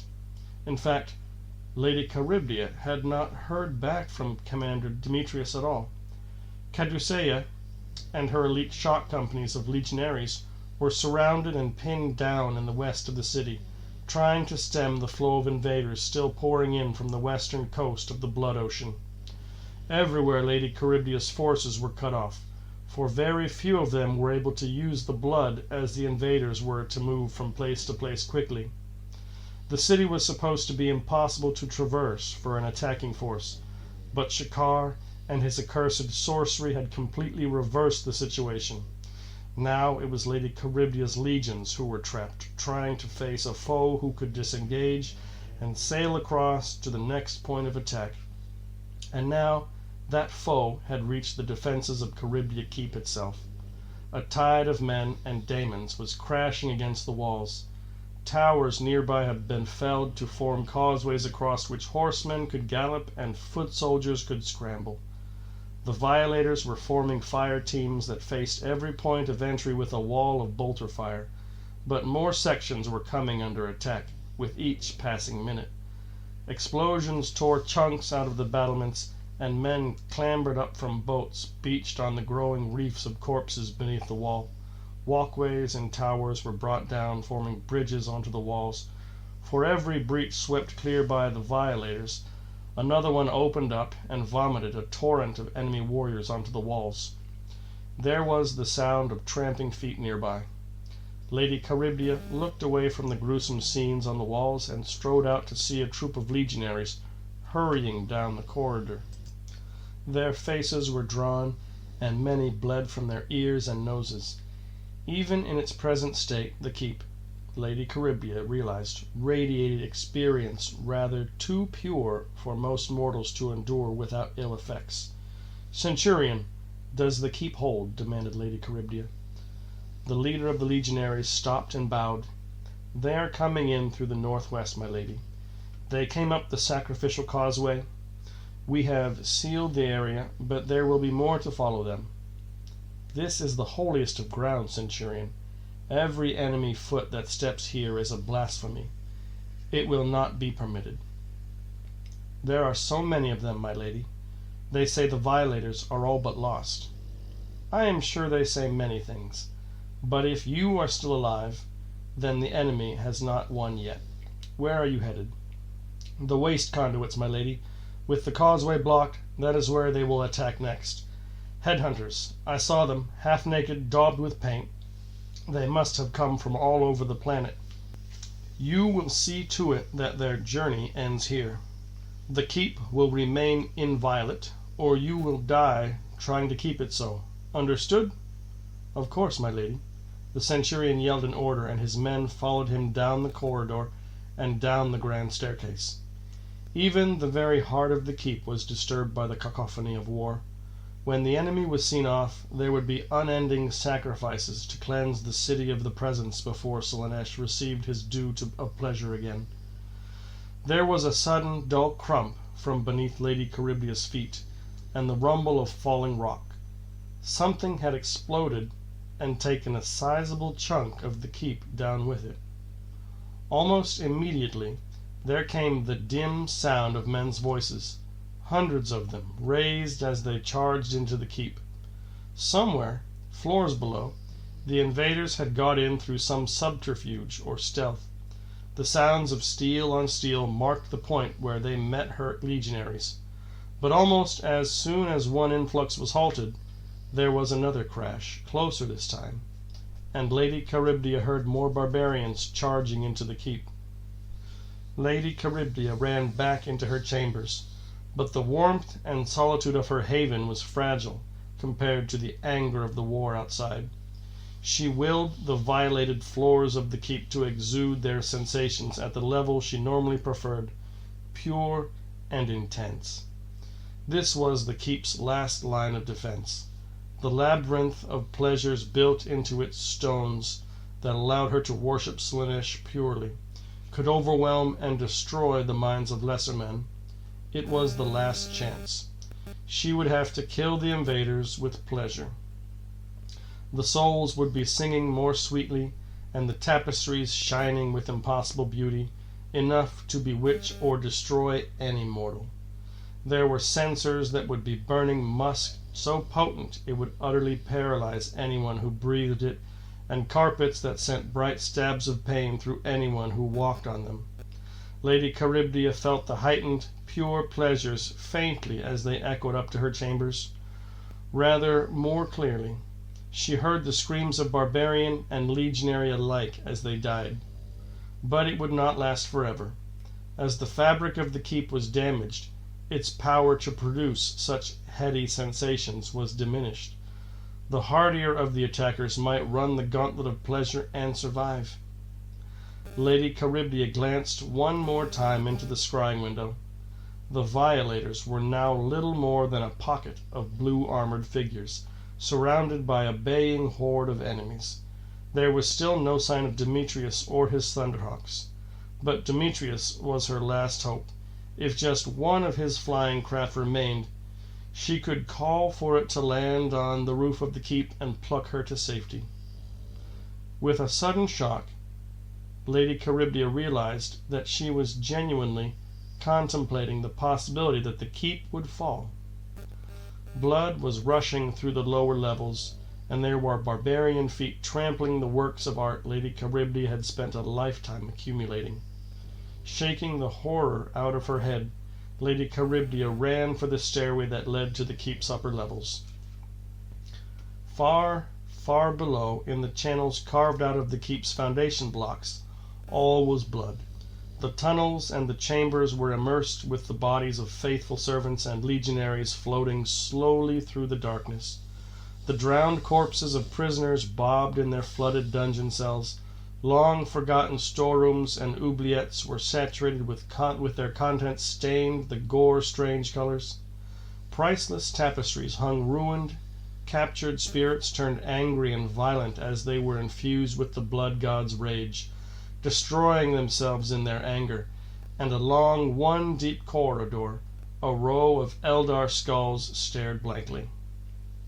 Caduceus's command was all but cut to ribbons, trapped behind makeshift barricades in a wide crossroads high above the western edge of the city. They had been utterly surrounded as invaders poured up the closest towers. Caduceus had begun this battle with a mobile force of 7,000 veterans. She had barely 3,000 left now, hardened fighters who had fought through a dozen campaigns, but who were now facing their end at the hands of unwashed hordes of thugs who were not fit to speak the name of Slaanesh. The enemy had attacked a dozen times, each time being thrown back with massive losses. But there were so many of them. Caduceus looked through the broken planks of the makeshift barricade, watching enemy warriors scurrying along the balconies of nearby towers and behind the defenses that had been erected on the 3 roads that led from the junction. Sporadic bowfire and volleys of hurled javelins arced into Caduceus's position, thudding into the barricades and clattering against the stone of the road surface, sometimes whistling into the flesh of a legionary with a lucky shot. One of her centurions hurried up to her, head bent low in case some sharp-eyed nomad speared him with an arrow. Caduceus recognized him, but could not recall his name. He had served the armies of the city for well over a decade, as had Caduceus herself. "There's movement to the south below us," he said. "Some of the men think it's Cherian's reinforcements." "There will be no reinforcements," replied Caduceus shortly, her forked tongue flicking over her lips. "We are all that is left. Our purpose is to hold up as many of these heathens as we can, and make sure none of them bleed further into the city. Stop such talk amongst the men. Their hope will make them weak." If the centurion objected, he did not say so. With a nod, he headed back towards where his command was manning a south-facing barricade. Caduceus had told the truth. A force surrounded and isolated would not be rescued. They were more use as obstacles, and the men who might rescue them were more valuable elsewhere. The Daemon half of her reminded her that she had been sacrificed to Slaanesh once before, and would be honored to do it again. "Attack from the east!" came a yell from the barricade at the other side of the position, just before a hail of arrows and throwing spears heralded another barbarian assault.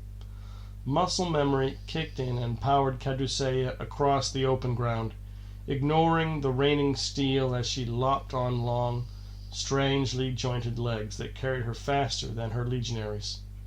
An arrow thudded into her shoulder, and a spear cut a long gash down one thigh as she ran. She reached the shelter of the eastern barricade and tore out the arrow. Brackish demonic blood spurted corrosively before the wound closed itself. She pushed in amongst the legionaries and glanced through the planks of the barricades. The enemy were stationed within the bulbous midsection of a tower a short distance down the road. Caduceus could smell them from here. The heat of their breath, the sweat on their skin. The clatter of arrows abated. The enemy charged, hundreds of them, 1,000 streaming from the windows and doors of the tower towards her eastern barricade. The legionaries were still. None would kill without Caduceus's word. The first of the barbarians were casting spears and throwing axes, which skidded onto the roadway, well short. Caduceus withdrew the fingers of her right hand into the fleshy orifice that sprouted from her wrist. White-hot fire flickered inside as her limb shifted into the grotesque biological weapon her invasive daemon had gifted her. Her right hand, a chitinous, crab-like claw, snapped impatiently. The daemon wanted blood, but the woman commanded it to wait. A hurled javelin thudded into the barricade. "Ready!" called Caduceus. Those legionaries with spears to spare drew them back, one hand on their backup weapons. The stench of the barbarians was unbearable. Caduceus knew that only the smell of blood would mask it. "Throw!" she ordered, and a wall of spears hurled over the wall like a wave that broke against the charging warriors in a spray of blood. The front rank was broken up just before it hit. The enemy was bloodied, but they were swarming all over the barricade. many climbing onto its top and stabbing down with swords and axes. Caduceia reached over and fired a blast of superheated plasma down the barricade, the stench of burned meat washing over her as 3 men disappeared in a crimson cloud of vaporous blood. The legionaries were all around her, jabbing with spears, those with only swords clambering onto the barricade and matching sword strokes with the attackers. Barbarian corpses were falling on both sides, and the clamor was appalling, a terrible song of wounding death.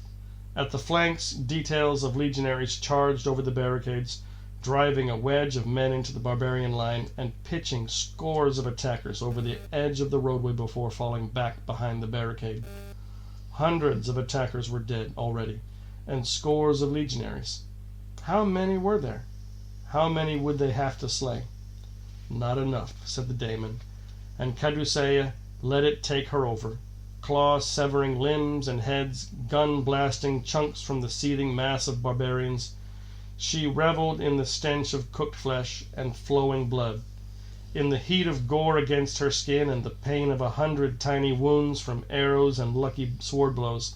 A flicker of the daemon's insanity drove her onward.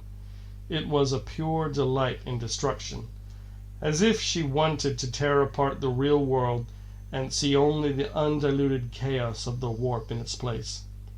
When the red mist of Caduceia's mind died down and the daemon retreated from the forefront of her mind, she was standing in the middle of the road with the barricade far behind her, a mound of broken bodies beneath her feet. The last few barbarians were fleeing into the tower, and the enemies in the windows were preparing to launch another volley at the legionary position. Caduceia hurried back to the barricades as something caught her eye. It was the keep, far across the city, dimmed by the distance and the palls of smoke billowing from those towers that had been blown up or set ablaze. Blood was fountaining from the windows of the lower levels, and the walls around it were teeming with combatants. The invaders had reached the keep, and Lady Charybdis herself. The daemon in her said that it didn't matter. Her fight was here, and there were more foes to slay. The woman in her agreed, and she ran back into the barricaded enclosure as the arrows began to fall. There would be many more battles here before night fell, and the fate of the city was decided. Lady Charybdis saw her city in agony. From the observation dome at the pinnacle of the keep, she could see across to the far borders of her masterpiece.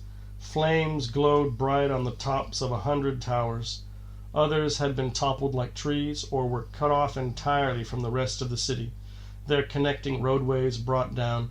Seething swarms of barbarians were everywhere, and in the few places that the bright silks of her legionaries were still visible, they were outnumbered 10 to 1 by the enemy. The walls were lost.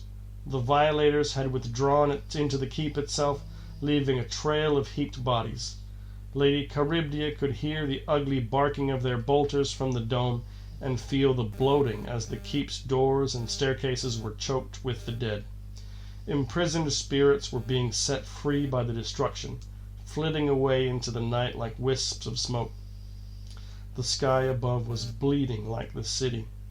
Nebulae, weeping sores that oozed torn stars, comets falling as if fainting in horror.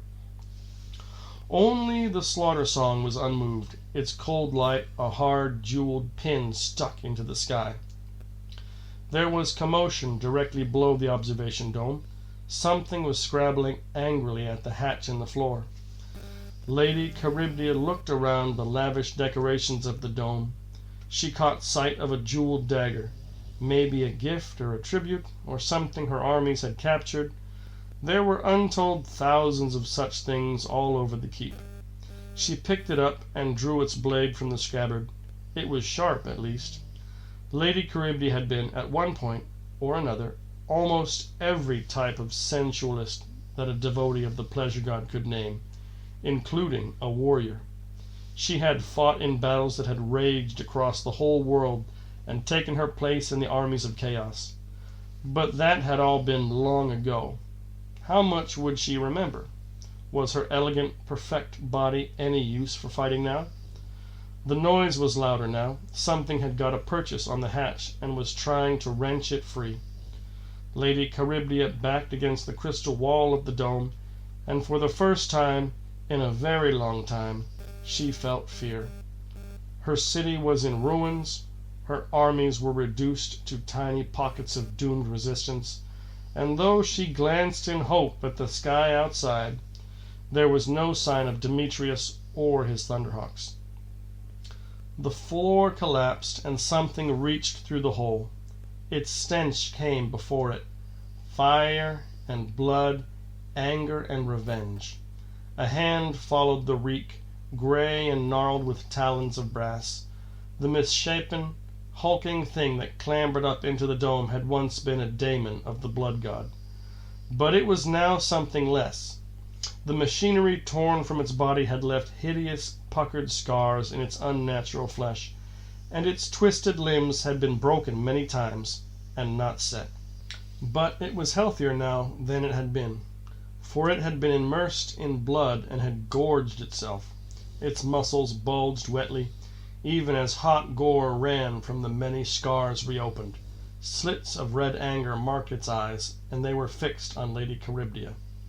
A chain hung from one wrist, a chain with links of human tongues.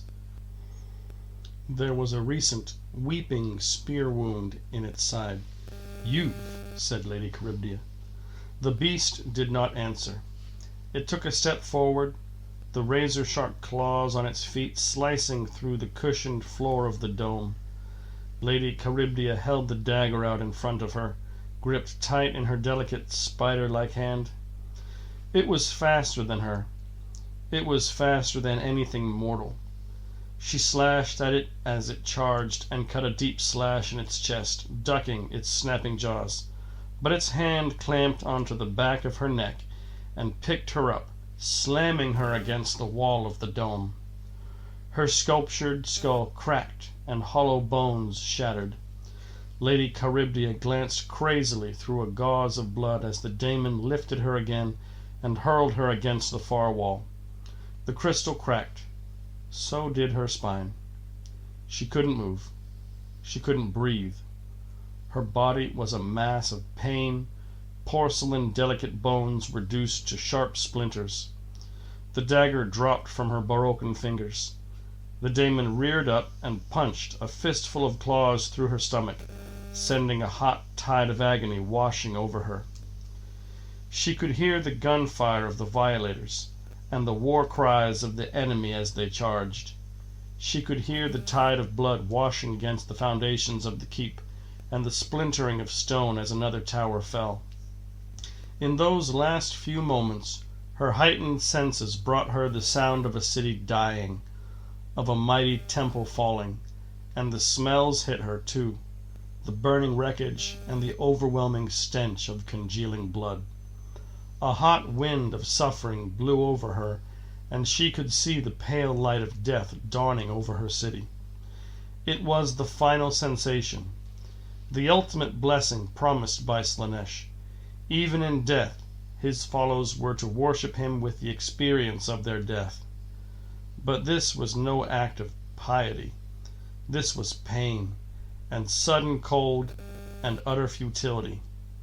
Lady Charybdia had failed Slaanesh, and as her punishment, her death was no ultimate thrill, but a wretched flash of pain followed by emptiness.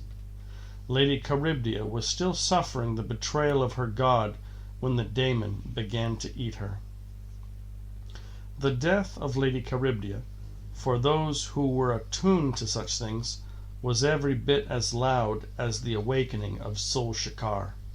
It was a pathetic thing, a distant, despairing whimper. The wave that rippled across Torvendis at the shock of her death carried a cry of abandonment and pain, and then silence.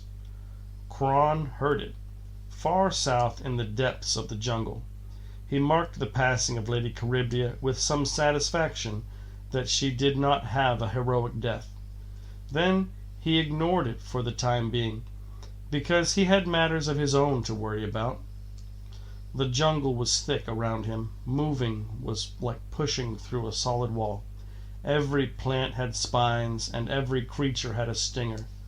Cron's body was covered in scratches and puncture marks. He could heal them quickly enough, but pain was pain, and it seemed the whole jungle was determined to inflict as much of it on him as possible. He risked a flash of sorcery and held out a palm wreathed in black flame that caused the malevolent plants to wither and die in front of him, opening the way into a clearing. The wan starlight filtered down through the canopy and mulled a circular patch of rocky ground. It was familiar, this clearing, of course. When Cron had last seen it, the jungle had yet to encroach, but there was no doubt about it. The rocky ground sloped down into a depression that Cron recognized as an impact crater. He picked his way across the broken stones and headed downwards, lizard-like creatures slithering out from under his bare feet. At the bottom of the depression was a patch of earth. Cron dug at it with his hands until finally he touched cold metal. A word of sorcery carried the soil away and revealed a curved metal surface with blistered paintwork and a small round hatch. Cron passed his hands over the hatch. Gene sensors beneath the surface bleeped, and the locking mechanism clicked into place. The hatch swung inwards, and old air, carrying a smell of machinery and fuel, rolled out. A light flickered inside, revealing a single grav-cushioned seat with a life support hood bolted in front of a bank of controls and readouts, crammed into a tiny space barely large enough for one man. Cron smiled. It was good to see that the savior pod was still where he had left it, as if Torvendis, sensing that the pod was a foreign object, refused to swallow it and left it near the surface. Cron eased his old body through the hatch and into the seat. The hood lowered itself over his head with a hiss of hydraulics, and the hatch closed above him. The readout began to flicker on. Temperature, air mix, hull integrity.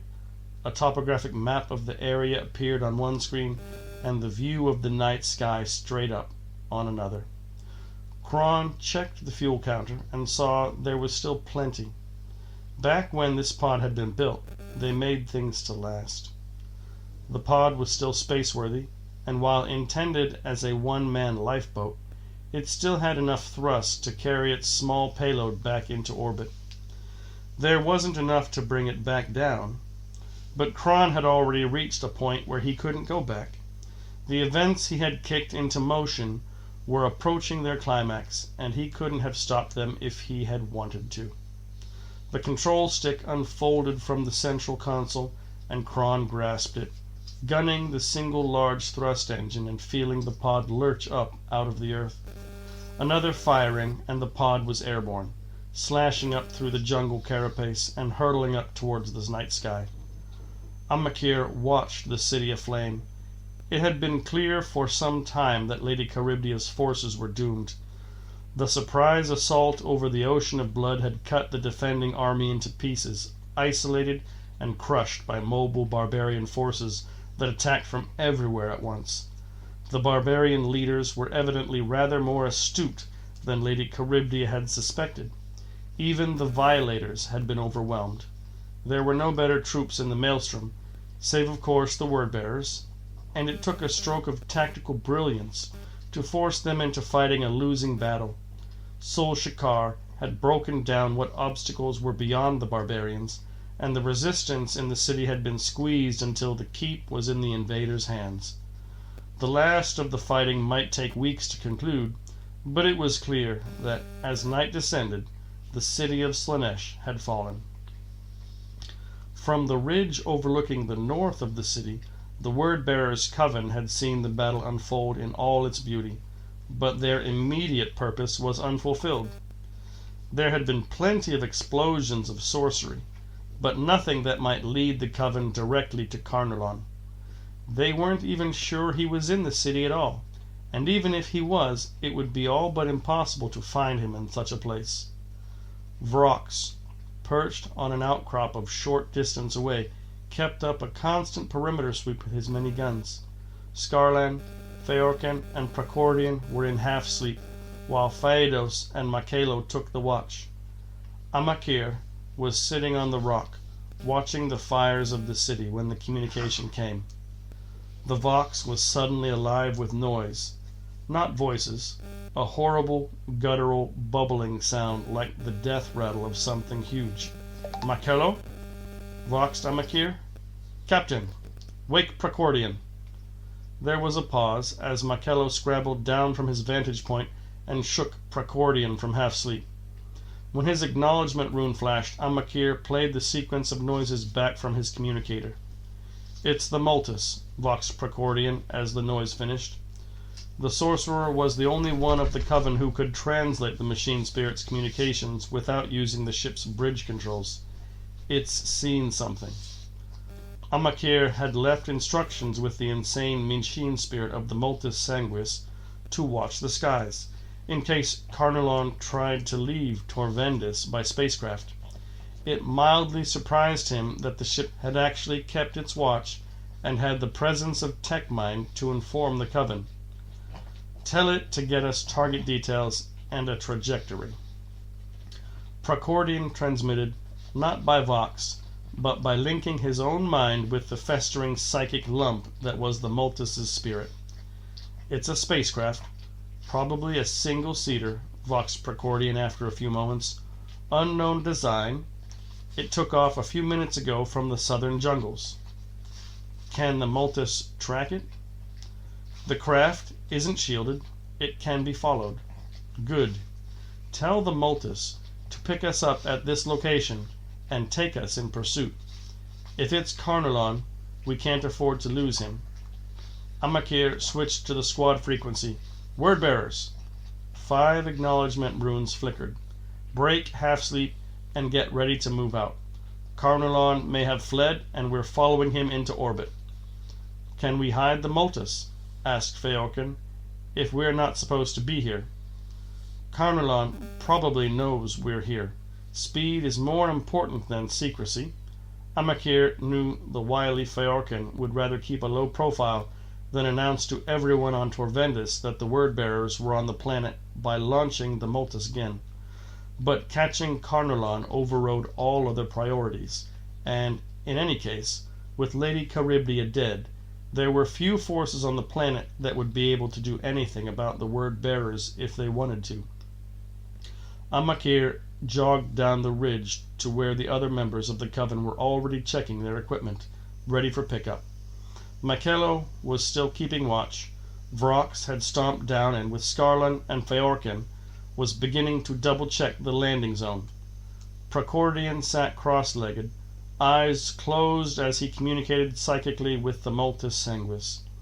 "It will be here within 2 hours," said the dead speaker, eyes suddenly open. "Good. Can it be relied upon?"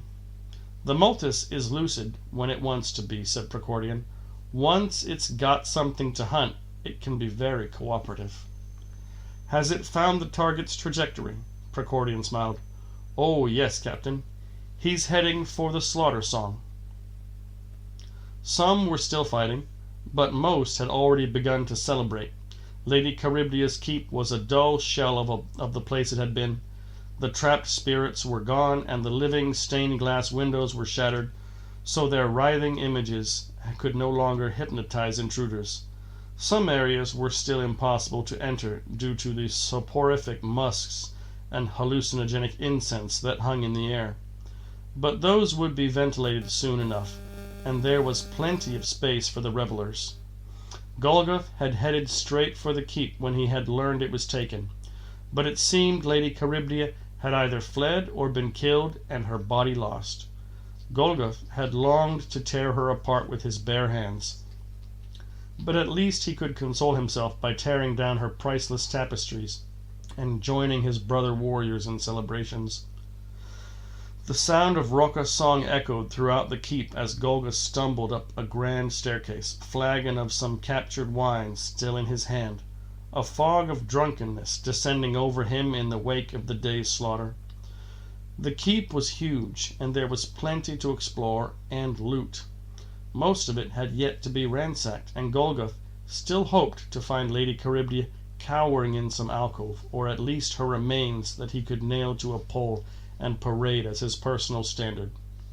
He emerged into a ballroom, a vast room with a ceiling so high clouds were gathering in the corners.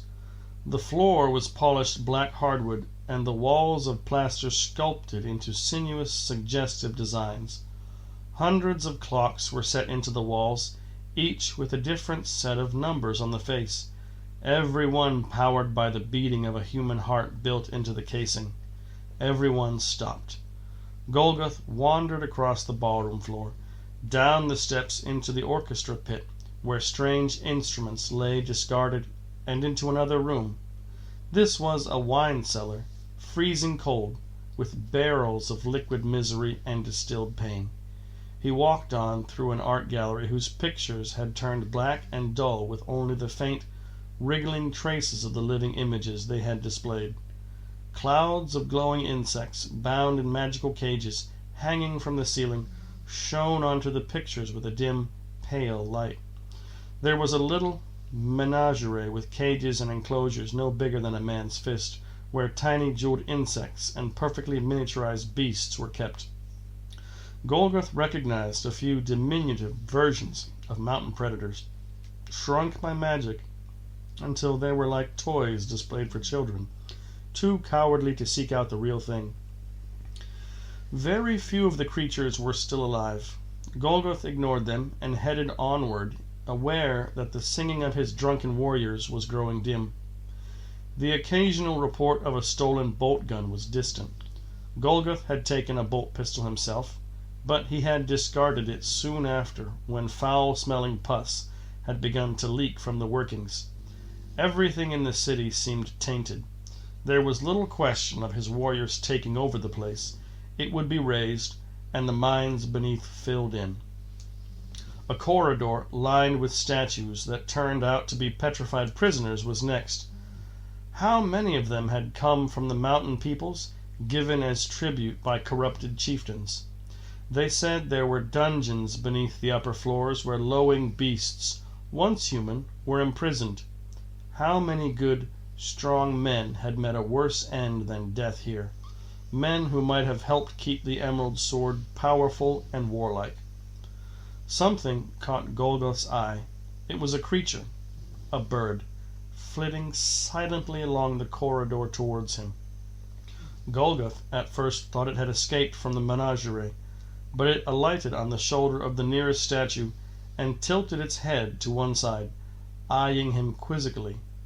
It had iridescent blue-green feathers and tiny bright eyes. Around one of its legs was tied a message ring. Golgoth reached out, and the bird allowed him to remove it. He pulled a strip of parchment from the ring and wondered idly if Tarn was still alive, somewhere, so he could read it for him. The words on the parchment swirled, and suddenly Golgoth could read them as if the message was being spoken directly into his mind. He had never liked his mind being interfered with, and scrunched the parchment into a ball, but the message remained, hanging in front of his eyes, and reciting itself over and over in his head. Arrowhead Peak, Hall of the Elders. Suddenly, there was an image to go along with the message. A huge, dark, dusty hall, quiet as a tomb, with snarls of spiders' webs hanging from the ceiling. And something in the middle, distant and blurred till he couldn't focus on it. Then it was gone, and the corridor swam back into view. A final scrap of the message surfaced in his mind. A signature. Kron. Chapter 9. The Multus Sanguis was troubled. Strange, groaning sounds filtered from below decks, competing with the distant roar of the engines, and the bridge lights kept dimming, casting strange shadows like mottled bloodstains across the floor and the walls. There were fewer deck slaves now cowering at the edge of the bridge. Procordian had divined that the Multus Sanguis had been calling them to its machine spirit chamber and consuming them while the word-bearers were away. The old ship was getting worse, as if infected by the same malice that gripped the whole of Torvendis. From orbit, Captain Amakir could see the city burning. The hollow projector array sent a bright image of the planet's surface into the air in the center of the bridge, and the plumes of smoke were clearly visible, wreathing the jeweled wound in the earth. Soon, the city would be a torn, burned-out shell. Feorken was at the navigational helm, overseeing the machine spirit's calculations. Prakordian was somewhere overhead in an observational dome, watching the distant destruction with glee, opening his mind to the echoes of the dead. All the word-bearers were at rest in their own way, because they knew that if they had to face Carnulon, it could be the hardest fight of their long lives. "We've got something here, sir," said Feorken. "The machine spirit just put it up on the scopes." "Visual?" said Amakir, and the image of Torvendis shimmered and disappeared, to be replaced by a view of the starscape outside. A cursor blinked over a particular star, an especially bright one. "Close up?" Feorken worked for a few moments, trying to coax the Multus's sensors into closing on the object. Then the image shifted again. This time it showed a spaceship.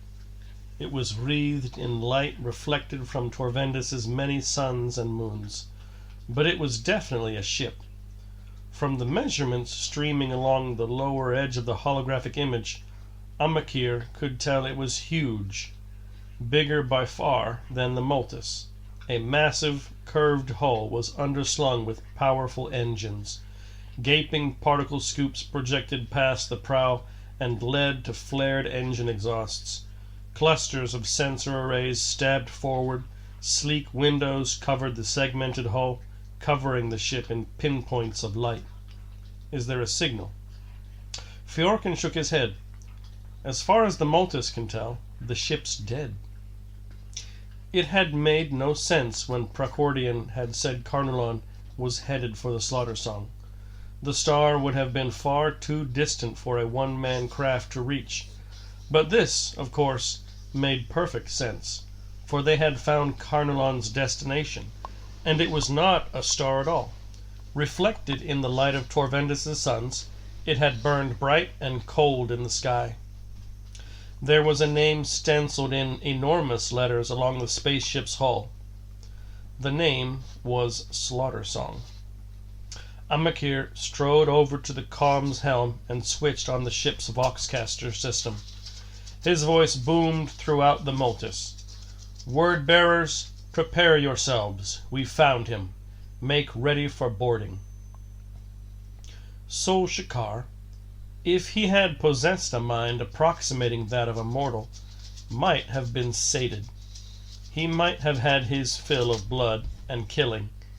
Even as the ocean of blood drained back into the earth beneath the city, the stench of the bloated corpses left behind as it receded, and the oppressive pall of smoke that hung between the towers, might have satisfied his lust for destruction. But Sol Shikar was not mortal, and nor was he just a daemon. He was a prince among daemons, with a soul forged from the will of the blood god himself. For Sol Shikar there was never enough blood. If there was killing to be done, he would do it. And in the pale, early morning light, as Golgoth's barbarian horde slept off a day of laughter and a night of revelry, he did. Golgoth woke to the sound of screams. He was alone in the keep, in some high-ceilinged, colonnaded gallery where statues of frozen tears had once stood until the keep's fall had caused them to melt. His head was thick with the wine he had drunk by the flagonful, and his movements were uncertain as he clambered to his feet. He could smell burnt-out fires and the after-stink of 1,000 sleeping men. They were the screams of men in pain or fear. Golgoth ran to the nearest doorway and peered around into the corridor beyond. Shadows danced round the corner, and he saw a warrior run into view, carrying a burning torch. The man was spattered with blood, his eyes wild. He was from one of the mountain tribes. Which one, Golgoth wasn't sure. He saw Golgoth and began to yell a warning, the words of which never reached his throat. Hulking shapes scrambled round the corner and cut the man down from behind.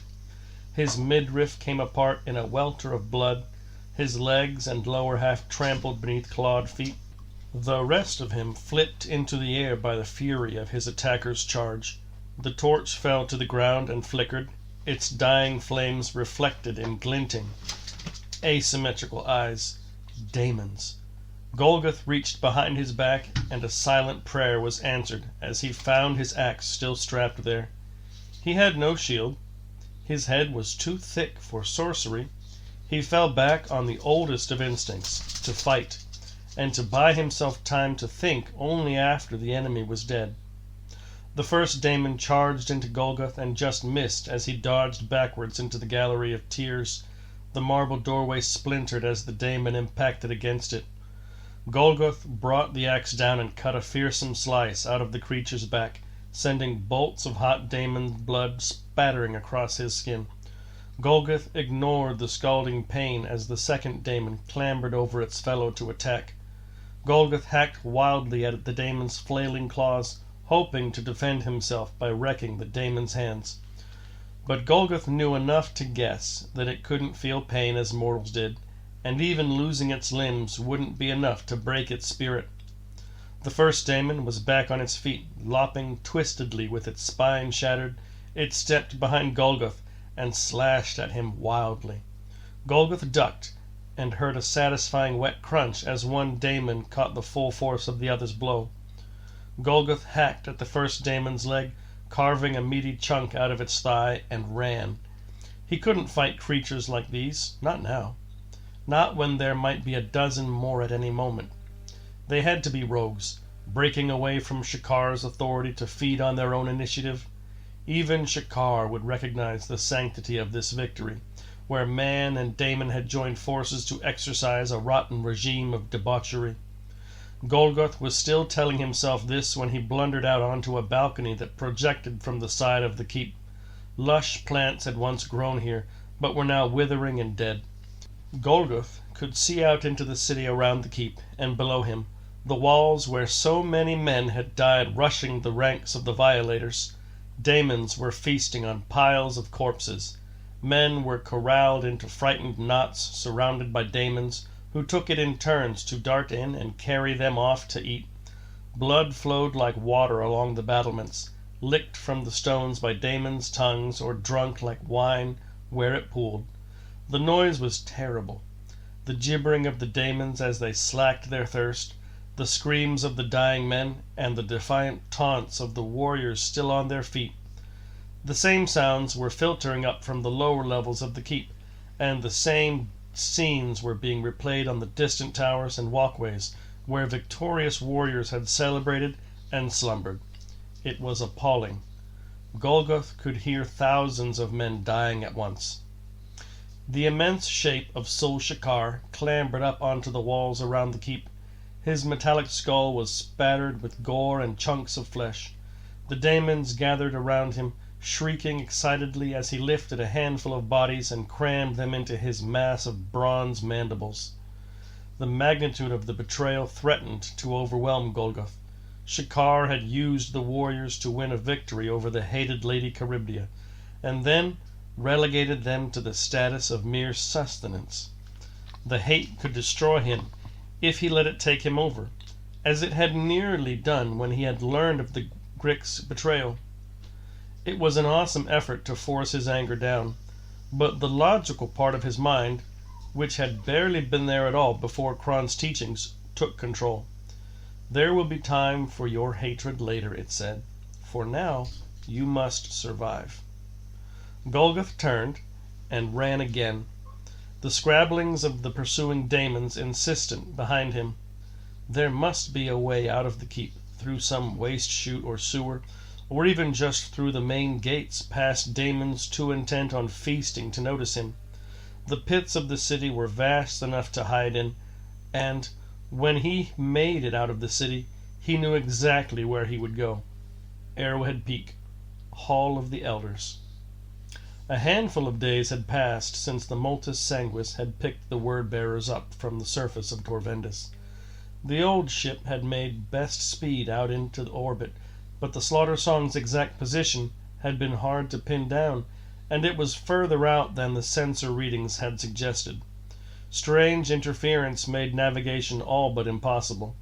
The visual reading of the Slaughter Song's white glow had been the most accurate indication of where it was, and it had taken frustrating days to reach it, as if the ship had known they were coming and had tried to hide from them. But slowly the Multus had closed in, and now the word-bearers had reached their target. The green indicator on the Auspex scanner meant the air within the Slaughter Song was breathable. Captain Amakir removed his helmet and let the smell of the place come to him. Mechanical, metallic, clean and old. Very, very old. The Slaughter Song was not old in the way that the Multus was old. It was bright and clean, with lumostrips picking out the polished chrome surfaces, every curved wall smooth and unblemished. The floor was of bright silver mesh, and the walls of mirror bright metal. Every spacecraft Amakir had ever set foot on had been rebuilt 100 times, with massive imposing architecture and a patina of grime. The Slaughter Song was so old it looked new. Amakir waved the coven forward. A brief hand signal told them to fall into search pattern. Feorkin on point with Makello just behind him, followed by Amakir, Procordian, Phaedos, and Vrox, with Scarlan behind. Feorkin jogged lightly ahead down the hull space, helmet still on to gain the benefit of its auto senses. The Multus Sanguis's boarding shuttle had delivered them into the space between the inner and outer hulls of the Slaughter Song. The gap was crammed with maintenance tunnels and access ways leading to the external sensor arrays and weapons emplacements, and could take them to any point on the ship if the Coven kept their sense of direction. Amakir was well aware that there could be anything on this ship. How long had it been up here, orbiting the Daemon World? The Slaughter Song had shone down on Torvendis for as long as the legends could remember. So long it had become a part of the immensely complex star divinations of the planet's sages. And where had it come from? How had it come to Torvendis at all? "Nothing on the Auspex, Captain," came Feorkin's voice on the Vox. "This area is dead. Where do we go?" "There's no point in scouring this place. The ship will have savior pods and shuttlecraft Carnarvon could use to escape. We must find him as soon as possible above all other priorities. We head for the bridge." Feorkin acknowledged, and the Coven moved swiftly through the hull space. The corridors and doorways were circular with blank readout screens everywhere, evenly and harshly lit by the lumostrips running along the ceiling. His augmented hearing picked up the faint purring of machinery deep within the craft, even and smooth. Amakir had heard tell that before the beginning of history, before the accursed Imperium of Man had seeded the stars with weakness and arrogance, before the terrible age of strife from which the Imperium had emerged, there was a time when technology had come to rule humankind. Many of the secrets from the dark age of technology had been lost, leaving only the barest scraps of information surviving. Could this craft itself be a relic of that dark age? Was it really that old? It was impossible, of course. The maelstrom swallowed up everything eventually. Nothing could have survived in it for that long, but the idea was tempting. Think of the power this craft could have if Amakir could capture it, and the respect that would be due him from the word-bearers. A tempting thought indeed, he concluded, as the corridor passed a huge transparent wall section that looked out on a massive weapons array larger in itself than many spacecraft. But the Coven had its mission. Carnarvon came first. "This is his plan," voxed Makello from ahead, "isn't it? This ship. Carnarvon must have found it, and realized how powerful a weapon it is. Now he just has to start it up. Amakir could just see Mikello's scarlet-armored form ahead of him, stalking past the bulkheads and machinery. Perhaps we will know for sure once he is dead. Amakir switched to Feorkin's frequency. Any bearing on the bridge? The Auspex scanner shows power conduits radiating out from a central point, came the reply. Somewhere in the heart of the ship, there's lots of interference, but it's all coming from one point. There's a lot of power in here. Take us in the next entrance you find, said Amakir.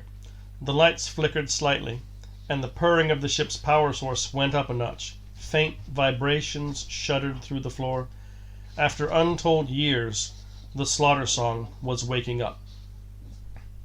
Golgoth didn't notice if the hard, cold star overhead was any brighter. The whole night sky seemed to leer down at him cruelly. Nebulae spat stars at him, and the clouds of stellar gas were sucked towards black holes as if turning their faces from him. The jagged line of the Canis Mountains, haloed in the starlight, was grinning, maw eager to swallow him. Golgoth dragged himself over an incline and slumped down in the lee of the rock, where the chill wind sweeping across from the plains wouldn't cut into him. The foothills of the mountains seemed colder and harsher than ever, barren and devoid of life, as if everywhere Golgoth went was destined to be touched with death. He slumped his aching, exhausted body against the earth, and willed himself to sleep. But his mind stayed alert, still full of the terrible things he had seen. It had been a nightmare. The keep swarmed with thirsting daemons, who ran unchecked by the few bands of warriors awake and sober enough to defend themselves. Golgoth had found his way down to the dungeon levels, where acres of cells led into abattoirs, where captives were dissected and processed, and then into the waste pits, where a slurry of rancid gore hid his scent from Shakar's daemons. He had writhed blindly through the filth, sometimes diving deep and wondering if he would ever find anywhere to come up for air, sometimes struggling wildly against slithering, clawed things that snapped at his feet as he waited. The pits below the city had been worse. It rained body parts from above. Blind packs of surviving slaves roamed, more predators than bandits, and Golgoth had fought for his life more than once. He had tried to forget how he had eaten those he had killed, and even those he had found, to keep his strength up as the hours turned into days.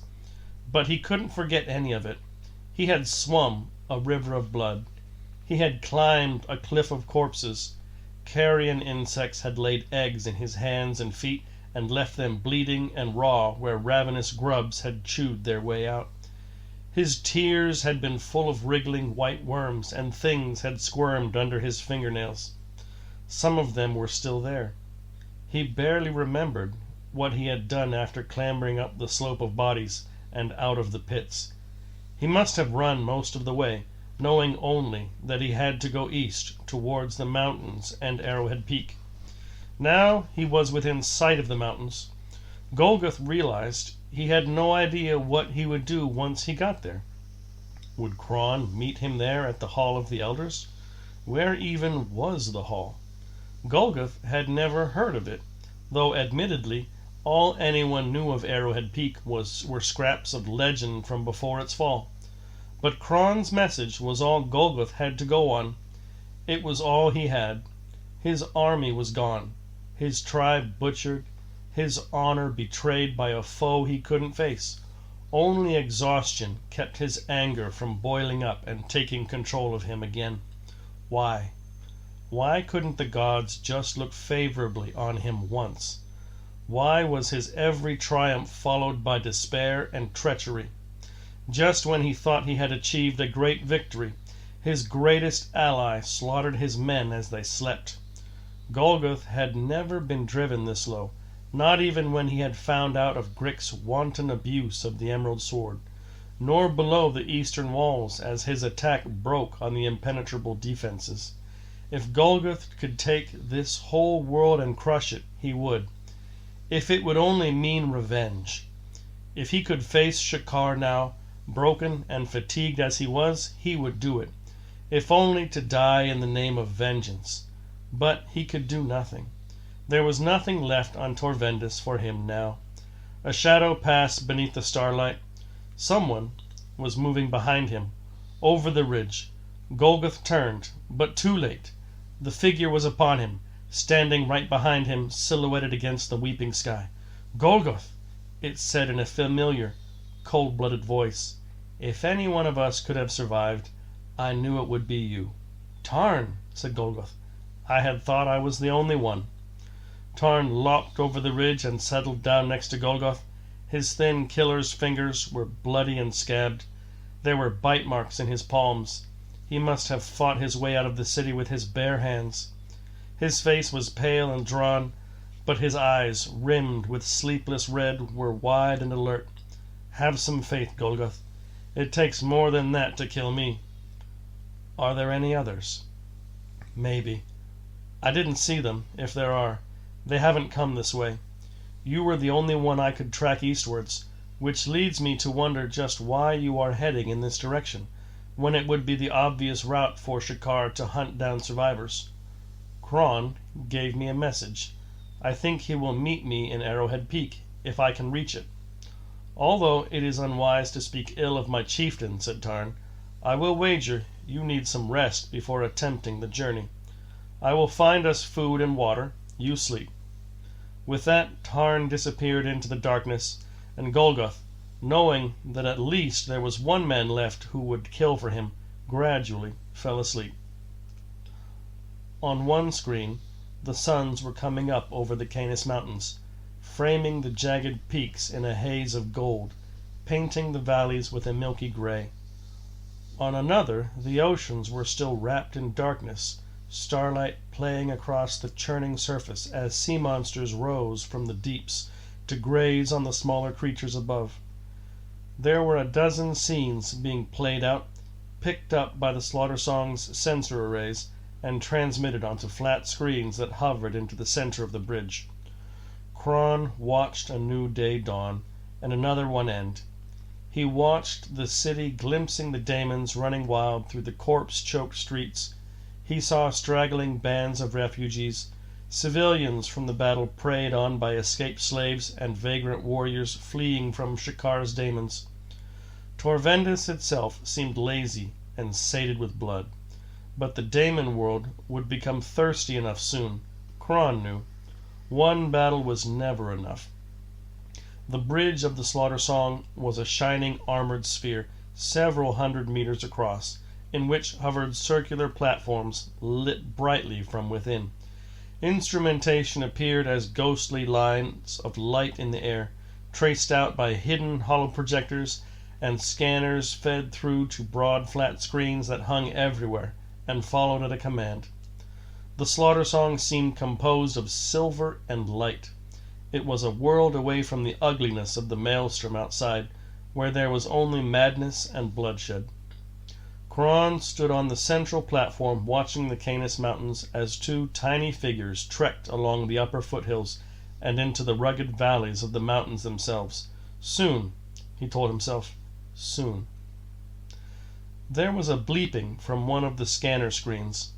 The image it showed was filled with static, and Kron knew from experience that the internal scanners must be warped by psychics or sorcery. The screen was turned into one of the scanners and the maintenance ducts, and was picking up movement, shadowy forms, shaped like men but far bigger, that were stalking carefully towards the bridge sphere. A military unit. He caught a dull hint of scarlet. Word-bearers, then. It was to be expected that they would manage to follow him here. A shame that this beautiful ship would have to see violence before this was all done with. But if that was the way it had to be, then Kron would see it through to the end. Kron waved a hand, and a dozen screens clustered around him, each showing one of the approaches to the bridge. There were many. Every passage on the ship led here eventually. Gradually, the interference was spreading, meaning the word-bearers had probably brought a sorcerer with them. It seemed the word-bearers were organized into a coven, composed of specialists who could deal with any eventuality. They would have a commander, a scout or two, someone with heavy firepower, highly trained and motivated better than any other troops in the Maelstrom. They would be utterly determined to see their mission through. It was not lost on Kron that this mission probably involved killing him. "Ready?" Kron said quietly. The lights of the slaughter song flickered in reply. "Good. Open the armory and prepare." "Hold," ordered Amakir.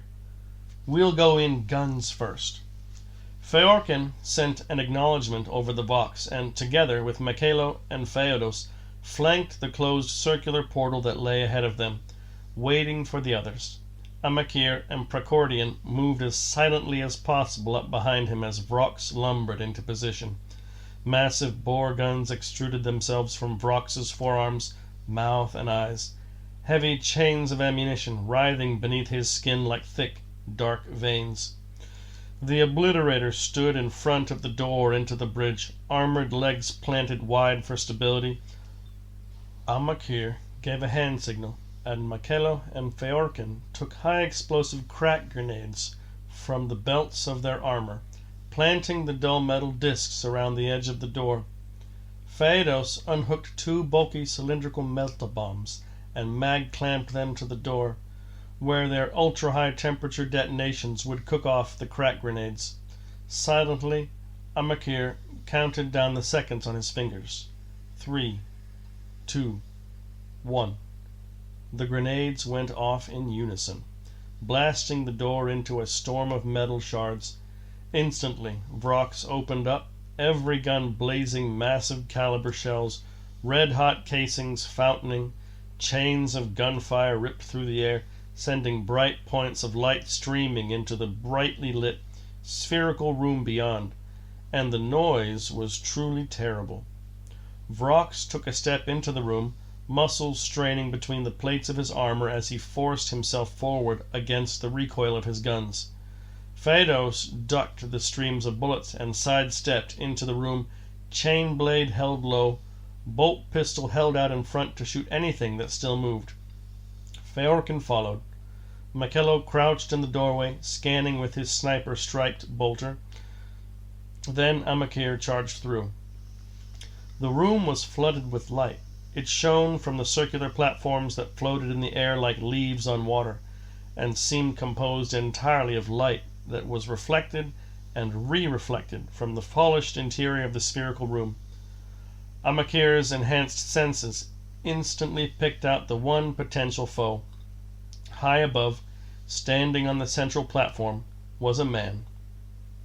From here, the man looked almost harmless, for he was old and slim, with a beard and straggly hair. His clothes were many layers of dull brown robes, clean but frayed with wear.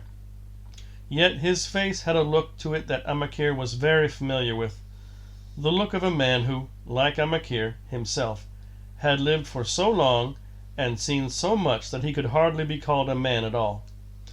Carnulon had shed his armor, and a sorcerer of his power would be able to assume any form he wanted. This unassuming shape was the sort of body he would have to wear if he was to hope to act on Torvendis unnoticed. Bright bolts were already spattering up towards the platform from Michaelo's bolter and Feodos's pistol. Amakir added his own bolter fire as the old man gestured, and the platform sped upwards and to the side. Feodos was leaping onto the nearest platform, intent on making his way up the chamber to take on the enemy face to face. The old man was unarmed. Amakir switched to the squad vox. "Cease fire," he yelled. The din of Vrox's gunfire halted, replaced by the tiny patter of shell casings still hitting the floor.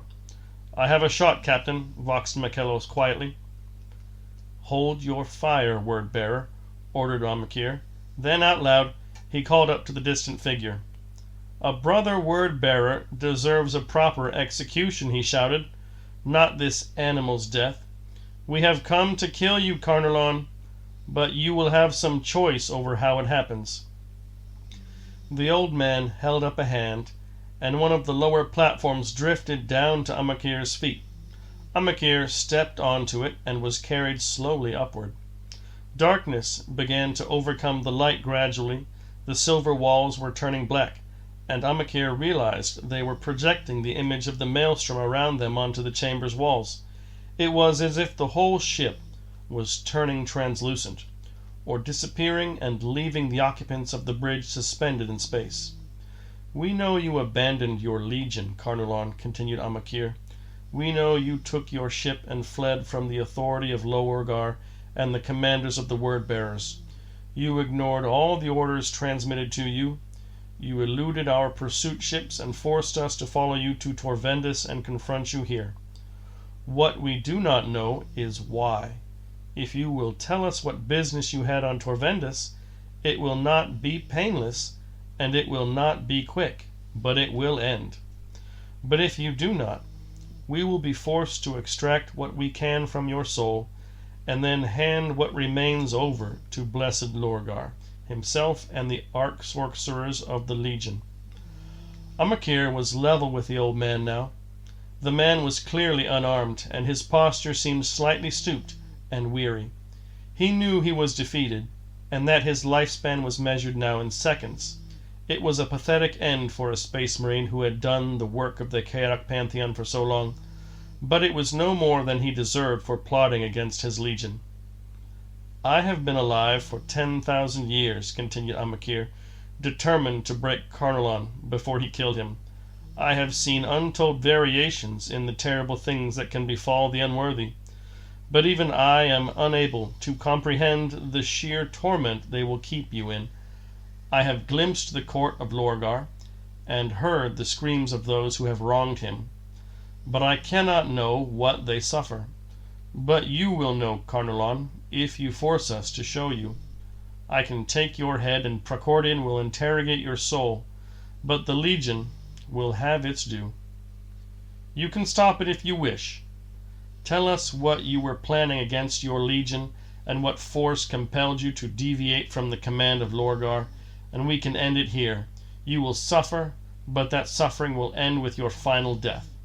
Tell us, and you can die with at least the honor of knowing your brothers can understand your penance. Choose, Carnarvon." The man straightened, and his face hardened. Standing against the background of the swirling maelstrom and silhouetted by its pale starlight, he didn't look as frail as he had done a moment before. He looked Amakir right in the eye, and it had been a long, long time since anyone had been able to do that. "Carnarvon is dead," said the old man. "My name is Argulon Vec." Golgoth and Tarn made it into the shadow of Arrowhead Peak just as the sun was setting. The journey had been cold and often agonizingly slow, but they had never been in any doubt as to their direction. All they had to do was follow the harpies. A great stream of them poured across the sky in a mass migration, heading towards the city where doubtless mounds of stinking carrion had attracted them.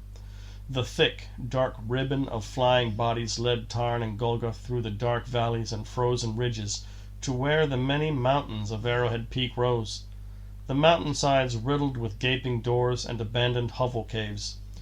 Tarn strode on ahead, pausing every now and then for Golgoth to catch up. His leader was still badly fatigued, and it was only his determination to find what Kron had left for him that kept him going.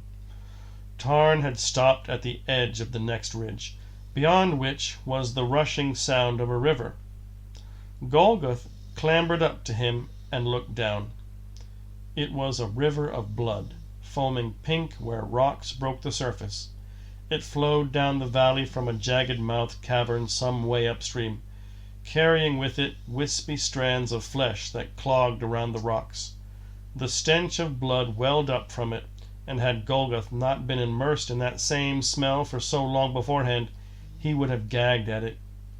"It must have flowed here from the city," said Tarn, as if to himself. "There was too much to drain into the earth, and it formed underground rivers that spread all over the continent. Half of Torvendis must be bleeding. Can we cross?"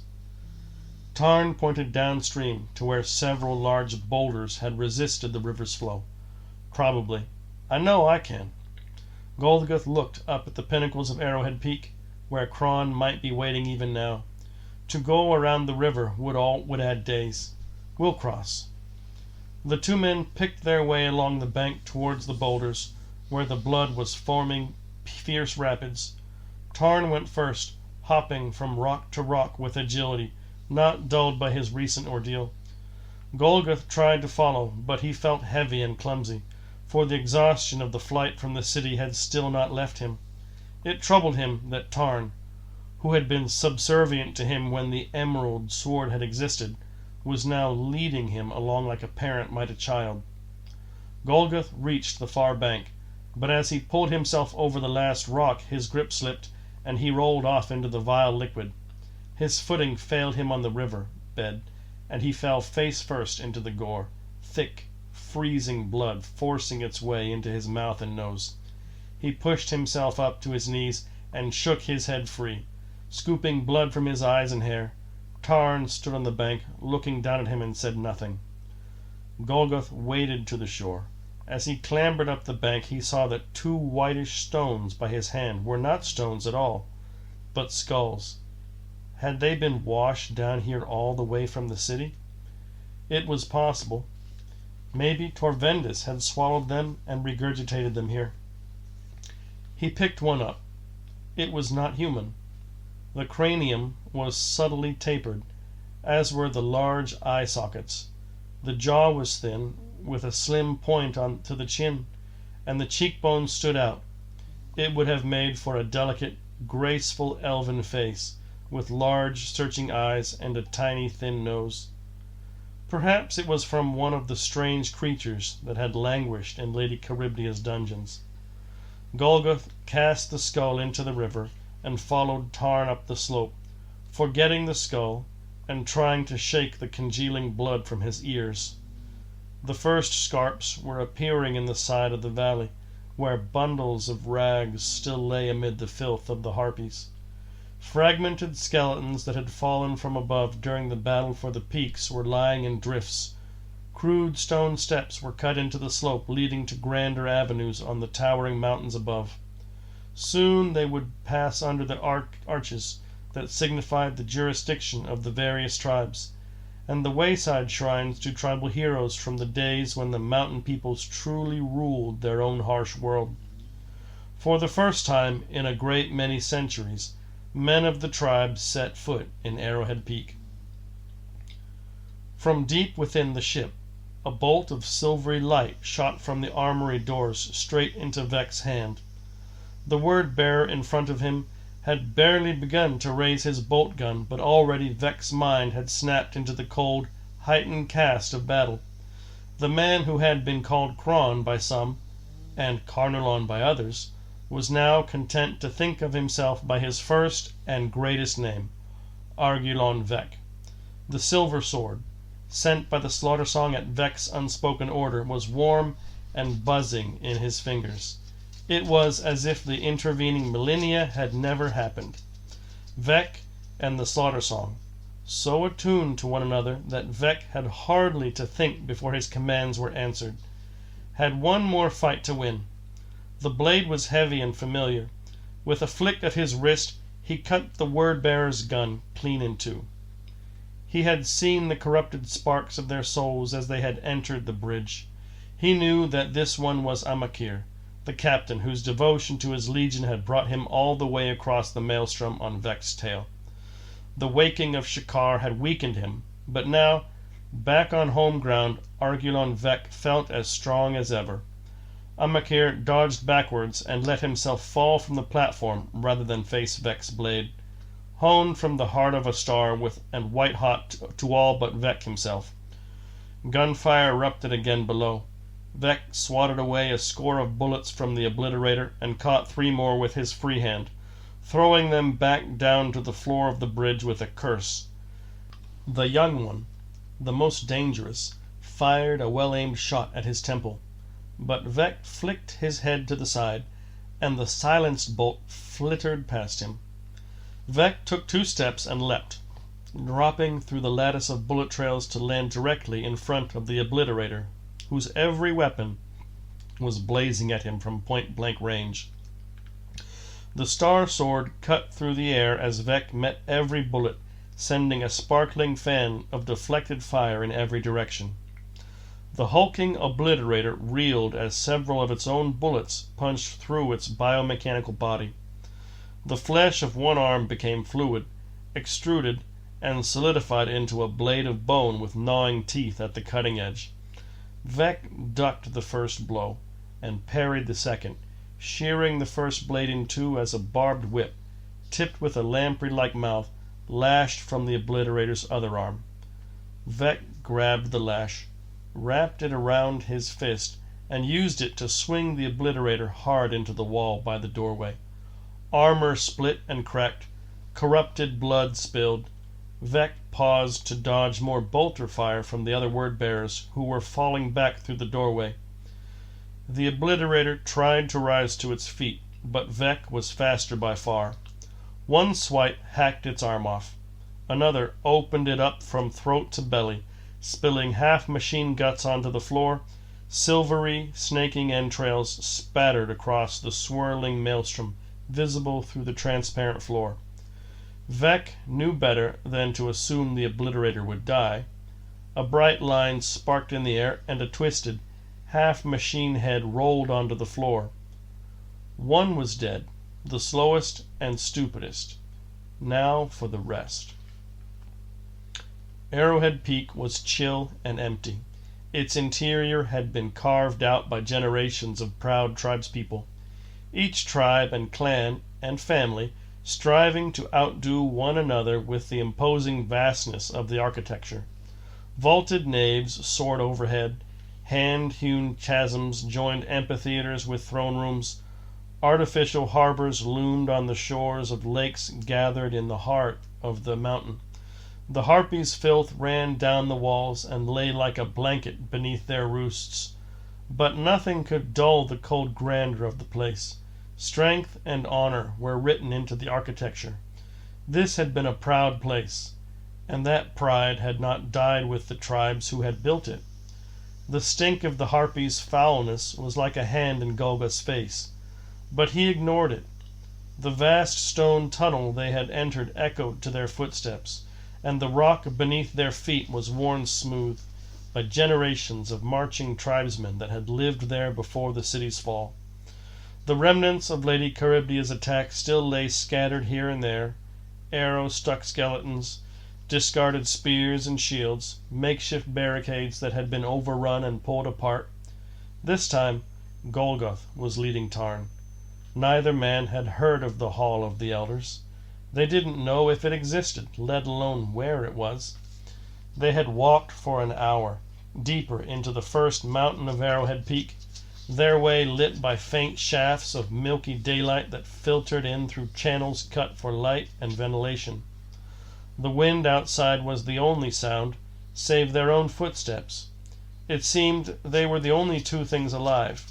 They had come to a crossroads, where a dozen paths met in a large round chamber, age-worn tribal symbols carved into the floor.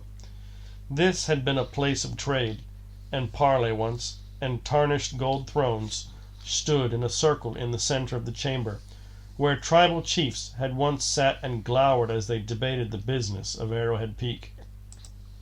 Now thick cobwebs hung like banners from the high ceiling, and a single skeleton was the only thing sitting on the high thrones. "Where now?" asked Tarn. Golgoth didn't answer. How could he know? Determination to find Kron, and maybe begin the path of vengeance against Shakar, had taken him this far. But how could he possibly find a place he had never heard of in a city his people had not set foot in for hundreds of years? He was livid with himself. A man could die down here, all he had gone through, and it would end here, entombed in Arrowhead Peak or wandering lost around the mountains. He kicked against the wall. He tore the axe from his back and hurled it across the chamber. Tarn watched, impassive. A movement caught his eye, something small and flittering. Golgoth hoped it was a rat so he could stamp it to death and let some of his anger bleed out, or even better, a harpy, so he could hold its wings and tear them off. But it was neither. It was a bird, tiny and quick, with feathers of a brilliant iridescent green.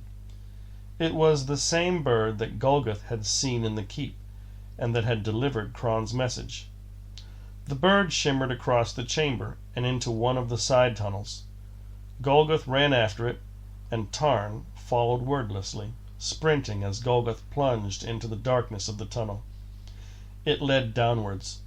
Golgoth sometimes thought he had lost the bird, but each time he heard the flutter of its wings or saw a flash of green in the faint light. The light was coming from the walls and floor now, a dim glow lit off by some strange phosphorescent matter that clung in blue-white patches to the stone. The tunnel wound further down, and Golgoth imagined it was describing a spiral that drilled far down into the mountain. The tunnel emerged into an enormous underground cavern where the air was close and hot. Stalactites hung, huge and dripping like fangs, and trickles of water spattered down into an unseen pool far below. The walls and floor were too far away to be seen, as if there was a whole world beneath the mountain, and the ceiling above was the sky. Golgoth's footsteps seemed to take an age to echo back to him. The floor formed a bridge that curved down across the cavern towards an immense, irregular sphere of stone, like a heart of rock suspended in the center of the cavern. The bridge led to an archway, carved into the stone, with darkness beyond. A tiny, flashing green dot that was the bird flitted through the archway ahead. Golgoth followed it, taking care to keep his footing on the wet stone as the bridge became thinner and thinner. There was a very faint rumbling in the air, as if they were so far down they could hear Torvendis' heart beating. "Do you know of this place?" asked Golgoth. "No, and neither did the tribes when they lived here," replied Tarn, "or else they would have held this place against Lady Charybdia. Unless they would rather have faced her up there than be trapped down here." The stone heart loomed in front of them. Golgoth could just see that same faint phosphorescence beyond as he approached the threshold. Carefully, he stepped through the arch, aware that Tarn was hanging back some way behind. The bird was hopping impatiently on the floor just inside, its tiny dark eyes glancing here and there. Golgoth stooped down to see if it was carrying another message, but it took flight, fluttering away across the expanse of the cavern and out of sight. Golgoth stood up, took a breath, and walked into the hall of the elders. The glowing lichen was thick on the ceiling, making the whole room a ghostly pale blue-gray. It was a circular room as large as the grandest feasting halls, with a huge rectangular slab like an oversized sarcophagus in the center. The pale light seemed to congeal around the sarcophagus. Gradually it coalesced into human forms, a crowd of them, standing several deep around the slab. More detail emerged from the glow until Golgoth was looking at the faces and clothes of glowing, ghostly men and women. They turned to look at Golgoth as he entered. They were tall and broad-shouldered, wearing the same furs and skins that the mountain peoples had worn for as long as the Canis Mountains had existed. Their ages were impossible to guess, for they had smooth-skinned faces but lined, weary eyes, pure black with no pupils. "Another one," said one man. "Do not sound so jaded," said a different voice, a woman's. "How long has it been since the last?" "It will be the same," came a different reply, and Golgoth realized that every statement came in a different voice. They are always the same. Why don't we ask him? See his face turn pale? A male ghost walked towards Golgoth. Golgoth could see right through him. Do you know what this place is?" "The Hall of the Elders." The man seemed young and strong, with hair down to his shoulders and a bow slung at his back. Was this one of the Emerald Sword's dead? A young warrior slain on some ancient battlefield? The ghost smiled. "And are you worthy to stand within it? If you are not, Torvendis will swallow you and spit you out as a rock or a tree. It has never failed to do so, not once. When this world was founded, we were placed here as guardians. We are the first of the Emerald Sword. Our purpose is to ensure that only the one whose soul was pure hate should see this place and survive. Golgoth smiled. Hate. I know nothing about this place, but I know everything about hate. If I could crush this world, I would, just to give my hatred somewhere to go. If I could drain the maelstrom dry, I would do it. I would fight the gods of chaos if it meant I could find an outlet for my hate. The ghostly man turned to the watching ghostly crowd. Well? A woman walked up to Golgoth. She was a warrior woman such as the sword had bred before it became weak. Her hair was hacked short, and even though it was composed of the same swirling fog as her, Golgoth could see the sword at her side was notched and pitted with use. She laid a hand on Golgoth's chest. It was cold. Then pain. Golgoth felt as if he were immersed in ice, the sheer agonizing cold flowing right through to his bones. Suddenly, the chamber was gone, and he was high in the air, hurtling over the Canis Mountains. The viewpoint shifted and zoomed into one of the valleys where a brutal battle raged. A half-dozen tribes mingled in bloodshed. A giant warrior swung a halberd and took a head with every stroke. Golgoth could see the red raw hatred in his soul. This man, who had given up on his humanity and embraced a life of slaughter. No, a voice spoke somewhere in the back of Golgoth's head. This one has far deeper loathing than this. Another change. The cold gripped again and dragged Golgoth across the skies of Torvendis, and the disease-ridden southern islands shimmered into view. Golgoth's view shot down and into a dark cabin of warped tropical wood. A woman rolled the body of a murdered man under the cabin's single bed. Golgoth knew, somehow, that this woman had killed many like this before in revenge for some wrong done to her, and would kill a great many more, in a fruitless attempt to exorcise the howl of rage in her head. Her hatred consumed her entire soul, and drove her every action. No, not enough, said the distant voice. This one has hatred deep indeed. Another change. The crimson knights of legend, in red robes with their faces cowled, stood in a circle and debated how best they might commit yet more atrocities before the people of Torvendis found the will to rise up against them. Something huge and sentient beneath the seas built a mighty black reef to wreck passing ships, so it could drag the crews down and feel their lives ebbing away beneath the world. It did this because it wanted the world to suffer. A mighty sorcerer plunged a staff of awesome power into the ocean and let it boil. His rage was so great that only the eradication of life would sate it. No, came the voice. He has more hate than any of them. It is deeper and deadlier. It would drive him to more terrible things than any of these have committed, if he only had the power. Sol-Shakar, in Torvendis' distant past, when he first ruled, sat on a throne of bones, thousands of bodies heaped at his feet, drinking in the blood of a tortured world and feeling the blood god's loathing pumping through his veins. The cold was terrible. It seemed to chill Golgoth's body and freeze his very soul. He was laid utterly bare. His whole mind open for scrutiny. Everything about him was stripped away. His memories, the layers of his personality, even Kron's sorcery that had kept him alive through so much. There was only one part of him left, the thing that beat at his core and kept him living.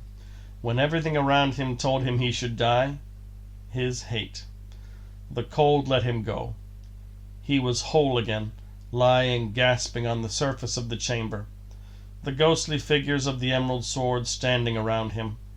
The warrior woman was kneeling beside him, removing her cold hand from his chest. Her black eyes were wide with shock. The loathing, the violence. This is betrayal. This is purest hate. It is deeper than that of any other living thing on Torvendis. You have lost everything. Your hatred is pure, born of betrayal. Argulon Vec told us that one like you would come to the Hall of the Elders. It has been so long. We never thought you would. It is him, asked a man. It can be no other. Suddenly, the figures were fading away, coiling up into wisps of smoke that filtered up towards the ceiling and then were gone. Golgoth was alone in the chamber, if, of course, the ghosts had ever been there in the first place. His breath came in gasps. The memory of that terrible coldness and the after-images of the terrible things the elders had shown him left him dizzy and shaken. Had this chamber really been here since the birth of the Emerald Sword tribe? Had Golgoth been the first to survive the test? Perhaps, he thought, here he would be able to find a way to exact his revenge and begin to rebuild his tribe. That strange feeling in his heart was hope, turned savage by the depth of his hatred and rage. Shikar would be bled dry. Torvendis would be his, no matter what it took. The totems of the Emerald Sword would cast their shadows across the whole world. The huge sarcophagus shuddered, and with a grinding of stone, the lid moved aside. Golgoth got to his feet and peered inside. His eyes caught a flash of green. It was a blade, long and thin, with a two-hand grip. It was made entirely of crystal that shone in the milky light, a vivid green crystal.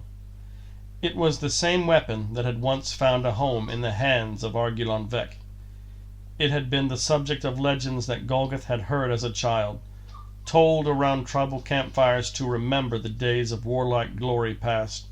It was the Emerald Sword. It wasn't real. It couldn't be. The Emerald Sword was a legend, gone with the age of Argulon Vec and the last. But it was here, right in front of him. And in that moment Golgoth was absolutely certain that this really was the sword itself. His tribe, so abused and corrupted, had been founded to guard the sword on the orders of Vec himself. Golgoth was the last of the tribe, and so it fell to him to take up the weapon and exact vengeance against those who had opposed the word of Vec by destroying the tribe. Golgoth reached into the sarcophagus. It smelled of dust and age inside, and the air was so dry it seemed to suck the moisture from his skin. His hand closed around the cold crystal haft of the sword, feeling it tingle against his fingers. It was light, and so perfectly balanced it seemed to want to swing itself. Golgoth swept the shimmering blade through the air, watching the shining green trail it left behind it like a shooting star. The rock beneath his feet was rumbling. The wan light flickered like a dying fire above him. Suddenly the walls of the chamber were moving inwards and billowing out like something alive. With a deep, throaty, heavy heaving sound, Golgoth ran for the archway and came out onto the bridge where Tarn was backing away, ready to run. Tarn glanced at the sword in Golgoth's hand, then up at the huge bulba of stone before turning and sprinting towards the other side of the cavern. Golgoth looked up before he followed. The stone heart of Torvendis was beating. Phaedos put up a better fight than Vrox had. He was fast, and he had learned 1,000 different feints in his years as a word-bearer. In the endless galleries of the neoplasma generators, where the gigantic cylindrical tubes hung suspended between a web of gantries, Phaedos turned to face Argulon Vec. It was brave, in so much as anything a word-bearer did could be called brave. It showed his devotion to the Legion, which was typical.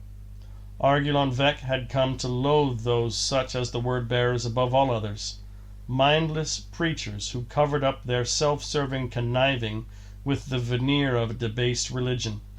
They spouted hatred from the pulpit as if it was something sacred, and butchered anything in their way just to prove they were superior to the wretches they ground beneath their feet. That was what chaos could do, rot away a man's humanity and have the cruelty to let him believe he was still worth something.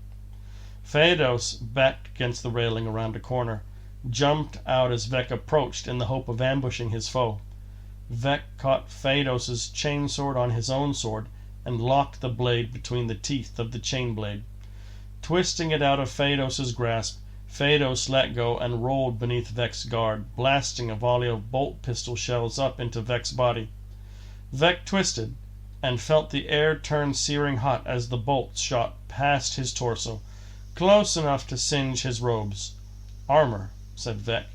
The plates of armor shot through the air from the depths of the slaughter song to slam around his body. Much of Vec's old panoply had fallen into the hands of prophets and tyrants down on Torvendis, but the slaughter song had kept the Starheart sword and the armor of the deep safe in its armory. The armor had been carved from the bony exoskeletal plates of the giant sea creatures that scoured Torvendis' ocean bed. Ribbed, roughened plates of bone and cartilage thudded into his upper body and arms, as mail of meteoric iron, like silk carried on a wind, flowed through the air and wrapped itself around his abdomen and throat. Hardened spines sprouted down his back, and gauntlets of ensorcelled sharkskin slid onto his fingers. Phaedos caught his falling chainsword, but his next stab was turned aside by a greave of solid, iron-hard bone that had not been there a second ago. Vec grabbed the collar of Phaedos's armor with his free hand and hurled the word-bearer into the side of the nearest turbine. Blue-white sparks fountained as electricity coursed through Phaedos, and he fell hard onto the walkway. He fought until the last, but by then his muscles were burning inside his power armor, and his arm was slowed. Vec turned the chainsword aside with his boot, kicked it into the air, caught it, and drove it through the small of Phaedos's back, chain blade chewing through plasteel and bone. Phaedos writhed like a pinned insect, gasped, and died. Vec could not deny it felt good. It felt almost as good as it had done all those years ago when he had tamed the maelstrom in the name of chaos, stormed cities and slain armies for the voices in his head he called gods. He had wished to drown in an ocean of blood, revel in a torrent of flesh, delight in decay, and wield the powers of change like a weapon. He had done everything they had asked of him, and he had asked only that they honor him as their greatest champion in return. He had given himself over to chaos, and it had taken 10,000 years to get himself back. He left Phaedos's body smoldering on the walkway and moved on to hunt down the others. The curious thing was, almost all of the legends were true. Argulon Vec really had been tall as a mountain when he wanted to be, which was rare. He had learned early on that a small target survives longer. He had walked the bottom of the oceans to hunt the things that lived there.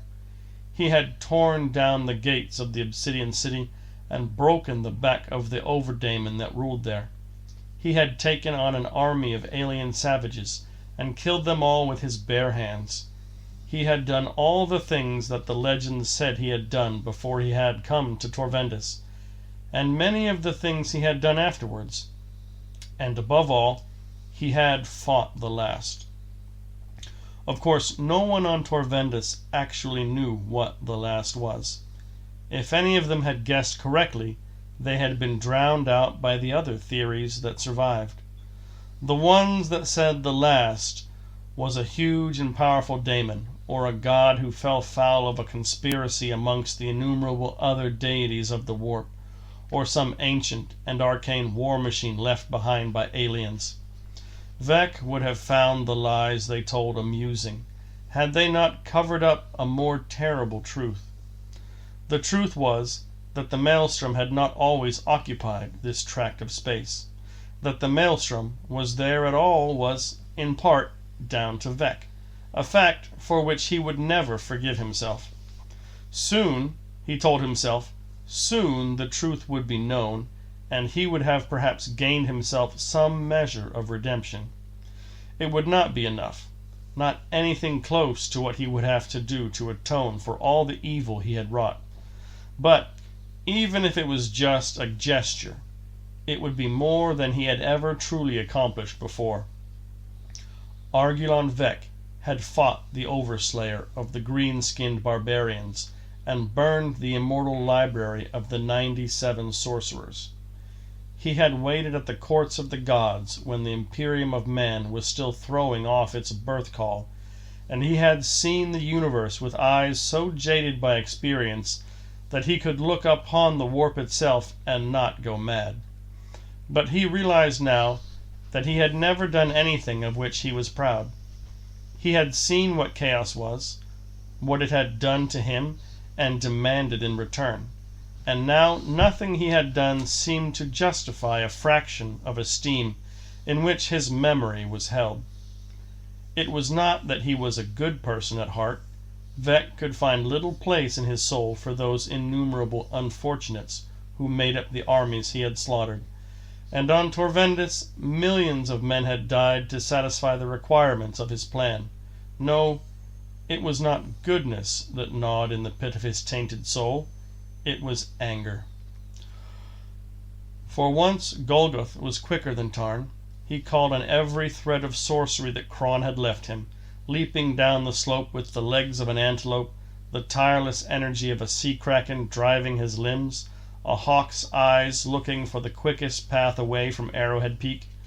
The emerald sword in his hand covered the mountainside around him with a vibrant green glow, and rocks fell like hail all around him as he ran. A sound like 100 thunderstorms raged from below, like the bellow of a subterranean god. Tarn lagged behind, though he was sprinting too. The two men had made it out of the tunnels of Arrowhead Peak more by luck than forethought, for there was no way they could retrace a route with the tunnels spasming like pumped arteries, and the walls of the chambers pulsing in and out. Now they were separated by the rain of stone and the terrible heaving of the mountainside beneath them. Golgoth risked a glance backwards. He caught a glimpse of Tarn, stumbling and clutching an arm where it had been broken by fallen rock. The mountain slope above him was shuddering violently, and huge slabs of rock were detaching to slide down and revealed the bone-white ancient strata beneath. The mountain peaks all around were shaking as they slid out of their stone sheaths, gleaming points punching out and stabbing towards the sky. The Canis Mountains had never looked more like the teeth of the last, teeth set into a jaw that ran the length of the continent. The sky above was caught between night and day, the speckled black velvet of the maelstrom, punctured by the violent flares of a dozen suns, gathered somberly to watch the destruction. Golgoth reached the bottom of the slope and sprinted down the length of the valley. It was the same one that had held the rushing blood river scant hours before, but now the walls were cracked and the torrent was a churning knee-high mass darkened to purple by detritus thrown up by the quaking underfoot. The whole mountain range seemed to quiver, and with a noise like nothing Golgoth had ever heard, the ground rose like an ocean wave, carrying Golgoth higher and higher, until he was sure he could see clear across the mountains, to the coast and in the north and the foothills westwards. The whole range seemed to be breaking apart, smooth white peaks rising from the greystone.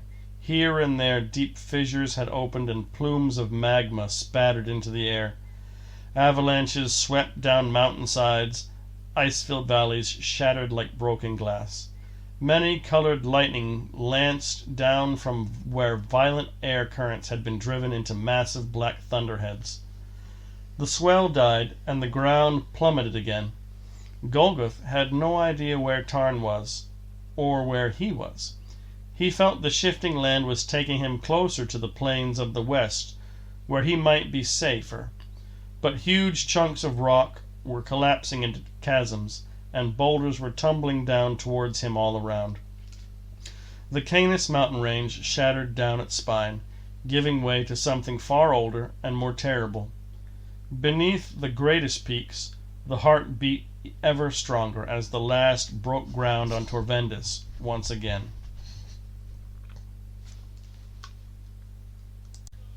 Chapter 10. Many legends claim to tell of the birth of Torvendis. Creation legends are amongst the oldest of the tales told in the courts of prophets and around the campfires of barbarians, and every people that has ever graced Torvendis has a different tale of how the planet came to be. There are those that say the planet is an egg laid in the time before the gods, which will one day hatch into a new god that will subjugate the warp and bring about the final war between all forces, from which only chaos will emerge. Others maintain the world is the heart of the maelstrom, turned to stone when chaos infected the warp storm and took it over like maggots infest a corpse. Still, others have died to protect the notion that Torvendis was given to the real universe by the gods of the warp, to act as a bridge across which the ignorance of reality might be enlightened by the madness of chaos. Argulon Vec had heard most of these legends, and perhaps he alone, aside from the chaos gods themselves, knew the truth. Because there had not always been a maelstrom. Once, countless thousands of years before, there was just a tract of real space, scattered with stars and a handful of inhabitable worlds. Intelligent species, as species would, found amongst these worlds a home for themselves, or a colony for their offspring. When the fabric of reality became too thinly stretched and the warp bled through, untold numbers died or were driven mad over the course of a generation as the rules of reality were rescinded. Stars imploded or exploded or mutated into something new. Planets were swallowed and melded and tortuously deformed into Daemon Worlds. Populations died as one, or fled, or welcomed the demonic powers as saviors or gods. It was a time of terrible madness and conquest. Some worlds survived. There were species that were simply too tough to roll over without a fight, like the green-skinned hordes or the nocturnal reptilians that infested asteroid belts. Others were too clever. Argulon Vec was not the only one who knew there had once been Eldar on Torvendis. He was, however, the only one outside the gods who knew just how long ago they had been there. Torvendis had been a jewel in the now fallen empire of the alien Eldar, a species which prized knowledge and self-mastery over all other things, and who at their height commanded technology that bordered on the most powerful magic. Torvendis had been a beautiful world, with verdant forests, shimmering seas, and towering cities of glass and ivory. It had been a world of learning and culture, a place jealously guarded by the Eldar as a crucial link of the webway that held their empire together. Torvendis had been caught in the heart of the eruption of warp space. The systems around it were torn apart and their populations enslaved. Torvendis endured, protected first by a fleet of warships, then a shield of sorcerous energies, and then just the faith and invention of the Eldar themselves. The Eldar, though long-lived, were still mortal, and they were cut off from their fellows elsewhere. Gradually, one by one, they died. Torvendis, however, did not. The hold of the Slaughter Song held a flight of fighter craft, huge chromed raptors with delta-swept wings and bundles of particle projectors jutting from the fuselage. There were 70 of these craft lined up neatly in the hold, lit by the stark floodlights high up on the ceiling, waiting to be launched at the will of the ship's master, just as they had waited since they had flown against the last. It was a good place to hide, a vast space covered with fighters, each one providing formidable cover with its underslung bomb casings and landing gear. And it was here that 2 of the word-bearers had fled. Argulon Vec could smell them. The oil and age of their equipment, their sweat, their bodies corrupted with the stink of the warp. Vec couldn't hear their Vox communications, but he knew from the way they had scattered that it was every Brattle brother for himself now. Their leader and the Psyker had gone one way, these two the other, and the dangerous one a third. Vec moved, slowly and quietly, the Starheart sword held low to prevent its glow from giving him away, the armor of the deep dripping with brine to keep its plates from grinding audibly. It felt so good to be back in the chitinous armor, with a blade in his hand and an enemy to fight. Vec knew how that feeling could be so seductive, how it had dragged him into the fold of chaos and kept him a slave for so long. He could catch no glimpse of scarlet armor between the forest of landing gear. There had been a time when he could see and hear anything that dared move within a league of him. But he was an old man, and his glory days, he admitted to himself, were over. He would have to hunt down his enemy the old-fashioned way. Vec saw the bolt before he heard its report, like a tiny steel insect buzzing towards his head. His reactions were almost as sharp as they had ever been. He was pleased to note as he ducked the shot and let it thud into the hull of the fighter behind him. The shooter, though, had slipped back into cover. He was a damn good shot, this one. Probably the scout. Vec broke into a run and allowed himself a small sensation of satisfaction as his sprint lured the other Chaos Marine into spraying a storm of bolter fire, explosive shots rattling around him on full auto. Miniature explosions studded the hull of the closest fighter as Vec leapt, kicked off the side of the ship and vaulted onto the wing of the ship opposite. The word-bearer was almost directly below him, trying to track Vec while firing off the rest of his clip. Vec slashed downwards and the wing of the fighter sheared off in a crescent of sparks, crashing to the floor and forcing the Chaos Marine to dive out of the way. A reflex action forced Vec's blade hand to deflect a shot from the scout, taken in the instant Vec had left himself open. In the split second, the other Space Marine dived under a fighter. "Slaughter song! Give me fighter command!" yelled Vec, as he dropped off the ship he was standing on, bolter rounds shattering the cockpit behind him. "Of course, my lord," replied the ancient ship in a metallic voice directly into Vec's inner ear. And suddenly the cockpit instrumentation lit up on 70 ships. They had nearly got him. A split second either way and they could have got him in the head, or knocked him off his feet with a shot to the body. He was old and slow, and these were a pair of traitor Marines who had fought for so long that they acted as one. The scout was a better shot, but the Space Marine was more reckless, and together they could have killed him. Argulon Vec was the greatest champion the Maelstrom had ever known, and he had not got there without knowing not to underestimate the enemy. He raised a hand, and a fighter craft suddenly juddered into motion, blue-flamed thrusters flaring as it rose into the air, revealing the Space Marine sheltering beneath. Vec brought his hand down, and the craft fell, smashing into the floor of the hangar and scattering metal fragments as the Marine rolled frantically out of the way. Vec swept a hand sideways, and another fighter slammed into the first, rupturing its fuel tank and sending a plume of flame washing through the air. The Space Marine was running into the nearest cover, on fire. Vec knew that power armor meant the Marine could ignore the flames, but he was lit up like a beacon, and Vec didn't pass up opportunities like that. He charged, kicking off against the hulls of ships nearby, flipping through the air to avoid the bolts the scout sent speeding towards him. He reached the fighter under which the burning Space Marine was trying to hide, vaulted on top of it, rolled across the top of the hull, and swung down behind it, Starheart sword slashing downwards as he fell. The Starheart blade had no respect for even the most ancient of power armor.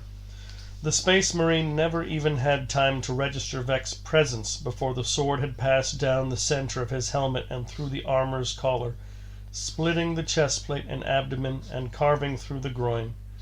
Cleanly bisected, the awful stink of entrails rolled out as the Space Marine's body fell in two in a welter of blood.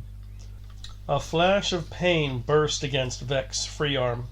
His reactions had got his body out of the way, but the scout's shot had still winged him, burying itself in the chitin on his armor and bursting deep inside. The muscle was bruised, and Vec felt the bone crack. Stupid, slow old man. His anger welled up inside him, and he willed a dozen fighter craft into the air, wheeled them around the hangar, and dropped them in a rain of falling metal, smashing craft all around and triggering a spectacular chain of explosions. He slammed more fighters into the burning wreckage, sending flaming craft scudding along the metal floor. Floodlights were shattered by flying shrapnel. A wave of hot air filled Vec's nostrils with the overpowering smell of fuel and flame. A bolt lanced out, shot wild. The scout was panicked. For a Space Marine to panic meant a great deal. He must be trapped somewhere in the mass of burning wreckage, hoping to kill Vec with a lucky shot so he could get clear and put out the flames. No one had got a lucky shot against Vec for many thousands of years. Another wave of fighter craft piled into the wreckage, bringing with them a slew of ammunition crates that detonated in the flames like huge stacks of firecrackers. The wreckage filled one corner of the hangar and was piled halfway up the wall, surrounded by a blue-flamed moat of burning fuel. Amazingly, the scout wasn't dead. One arm hanging limp, wreathed in flames, he was dragging himself from beneath the edge of the wreckage. His bolter was wrecked, but he was pulling a bolt pistol from his belt with his good arm. Vec strode across the burning floor, the fire crackling against the armor of the deeps. The scout emptied the magazine of the bolt pistol, but Vec could see every shot coming and swatted them away. The scout's helmet was off, and Vec could look into his bare, blistered face. His eyes were defiant, and what was left of his lips were drawn into a snarl. He dropped his pistol and pulled a combat knife from his waist. "Defiant to the end," said Vec, almost with pity. "What must they do to your soul to make you so blind?" The scout didn't answer. Perhaps his lips were burned shut or his throat scorched open. Perhaps he just refused to answer someone who stood so sternly against everything the word-bearers stood for. Vec raised the Starheart blade and cut off the word-bearer's head. The surface of Torvendis was shimmering as if in a heat haze. The sands and rocks were squirming, suddenly free of their bonds. The emerald sword had been drawn. The last was free. Torvendis knew it was the end of all things, and, because Torvendis and the last were one, it was glad. The gleaming teeth sunk into the earth, leaving the wreckage of their stony scabbards where once the mighty Canis mountains had risen. The earth groaned as they were pushed further through the ground, spearing through the planet's mantle until they surrounded the city where Lady Charybdia had ruled, and where now a howling horde of daemons still feasted. A new mountain range rose as the jaws of the last reformed themselves in a ring around the city, forming a huge circular maw 1,000 kilometers across. Sol Shakar looked up from the corpses mounded at his feet and watched as the bone-white spires rose and began to close in on the city. No mortal could ever understand what thoughts run through the mind of a daemon. But if Sol Shakar could ever be capable of feeling fear, perhaps it was then, when the blood god's chosen was confronted with a foe that even he could not best. The oceans were churning as if in ecstasy or pain, thrashing the northern coasts with towering waves and wrestling the southern island chains beneath the surface. Titanic kraken, which had not left the ocean bed for aeons, reared up, immense living islands themselves, as if to glimpse the sky of Torvendis just once before they died. And it was a dying sky. Blood-red wheels, like infected wounds, burst from the horizon. Thick black banks of cloud were split in two by terrible, sudden storms. which opened up the sky to the pure weeping majesty of the maelstrom. Rifts in the ground spat geysers of lava high into the air to fall as black stone rain. In what were once the foothills of the Canis Mountains, Golgoth and the few remaining tribesmen cowered as a thick rain of acid fell. Golgoth was no longer too proud to throw himself beneath a slender overhang, bury his head beneath his arms, and pray to any god that would listen, that all this death around him not take him too. He still held the emerald sword, though it was surely the drawing of the sword that had brought such destruction to Torvendis. It was all he had left in the world. Not even his rage could keep him going. He could see huge slabs of land rearing up from where the swamplands had been, and a spider's web of molten rock bubbling up through the wreckage of the mountains. He had never seen such death. The magnitude of it all was enough to make even Golgoth forget the depths of his hatred. He could not know that his very hatred had made all this possible, or that the Emerald Sword tribe he had so nearly destroyed was the key to the devastation. He wondered, in his desperation, if this was the last, come to reclaim its world as more than a few prophets had predicted throughout Torvendis' history. It would have been little comfort to him to discover he was right. The jungles were writhing, the dense trees rioting in delight at the terror even as lightning slashed into them and set fires that breathed immense towers of smoke into the sky. Distant places that had taken their leave of Torvendis' history for the past few centuries, the ice caps, the snaking coral sandbars that took up half an ocean, titanic skeletons with ruined cities built into the skulls, suffered too. Some came alive where no life should be, others sank beneath the waves, or were blown high into the sky. Torvendis spasmed and screamed, its very mantle and core in torment, sending pulses of lava gouting from the surface. From orbit, it looked like Torvendis was bleeding to death. The youngest of the word-bearers, and the most dangerous, was the last to face Vec. Vec knew the leader was still out there, but as he headed from the burning hangar into the machine spirit core, the slaughter song told him the word-bearer's captain was in the maintenance lair. That meant he was trying to escape with the Psyker, to go back through the boarding lock of the attack shuttle that had brought the Coven here, and return to his own ship. He would not succeed. In fleeing, he had chosen to end his own life running instead of fighting. He had condemned the Psyker to the same fate. The young word-bearer was cleverer than his captain in one truly important area. He knew how to die, a rare and valuable commodity that Vec had seen very little of, though he had experienced plenty of death. The machine spirit of the slaughter song was, perhaps, even older than the rest of the ship. Vec had found the ship towards the beginning of his career in the Maelstrom, and even then he knew it was something special. That it was a relic of the Dark Age of technology, there was little doubt, and the machine spirit was the strongest evidence. The core was like an arena ringed by towering gray-black memory stacks as tall as buildings, each with a faint ripple of light playing across the surface. The wide circular arena of dark glassy stone was full of wispy lights, forming complex shapes and swirling patterns that broke up and reformed at the speed of the slaughter song's thoughts. The ship was all but sentient, a companion as much as a vessel, a counselor and sounding board as well as a weapon. The word-bearer had chosen this place because he thought he could hold the slaughter song hostage, threatening Vec with a battle in the heart of the vessel's mind. It was clever. It was the only thing that would give him a chance. The memory stacks contained more information on Vec's life than Vec could remember himself.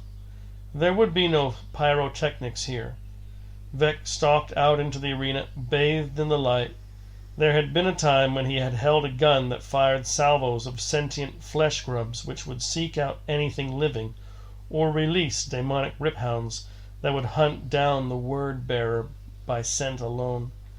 But his war gear had mostly been lost in the battle with the last, or ended up sacred relics on Torvendis, so his sword and wits would have to do. "You know you can't just shoot me," said Vec aloud. "I saw you on the bridge.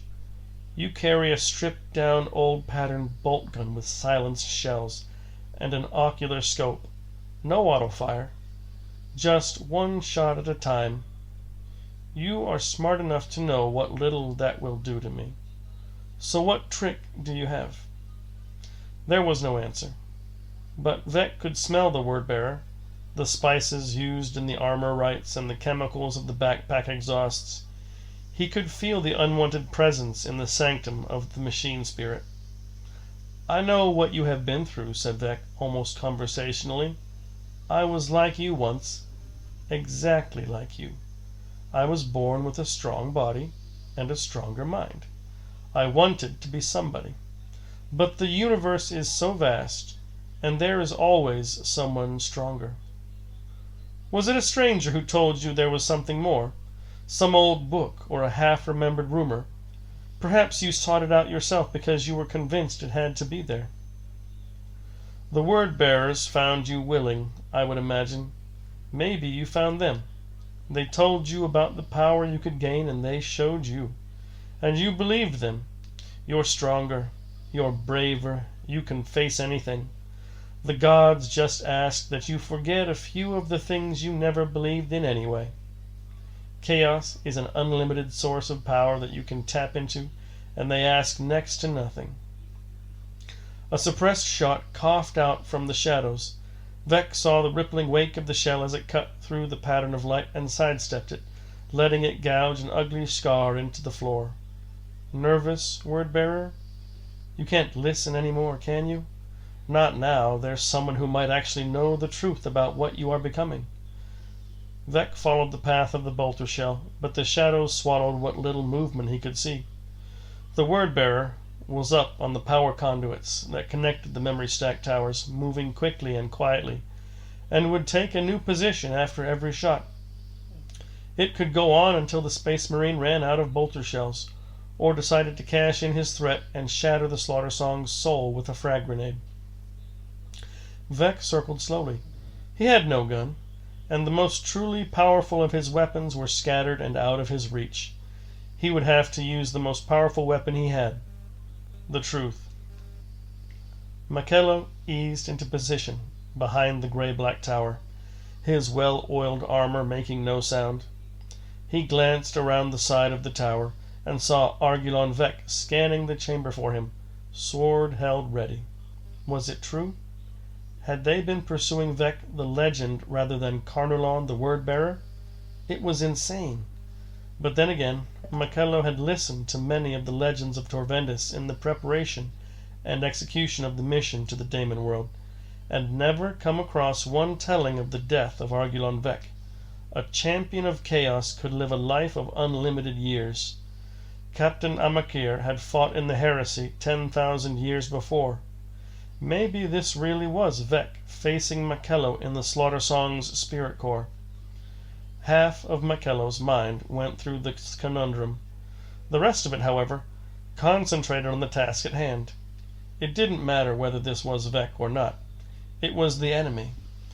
And the enemy was to be defeated no matter who or what it was. That was the way in which the word-bearers worshipped. Machello squinted down the sights of his bolter, its lightweight frame following his eyes as he followed Vec's movements. Vec had been right.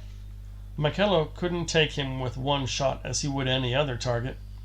Not if he went for an obvious shot, head, throat, torso.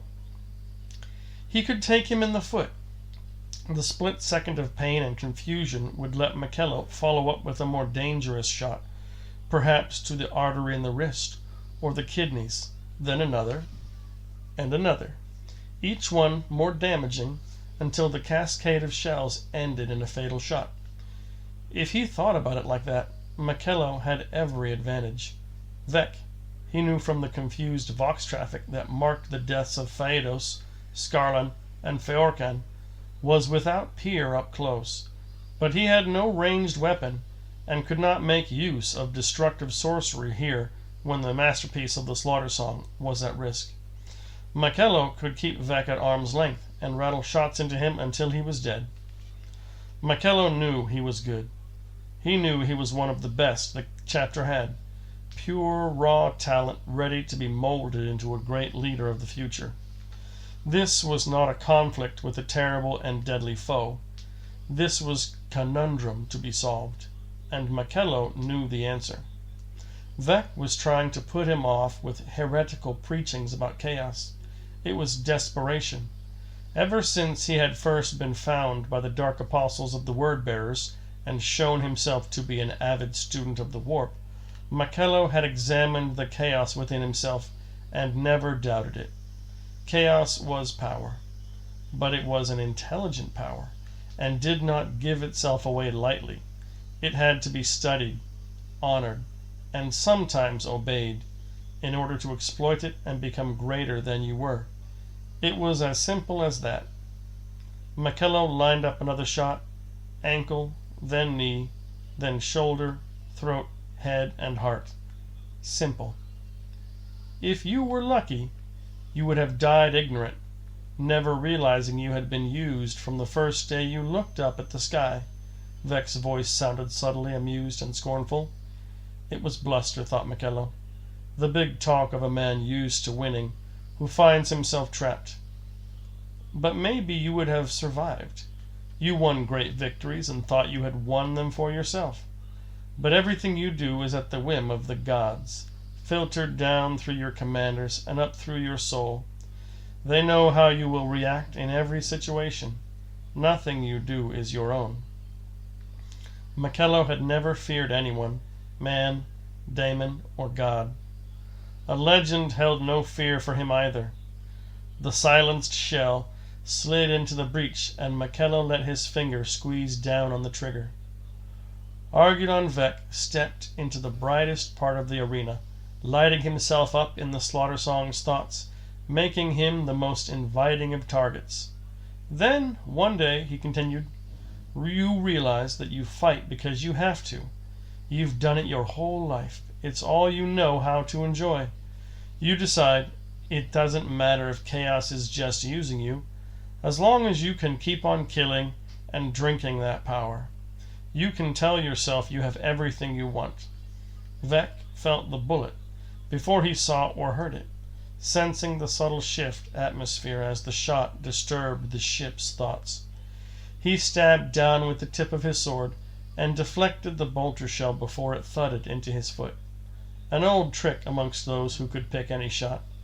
Distract with pain and shock with a shot to the foot or hand or knee before going for the killing shot. It had been tried on him before. It had almost worked. Vec had determined a long time ago to learn as much as possible whenever anyone tried to kill him, which meant he had learned all the tricks. Eventually, you begin to understand the power you have isn't power at all.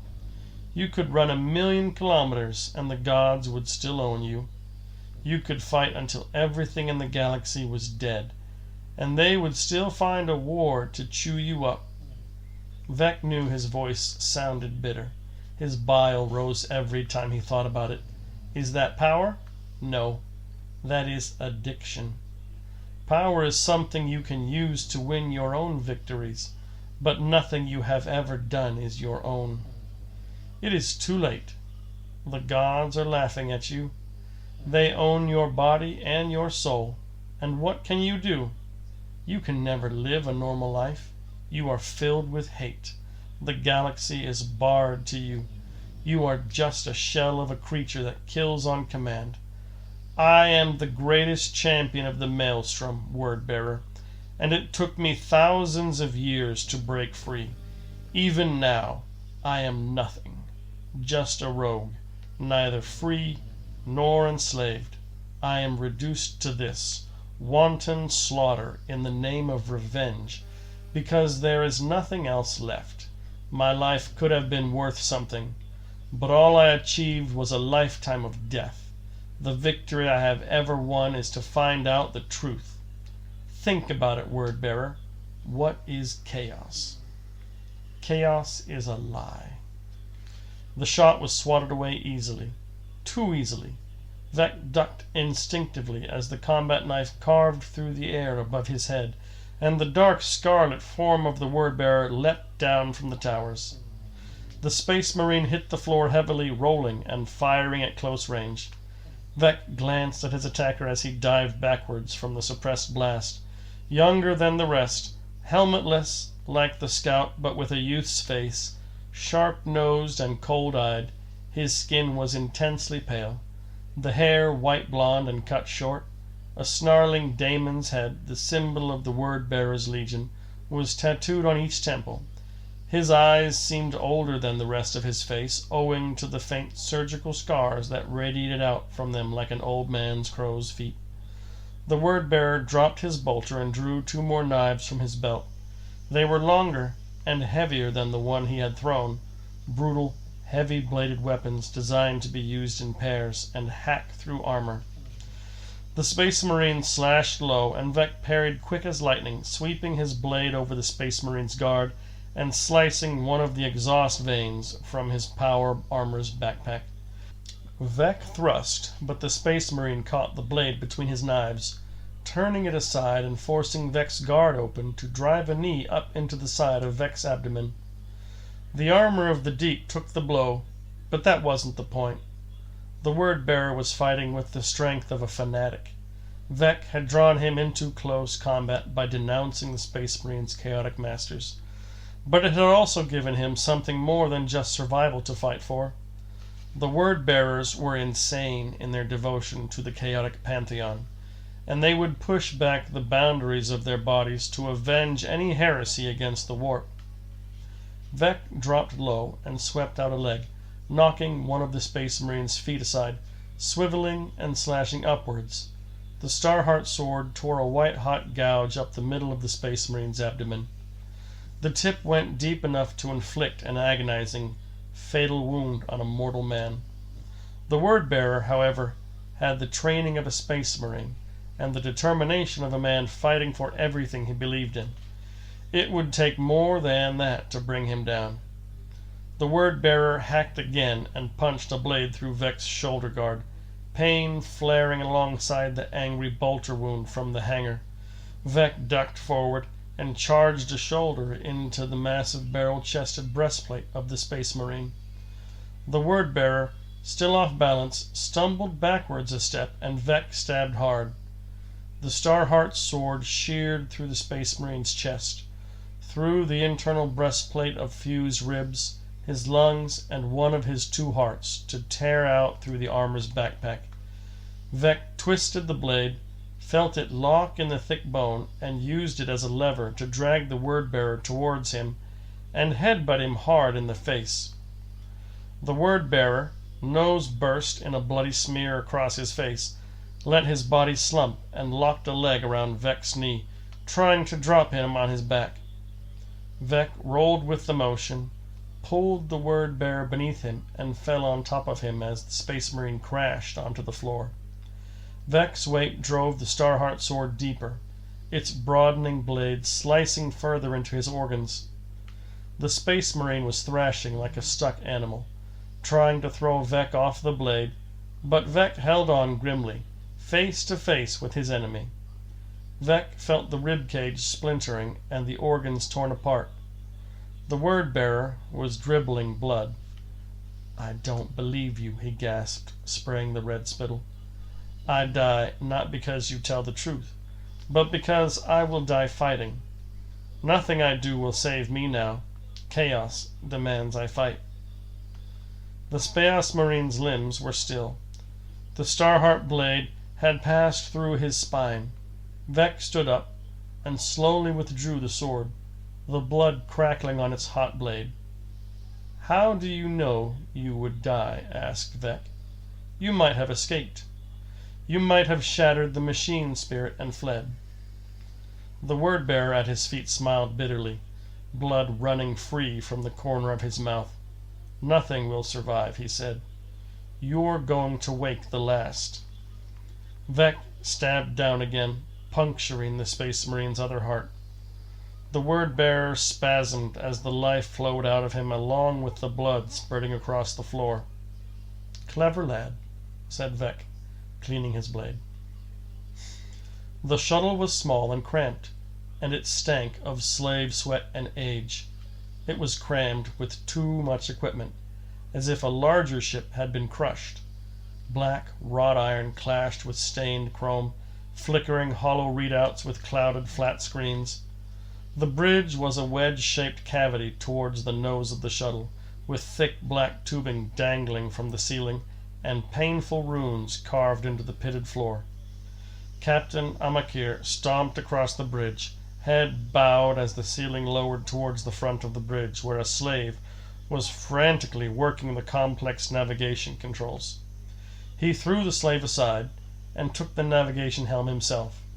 The shuttle was still attached to the side of the Slaughter Song by an umbilical of ribbed steel through which the Coven had entered the ship.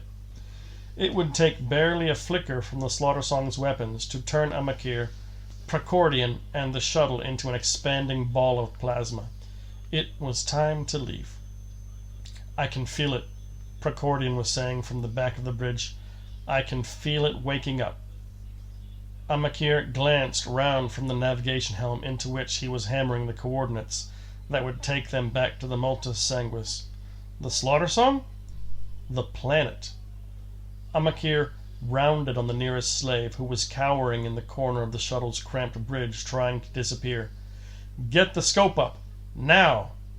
A kick propelled the slave into the sensor station, a sunken pit lined with ornately wrought readout terminals. The sloping ceiling lit up with an image of the deep maelstrom, the hull of the Slaughter Song stretching out along one side. The view panned to take in the disk of Torvendis, and Amakir could see what Pracordian meant. The seas were boiling. Welters of scalding water were swelling up and pounding the coastlines with tidal waves. The Canis Mountains were gone. Fractured webs of lava filled fissures in their place. The southern islands were gone, too, replaced by fountaining geysers of steam. The open wound of the city was ringed with teeth like a morsel in a huge mouth. Strangely colored clouds scuttered across Torvendis' surface, leaving seething trails of acid-burned earth in their wake. The many moons of the planet were orbiting so fast they slid across the image as Amakir watched, as if they were so excited by the unfolding destruction they couldn't sit still. Amakir looked back towards the navigation readouts. The shuttle still had a lock on the Multus Sanguis, but it was dangerously weak.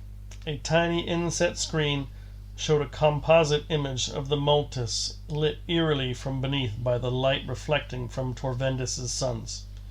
Interference from the planet would soon overwhelm the aging shuttle's connection. "Pracordian, disengage us!" yelled Amakir.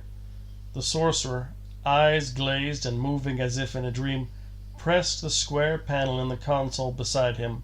A shudder went through the shuttle as the docking charges detonated, and the umbilical was blasted off the side of the shuttle, spinning off into space. Amakir reached up to the throttle slider above his head and gunned the shuttle's engines violently. The grav dampeners didn't quite compensate for all the sudden thrust, and the bridge heaved as the shuttle shot forwards. "What has he done, Pracordian?" demanded Amakir. "How is he making this happen?" "I don't think Vec did it himself, Commander." Pracordian seemed to be all but in a trance. His eyes were sunken, his skin sucked into his cheeks. The pressure of the psychic shockwave from the planet must be telling on him.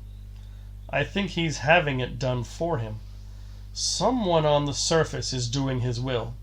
They probably don't realize it. He must have been planning this since he defeated the last. He must have planted things on the planet that took thousands of years to pay off." "You sound like you admire the heretic," Pracordian smiled. "He would have made a fine word-bearer." Amakir ignored such blasphemy for now. Pracordian could be punished at the Legion's leisure if either of them survived to see it happen. Amakir switched the view screen to show the shuttle's destination. The Multus Sanguis was a cruelly small bright glint almost drowned by the nebulae and red giants of the maelstrom. Amakir was under no illusions as to what would happen if Torvendis suffered a massive catastrophe. Losing a section of its crust or being violently wrenched out of its orbit by whatever Vec was doing to it, at the very least, close orbit would be filled with debris too thick for any craft to survive. An escape via warp drive was the only possible option, and that meant getting to the Multus. This mission was not a failure. The Coven had been charged with finding out what had happened to Carnarvon. Amakir had satisfied this objective. Carnarvon had been killed by Argulon Vec, probably for his spaceship so that Vec could get to Torvendis in the first place. There was no defection from the Legion, and the honor of the word-bearers was intact. This was what Amakir would report to the Legion command, and he would be honored for his duty to the word-bearers. There was a piercing shriek from the sensor station as the shuttle's scanners picked up a massive power spike. Amakir could see the cause right away. It was a searing bright streak tearing across the view screen. A weapon had emerged from the side of the Slaughter-Song's hull, immense and shining, from which was leaping a solid beam of blue-white light. "Status on the Multus!" yelled Amakir at the slave in the sensor pit. But the slave was already dead, brain fried by the massive feedback from the sensors. If the Slaughter-Song had been firing on them, they would already be dead. As far as Amakir knew, there was only one other target in orbit around Torvendis, the Multus Sanguis. The searing beam cut off. In its place, a silent explosion of multicolored flame bloomed against the darkness. Ruptured plasma generators sent blue tongues of flame out into space. The ancient, insane machine spirit detonated in an orange flame of dying madness. Torpedoes exploded in cherry-red bursts. "Vec! Heretic! Traitor!" yelled Amakir. By the time the shuttle's sensors had recovered, there was nothing at the Multus's location save a cloud of cooling debris.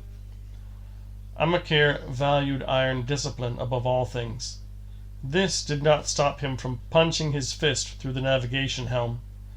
Procordian just stared up at the view screen like a man mesmerized, a childlike smile on his face as the view panned back across the tortured surface of Torvendis. Amakir knew he was trapped. The best he could do was activate the shuttle's distress beacon and wait for the word-bearers to pick them up. That is, if whatever Vec had planned for Torvendis didn't get them first. Amakir had an all-encompassing hatred of weakness.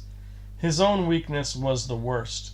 It was a blasphemy in itself, to be trapped and powerless, totally at the mercy of his enemy. "All those dead," said Procordian vaguely, spittle glinting at the corner of his mouth. He reached out a hand to touch the shimmering image of Torvendis above him. Amakir drew his bolt pistol and shot Procordian between the eyes. Procordian stumbled and looked at Amakir, watery blood flowing out of the wound and down his face. "But it's wonderful. They're telling me the dead. He planned it all so long ago. He used so many of them to make it happen. It never died. They're saying it never died. It was there all along, captive, insane." Amakir wished for once that space marines were easier to kill. He emptied his bolt pistol into Procordian until there was nothing but shattered bone and gristle above the neck. Procordian's body swayed slowly as if it hadn't realized it was dead. Then it fell and crashed to the floor of the bridge. There were no slaves left to clean up the mess. It would have to stay there for the time being. Amakir looked up at the screen, at the deformed, dying globe of Torvendis, and waited with gritted teeth for the blasphemy to end. Quite why he had done it, Vec wasn't sure.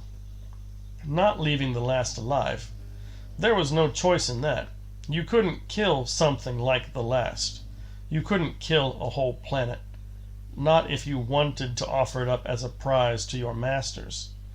The question Argulon Vec often asked himself was why he had left himself some means of waking it up again. Perhaps it was the feeling of power it had given him. It would certainly have been just like him. To simply cripple the last forever would have given him less pleasure than knowing he could release it, and yet choosing not to. That might well have been why he had founded the Emerald Sword tribe to guard the weapon that, if removed from the heart of the last, would let it awaken again. Of course, he had been very careful to guard against anyone accidentally removing the sword. The tribe had been bound by his sorcery and will to ensure that they would allow only one of their own member into the heart, and that both the guardians of the sword would destroy anyone whose hate was not as deep as the last's own rage against chaos. It had taken some effort to find someone whose inherent violence and pride was as strong as Golgoth's, and then to break down that pride so utterly through destruction and betrayal that there was nothing left in the man's heart but hate. To tell the truth, while Argulon Vec had always been able to read the behavior of Lady Charybdia and Solshakar, he didn't know quite how Golgoth would react to the betrayal of first Grick, then Shakar. It had been enough of a risk to assume he would survive it all. Vec had taught Golgoth a few of his simpler tricks, but it had never been certain that he wouldn't get himself killed. It had all been an immense risk. It could have been just another cycle of war and bloodshed on Torvendis, and Vec could have risked showing his true hand to the gods of the warp without accomplishing anything. But incredibly, it had worked. Though he was immeasurably old and well past his prime, Argulon Vec still had the power to make legends. Vec allowed himself some satisfaction at this thought as he walked back onto the bridge of the Slaughter Song. It was still transparent, affording an awesome view of the torment that racked Torvendis. "It has been a long time, my friend," he said. "A very long time," replied the ship. "I was beginning to think that the probability of your ever returning was negligibly low." Vec could understand. It was when he first began to doubt the authority of his Chaos Masters that he had left the Slaughter Song in Torvendis' orbit, and had wandered off across the Maelstrom to look on it with new, doubting eyes.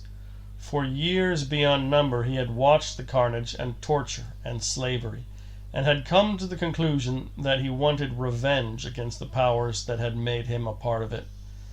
"I hope you haven't been lonely," said Vec. "I have been able to amuse myself. The planet provides much of interest. Not as much as it will do shortly. Torvendis has been everything a planet could be, except for dead. Are you ready?" "I have been ready for some time, my lord." "Good. Take us to atmospheric depth. I wish to talk with an old friend." Golgoth's death, when it came, was not as he had imagined it. He had never doubted that he would die in the teeth of some battle, axes and swords in a storm around him, his shield stove in and 1,000 wounds on his body. That was how death happened.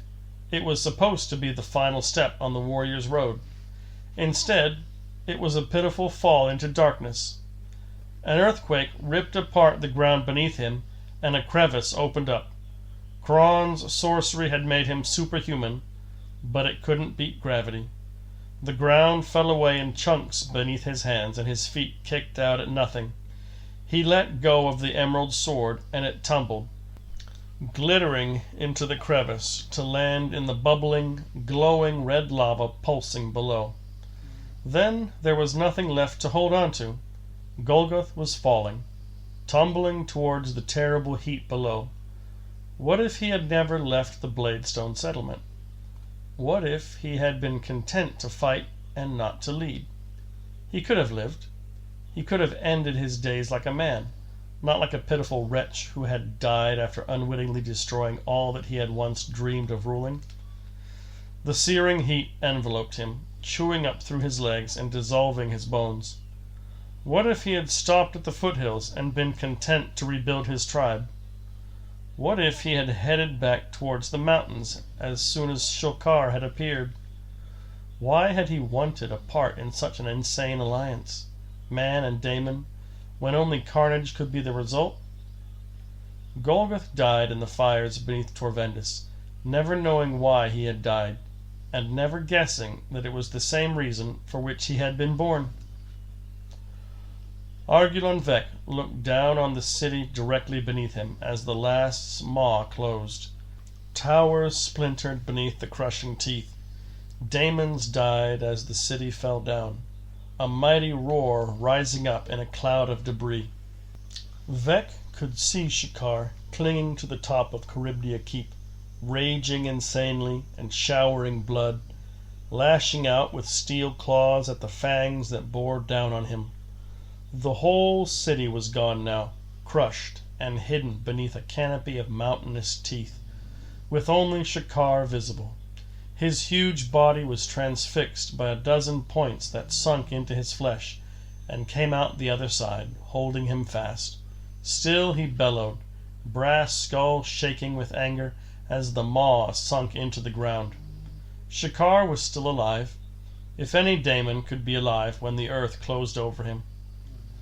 The slaughter song hovered low over the surface. The maw resurfaced, teeth now picked clean of Daemon's flesh. The earthquakes and storms paused as the last recognized the slaughter song and the mind of its inhabitant. The last didn't speak, as such, but it had been given intelligence by the Eldar, who at their height had mastered psychic engineering, and it could talk directly with a man's soul. It was in agony. It had been that way since the day Vec had defeated it, 100 lifetimes ago. It had been violated as the powers of chaos took the planet as a symbol of their power, infected with its war dead and soaked in corrupted blood. Its stones had been ground up and incorporated into terrible temples and bastions that rang with the screams of the tormented, into the very city it had just reabsorbed into its body.